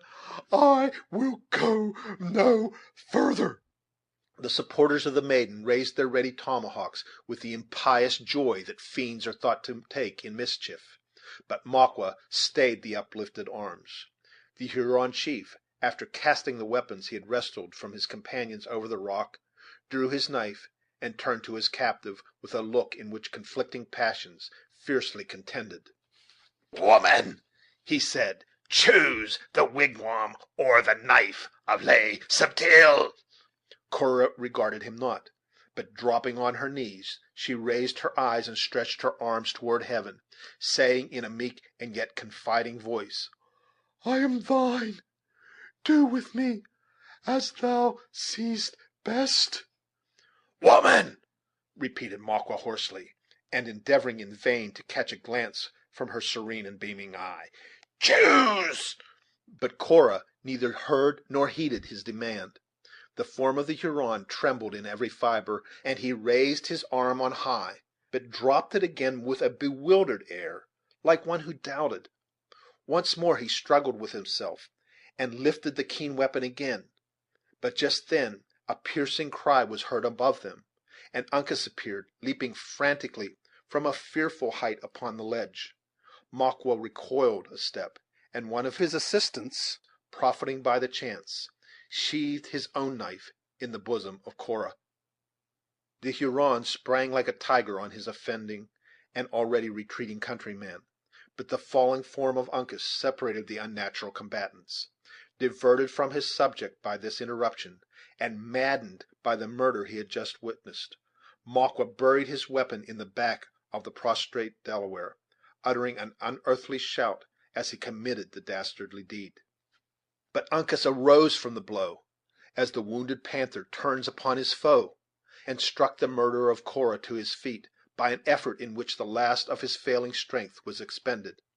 Then, with a stern and steady look, he turned to Le Subtil, and indicated by the expression of his eye all that he would do had not the power deserted him. The latter seized the nerveless arms of the unresisting Delaware, and passed his knife into his bosom three several times, before his victim, still keeping his gaze riveted on his enemy with a look of inextinguishable scorn, fell dead at his feet. "Mercy, mercy, Huron!" cried Heyward from above, in tones nearly choked by horror. "Give mercy, and thou shalt receive from it." Whirling the bloody knife up at the imploring youth, the victorious Makwa uttered a cry so fierce, so wild, and so joyous, that it conveyed the sounds of savage triumph to the ears of those who fought in the valley 1,000 feet below. He was answered by a burst from the lips of the scout, whose tall person was just then seen moving swiftly toward him along those dangerous crags with steps as bold and reckless as if he possessed the power to move in air. But when the hunter reached the scene of the ruthless massacre, the ledge was tenanted only by the dead. His keen eye took a single look at the victims, and then shot its glances over the difficulties of the ascent in his front. A form stood at the brow of the mountain, on the very edge of the giddy height, with uplifted arms, in an awful attitude of menace. Without stopping to consider his person, the rifle of Hawkeye was raised; but a rock which fell on the head of one of the fugitives below exposed the indignant and glowing countenance of the honest Gamut. Then Makwa issued from a crevice, and stepping with calm indifference over the body of the last of his associates, he leaped a wide fissure, and ascended the rocks at a point where the arm of David could not reach him. A single bound would carry him to the brow of the precipice, and assure his safety. Before taking the leap, however, the Huron paused, and shaking his hand at the scout, he shouted. The pale faces are dogs, the Delawares women. Magua leaves them on the rocks for the Crows." Laughing hoarsely, he made a desperate leap, and fell short of his mark, though his hands grasped a shrub on the verge of the height. The form of Hawkeye had crouched like a beast about to make its spring, and his frame trembled so violently with eagerness that the muzzle of the half raised rifle played like a leaf fluttering in the wind. Without exhausting himself with fruitless efforts, the cunning Magua suffered his body to drop to the length of his arms, and found a fragment for his feet to rest on. Then, summoning all his powers, he renewed the attempt, and so far succeeded as to draw his knees on the edge of the mountain. It was now, when the body of his enemy was most collected together, that the agitated weapon of the scout was drawn to his shoulder. The surrounding rocks themselves were not steadier than the piece became for the single instant that it poured out its contents. The arms of the Huron relaxed, and his body fell back a little, while his knees still kept their position. Turning a relentless look on his enemy, he shook his hand in grim defiance. But his hold loosened, and his dark person was seen cutting the air with its head downward for a fleeting instant, until it glided past the fringe of shrubbery which clung to the mountain in its rapid flight to destruction. Chapter 32. Chapter 33. They fought like brave men, long and well. They piled that ground with Moslem slain. They conquered, but Bozzaris fell, bleeding at every vein. His few surviving comrades saw his smile when rang their loud hurrah, and the red field was won. They saw in death his eyelids close, calmly, as to a night's repose, like flowers at set of sun. From Halleck. The sun found the Lenape on the succeeding day a nation of mourners. The sounds of the battle were over, and they had fed fat their ancient grudge, and had avenged their recent quarrel with the Mengwe by the destruction of a whole community. The black and murky atmosphere that floated around the spot where the Hurons had encamped sufficiently announced of itself the fate of that wandering tribe, while hundreds of ravens that struggled above the summits of the mountains, or swept in noisy flocks across the wide ranges of the woods, furnished a frightful direction to the scene of the combat. In short, any eye at all practised in the signs of a frontier warfare might easily have traced all those unerring evidences of the ruthless results which attend an Indian vengeance. Still the sun rose on the Lenape a nation of mourners. No shouts of success, no songs of triumph were heard in rejoicings for their victory. The latest straggler had returned from his fell employment, only to strip himself of the terrific emblems of his bloody calling, and to join in the lamentations of his countrymen as a stricken people. Pride and exultation were supplanted by humility, and the fiercest of human passions was already succeeded by the most profound and unequivocal demonstrations of grief. The lodges were deserted, but a broad belt of earnest faces encircled a spot in their vicinity, whither everything possessing life had repaired, and where all were now collected in deep and awful silence. Though beings of every rank and age, of both sexes, and of all pursuits, had united to form this breathing wall of bodies, they were influenced by a single emotion. Each eye was riveted on the center of that ring, which contained the objects of so much and of so common an interest. 6 Delaware girls, with their long, dark, flowing tresses falling loosely across their bosoms, stood apart, and only gave proof of their existence as they occasionally strewed sweet scented herbs and forest flowers on a litter of fragrant plants that, under a pall of Indian robes, supported all that remained of the ardent, high souled, and generous Cora.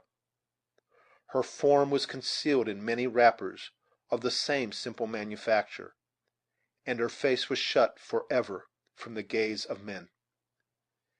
At her feet was seated the desolate Monroe. His aged head was bowed nearly to the earth, in compelled submission to the stroke of Providence. But a hidden anguish struggled about his furrowed brow, that was only partially concealed by the careless locks of gray that had fallen neglected on his temples. Gamut stood at his side, his meek head bared to the rays of the sun, while his eyes, wondering and concerned, seemed to be equally divided between that little volume which contained so many quaint but holy maxims, and the being in whose behalf his soul yearned to administer consolation. Heyward was also nigh, supporting himself against a tree, and endeavoring to keep down those sudden risings of sorrow that required his utmost manhood to subdue. But sad and melancholy as this group may easily be imagined, it was far less touching than another that occupied the opposite space of the same area.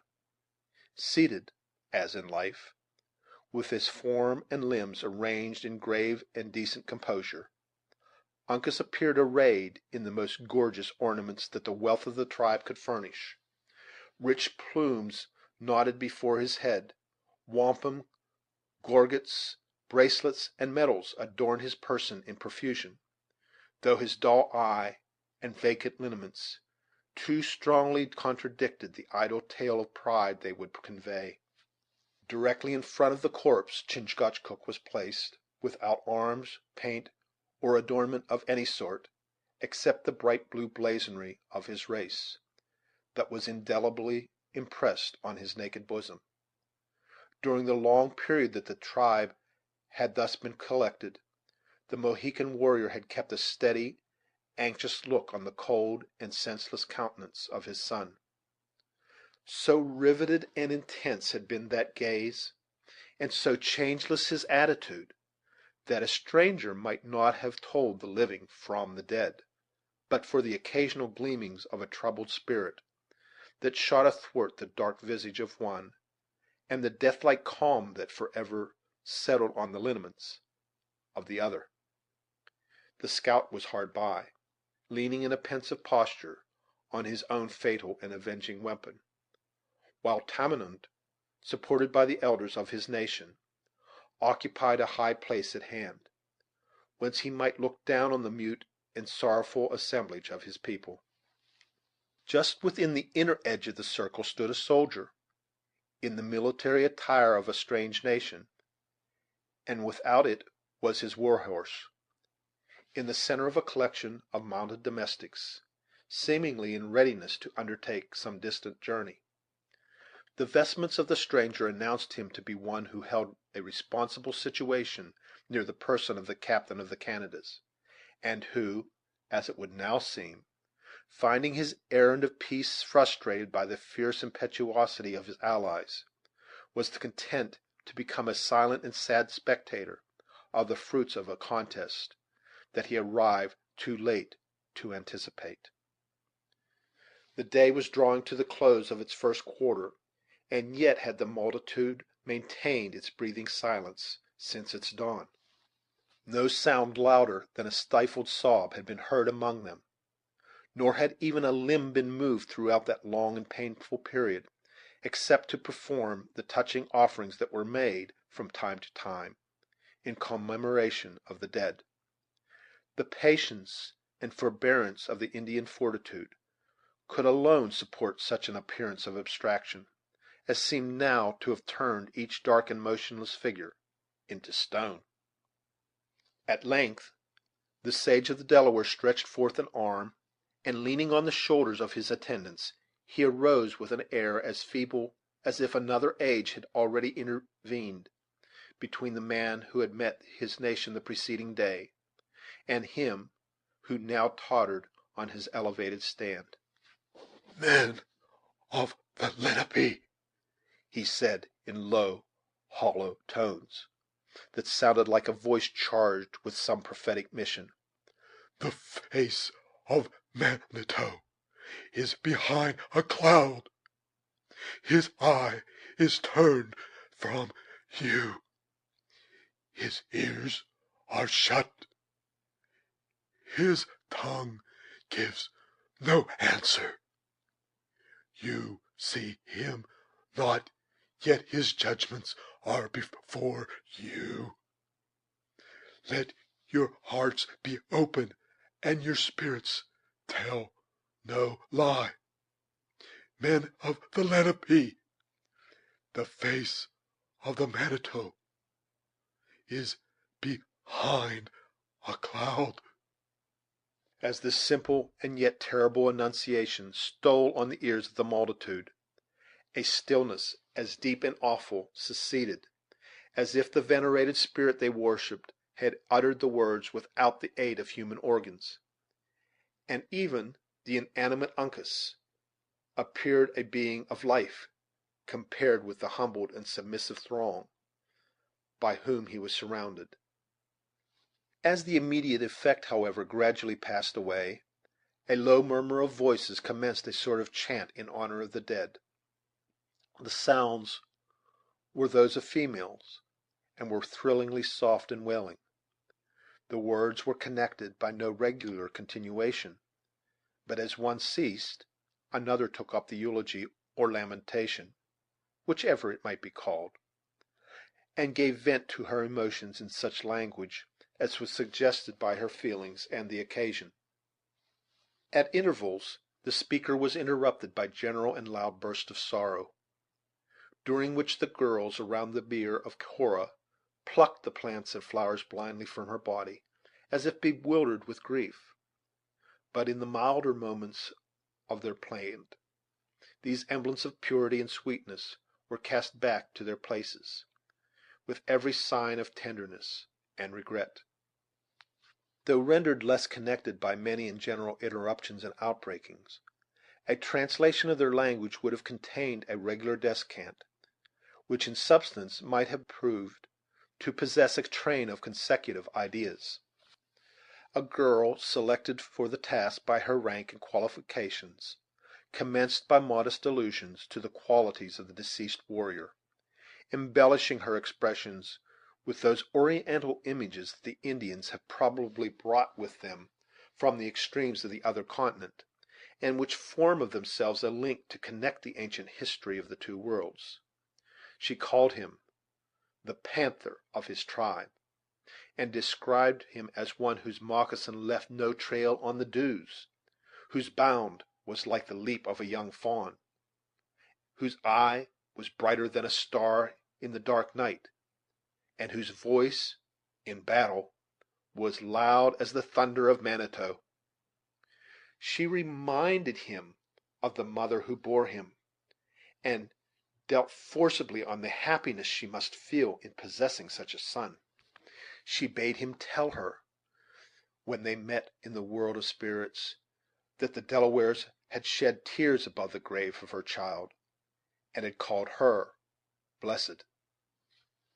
Then they who succeeded, changing their tones to a milder and still more tender strain, alluded, with the delicacy and sensitiveness of women, to the stranger maiden, who had left the upper earth at a time so near his own departure as to render the will of the Great Spirit too manifest to be disregarded. They admonished him to be kind to her, and to have consideration for her ignorance of those arts which were so necessary to the comfort of a warrior like himself. They dwelled upon her matchless beauty, and on her noble resolution, without the taint of envy, and as angels may be thought to delight in superior excellence, adding that these endowments should prove more than equivalent for any little imperfection in her education.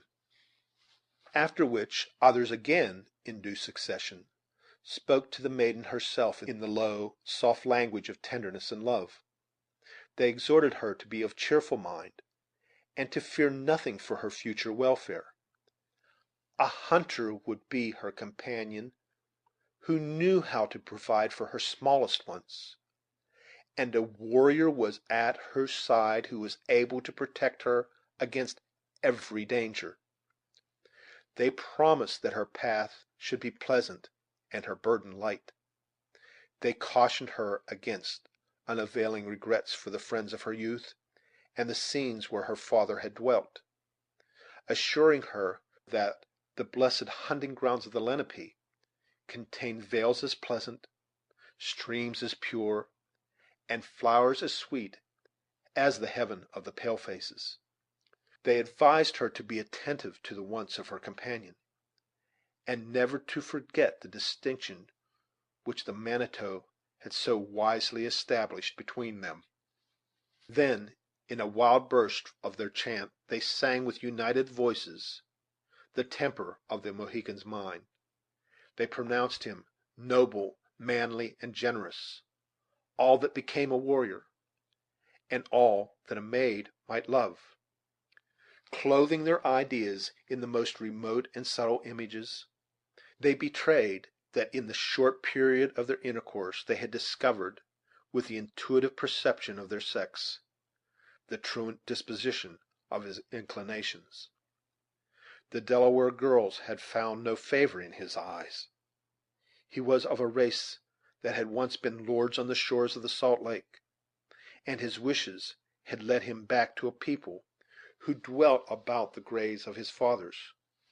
Why should not such a predilection be encouraged? That she was a blood purer and richer than the rest of her nation, any eye might have seen.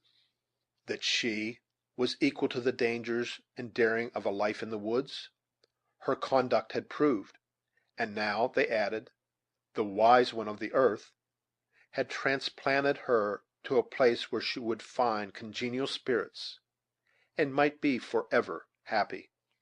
Then, with another transition in voice and subject, allusions were made to the virgin who wept in the adjacent lodge. They compared her to flakes of snow, as pure, as white, as brilliant, and as liable to melt in the fierce heats of summer, or congeal in the frost of winter. They doubted not that she was lovely in the eyes of the young chief, whose skin and whose sorrow seemed so like her own; but though far from expressing such a preference, it was evident they deemed her less excellent than the maid they mourned. Still they denied her no need her rare charms might properly claim. Her ringlets were compared to the exuberant tendrils of the vine, her eye to the blue vault of heavens, and the most spotless cloud, with its glowing flush of the sun, was admitted to be less attractive than her bloom. During these and similar songs nothing was audible but the murmurs of the music, relieved as it was, or rather rendered terrible, by those occasional bursts of grief, which might be called its choruses. The Delawares themselves listened like charmed men, and it was very apparent, by the variations of their speaking countenances, how deep and true was their sympathy. Even David was not reluctant to lend his ears to the tones of voices so sweet, and long ere the chant was ended, his gaze announced that his soul was enthralled. The scout, to whom alone of all the white men the words were intelligible, suffered himself to be a little aroused from his meditative posture, and bent his face aside to catch their meaning as the girls proceeded. But when they spoke of the future prospects of Cora and Uncas, he shook his head like one who knew the error of their simple creed, and, resuming his reclining attitude, he maintained it until the ceremony, if that might be called a ceremony in which feeling was so deeply imbued, was finished. Happily for the self-command of both Heyward and Munro, they knew not the meaning of the wild sounds they heard. Chingachgook was the solitary exception to the interest manifested by the native part of the audience. His look never changed throughout the whole of the scene, nor did a muscle move in his rigid countenance, even at the wildest or most pathetic parts of the lamentation. The cold and senseless remains of his son was all to him, and every other sense but that of sight seemed frozen, in order that his eyes might take their final gaze at those lineaments which he had so long loved, and which were now about to be closed forever from his view. In this stage of obsequies, a warrior much renowned for deed in arms, and more especially for services in the recent combat, a man of stern and grave demeanor, advanced slowly from the crowd, and placed himself nigh the person of the dead. Why hast thou left us, pride of the Wapanachki? He said, addressing himself to the dull ears of Uncas, as if the empty clay retained the faculties of the animated man. Thy time has been like that of the sun when in the trees, thy glory brighter than his light at noonday. Thou art gone, youthful warrior, but 100 Wyandots are clearing the briars from thy path to the world of the spirits. Who that saw thee in battle would believe that thou couldst die? Who before thee has ever shown Ottawa the way into the fight? Thy feet were like the wings of eagles, thine arm heavier than falling branches from the pine, and thy voice like the Manitou when he speaks in the clouds. The tongue of Ottawa is weak," he added, looking about him with a melancholy gaze, "and his heart is exceeding heavy. Pride of the Wapanachki, why hast thou left us?" He was succeeded by others in due order, until the most high and gifted men of the nation had sung or spoken their tribute of praise over the manes of the deceased chief. When each had ended, another deep and breathing silence reigned in all the place. Then a low, deep sound was heard, like the suppressed accompaniment of distant music, rising just high enough on the air to be audible, and yet so indistinctly as to leave its character, and the place whence it proceeded, alike matters of conjecture. It was, however, succeeded by another and another strain, each in a higher key, until they grew on the ear, first in long drawn and often repeated interjections, and finally in words. The lips of Chingachgook had so far parted as to announce that it was the monody of the father, though not an eye was turned toward him, nor the smallest sign of impatience exhibited. It was apparent, by the manner in which the multitude elevated their heads to listen, that they drank in the sounds with an intenseness of attention that none but Tamenund himself had ever before commanded. But they listened in vain. The strains rose just so loud as to become intelligible, and then grew fainter and more trembling, until they finally sank on the ear, as if borne away by a passing breath of wind. The lips of the Sagamore closed, and he remained silent in his seat, looking with his riveted eye and motionless form like some creature that had been turned from the Almighty hand, with the form but without the spirit of a man. The Delawares, who knew by these symptoms that their mind or their friend was not prepared for so mighty an effort of fortitude, relaxed their attention, and, with innate delicacy, seemed to bestow all their thoughts on the obsequies of the stranger maiden. A signal was given by one of the elder chiefs to the women who crowded that part of the circle near which the body of Cora lay.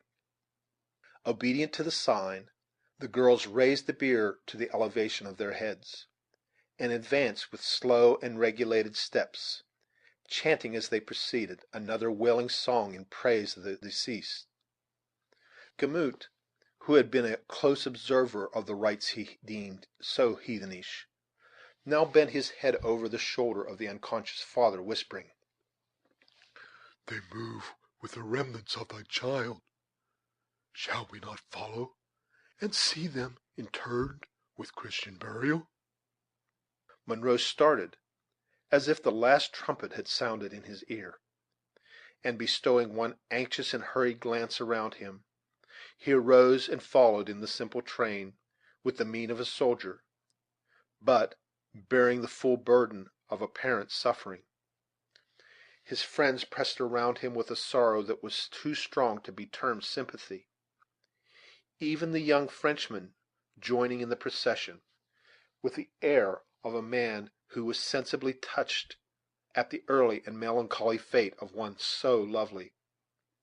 But when the last and humblest female of the tribe had joined in the wild and yet ordered array, the men of the Lenape contracted their circle and formed again around the person of Uncas, as silent, as grave, and as motionless as before.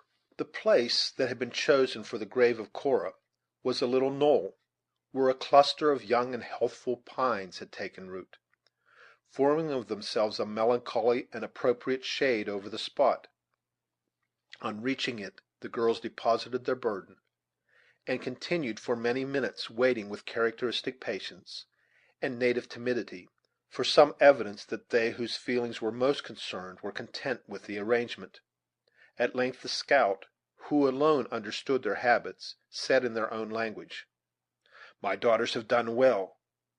The white men thank them." Satisfied with this testimony in their favor, the girls proceeded to deposit the body in a shell, ingeniously and not inelegantly fabricated of the bark of the birch, after which they lowered it into its dark and final abode. The ceremony of covering the remains and concealing the marks of the fresh earth by leaves and other natural and customary objects was conducted with the same simple and silent forms. But when the labors of the kind beings who had performed these sad and friendly offices were so far completed, they hesitated, in a way to show that they knew not how much further they might proceed. It was in this stage of the rites that the scout again addressed them. "My young women have done enough," he said. "The spirit of the pale face has no need of food or raiment, their gifts being according to the heaven of their color. I see," he added, glancing an eye at David, who was preparing his book in a manner that indicated an intention to lead the way in sacred song, "that one who better knows the Christian fashions is about to speak." The females stood modestly aside, and, from having been the principal actors in the scene, they now became the meek and attentive observers of that which followed. During the time David occupied in pouring out the pious feelings of his spirits in this manner, not a sign of surprise nor a look of impatience escaped them. They listened like those who knew the meaning of the strange word, and appeared as if they felt the mingled emotions of sorrow, hope, and resignation they were intended to convey. Excited by the scene he had just witnessed, and perhaps influenced by his own secret emotions, the master of song exceeded his usual efforts. His full, rich voice was not found to suffer by a comparison with the soft tones of the girls, and his more modulated strains possessed, at least for the ears of those to whom they were peculiarly addressed, the additional power of intelligence. He ended the anthem as he had commenced it, in the midst of a grave and solemn stillness. When, however, the closing cadence had fallen on the ears of his auditors, the secret, timorous glances of the eyes, and the general and yet subdued movement of the assemblage, betrayed that something was expected from the father of the deceased. Monroe seemed sensible that the time was come for him to exert what is, perhaps, the greatest effort of which human nature is capable. He bared his gray locks, and looked around the timid and quiet throng by which he was encircled, with a firm and collected countenance. Then motioning with his hands for the scout to listen, he said: "Say to these kind and gentle females that a heartbroken and failing man returns them his thanks. Tell them that the being we all worship under different names will be mindful of their charity, and that the time shall not be distant when we may assemble around his throne without distinction of sex, rank, or color." The scout listened to the tremulous voice in which the veteran delivered these words, and shook his head slowly when they were ended, as one who doubted their efficacy. "To tell them this," he said, "would be to tell them that the snows come not in the winter, or that the sun shines fiercest when the trees are stripped of their leaves." Then, turning to the women, he made such a communication of the other's gratitude as he deemed most suited to the capabilities of his listeners.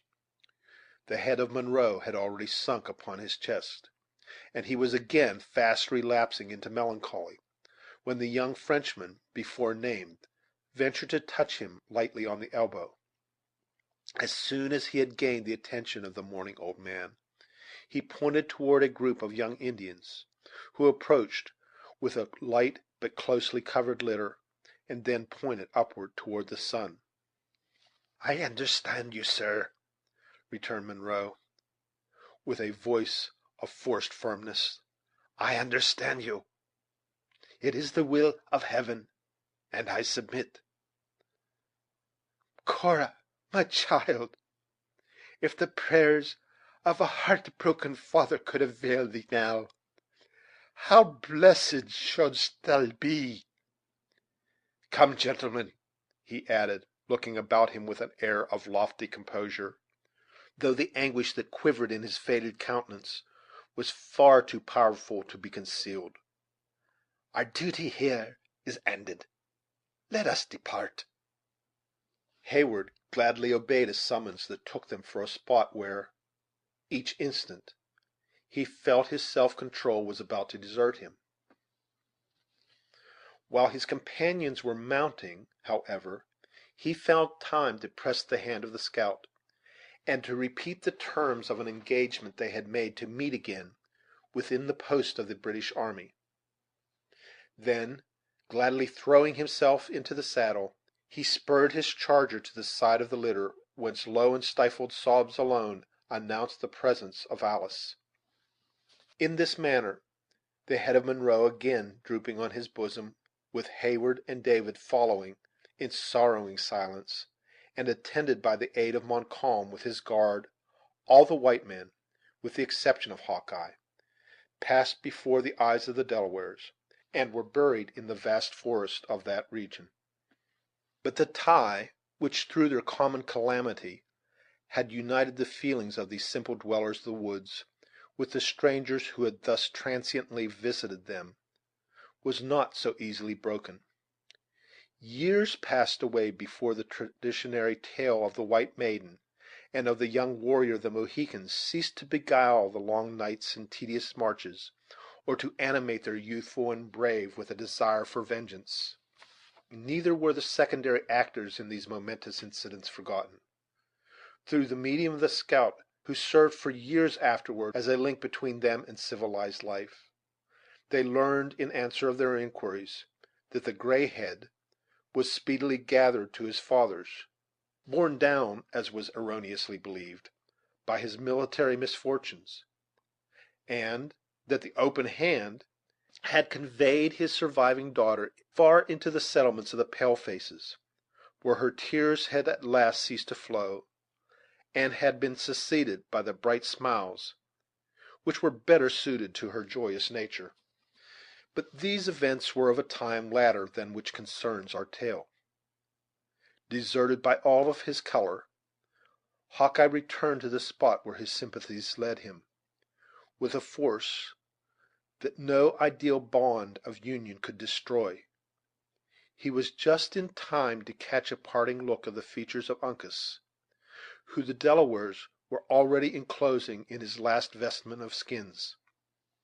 They paused to permit the longing and lingering gaze of the sturdy woodsman and when it was ended, the body was enveloped, never to be unclosed again. Then came a procession like the other, and the whole nation was collected about the temporary grave of the chief; temporary, because it was proper that, at some future day, his bones should rest among those of his own people. The movement, like the feeling, had been simultaneous and general. The same grave expression of grief, the same rigid silence, and the same deference to the principal mourner, were observed around the place of interment, as have been already described. The body was deposited in an attitude of repose, facing the rising sun, with the implements of war and of the chase at hand, in readiness for the final journey. An opening was left in the shell by which it was protected from the soil, for the spirit to communicate with its earthly tenement when necessary, and the whole was concealed from the instinct and protected from the ravages of the beast of prey with an ingenuity peculiar to the natives. The manual rites then ceased, and all present reverted to the more spiritual part of the ceremonies. Chingachgook became once more the object of the common attention. He had not yet spoken, and something consolatory and instructive was expected from so renowned a chief on an occasion of such interest. Conscious of the wishes of the people, the stern and self-restrained warrior raised his face, which had latterly been buried in his robe, and looked about him with a steady eye. His firmly compressed and expressive lips then severed, and for the first time during the long ceremonies his voice was distinctly audible. "Why do my brothers mourn?" he said, regarding the dark race of dejected warriors by whom he was environed. "Why do my daughters weep? That a young man has gone to the happy hunting grounds? That a chief has filled his time with honor? He was good, he was dutiful, he was brave. Who can deny it? The Manito had need of such a warrior, and he has called him away. As for me, the son and the father of Uncas, I am a blazed pine in a clearing of the pale faces. My race has gone from the shores of the Salt Lake and the hills of the Delawares. But who can say that the serpent of his tribe has forgotten his wisdom? I am alone. "No, no," cried Hawkeye, who had been gazing with a yearning look at the rigid features of his friend, with something like his own self-command, but whose philosophy could endure no longer. "No, Sagamore, not alone. The gifts of our colors may be different, but God so placed us as to journey in the same path. I have no kin, and I may also say, like you, no people. He was your son, and a redskin by nature, and it may be that your blood was near. But if ever I forget the lad who has so often fought at my side in war, and slept at my side in peace, may He who made us all, whatever may be our color or our gifts, forget me. The boy has left us for a time, but, Sagamore, you are not alone." Chingachgook grasped the hand that, in the warmth of feeling, the scout had stretched across the fresh earth, and in an attitude of friendship those two sturdy and intrepid woodsmen bowed their heads together, while scalding tears fell to their feet, watering the grave of Uncas like drops of falling rain. In the midst of the awful stillness with which such a burst of feeling, coming as it did from the two most renowned warriors of that region, was received, Tamenund lifted his voice to disperse the multitude. "It is enough," he said. "Go, children of the Lenape. The anger of Manito is not done. Why should Tamenund stay? The pale faces are masters of the earth, and the time of the red men has not yet come again. My day has been too long. In the morning I saw the sons of Unamis happy and strong, and yet before the night has come have I lived to see the last warrior of the wise race of the Mohicans. End of chapter 33. End of The Last of the Mohicans, a narrative of 1757, by James Fenimore Cooper.